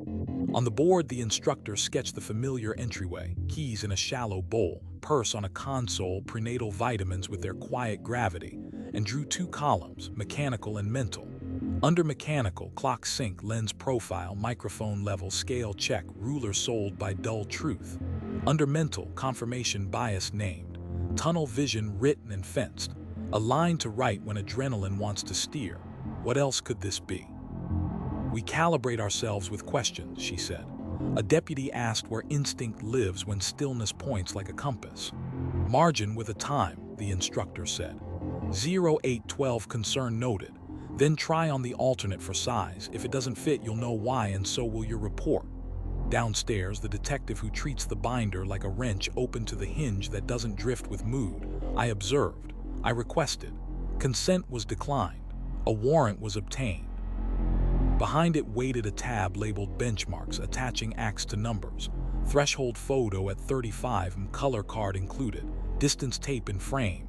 UTC read aloud, and another called cognitive checks, a short card slipped into every report. Other explanation considered. Evidence that would disprove. Listed. He wrote a sentence that felt more like carpentry than philosophy, squared to level. Dispatch ran tone check at the consoles. Operators replayed their own calls with volume meters on screen. The goal wasn't flatter, it was steady. Phrases that travel were measured like bolts. Case number is, no voices heard, caller invited to update. A supervisor paused a clip and circled a comma that kept urgency from impersonating panic. Clocks kissed to the 10th. Your voice is a tool, she said. Keep it in spec. Records practiced calibration with staples and sequence. A request arrived heavy, everything, and left as law, stacked for comprehension. Timeline stapled on top, CAD and 911 transcript. The warrant and return, inventory keyed to photos, redaction index with patient citations. A gray slip on top read Cal checks completed, timestamps reconciled. Page numbers confirmed. Mislabeled photo fixed and logged, disclosure mirrored. At the counter, earplugs sat beside sticky flags so someone could mark where they needed breath. Before envelopes travel, the ritual that has turned into ethic, advance notice to family. The clerk used the sentence the office keeps tuned for days like this. We protect access and dignity, both are public interests. At the hospital, the strangulation protocol kept its stubborn apparatus, ruler, sketch, quotes fenced in quotation marks. He pressed here. I saw stars. 5 minutes later, a second nurse measured again without hint, the simple genius of interrater built into the room. The attending added a small box to the chart. Alternative causes considered. Excluded by and a line that read like engineering, explainable in patient's words. The advocate placed 2 cards, verbs that travel, call, stay, leave, plan, and a third with a checkbox that tends to lower shoulders. Want me to confirm tomorrow's appointment so you don't have to? In the lab, calibration sounded like tiny thresholds and twin initials. The instrument passport wore a fresh sticker, service complete, and a line through yesterday's wobble. A junior analyst ran confirmatories, then ran them again because the control flirted with drift. Her bench partner initialed the margin because verification is mercy to your future self under oath. On the corkboard, a page titled Do Not Beautify for Bad Filters, contrast lifts without note, crops that amputate context. The quality manager tapped a printout of the hash manifest and said what every bench tech eventually learns. Math is the only charisma that survives cross. 2 counties over, the small department that keeps laminates in a shoebox labeled tools hosted stay in spec at a library that smells like glue and harvested light. Handouts were plain.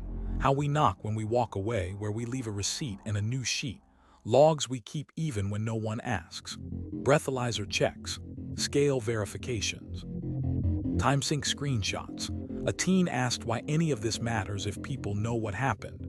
The sergeant smiled like someone who has rebuilt a fence after wind. Courts don't know, he said. They measure. The district attorney stood beneath a scoreboard that refuses to rehearse triumph and wrote 3 words: tolerance, threshold, burden. He walked a case across them, what the method can see, what the law demands, what the people must be shown, until charges fit like level lumber. Calibration is how proof doesn't become posture, he said, and how acquittals don't become accidents. Victim services set calibration to the clock that always comes, 6:11 a.m., courage thin as string. The advocate answered with the sentence on refrigerators across town, "If you need me to stand next to you while you do nothing, I will." Then she matched help to bandwidth, text, call, or quiet. When quiet won, she set a reminder in a voice that doesn't nag and wrote one line to herself. Check tone, be smaller than their day. Doc translated calibration into schedule, its first language. A memo with the personality of a straight edge. Count times checked by second watch. Generator test logged. Movement logs reconciled to UTC. Protective housing reviews signed legibly. The captain tapped the laminated strip older than many boots. Silent escorts past schools and added a fresh date in square handwriting. Observed, unchanged. Some standards don't need to evolve. They need to hold. At the high school, Steady gained a page titled Check Yourself. It taught students and staff to write what happened twice. Once how it felt, once in nouns and numbers, and to use the second version when systems ask. A teacher taped it to a cabinet door and underlined the plain instruction that grows adults. Replace obvious with 3 details. A church hall with folding chairs that have learned to carry absences without creaking took the late question again. How do we help without making it worse? The sheriff drew 2 dials, volume and scope, and a small switch labeled self-check. Turn yourself to match the room, she said. Then look at the tool in your hand and make sure it belongs. Evening settled the cul-de-sac to a readable line, steam on windows, graphite mist on worksheet corners, a bicycle sketching a chalk river that refuses to pretend it borders. A cruiser idled a street over, patient as a bench. Inside, a deputy slid the laminated card from the visor and spoke the sentence aloud because saying it squares the wrist. Start small, document big. 2-beat knock. Name first. Request next. Paper if needed. Beneath the nouns he added October's habit. Clocks synced. Meters checked. Quotes read back. Alt theory considered. Consent CF03 read verbatim. Warrant WR07 executed. Receipt RL02 photographed wide. Return filed. Disclosure log updated. Family noticed. Back at the board, calibration kept its square of light while the night shift clocked in. The town had learned the case does not remain trustworthy because anyone means well. It remains trustworthy because instruments and instincts are tuned on purpose again and again. This is how it keeps living where lives must. Porch bulbs on timers. Notebooks a stranger can follow. Warrants in particular nouns. Science that prefers thresholds to theater. Packets that teach while they disclose. Calls returned when courage is thin. The file will never answer why. It continues to excel at who, what, when, where, how, and at the quiet discipline of keeping everything, from lenses to voices, inside the lines that truth requires. November thinned the daylight to a durable thread and stitched it through the hours. Bus doors closing like practiced hands, mail lids keeping their promises, porch timers admitting dusk with unbothered precision. On Saratoga Trail, bulbs rose a breath before dark and yielded a breath after dawn. Not optimism, endurance. Across town, the whiteboard wore a word that isn't a speech so much as a posture: resilience. The sheriff let the marker hang quiet at her side. This isn't about bouncing back, she said. It's about staying true while the wind keeps blowing. Morning began with the drill no one advertises and everyone needs: continuity under stress. Dispatch ran calls off a skeleton crew while the analyst pulled 2 consoles for updates. The paper CAD, the clipboard kind with boxes like stepping stones, caught the spill without complaint. Radios handed off to the backup tower. The clock hummed in UTC. The supervisor read the 30-second relief brief into 3 incidents so the next voice would inherit the same facts. Systems are how we rest without dropping the truth, she said, and the note went on a wall where printers breathe. The week's first call wore the now familiar costume. 30 seconds of doorbell video captioned like a closing argument. 2 units rolled without sirens and parked a door shy, the posture that reads as respect. The deputy knocked the two-beat rhythm and allowed one breath between sound and speech. Through glass, a room unwilling to audition, library book faced him, a plant keeping its bargain with light, a glitter crown slouched into a fruit bowl. Name first. Request next. Here or private, the stoop one. He wrote what could carry. Voices at conversation level, distance 2 arm lengths, no objects in hands, no visible injury. The resident's timeline moved by a minute. He changed it on paper and on tape. No offense. De-escalation sufficient. Resources offered. He left a card and, because wind doesn't announce itself, added a line to the bridge brief for the night shift. Check in Friday by consent. If crew light, text before call. Resilience plans for thin benches.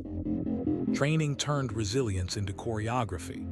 On the board, the instructor sketched the familiar entryway, keys in a shallow bowl, purse on a console, prenatal vitamins keeping their quiet watch, and wrote 3 rails. Absorb, adapt, persist. Absorb, start small, document big, 2-beat knock. Name first, request next, quotes fenced in quotation marks, timeline stapled on top. Adapt, switch to paper when screens sulk, read the consent script instead of remembering. Call the interpreter even if your vowels are proud. Persist, receipt left RL02, return file WR07, disclosure log updated even when the room wants the short version. A deputy asked where instinct belongs when silence points like a compass. Margin with a time, the instructor said. 0812, concern noted. Then pick the smallest step that keeps the truth intact, even if the roster's thin and the hours long. Downstairs, the detective who treats the binder like a wrench opened to the hinge that outlives all weather. I observed, I requested. Consent was declined. A warrant was obtained. Behind it lived a new tab titled Continuity of Care, not medical but case health. Boxes for second reader assigned, succession note filed, family contact set for holidays, lab addendum mirrored. He wrote the sentence that reads like carpentry and feels like oath. If a gust lifts this page, the nails stay. Records practiced resilience with staples and sequence. A request arrived wide, everything. On the same morning, a clerk's child spiked a fever. Another clerk took the chair and stacked the packet the way a stranger can walk it. Timeline on top, CAD and 911 transcript, the warrant and return, the inventory keyed to photos, the redaction index with patient citations. A gray slip rode the stack. Who finished if the starter had to go? Before envelopes traveled, the ritual turned into habit and then into character. Advance notice to family.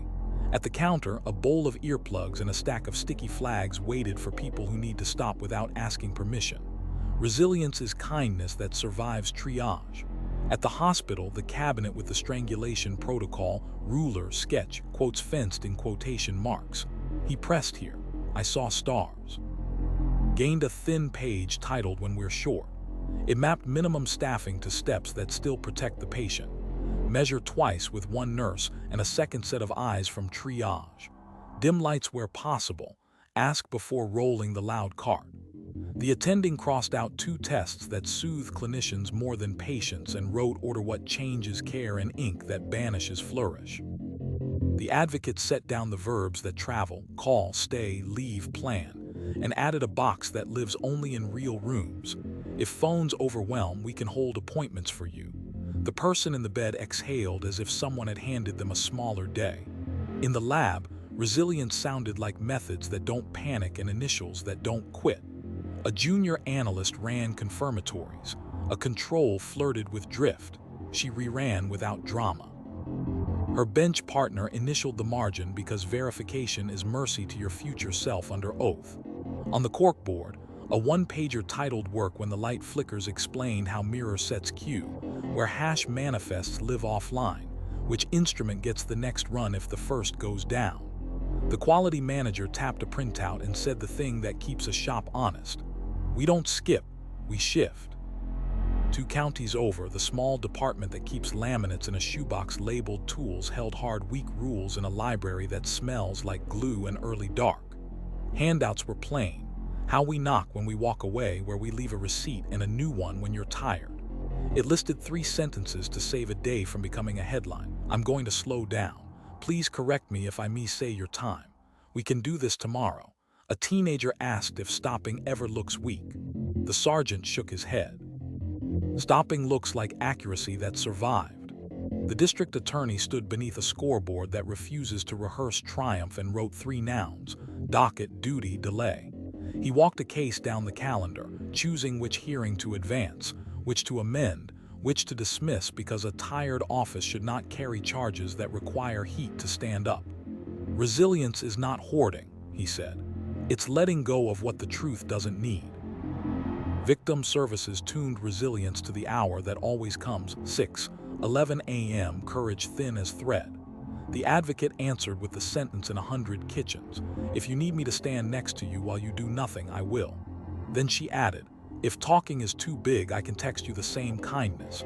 If answering is too big, I'll write you tomorrow unless you say no." The reply was a single punctuation mark: permission without conversation. The office kept its tiny metric: check-ins on time despite staff out. Resilience is a promise that keeps its appointment. Doc translated resilience into schedule, a memo that sounds like a ledger and functions like shelter. Movement rerouted for staff shortage. Visit windows extended to cover. Protective housing reviews completed by second watch. Siren tests postponed. A captain tapped the laminated strip older than the newest boots. Silent escorts past schools, and wrote a fresh date with square handwriting. Observed, unchanged. Standard is the opposite of improvisation. At the high school, Steady gained a page titled "Keep Going," smaller. It taught students and staff to shrink help to fit a day that won't cooperate. 2 sentences, not 10. A hall pass, not a meeting. A handoff note, not a saga. A teacher taped it to a cabinet and underlined the line that turns exhaustion into competence: do the next true thing. A church hall with folding chairs that have learned to carry absence without creaking took the perennial question again: how do we help without making it worse? The sheriff drew a rope across a flip chart and tied 3 knots: routine, record, rest. "Hold here," she said, tapping the knots in order. "We don't brave our way through, we pace our way through."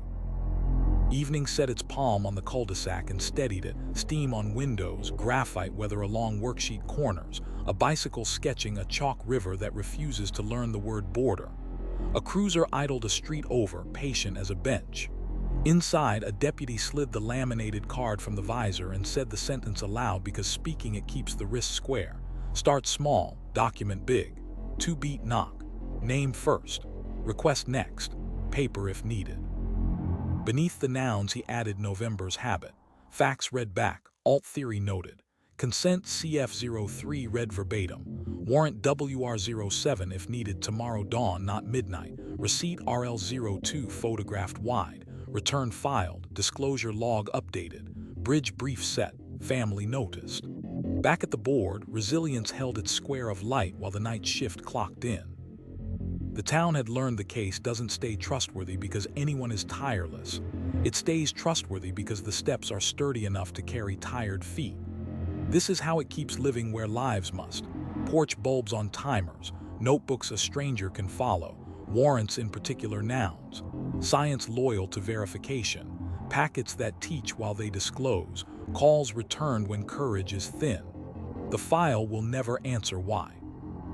It continues to excel at who, what, when, where, how, and at the quiet stamina of doing the measured thing again tomorrow at the same size, even when the wind keeps blowing.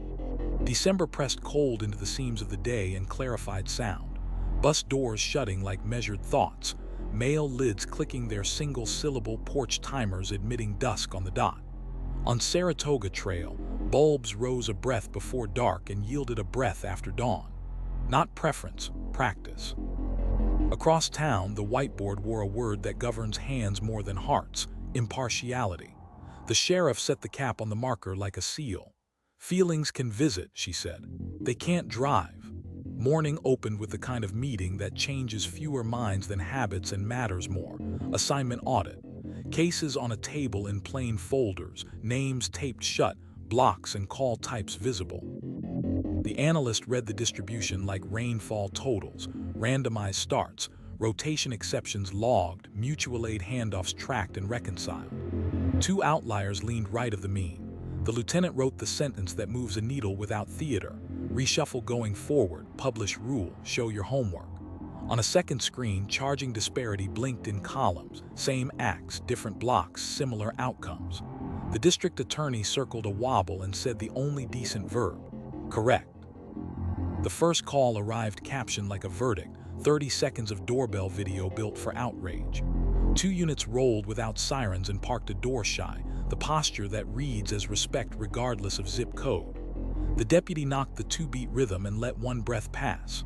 Through glass, a room uninterested in performing, library book faced him, a plant bargaining with winter light, a glitter crown slouched into a fruit bowl. Name first. Request next.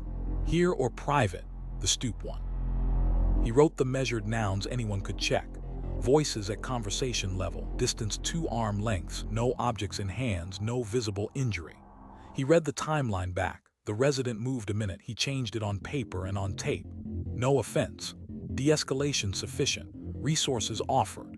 In his report, one extra line the policy now insists on when the internet tries to pick a side for you. Script read verbatim. Interpreter offered. Decision explained. The same for everyone because the same is the point. Training turned impartiality into choreography. On the board, the instructor sketched the familiar entryway, keys in a shallow bowl, purse on a console, prenatal vitamins with their quiet gravity, and drew 2 columns beneath a single heading. Same step, same voice. Left, consent script, 2-beat knock, name first, request next, quotes fenced in quotation marks. Right, interpreter offered, timeline repeated back, receipt left RL02, return file WR07, disclosure ledger updated.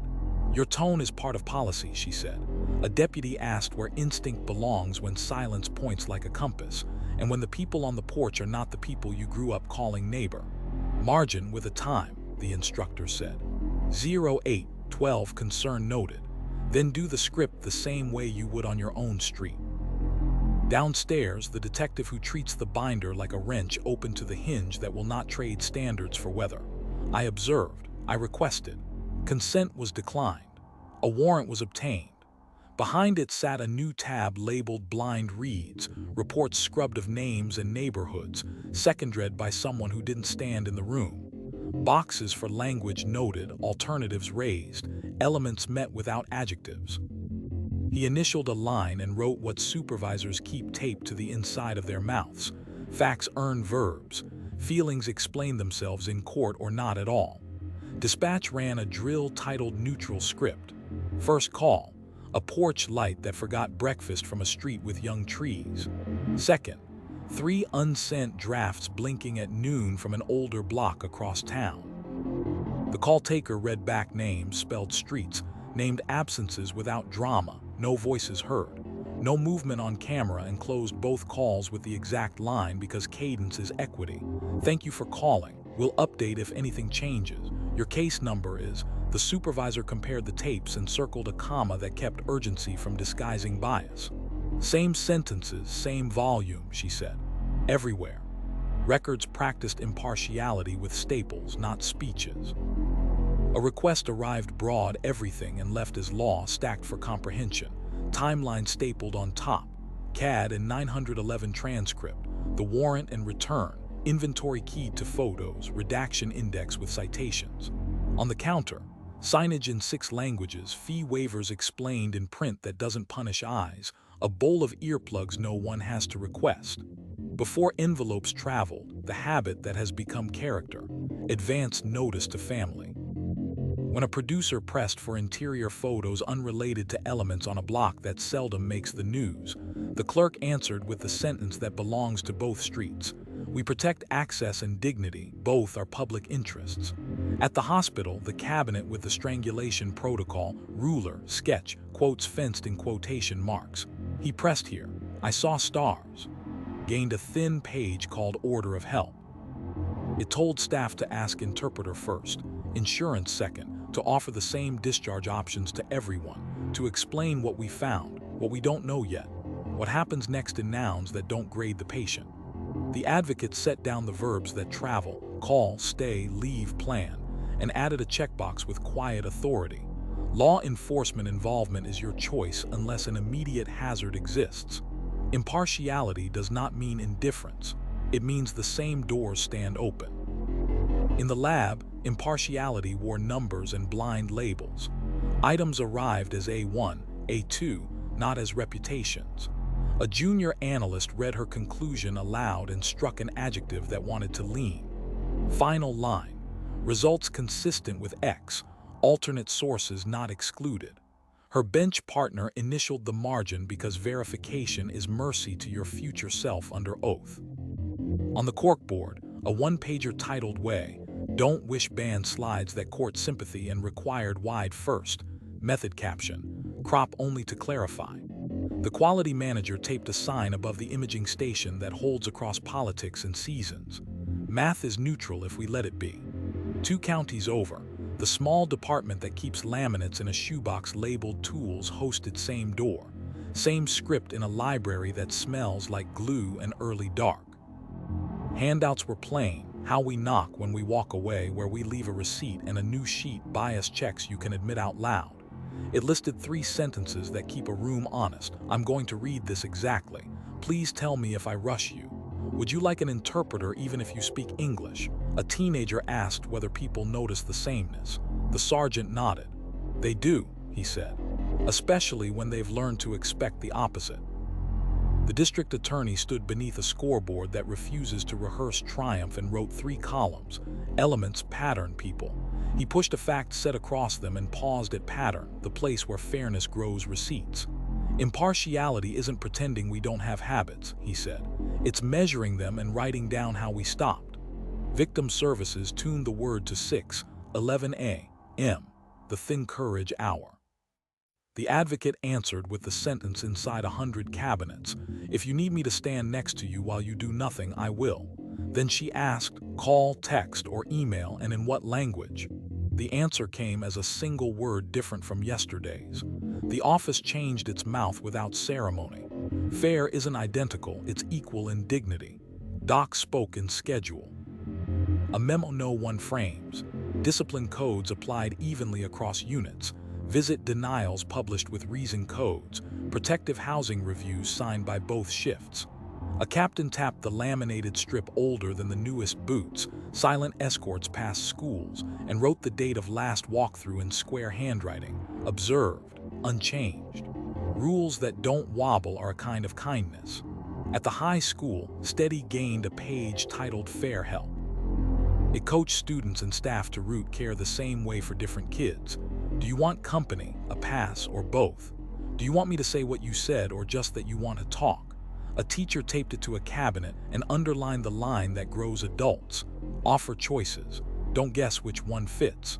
A church hall with folding chairs that have learned how to hold absence without bruising it took the town's perennial question again. How do we help without making it worse? The sheriff drew twin rectangles and filled their edges with the same 4 words. Ask, listen, document, return. Impartiality isn't colder, she said. It's steadier.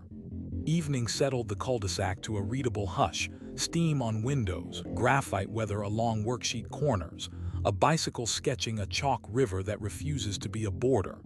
A cruiser idled a street over, patient as a bench. Inside, a deputy slid the laminated card from the visor and said the sentence aloud because saying it keeps the wrist square. Start small, document big. 2-beat knock. Name first. Request next. Paper if needed. Beneath the nouns he added December's habit. Script read verbatim. Interpreter offered. Times in UTC. Quotes read back. Consent CF03 declined. Warrant WR07 if needed. Dawn not drama. Receipt RL02 photographed wide. Return filed. Disclosure log updated. Family noticed. Back at the board, impartiality held its square of light while the night shift clocked in. The town had learned the case does not remain trustworthy because anyone feels even-handed.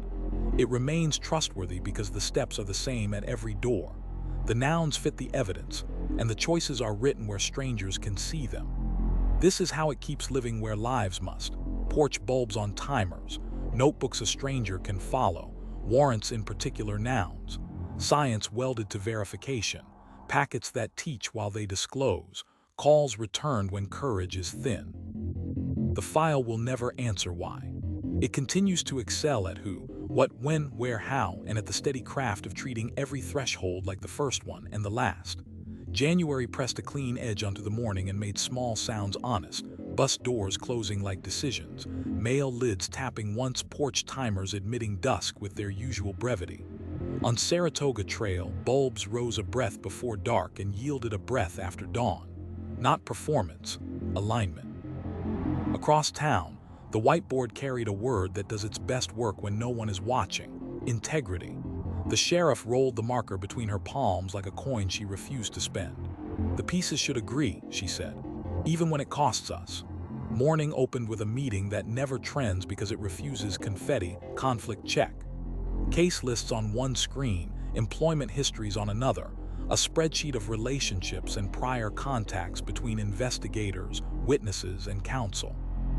The analyst marched down columns that guard against quiet entanglement: prior client, family tie, social connection that could tilt judgment, 2 names pinged.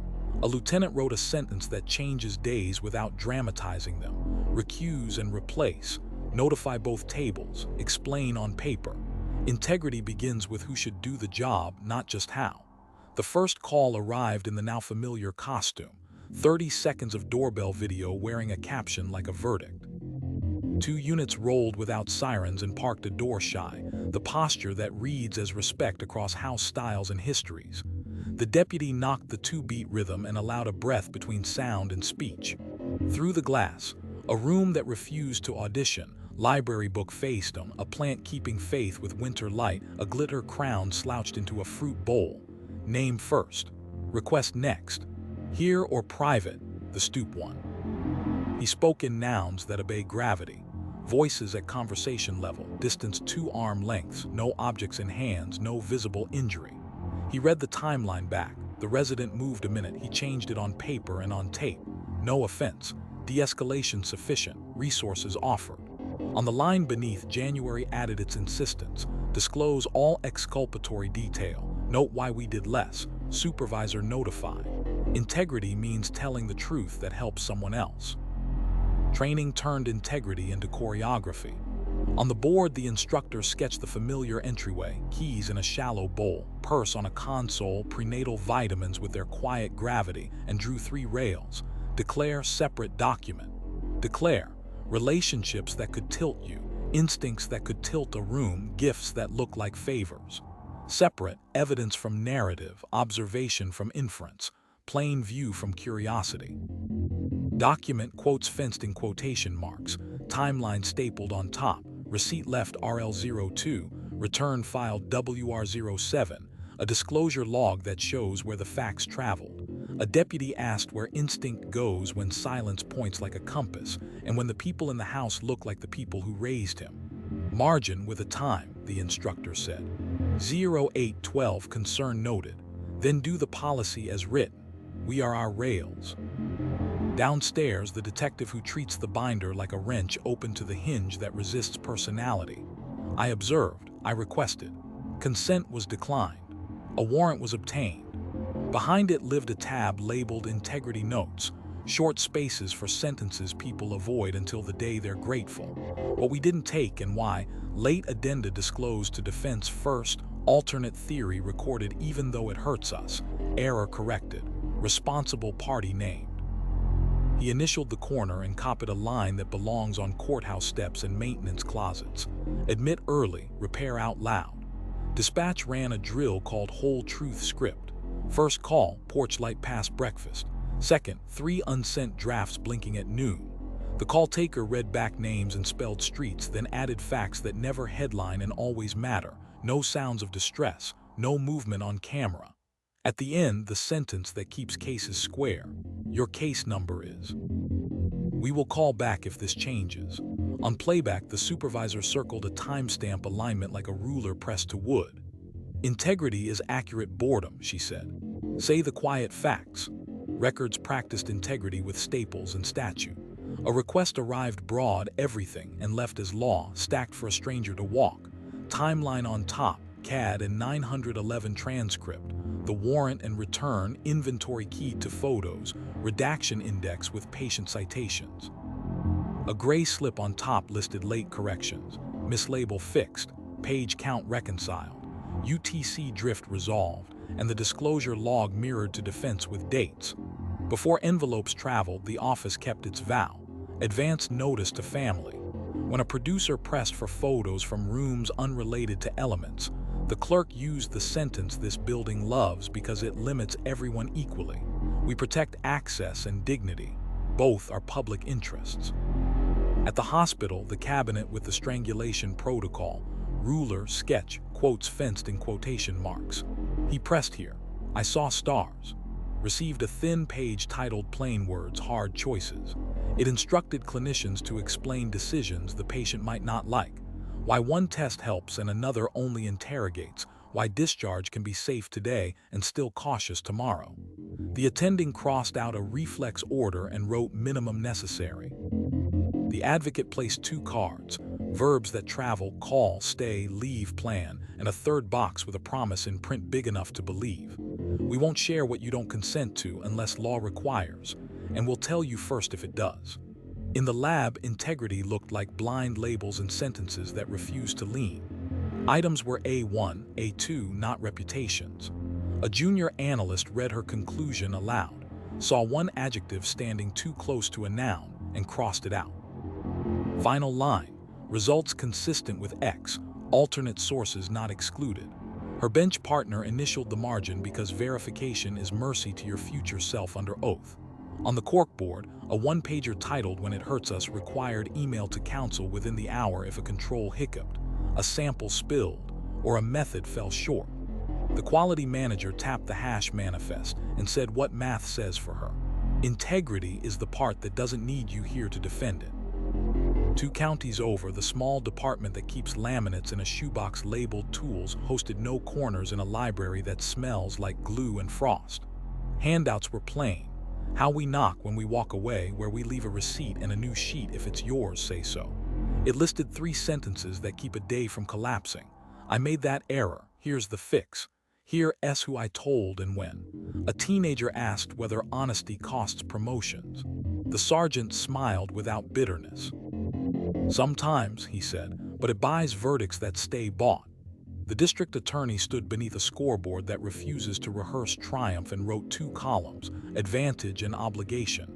He moved evidence down the page until pieces fell off the left and landed on the right. If it helps them, he said, it goes out first. Integrity is not a feeling, it's a calendar entry. Victim Services tuned integrity to 6:11 a.m., the thin courage hour. The advocate answered with the sentence on 100 kitchen cabinets. If you need me to stand next to you while you do nothing, I will. Then she told the part that shelters people as well as organizations. Here's what I can keep private. Here's what I must report. Here's how I'll tell you if that changes. The person on the line exhaled like someone who'd been handed a map instead of a promise. Doc translated integrity into schedule. A memo devoid of adjectives and rich in spine. Discipline codes applied. Denials published with reasons. Protective housing reviews co-signed. Property audits reconciled. A captain tapped the laminated strip older than half the radios. Silent escorts passed schools and wrote a date in careful block letters. Observed. Unchanged. Integrity is policy that doesn't wobble when no one is around. At the high school, Steady gained a page titled Say the Part That Costs You. It coached students and staff to correct themselves out loud. I said that wrong yesterday, here's the fix. I left this out, here it is. I can't share that, here's why. A teacher taped the page to a cabinet and underlined the sentence that grows adults quicker than birthdays. I will update this. A church hall with folding chairs that have learned to hold absence without creaking took the town's perennial question again. How do we help without making it worse? The sheriff drew a square and wrote on each edge, truth, limits, notice, repair. Integrity doesn't guarantee comfort, she said. It guarantees weight-bearing. Evening steadied the cul-de-sac into lines you could trace with a fingertip, steam soft on window glass, graphite weather along worksheet corners, a bicycle sketching a chalk river that refuses to be a border. A cruiser idled a street over, patient as a bench. Inside, a deputy slid the laminated card from the visor and spoke the sentence aloud because saying it keeps the wrist square. Start small, document big. 2-beat knock. Name first. Request next. Paper if needed. Beneath the nouns he added January's habit. Script read verbatim. Interpreter offered. Exculpatory detail recorded. Consent CF03 declined. Warrant WR07 if needed. Dawn not drama. Receipt RL02 photographed wide. Return filed. Disclosure log updated. Defense first. Family noticed. Back at the whiteboard, integrity held its square of light while the night shift clocked in. The town had learned the case does not remain trustworthy because anyone sounds righteous. It remains trustworthy because every step, especially the inconvenient ones, lands where policy says and is written where strangers can see it. This is how it keeps living where lives must. Porch bulbs on timers, notebooks a stranger can follow, warrants in particular nouns, science welded to verification, packets that teach while they disclose, calls returned when courage is thin. The file will never answer why. It continues to excel at who, what, when, where, how, and at the costly, durable grace of doing the right thing when no one is clapping. February laid a clear pane over the days and made ordinary noise legible, bus doors sealing like sentences, mail lids speaking one syllable at a time, porch timers admitting dusk on schedule. On Saratoga Trail, bulbs rose a breath before dark and yielded a breath after dawn. Not spectacle, sightlines. Across town, the whiteboard wore a word that is more window than trumpet: transparency. The sheriff balanced the capped marker on her finger and let it fall into her palm. Tell people what we're doing, she said, before they have to guess. Then show them. Morning opened with a ritual that prefers checklists to podiums, the release table. Bodycam clips flagged by policy, 911 audio with transcripts, CAD extracts, the warrant and return packet stacked in the order a stranger can walk it, timeline stapled on top, then the inventory keyed to photos, then the redaction index with statute citations in fonts that don't punish eyes. A lieutenant traced a finger along a card that lives on the table like a conscience. Family notified before public. The clerk read a date aloud, matched it to an email stamp and initialed the corner. Publish the schedule, the sheriff said. Not just the packet. The first call wore the costume that tries to replace inquiry with outrage. 30 seconds of doorbell footage captioned like a thesis. 2 units rolled without sirens and parked a door shy. The posture that reads as respect anywhere a threshold is a boundary. The deputy knocked the 2-beat rhythm and let one breath pass.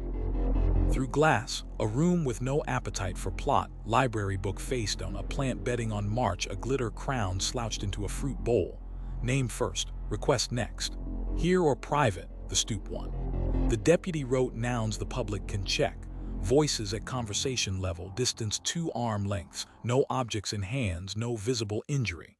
He read the timeline back. The resident moved a minute. He corrected it on paper and on tape.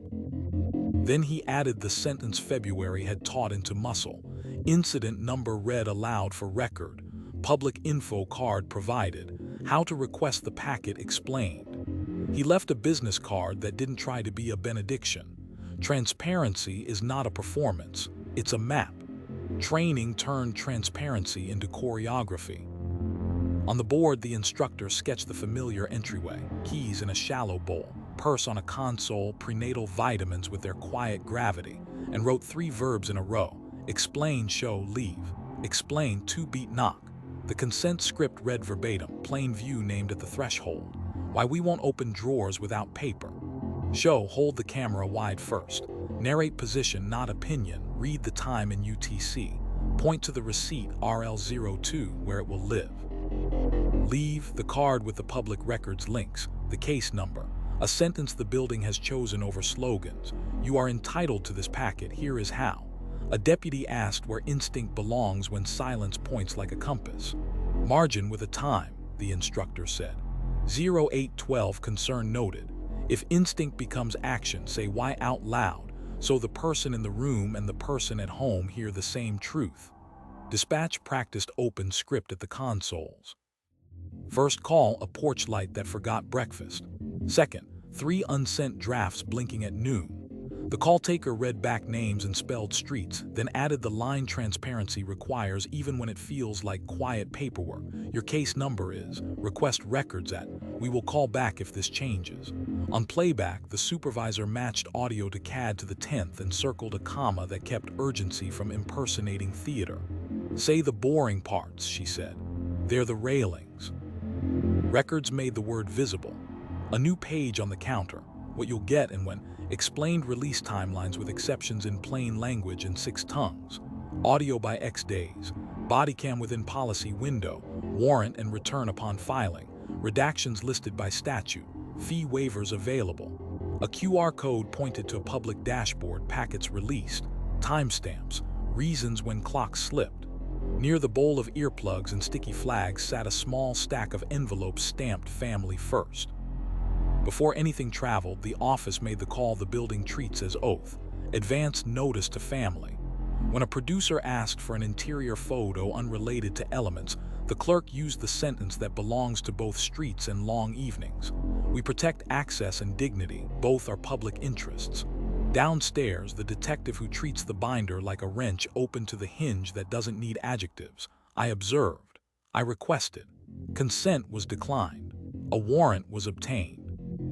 Behind it, a tab labeled Public Index mapped every number to a place a citizen can ask for without learning the language of courthouses. CAD 25-17, left-right arrow BWC 2640, to left-right arrow photo 31 wide. Left-right arrow receipt RL02, left-right arrow return WR0, 7 left-right arrow redaction index, R1. He wrote a line that saves tempers more than it stirs them. Questions belong to this email. You will get a human name. At the hospital, the cabinet with the strangulation protocol, ruler, sketch, quotes fenced in quotation marks. He pressed here, I saw stars. Gained a laminated sheet titled Your Records. It answered the questions people usually have to ask 3 times. What you can see, what we must keep, how long, how to request, how to add your correction. The attending crossed out a reflex test and wrote minimum necessary. Then she read the discharge instructions aloud and asked the patient to correct anything that didn't sound like their life. The advocate set 2 cards on the tray, verbs that travel, call, stay, leave, plan, and a third that steals thunder from dread. We will tell you before we must tell anyone else. In the lab, transparency wore small fonts and open doors. SOPs with method ranges sat on a public page. Hash manifests marched across screens that defense could mirror and jurors could tolerate. A junior analyst read her conclusion to a bench partner and trimmed a sentence until it could stand in daylight. Results consistent with X, alternate sources not excluded. The margin collected 2 initials because verification is mercy to your future self under oath. On the corkboard, a 1-pager titled Show Your Work for Bad pretty slides without wide shots and demanded captions that named source and date instead of calling anything dramatic. The quality manager tapped a poster and smiled the way a skeptic smiles at math. Method over montage. 2 counties over, the small department that keeps laminates in a shoebox labeled tools hosted Ask Us How in a library that smells like glue and thaw. Handouts were plain. How we knock when we walk away, where we leave a receipt and a new sheet, what we can't give you and why. It printed statutes and nouns a layperson can carry home, including the 2 that defend dignity against curiosity. A teenager asked if anyone ever says thanks for the redactions. The sergeant half laughed. Not usually, he said, but people come back. That's its own thank you. The district attorney stood beneath a scoreboard that refuses to rehearse triumph and wrote 3 boxes: disclose, explain, correct. He walked a case across them like lumber over sawhorses. Open file discovery, a memo to defense when a lab hiccups, a press line that names what changed and why. Transparency doesn't mean we like the light, he said. It means we move the work where the light lives. Victim services tuned openness to 6:11 a.m., the thin courage hour. The advocate answered with the sentence on 100 kitchen cabinets. If you need me to stand next to you while you do nothing, I will. Then she added, here's exactly what I keep private. Here's what I must report. Here's how I'll tell you if that changes. The relief on the line sounded like someone setting down a heavy bag.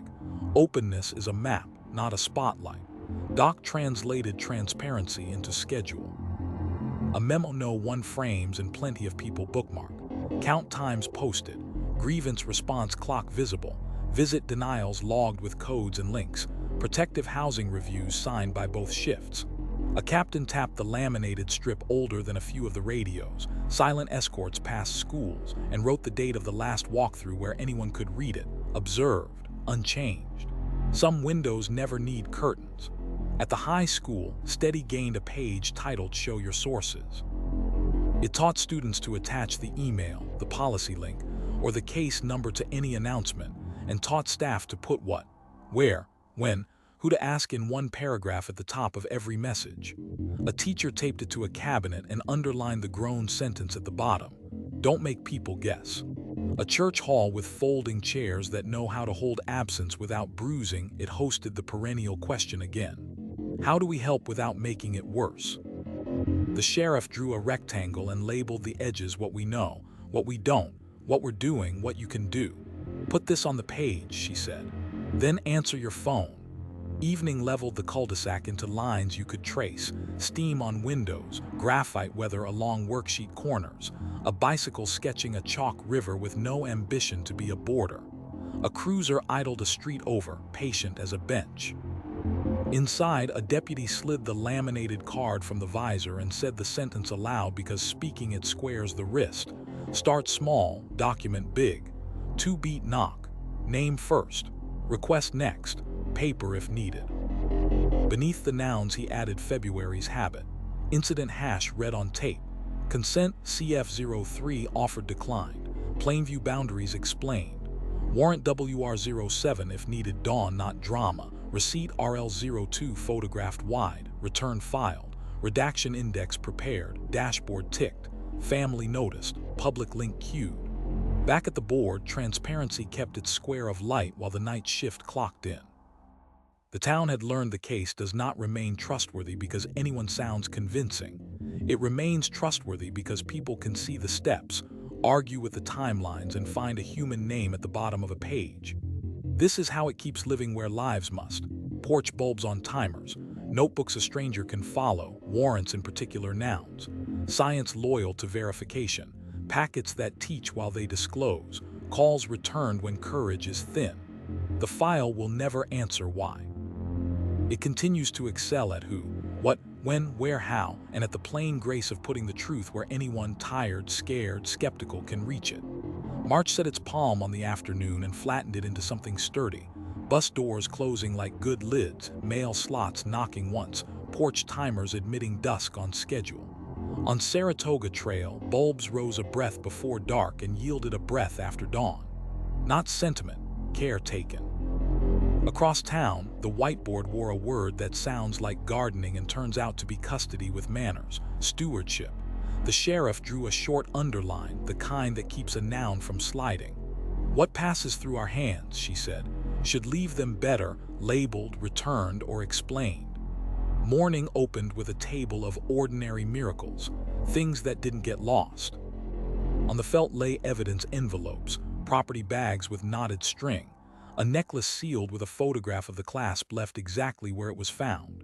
The evidence officer read the chain aloud, collected, sealed, logged, transferred, returned, dates, times, initials that behaved like rails.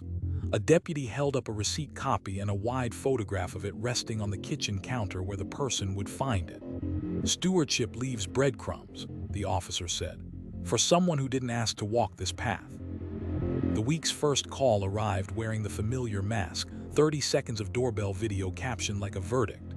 2 units rolled without sirens and parked a door shy, the posture that reads as respect on every block.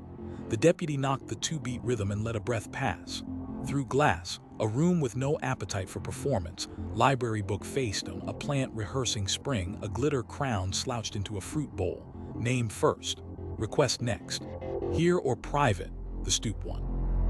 He wrote nouns the ledger can hold. Voices at conversation level, distance 2 arm lengths, no objects in hands, no visible injury. He read the timeline back. The resident shifted a minute. He changed it on paper and on tape. No offense. De-escalation sufficient. Resources offered. Before he left, the deputy placed a small card with 3 lines that keep ownership where it belongs. How to reclaim property, how to get copies, who answers the phone. Stewardship is a promise written small enough to keep. Training turned the word into choreography. On the board, the instructor sketched the familiar entryway, keys in a shallow bowl, purse on a console, prenatal vitamins keeping their quiet watch, and wrote 3 rails. Hold, honor, hand back. Hold, photograph before moving, bag and label. Timeline stapled on top. Receipt left RL02, where eyes can find it. Honor, ask before touching objects that are not evidence. Cover what dignity asks you to cover. Read the consent scope in the same voice you use at home. Hand back. Return WR07 filed. Property appointments set when lives can stand them. The explanation written like you expect to be read by someone tired. A deputy asked where instinct belongs when a drawer hums with silence and the air points like a compass. Margin with a time, the instructor said. 0812 concern noted. If concern becomes action, paper goes first. Stewardship is not less law, it's law with a conscience. Downstairs, the detective who treats the binder like a wrench opened to the hinge that saves afternoons later. I observed. I requested. Consent was declined. A warrant was obtained. Behind it lived a new tab titled Custodian's Notes. The housekeeping case needs to survive a winter. Who has the key card to the locker, where the duplicate lives, which family member prefers noon? What item the youngest asked not to see again? He initialed the corner and wrote the sentence that feels like carpentry and reads like oath. No orphaned objects. Dispatch practiced a drill named for calm durability, keep ownership. First call, a porch light that forgot breakfast. Second, 3 unsent drafts blinking at noon. The call taker read back names and spelled streets, then added the line that keeps boundaries from dissolving.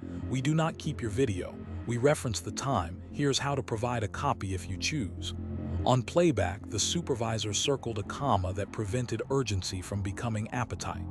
We are not collectors, she said. We are caretakers. Records made stewardship tactile. A broad request, everything, left as law, stacked in the order a stranger can walk it. Timeline on top, CAD and 911 transcript, the warrant and return, inventory keyed to photos, redaction index citing statute. A thin gray slip rode the packet. What you can take home today, public pages, certified if needed. What we must keep, original media. How we hand back property appointments, mail back options, ID requirements explained without scolding. Before envelopes traveled, the vow that anchors weeks, advance notice to family. At the counter, earplugs in a bowl and sticky flags for marking pauses, grace you don't have to ask for. At the hospital, the cabinet with the strangulation protocol, ruler, sketch, quotes fenced in quotation marks. He pressed here. I saw stars. Wore a laminated sheet titled Your Things. It listed what stays, what goes, and who decides. Clothing patient choice unless evidence, then duplicate garments provided. Photos by consent, copies on request. Records how to add your own words. The attending crossed out a reflex test and wrote minimum necessary. The advocate set down the verbs that travel, call, stay, leave, plan, and one that rarely gets its due, keep. We can store what hurts to look at, she said, until you want it back. In the lab, stewardship sounded like patience printed small.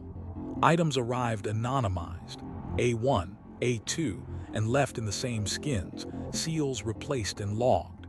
A junior analyst read her line aloud and clipped it to fit the truth. Results consistent with X, alternate sources not excluded. Her bench partner initialed the margin because verification is mercy to your future self under oath.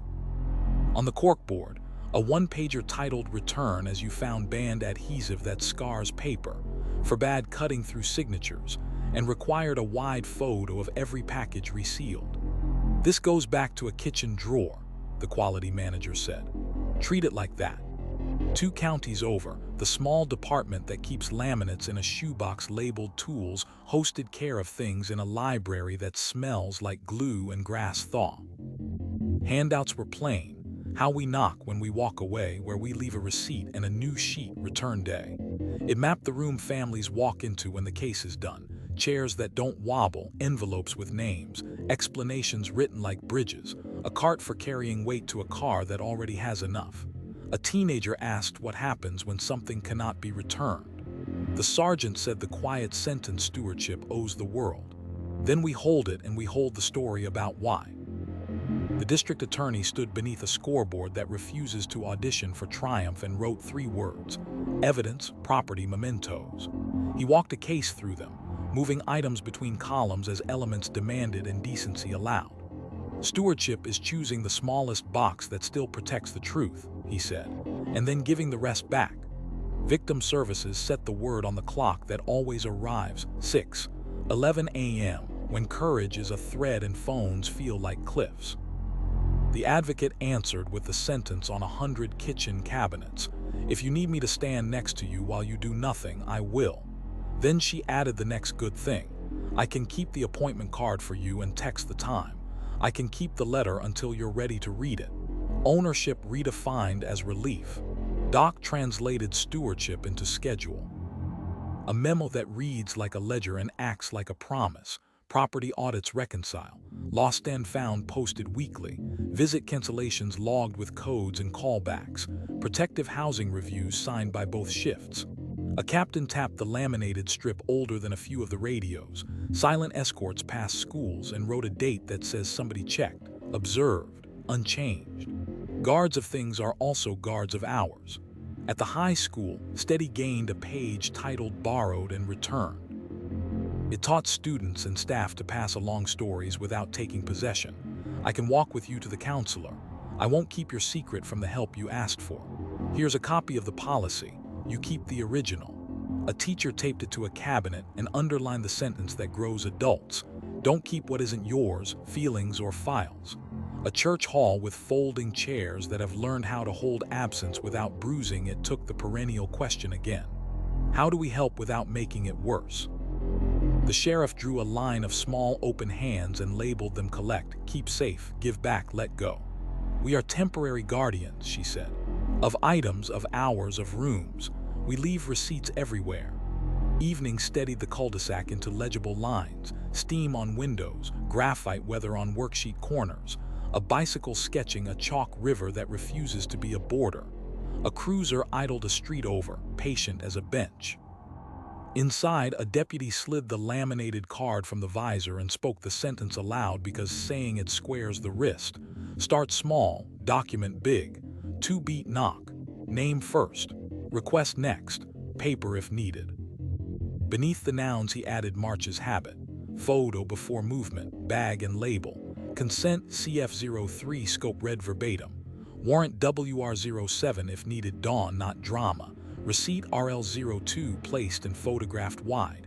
Return filed. Disclosure log updated. Property appointment offered. Family noticed. Back at the board, stewardship kept its short underline while the night shift clocked in. The town had learned the case does not remain trustworthy because anyone clutches hard. It remains trustworthy because hands hold lightly and record tightly, so things and people can come back to themselves. This is how it keeps living where lives must. Porch bulbs on timers, notebooks a stranger can follow, warrants in particular nouns, science loyal to verification, packets that teach while they disclose, calls returned when courage is thin. The file will never answer why. It continues to excel at who, what, when, where, how, and at the decent labor of caring for what is not ours, just long enough to make the truth safe. April pared the day to a workable edge, bus doors sealing like careful thoughts, mail lids tapping once, porch timers admitting dusk on schedule. On Saratoga Trail, bulbs rose a breath before dark and yielded a breath after dawn. Not zeal, follow-through. Across town, the whiteboard wore a word that doesn't glitter and keeps verdicts from wobbling: diligence. The sheriff clicked the marker shut and let the room hear the sound. Not faster, she said. Further. Morning opened with what detectives call a crawl, a slow walk through everything that was supposed to have happened already. Not a reinvestigation, a reconfirmation.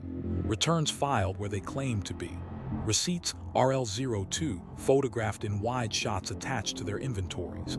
Disclosure logs mirrored to defense. Warrants WR07 indexed to the nouns they named. Timelines stapled on top instead of stapled wherever a hand landed. A lieutenant traced a finger down a column titled Due but Not Done and wrote dates beside each line.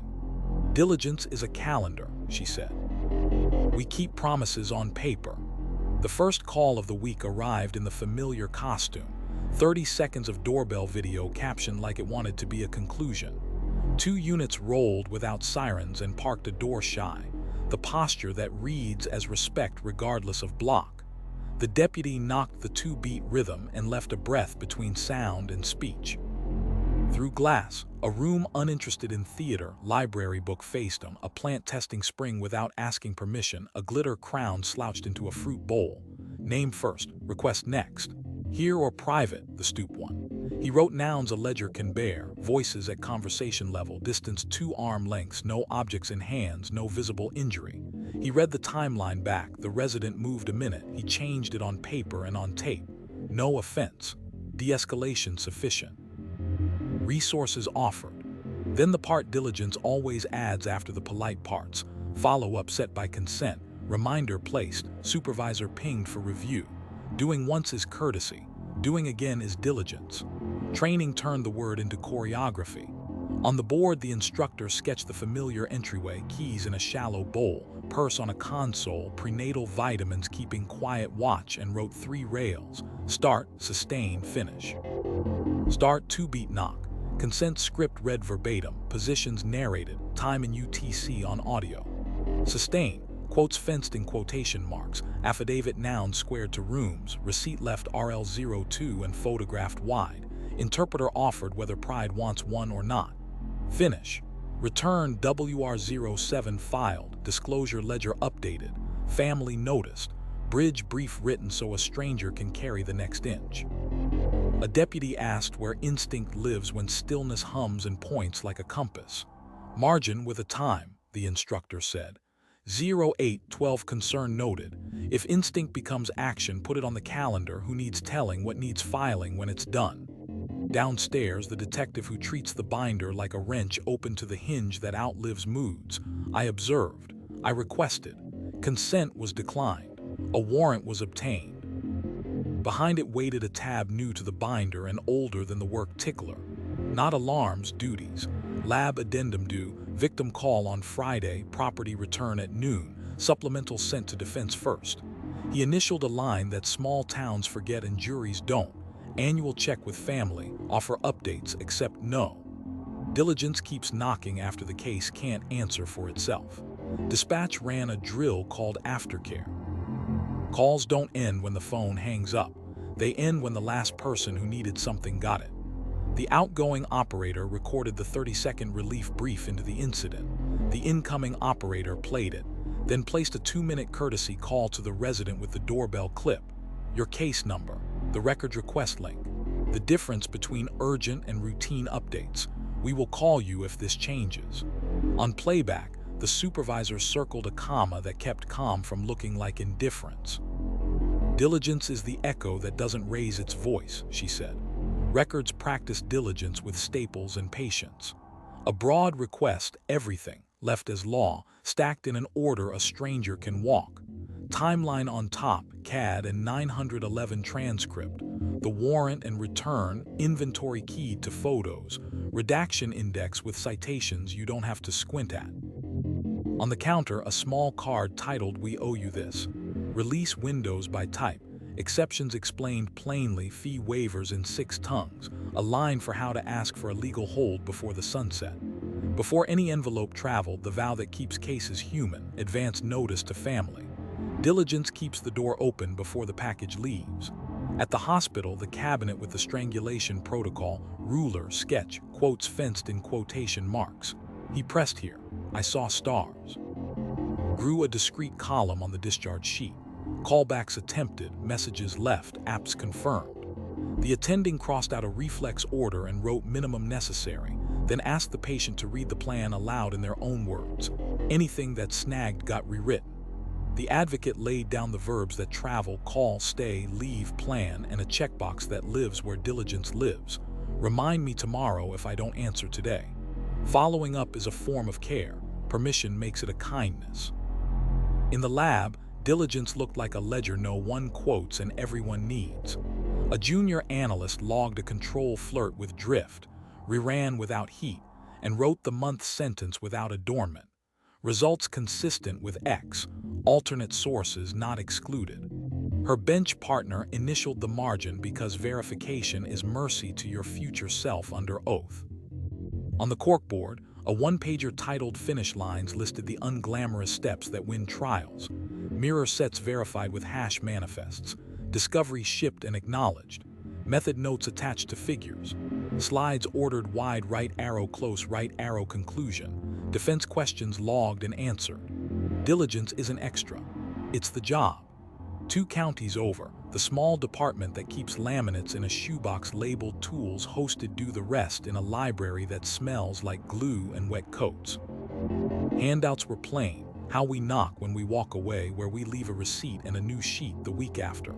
It mapped phone calls no one claps for. We said we'd check on Friday, this is Friday.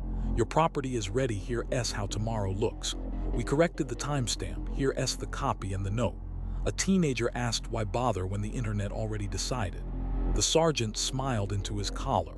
Because juries haven't, because families shouldn't have to ask twice. The district attorney stood beneath a scoreboard that refuses to rehearse triumph and wrote 3 verbs: file, serve, track. He ran a case along them like wood over a planer. Charges filed with exactitudes. Discovery served before anyone asks twice. Ticklers set so lab addenda and supplemental interviews land on defense desks the day they exist. Diligence, he said, is how a conviction survives appeal and an acquittal survives doubt. Victim Services tuned the word to 6:11 a.m., the Think Courage hour. The advocate answered with the sentence printed inside 100 cabinets: if you need me to stand next to you while you do nothing, I will. Then she sent the promised text: today 2:30 I can sit in the lobby, reply stop if you want me quiet, because promises on paper become ballast when phones feel like cliffs. Diligence is gentleness that remembers. Doc translated diligence into schedule. A memo with the posture of a ledger. Grievance clocks met. Visit reschedules offered. Property audits reconciled. Protective housing reviews signed by both shifts. A captain tapped the laminated strip older than some of the radios. Silent escorts passed schools and wrote a new date in square handwriting. Observed, unchanged. Showing up on time is half the proof. At the high school, Steady gained a page titled Finish What You Start. It coached students to write a second note after the first brave one. Did you get my message? I still want to talk. I changed my mind, thank you anyway. Staff practiced the 20-second close the loop at the classroom door. We'll meet tomorrow at 10. I'll be there. If I'm not, Miss Lee will be. Diligence is manners with a calendar. A church hall with folding chairs that have learned to carry absence without creaking hosted the perennial question again. How do we help without making it worse? The sheriff drew a small box and labeled it promise, then drew a line to another labeled proof. Connect them, she said. Then do it again next week. Evening leveled the cul-de-sac into lines you could follow with a fingertip. Steam soft on window glass, graphite weather along worksheet corners, a bicycle sketching a chalk river that refuses to become a border. A cruiser idled a street over, patient as a bench. Inside, a deputy slid the laminated card from the visor and spoke the sentence aloud because saying it keeps his wrist square. Start small, document big. 2-beat knock. Name first. Request next. Paper if needed. Beneath the nouns he added April's habit. Incident hash read on tape. Consent CF03 offered declined. Plainview boundaries explained. Warrant WR07 if needed dawn not drama. Receipt RL02 placed and photographed wide. Return file. Disclosure log updated defense first. Reminder set. Family noticed. Bridge brief posted. Back at the board, diligence held its quiet square of light while the night shift clocked in. The town had learned the case does not remain trustworthy because anyone burns bright. It remains trustworthy because everyone keeps going. Past the press, past the first good day, past the calendar's impatience, until the last necessary thing is done and written where strangers can see it. This is how it keeps living where lives must. porch bulbs on timers, notebooks a stranger can follow, warrants in particular nouns, science loyal to verification, packets that teach while they disclose, calls returned when courage is thin. The file will never answer why. It continues to excel at who, what, when, where, how, and at the plain endurance of doing the next true thing completely. May laid its palm flat across the town and made edges honest, bus doors sealing like considered thoughts, mail lids offering their single-syllable porch timers admitting dusk on time. On Saratoga Trail, the bulbs rose a breath before dark and yielded a breath after dawn. Not habit, permission renewed. Across town, the whiteboard wore a word that can't be issued and has to be earned every day: legitimacy. The sheriff set the marker down as if it were borrowed. Authority is a loan, she said. We pay interest in public. Morning opened with a room that looks more like a school board than a command post. Folding tables, water pitchers, a microphone that runs out of patience before people do. Civilian review, quarterly and stubborn. Bodycam audits cued by randomizer. Dispatch tapes that remember commas. Warrant and return packets stacked in the order a stranger can walk them. Timeline stapled on top. Inventory keyed to photos. Redaction index with statutes in fonts that don't punish eyes. A teacher asked why a particular door knock came without a siren 2 blocks from a school. The lieutenant answered with policy and a printed page, then with the phrase legitimacy requires when policy met a fact it hadn't imagined. We're amending this, and a date. The board didn't clap. They initialed. The day's first call wore the now familiar costume, 30 seconds of doorbell video captioned like it wanted to be a verdict. 2 units rolled without sirens and parked a door shy, the posture that reads as respect on any block. The deputy knocked the 2-beat rhythm and kept a breath between sound and speech. Through the glass, a room allergic to theater, library book faced him, a plant measuring out May, a glitter crown slouched into a fruit bowl. Name first, request next. Here or private, the stoop one. He wrote nouns that can stand in daylight, voices at conversation level, distance 2 arm lengths, no objects in hands, no visible injury. Timeline read back, 1 minute corrected on paper and on tape. No offense.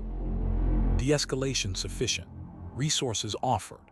Before he left, he added the line that moves a moment from tolerated to accepted. Rights explained. Complaint path offered. Incident number read aloud. Legitimacy is authority that remembers to explain itself. Training turned the word into choreography. On the board, the instructor sketched the familiar entryway, keys in a shallow bowl, purse on a console, prenatal vitamins with their quiet gravity, and wrote 3 rails: authority, accountability, consent. Authority: identify early, show badge and name, read the scope you intend to act within, plain view, consent or warrant, and mean it. Accountability, quotes fenced in quotation marks, times in UTC, receipt left RL02 at the place a stranger would find it, return WR07 filed where the court expects to see it. Consent, read the script verbatim, offer interpreter without waiting to hear an accent, accept no without testing volume. A deputy asked where instinct belongs when silence points like a compass. Margin with a time, the instructor said. 0812 concern noted. If you move, say why on camera and on paper and expect to say it again to people who don't owe you their trust. Downstairs, the detective who treats the binder like a wrench open to the hinge that does not borrow adjectives. I observed. I requested. Consent was declined. A warrant was obtained. Behind it waited a tab labeled Chain of Reasons. 1 page that links each action to law, policy, and person. Affidavit cites X, scope reads Y, sergeant approved at 0642, judge signed at 0705, execution 0738, inventory posted, return filed. He added a line legitimacy loves because it gathers criticism on purpose. Review date scheduled. Public summary prepared. Dispatch practiced public voice at the consoles. First call, a porch light that forgot breakfast. Second, 3 unsent drafts blinking at noon. The call taker read back names, spelled streets, and added the sentences that turned phone calls into records and records into trust. Your case number is here, S where to request audio and status. We will call you if this changes. On playback, the supervisor circled the uniform cadence that refuses to grade callers by neighborhood. Legitimacy is sameness where it counts. Records performed legitimacy with staples, not speeches. A request arrived broad, everything, and left as law, stacked for comprehension. Timeline on top, CAD and 911 transcript. The warrant and return inventory keyed to photos, redaction index with citations. On the counter sat the release schedule in 6 languages, fee waivers explained in type large enough to lower blood pressure, and a small, unceremonious placard, family notified before public release. When a producer pressed for interiors unrelated to Element, the clerk used the sentence the office keeps for both streets. We protect access and dignity, both are public interests. At the hospital, the cabinet with the strangulation protocol, ruler, sketch, quotes fenced in quotation marks. He pressed here, I saw stars. Grew a laminated square, who decides what? Patient, test consent, photo consent, support person, law enforcement contact. Clinician, minimum necessary orders. Advocate, options map and privacy boundaries. It looked like bureaucracy and worked like daylight. The attending read discharge in words the patient could own and asked for corrections aloud. Legitimacy is power that borrows its language from the person it serves. In the lab, legitimacy sounded like doors that open when asked. SOPs public, hash manifests shared, instrument passports updated, slides that begin wide right arrow close right arrow conclusion with method caption on every frame. A junior analyst read her line aloud and trimmed the sentence to match the method. Results consistent with X, alternate sources not excluded. Her bench partner initialed the margin because verification is mercy to your future self under oath. The quality manager taped a note above the imaging station. If we can't explain it, we can't use it. 2 counties over, the small department that keeps laminates in a shoebox labeled tools hosted borrowed authority in a library that smells like glue and mown grass. Handouts were plain. How we knock when we walk away, where we leave a receipt and a new sheet, how to complain and what happens next.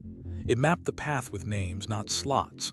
Sergeant, review board chair, records clerk, each with a phone number that rings. A teenager asked whether anyone ever calls back. The sergeant pointed to a corkboard crowded with green check marks and dates. Everyone, he said, on purpose. The district attorney stood beneath a scoreboard that refuses to rehearse triumph and wrote 3 boxes, charge, disclose, own. He walked a case across them without raising his voice. Elements first, discovery open, exculpatory out first, public memo when the lab hiccups, dismissal when the proof won't carry its own weight. Legitimacy, he said, is when losing the right case strengthens the building. Victim services tuned the word to 6:11 a.m., the thin courage hour. The advocate answered with the sentence on 100 kitchen cabinets, if you need me to stand next to you while you do nothing, I will. Then she drew a small map, what I keep, what I must share, how I'll tell you first, and sent it by text at the caller's request. Legitimacy feels like knowing where your words will travel and who carries them. Doc translated legitimacy into schedule. A memo dry as a ledger and twice as useful. Discipline codes consistent. Denials posted with reason. Grievance clocks visible. Protective housing reviews signed by both shifts. A captain tapped the laminated strip older than the newest radios, silent escorts past schools, and wrote the date of the last walkthrough where anyone can read it. Observed, unchanged. Reliability is one face of legitimacy. At the high school, Steady gained a page titled Fair Eyes. It taught students and staff to ground decisions in policy and to attach the link. Here, S the rule, here's the exception, here S who to ask.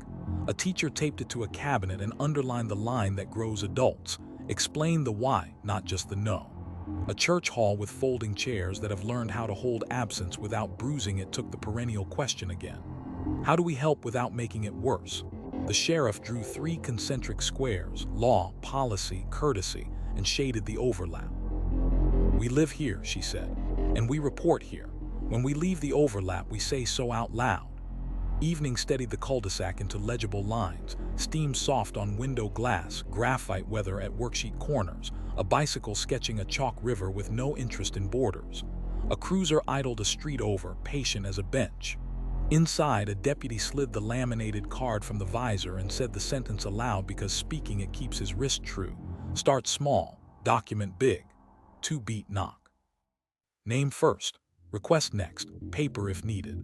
Beneath the nouns he added May's habit, rights explained, complaint path offered, incident hash read on tape, consent CF03 offered declined, warrant WR07 if needed dawn not drama, receipt RL02 placed and photographed wide, return file, disclosure log updated, family noticed, public dashboard ticked.